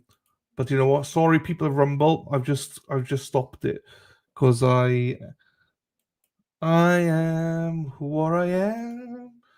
Oh shit, what did I just press? I am what I am. Blow up bull, can you imagine? And the CG jeepers. That would be. It works! Yes! So, happy day. I don't need to fucking play about with it anymore then. Happy days. So you can literally add anything you want in. Jersey Jen. As long as you can add anything you want in, that's fine. Oh, is it? I didn't even know there was any tonight, right now, Dave. So enjoy yourself, David. See you tomorrow, buddy. Happy days are here again. Oh, so Rumble's crashed. Fine, that's good. That's absolutely fine. So you get to see the insides of how I do my streams. Open statements. No, I don't want that. As long as you can add stuff in. Thank you, Dennis. Thank you, Dennis. Both packages have come. Happy days. Thank you very much. I appreciate that.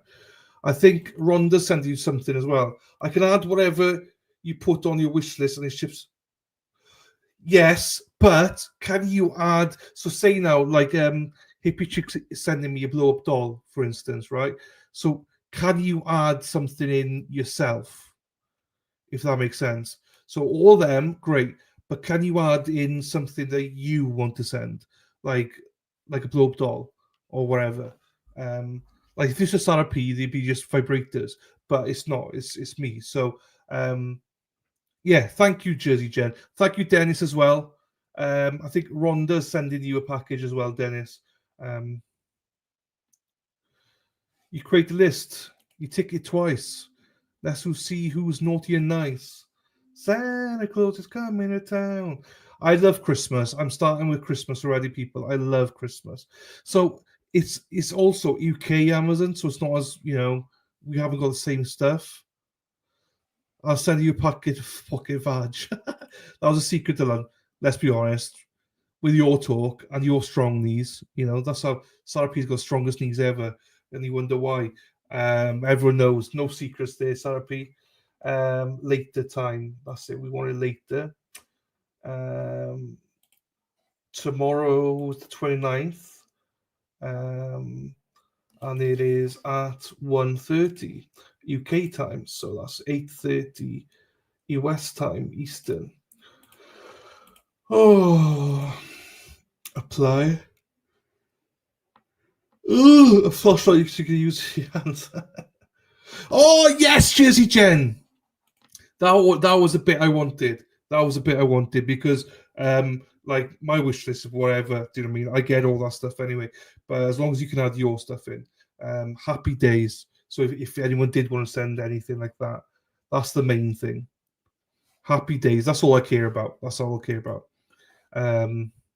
Because people keep asking and it's easier like that. Ignore my wish list.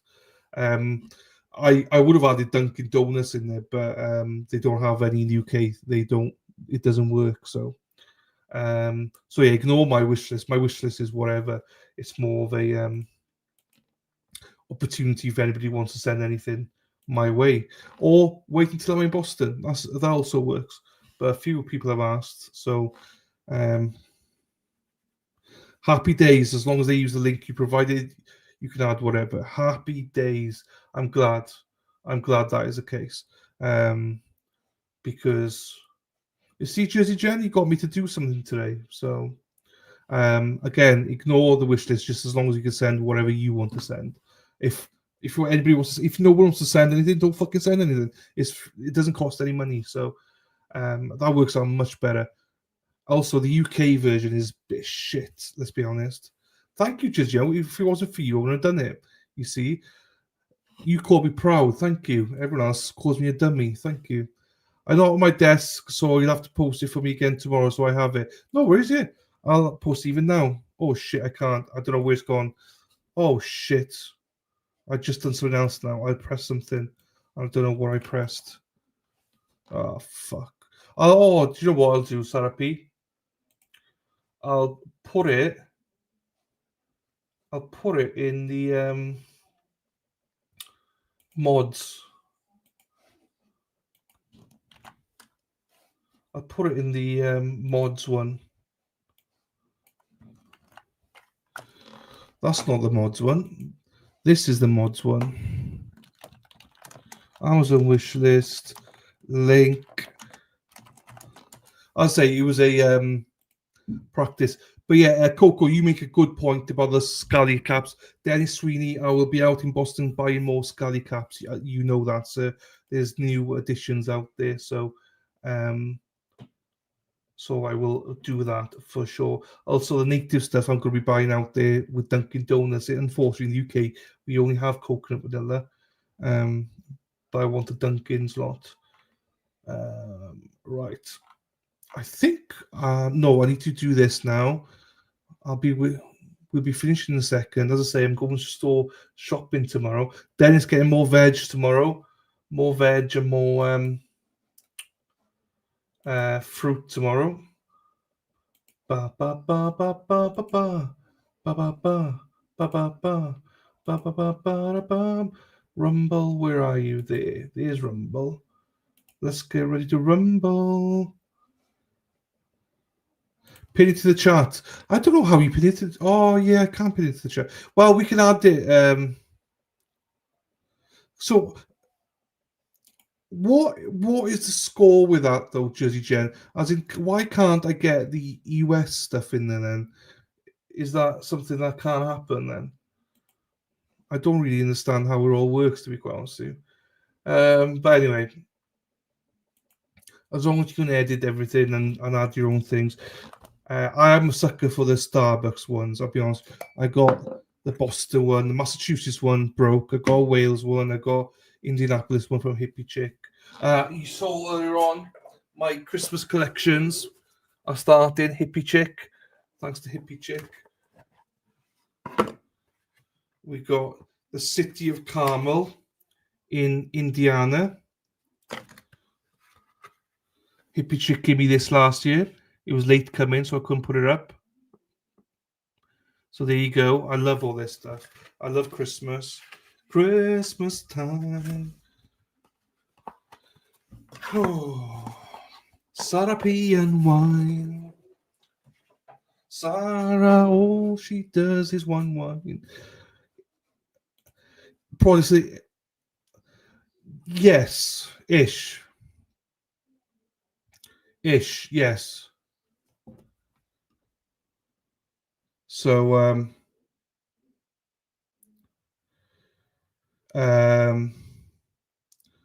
right, Mika Parsons go to the Packers.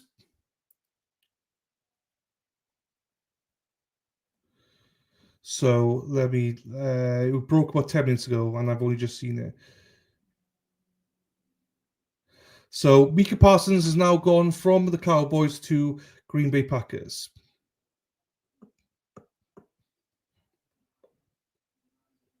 I don't see what they get. Mika Parsons will receive $62 million in the first new year of the deal, $120 million fully guaranteed. True trade terms, the Cowboys are trading Mika Parsons for the Packers for 2 first-round picks and DT Kenny Clark. I think that's an absolute great trade, especially for the Dallas Cowboys. I think that's a great trade. That's a great trade. So yes, I was asking that. I was asking that, Jen. Whoa, look down the phone. All I see is a pocket vag. I know.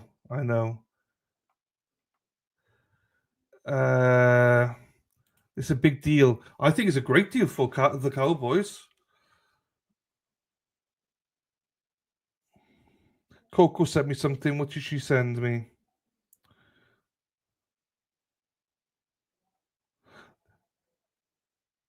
Yes, Coco.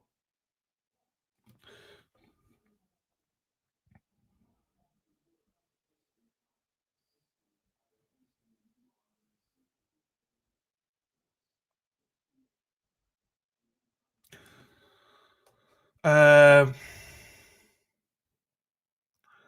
you live outside the US and make an Amazon wish list, you can add any product sold on your country's local. Live outside an Amazon wish list. You can add any product sold on your country's local Amazon. Your wish list is tied to the specific. So you can't add American stuff. Okay. Thank you, though, Jersey Jen. No, I was not asking for a pocket badge. I got some.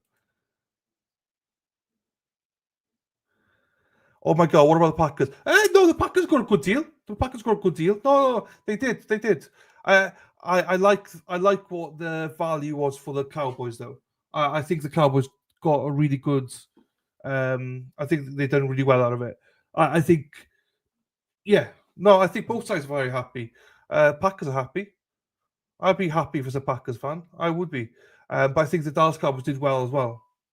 They've done really well. I'm surprised they got as much. No, I think it's a very good deal both sides, Dave. It's all good though, Jersey Jen. It's all good. Oh, Coco. Thank you very much, Coco. Thank you very much, Coco. Oh, you don't have to do that.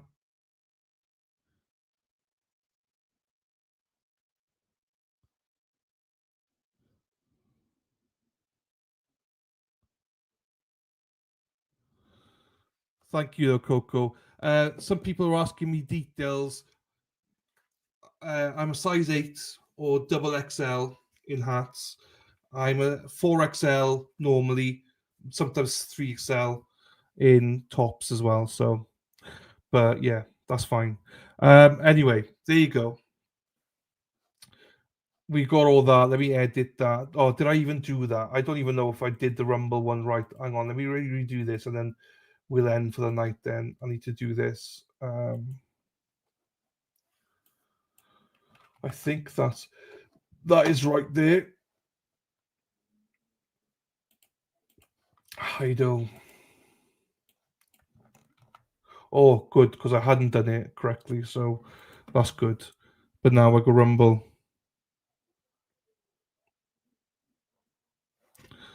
Coco, thank you, medallion.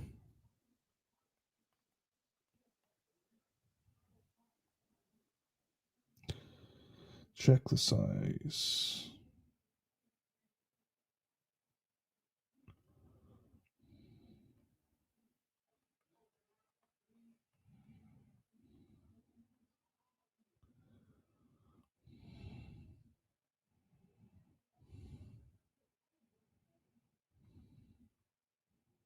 Sorry, people.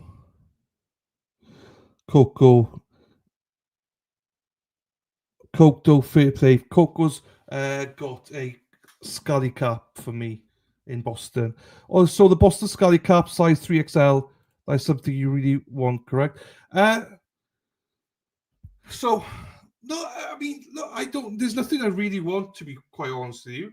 I just put it in there because I'm probably gonna get Scully caps when I'm out in the US. To be quite honest with Jersey Jen, I'm probably gonna get them out in the US. To be quite honest with you, I'm not sure the 3XL. Oh, the one in there, yeah. I think there's only 3XL. It comes in, but no, you literally don't have to. I'm gonna get some of them when I'm out there anyway in Boston.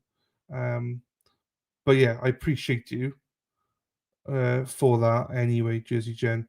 I just love my Scullies anyway, because I put that up there just as a tester for me and stuff like that. No one needs to buy me anything, Jersey Jen. No, you don't need to buy me anything, my darling. Honestly, that is partially what I go for, the coffees and stuff like that. But I get them anyway, so I wanted to test it out. But yeah. Look, if you do want to send something, I'd rather you send something that you want to send, like a celebrate, you know? Oh, yes! I could. What a... Mama Ames! Look at that! Mama Ames coming from the clouds. Check Mama Ames out. Yes, I could probably do that, couldn't I? I could do that. What a great idea! What a great idea by Mama Ames. Look at that. Right, let me just double check if I can do that then. create the list, check it twice. Let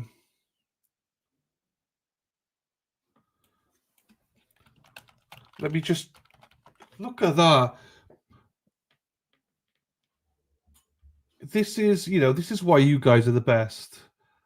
Obviously, I'm not including a lot of you in that. I'm only including a handful of you before anyone gets. Yes, Robin G. I didn't even think about it, to be quite honest with you. Oh, sugar and spice. Hang on.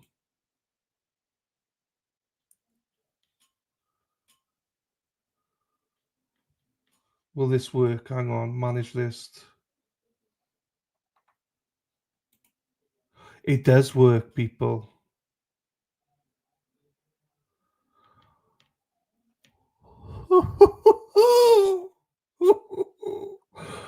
Oh, I could just use Dennis's as well, there, Robin. This is great.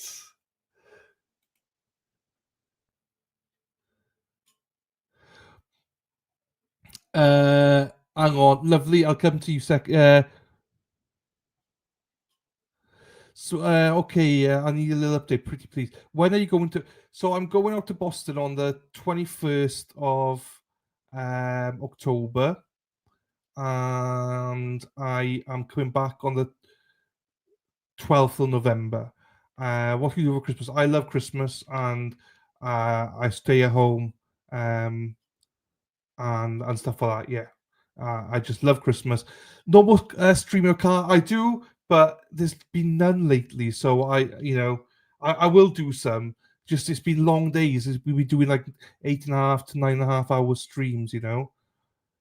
What do you wish for Christmas?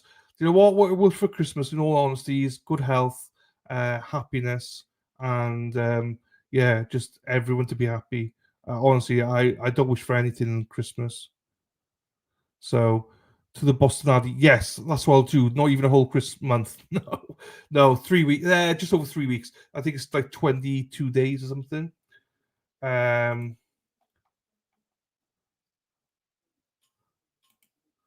Right, is Dennis still here? I should ask Dennis first, shouldn't I? If not, I'll do it with Robin. But yeah, Dennis, are you okay for me to do this? Your address won't be put out or anything. It's just it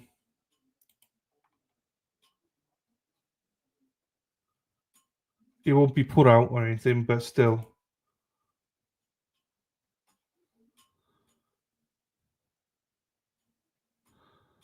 Yes, I'm home for Christmas. Absolutely.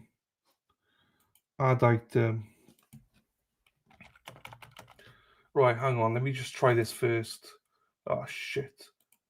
I've done it wrong. Hang on. Hang on. Right.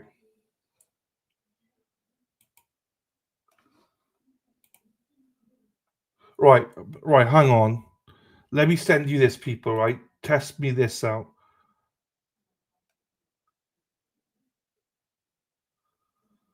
Yes, you're right. I can. You're right, Jersey Jen.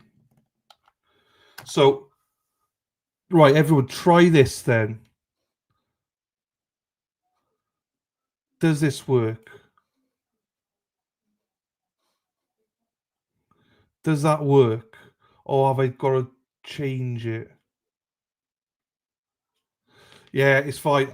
It's fine. I can do that. Sorry, Pete. I can actually do that. Right, hang on now then.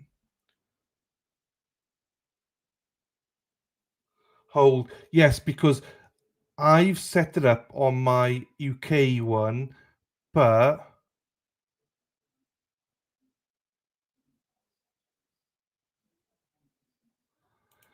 it should only allow you to do stuff from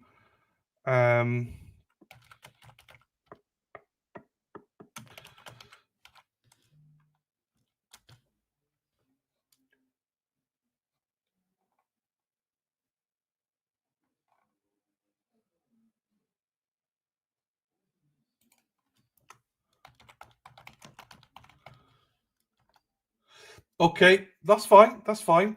what I'll do, Jersey Jen, hang on. We're in this together, people. Let's just do this together now. Let me go into Amazon.com then. Amazon.com.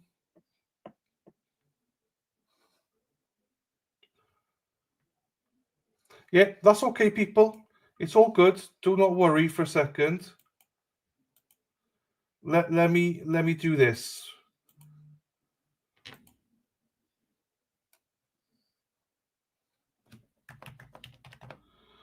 I need to do this. Right, I need to change that to Boston. Done. No, I need to redo that then.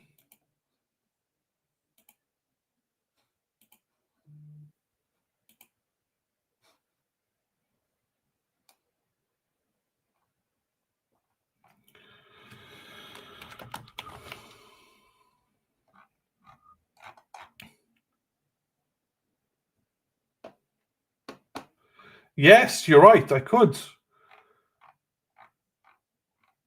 My aims. Right.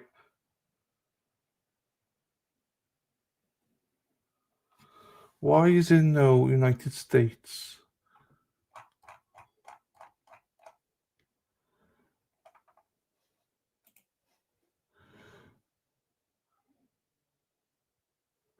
I know why. Okay, I know why. Oh, I'm excited. Right, hang on. Hang on. Oh, fuck. Hang on, people. Dennis is going to kill me.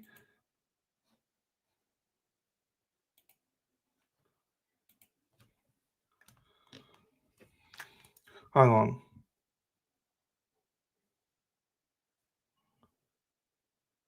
No, I don't need to change my VPN. You're all good.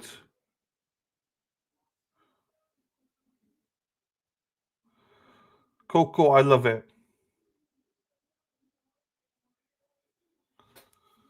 Hang on. Right, bear with me, people.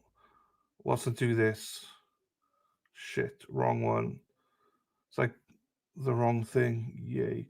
I love it, Coco. Let me go in here.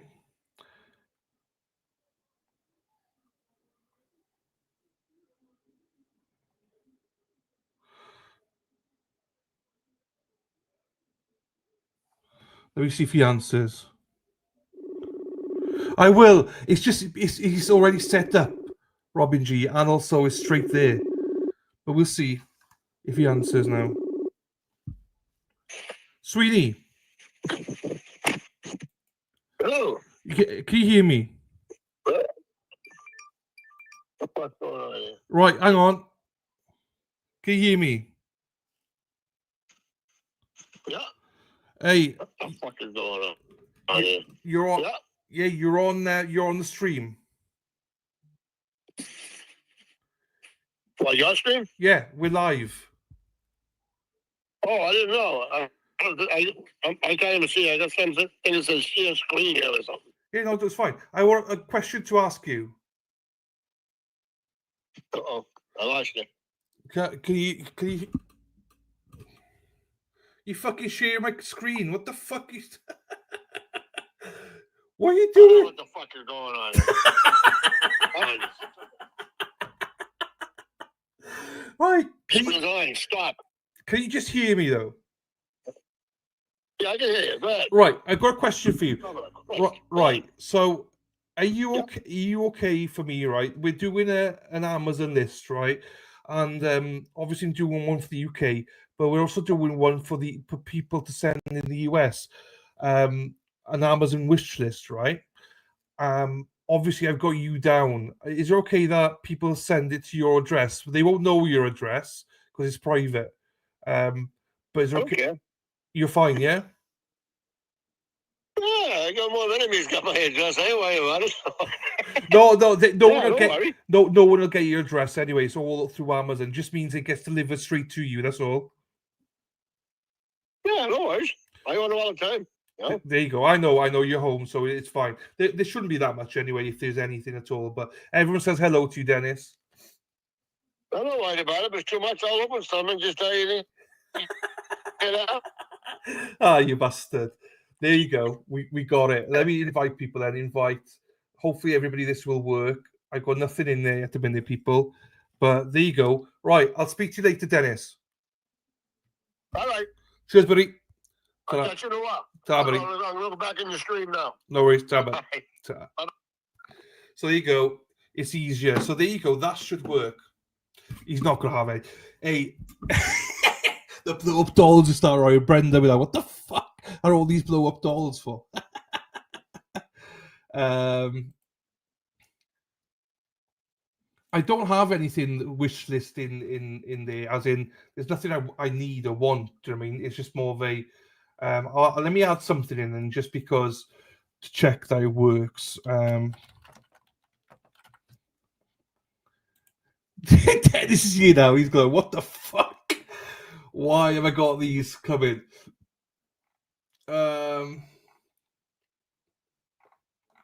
Let's have a look here. Oh, actually, this is nice.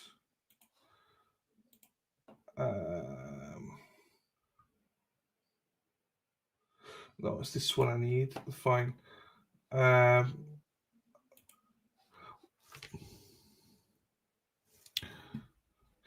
Hey, Dennis, what?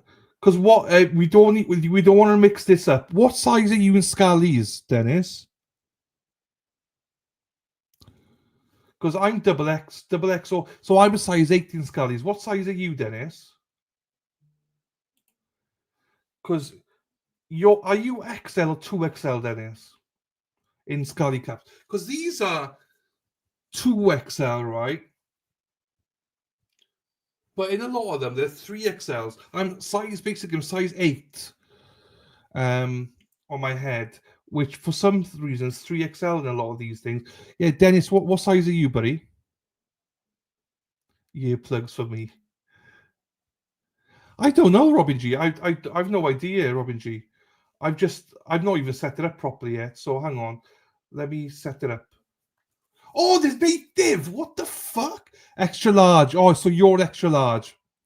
Okay, you're an extra large. There you are, perfect. Because I'm a 2XL or sometimes 3XL.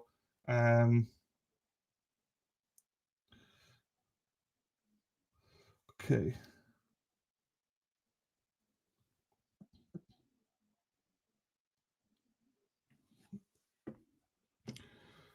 He wants earplugs. Yeah, I know.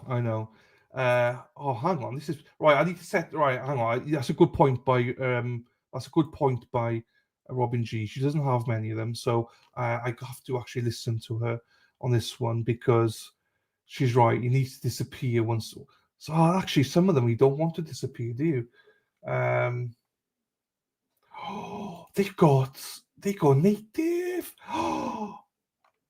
Oh, right. Oh, sexy. Everything about native is sexy. Oh, yeah. Men's. Oh, I love this. It doesn't have any Dunkins, though. That's bullshit. Dunkins. Why doesn't it? Dunkins. That's bullshit. It doesn't have Dunkins. It has birthday cake, though.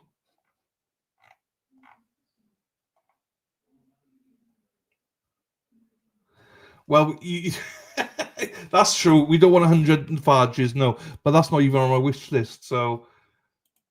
Oh, there's birthday cake. Okay, I'll take that. I'll add birthday cake in.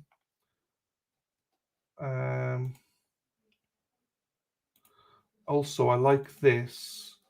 Where is it? Scouts? Okay. These are cheap. I mean, I pay fucking double this for native normally. But I wouldn't bother with native because I'll just buy you when I'm out there. I'll get a big thing. Oh, this is good, people.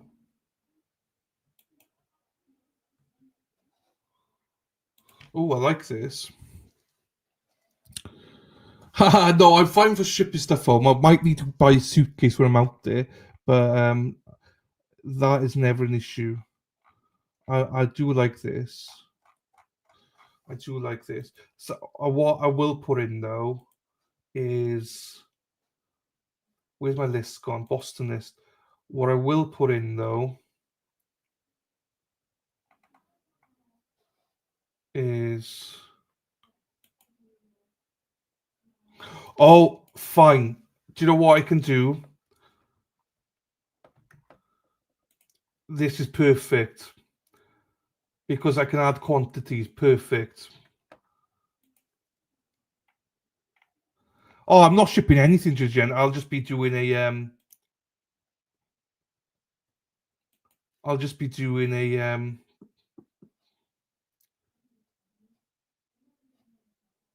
I'll just be doing I was going to send you some native, but it's almost 300. Fucking hell! Don't send me any native. No, I'm going to buy native when I'm out there, Robin. I'm going to ship it back. I'm going to buy a suitcase when I'm out there and just ship it back, as in bring it back with me. Yeah, fucking hell. I'm glad we didn't ship it. So I will be buying a suitcase out there, or a rucksack or something. So I'm taking one suitcase with me. And then I'm shipping a lot of clothes out already to Dennis, so he's got a lot of my clothes. And then when I come back, then so I'm not bringing much out with me. So when I'm out there, I got one big suitcase, and then I can bring a rucksack back with me. That's what I'm going to do. I have enough. I have enough. So I can bring 2 suitcases with me, 23 kilograms each, and I can bring a backpack 10 kilograms as well with me. So I got 20, 40, 50, 56 kilograms. I'm bringing out 16 to 20 kilograms. So that's what I'm doing. I'm not going to pack a suitcase inside a suitcase. That is a good idea. I'm not doing that because I think I might just get a rucksack when I'm out there, like a cheap one. You know what I mean? Because it'll be easier. But that's my plan, I think. And then I'm just going to put everything in weight-wise then after that. But it'll still be fine, you know. So yeah, that's why my plan was to buy shit tons of stuff when I'm out there. So yeah, you can all ignore all these wish list stuff. It's just more of a I'm into this now. All right, what's your coffee like here then? Dunkin's. Do they do Dunkin's filter coffee? Ground coffee, because it's expensive here. Ground coffee.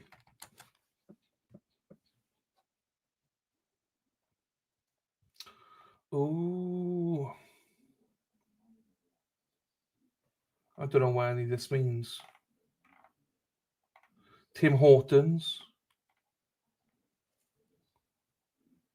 What's Boston rucksack? Put the sack on the Boston wish. Yeah, yeah, you're right. I could put a sack on my wish list. You're right.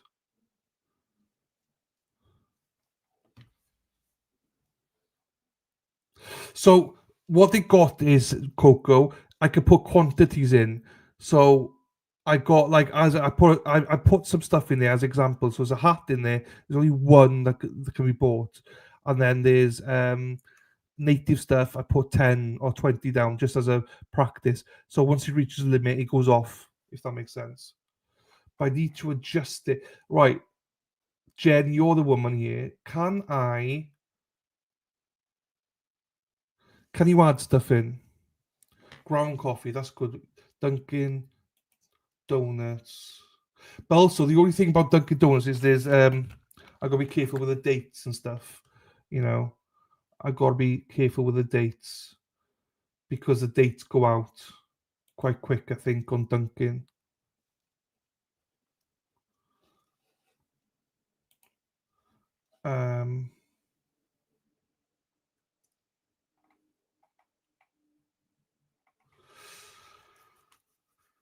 I'm excited about this. This is great. Get Visa cards. Oh, can you do Visa cards? Can you?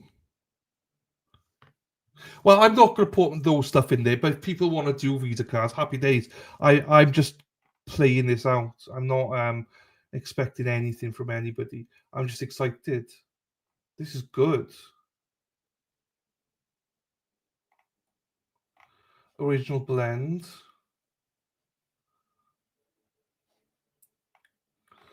Yeah, fine. I don't know how any of this works. Medium roast.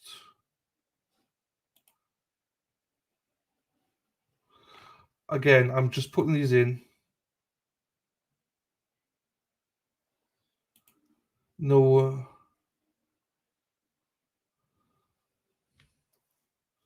12 ounce. Yeah, this is what I mean. So I got here 30 ounces. Okay, maybe I'm in the wrong there then. Visa cards. All right, hang on. Visa cards.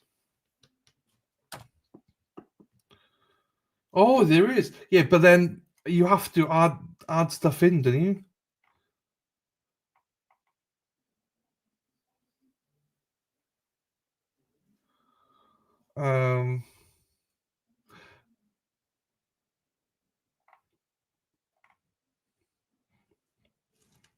Yeah.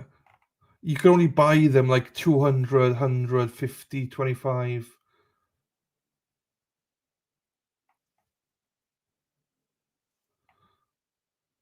I mean, if people want to buy a Visa card, that's up to them. I wouldn't want to put that in there, you know, as a. Ooh. What do they do?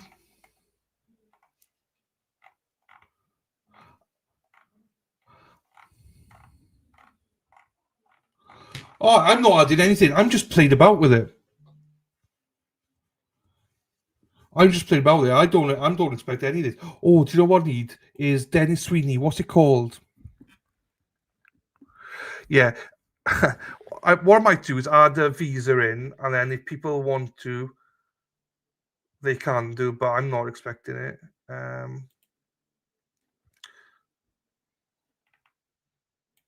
Hopefully people can amend it. You know, I don't give a shit. I don't expect any visas. Right, Dennis, what's it called? I need to put this in as a reminder for me more than anything. Dennis, what do we drink every morning? The blue stuff. Ah. Is it not? Hang on, let me check that now.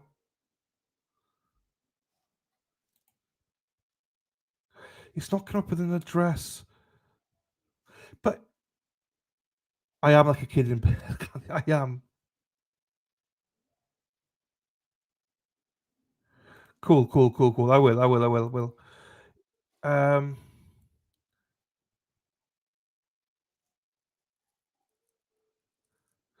But it shouldn't show the address though, should it? Jersey Jen, if that makes sense.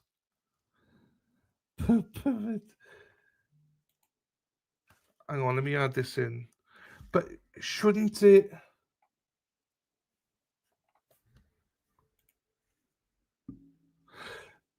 Gatorade, Gillette Stadium Gatorade. What's that?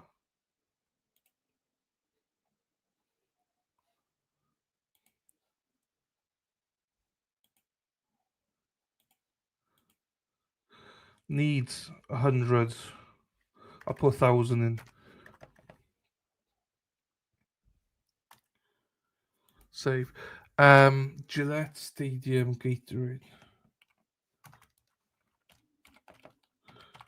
Also, this is a good reminder for me. Thank you.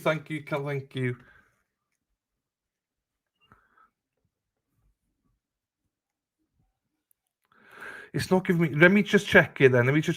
Also, yeah, Robin G, if you want something different, absolutely. Blue Gatorade, isn't it? Blue.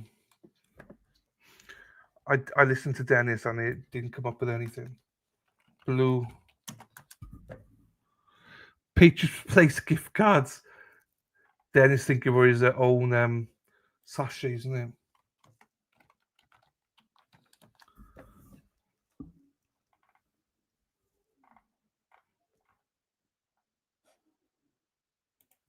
Oh, I got them here. I have to buy these because there's none of these in the UK. There's none of these. I'm going to buy a ton of these.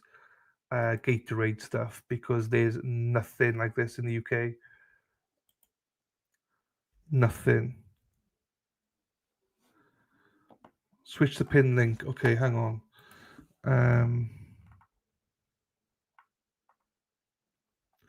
I need to check the address, don't I?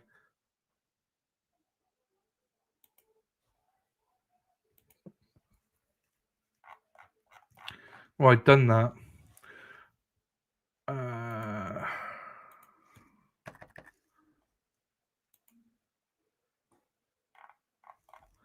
Right, hang on then. So now I need to manage the list.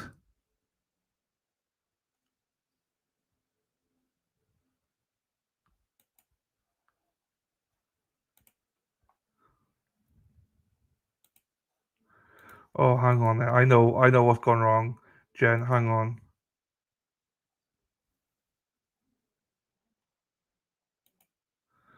Dennis Sweeney.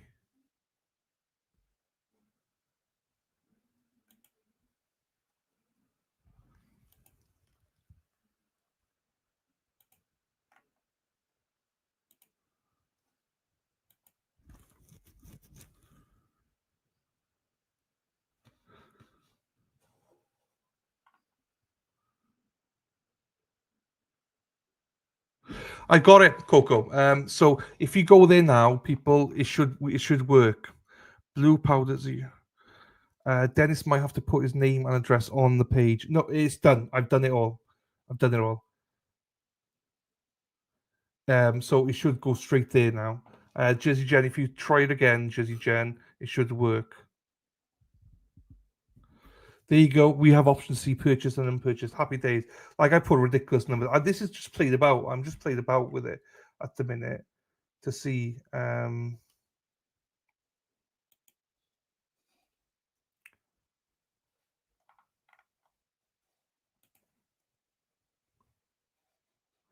What I'll do as well is I will change the name to my name, Dennis, so you know then that it's for me. So any blow up dolls that come in, you don't have to worry.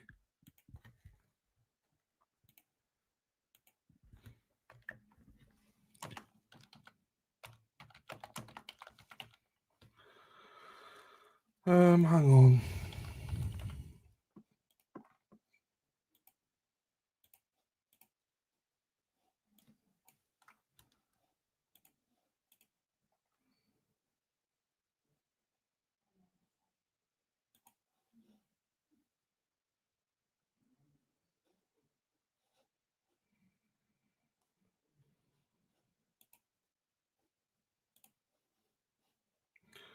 Hang on, people. Let me just do this quickly.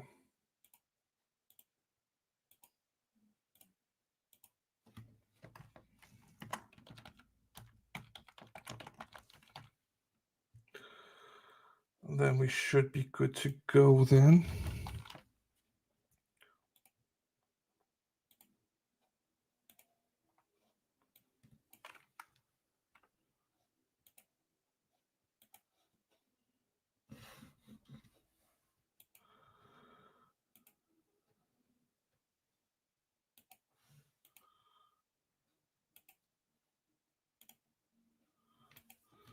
Okay, hang on. Lucky, but everyone's got patience. Shit. Jersey Jen works. Happy days. Let me go back then. And let me go here. Let me see.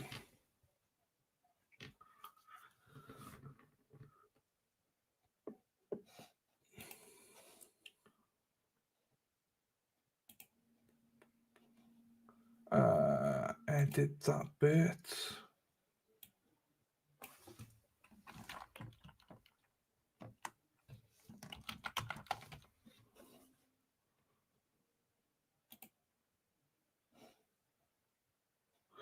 There you go. Done that.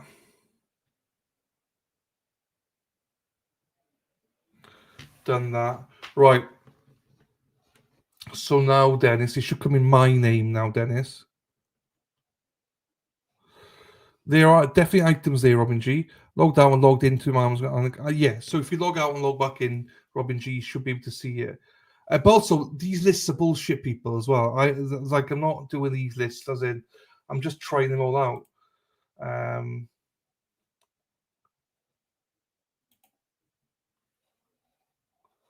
Is this the zero sugar one, Dennis? Yes, I got it, Dennis.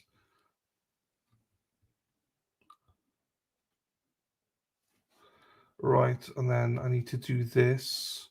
Go back to this. Manage the account.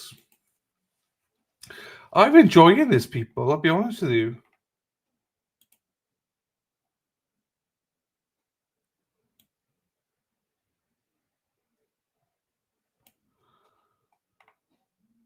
Save changes. Thank you, my mames. I'm a giver, not a taker. You know, giver, not a taker, my mames.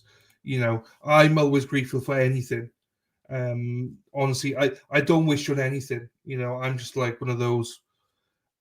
You know, I love this. I got all this Boston gear, my hats, and you know, Boston gear. I love them. I wear them all the time. You know, they're all surprised. You know, then there's not stuff I ever asked for. They're just all surprises. So, and I love them. I love them dearly. You know, yeah. There's not much I ask for in life. Good health, happiness. Oh shit! Hang on. Right, let me say this one thing I do need. American wife. 34 double D. Size, don't care. Does she have to have a pulse? Yes.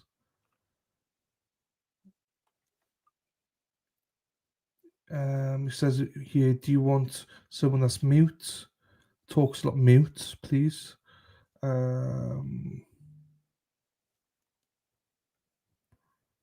Someone talks back, no.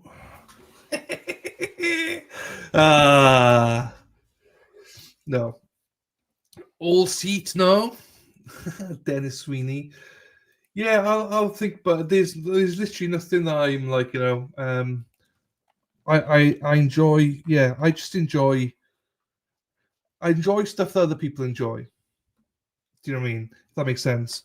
I enjoy everything that about Boston and stuff like that, you know. So I'm not really a you know, yeah. I'm a happy guy. Hey, I offer, but I'm not a big booby girl. And I'm like, oh, yeah, but you know, we've already seen we've smashed your boobies, so you're healthy. You're not right. You say you're. Or was it you that said you? Or was it Rondo said 55? I don't remember who said it. It was either you or Rondo said 55. I'm sure. I don't remember. But you don't. We need to talk, Jersey Jen. We need to talk, then Jersey Jen. And don't tell me, are you married? Do we need to get divorce papers first? Do we get divorced and stuff first? That's the other thing. Thank you, Coco. I appreciate you. I'm an old big boogie girl. Yeah, I'm not. You're not married, Jen. We're halfway there, then, my darling. We're halfway there. Yeah, Robbie. I think for Jersey Jen, she had to log out and log back in. Single for 15 years. Oh, there you go. It's North Carolina for you. That's why. As long as you got a pulse and you're under, I would say probably set it at like 80. I don't think I'd go over 80 years old. You know. What else is there? I've just put in my wish list the things I absolutely adore, things I am definitely bringing back with me. But I'm probably going to get Dunkin' stuff. Gatorade, definitely. Because we don't have Gatorade. We don't have Dunkin's here. Native. You 60, are you? Oh, you don't look 60. You look younger than 60. There you go. Looking well, anyway.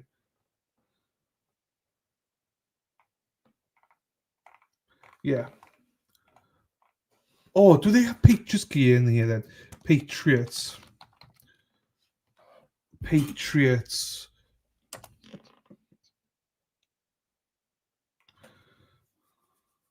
Love the Patriots. Oh, they don't really have much. Oh, no, they got more. Sorry, I thought that they didn't have any. They do. Why do they have Seahawks in with the Patriots? That's weird.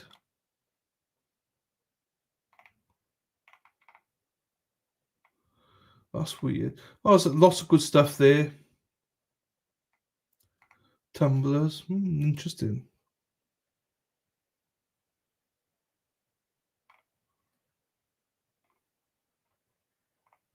No, lots of interesting stuff there. Yeah, but as I say, I'm not really a sizes. Depends. When it's cold, 3.5. When erect, closer to 6, probably. 5 or 7/8, maybe. Robin G. Daffy don't know. She knows all my measurements, so. So, shoe size, right. This is interesting. Shoe size. My babe's got it.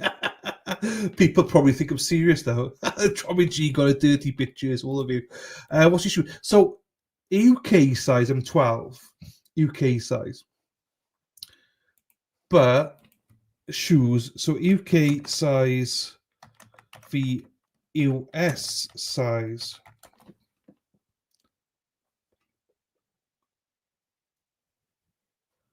Right. International clothing size. Shoes. Absolutely myth. I got big hands. So it's a myth. You're absolutely true. UK to US. I'm a size 12. So in the US, I'm 12.5. Okay, that's interesting. So I'm a size 12 in the UK for shoes. So that means it's 12.5 US size then. Okay. That's good to know. All right, what's this? Newsboy hat. What's newsboy hat? What's newsboy hat?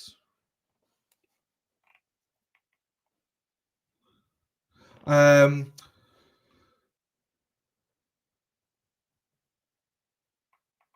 was, actually makes you see me eating chips in my boxes.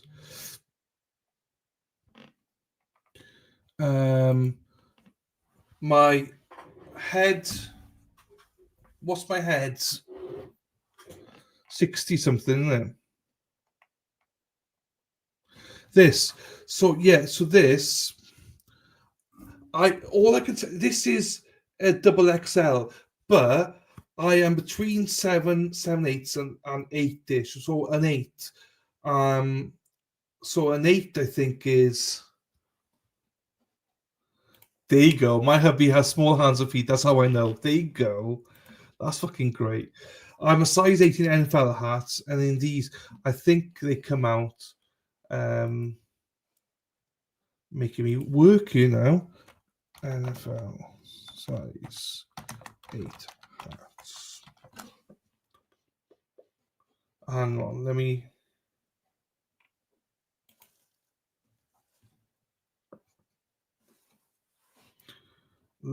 look at this one now. Hats. If I can find any. So it's interesting because men's hats. I need fitted hats.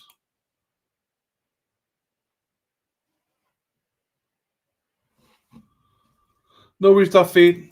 People are asking my measurements. You know them better than anybody.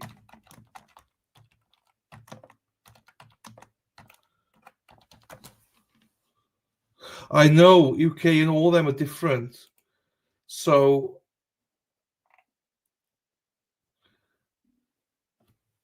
centimeters, I am around 64 centimeters head.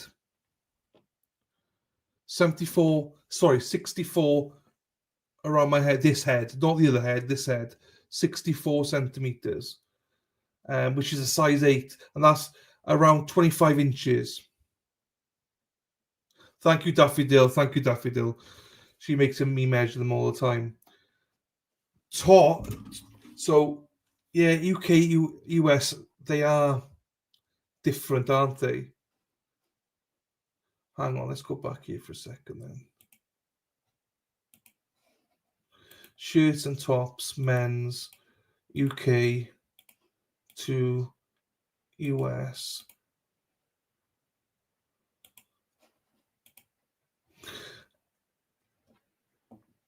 Hey, Steph. Steph sells stuff by the seashore. Not seen you for a while. Where are you watching? Where are you watching the trial at, Steph? Where are you watching it? We miss you, my darling. UK. So no, it says on the converters 12.5. I am US. I don't think I'm a size. I'm a loose size 12. I'm a loose size 12. Do you know what I mean? Uh-oh. What? What's wrong? You're not in trouble. You're not in trouble. It's just nice to see you, my darling. I always ask that. It's nice to see you. I don't care where you watch it. It's nice when you pop in. I'll tell everyone. Make sure you all pop in. 12.5. Definitely. Definitely 12.5. She walked in right. She walked right in. So I am a 3X top wide, but I feel more comfortable in 4X at the minute. Do you know what I mean? Because they shrink. So whenever Dennis gets me to wash clothes, don't have to watch you, me, Steph. Steph, honestly, watch you wherever you want, my darling. I don't care. All I ask, Steph, is that you come in and say hello. Come in and say hello and give me a like, and I don't care then after that. I encourage everybody to watch you with whoever the fuck they want to watch you with, because everyone's got different styles. So please never ever feel the need to watch it here. Just make sure you pop in and say hello. That's all you need to do, Steph. Honestly, that's all you need to do, my darling. I always like when people pop in and say hello. Sorry, if so I always go 4XL, because if Dennis washes them, then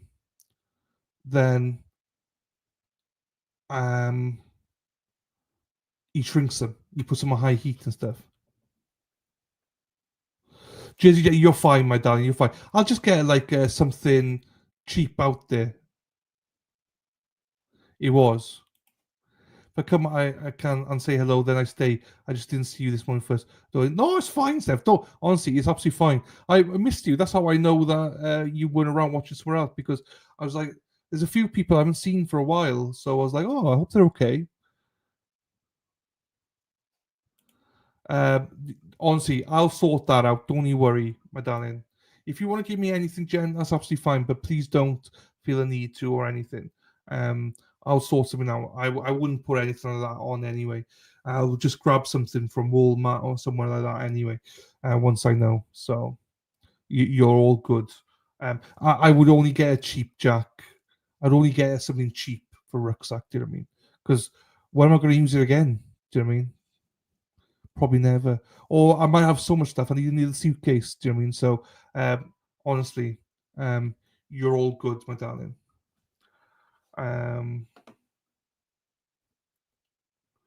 A shrink wrap bag, put you all your shit in it, and vacuum sucks. Now, talk about sucking. Does that work then?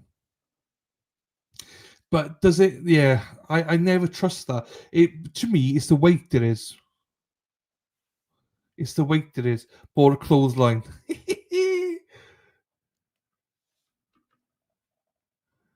Hello, Yaya. Okay, trick, if you shrink it then, and wash in water and liquid fabric softener, then stretch it back out and hang to dry. Oh, that's true.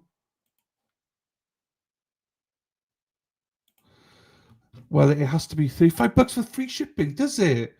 Oh, that sucks. That sucks, Jersey Jen. Oh, I don't like that. I don't want you to spend that much on me, my darling. Honestly, you don't need to send anything, Jizzy Jen. To be honest, I'd rather you didn't because I don't like that sort of money. That's bad. Oh, I've got Prime. I've got Prime. That's why.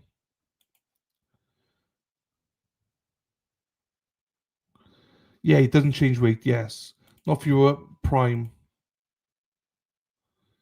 Get suitcase, save it. I got one coming out with me, and I'll bring another one back if need be. It's fine. It's fine. Yeah, if you don't have Prime, that sucks, doesn't it? If you don't have Prime, that absolutely sucks balls, people. I didn't think about that. That sucks. So yeah, Jizzy Jen, honestly, do not worry about it, my darling.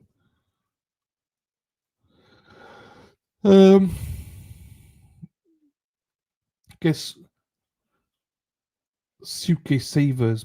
I don't know what savers is. Ziploc bags and vacuum works too. Yeah, I think I could be fine. I think it's more, the weight there is more than anything. I'm going to have, as I say, about 46, 50 odd kilograms to come back with me. So it's fine. Amazon Prime TV. Yeah, I get Amazon Prime TV. I never watch it though. Put helium in suitcase. But this has been fun. I've enjoyed this because I hadn't thought about this. So thank you to Jersey Jen for putting this out there. As I say, honestly, people, I do not expect anything from this. It is more fun for me than anything. I've really enjoyed this. What's Starbucks doing then? Because this is also a good reminder for me as well of what to get when I'm out there.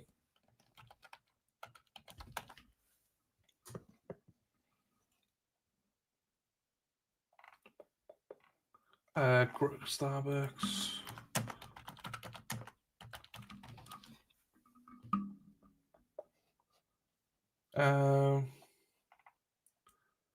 Oh, that's a 28 ounce.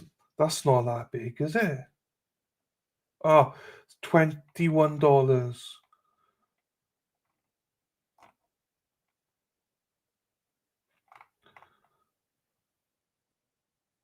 Okay. Okay. I need to remind me. I'll check these prices out when I'm out there. Add to cart. No, add to list. Fine. Could buy a gift card at the CVS, etc. No S&H. I don't even know what that means. What else did I like last time that I need to bring back with me? Because also, this is not just a list, people. This is a reminder for me about what I need to get out there. What's in my...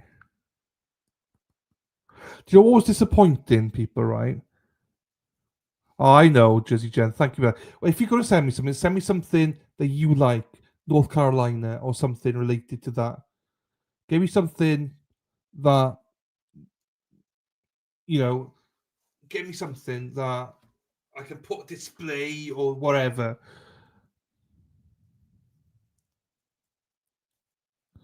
No, it's fine. Just fucking do it. Dennis don't give a shit. He don't care. Brenda might, but Dennis don't care. No.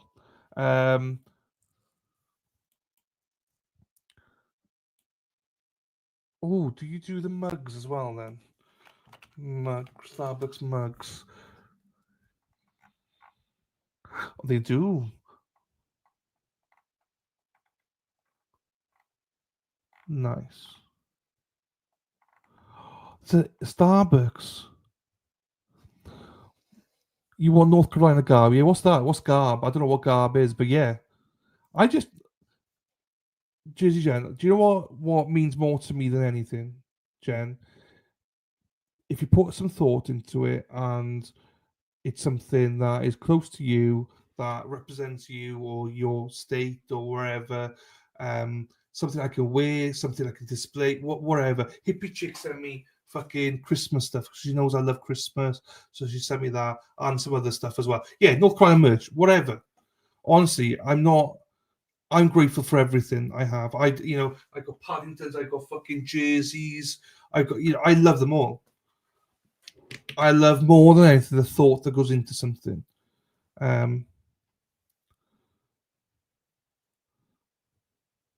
There you go. Yeah, Visa card, whatever. I honestly, people, I literally don't care. I didn't expect to get a Marshfield thing. I wear this all the time. Do you know what I mean? And I wear hippie chicks, fucking Indiana stuff all the time, and all my Boston stuff. I love it all. I got your state cover, Robin G. Yeah, I got Boston covered. Yeah, I got. The only thing I need to get from Boston now is a new Massachusetts Starbucks because I smashed it. And I use my Indiana mug and stuff. I love it all, people. I love everything. Right, let me look at the list. So, because some of these things I need to really buy myself. So, the one thing I'm going to be, hopefully, Dennis, we need to check this. The Gatorade stuff, Dennis. We need to make sure that there's no dates on them because I'm bringing back a ton of these because I cannot get Gatorade sachets anywhere in the UK. Happy days, Robin G. Happy days. Queen. Yes. So there's things like that I need to sort out for sure. As long as there's no dates on them. It's hard with the coffees because once I see them, if there's dates and stuff on them. So anyway, I love all this. This is a good reminder for me. Native, coffee, Gatorade. Those are things I'm bringing back anyway. So no one needs to do anything. You missed the Queen. King Charles. No. Right. I think we're ending it, people. We're 9 hours, 42 minutes, 43 minutes in. I got an early start tomorrow. Gonna go shopping. I'm gonna get up in about 7 hours, 7.5 hours. So thank you, Sarah P. Yeah, we just need to check the dates if there's any dates on them, Dennis. But thank you, Mama Ames. We'll do this tomorrow. I'm not going to touch the list anymore, but we'll do it again tomorrow. Some North Carolina snackies for while you're in Boston, and you can do them back because that's fine. Because Dennis will eat them all anyway. Anything snackies, Dennis will be eating them anyway before I even get there. Honestly, Jersey Jen, I don't expect anything, but I appreciate you. Anything you want, I will always be appreciative of it. All right, everybody, have a great evening. I'm going to end it right there. 9 hours, 45 minutes odd. And do you like regular sweatshirts? I do, yeah. I wear my one of my favorites is this.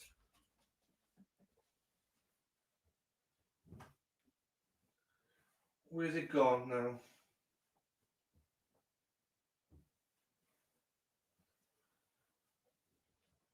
Oh, where's it gone?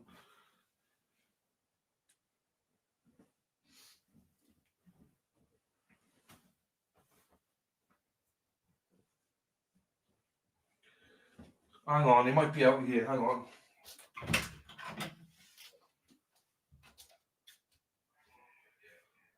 Oh, do you want to know?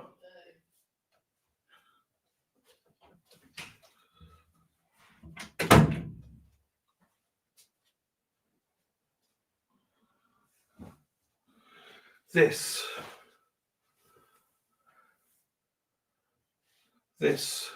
No, I don't. I don't play cards. No. So this, I wear this all the time. If I don't wear t-shirts, I wear these. This is a 4XL. That kind of so it's not too big, not too small. Do you know what I mean? I wear that all the time. That kind of stuff I wear all the time. But yeah, other than that, it's normally hoodies. But I'm a big guy now, so I need to go for 4X more. That's like a long sleeve tee. Yeah, long sleeve tee. Yeah, that is. I love that. I love the old school though, Coco. Patriot stuff. I love old school Patriot stuff. You know, that's my jam. Do you know what I mean? If I'm getting Patriots, it's always the old school stuff. But yeah, I enjoy that. But then again, I like these t-shirts. Do you know what I mean? So hoodie wise, I got so many hoodies. I gave so many away last time. Tim and Dennis got new wardrobes because of me.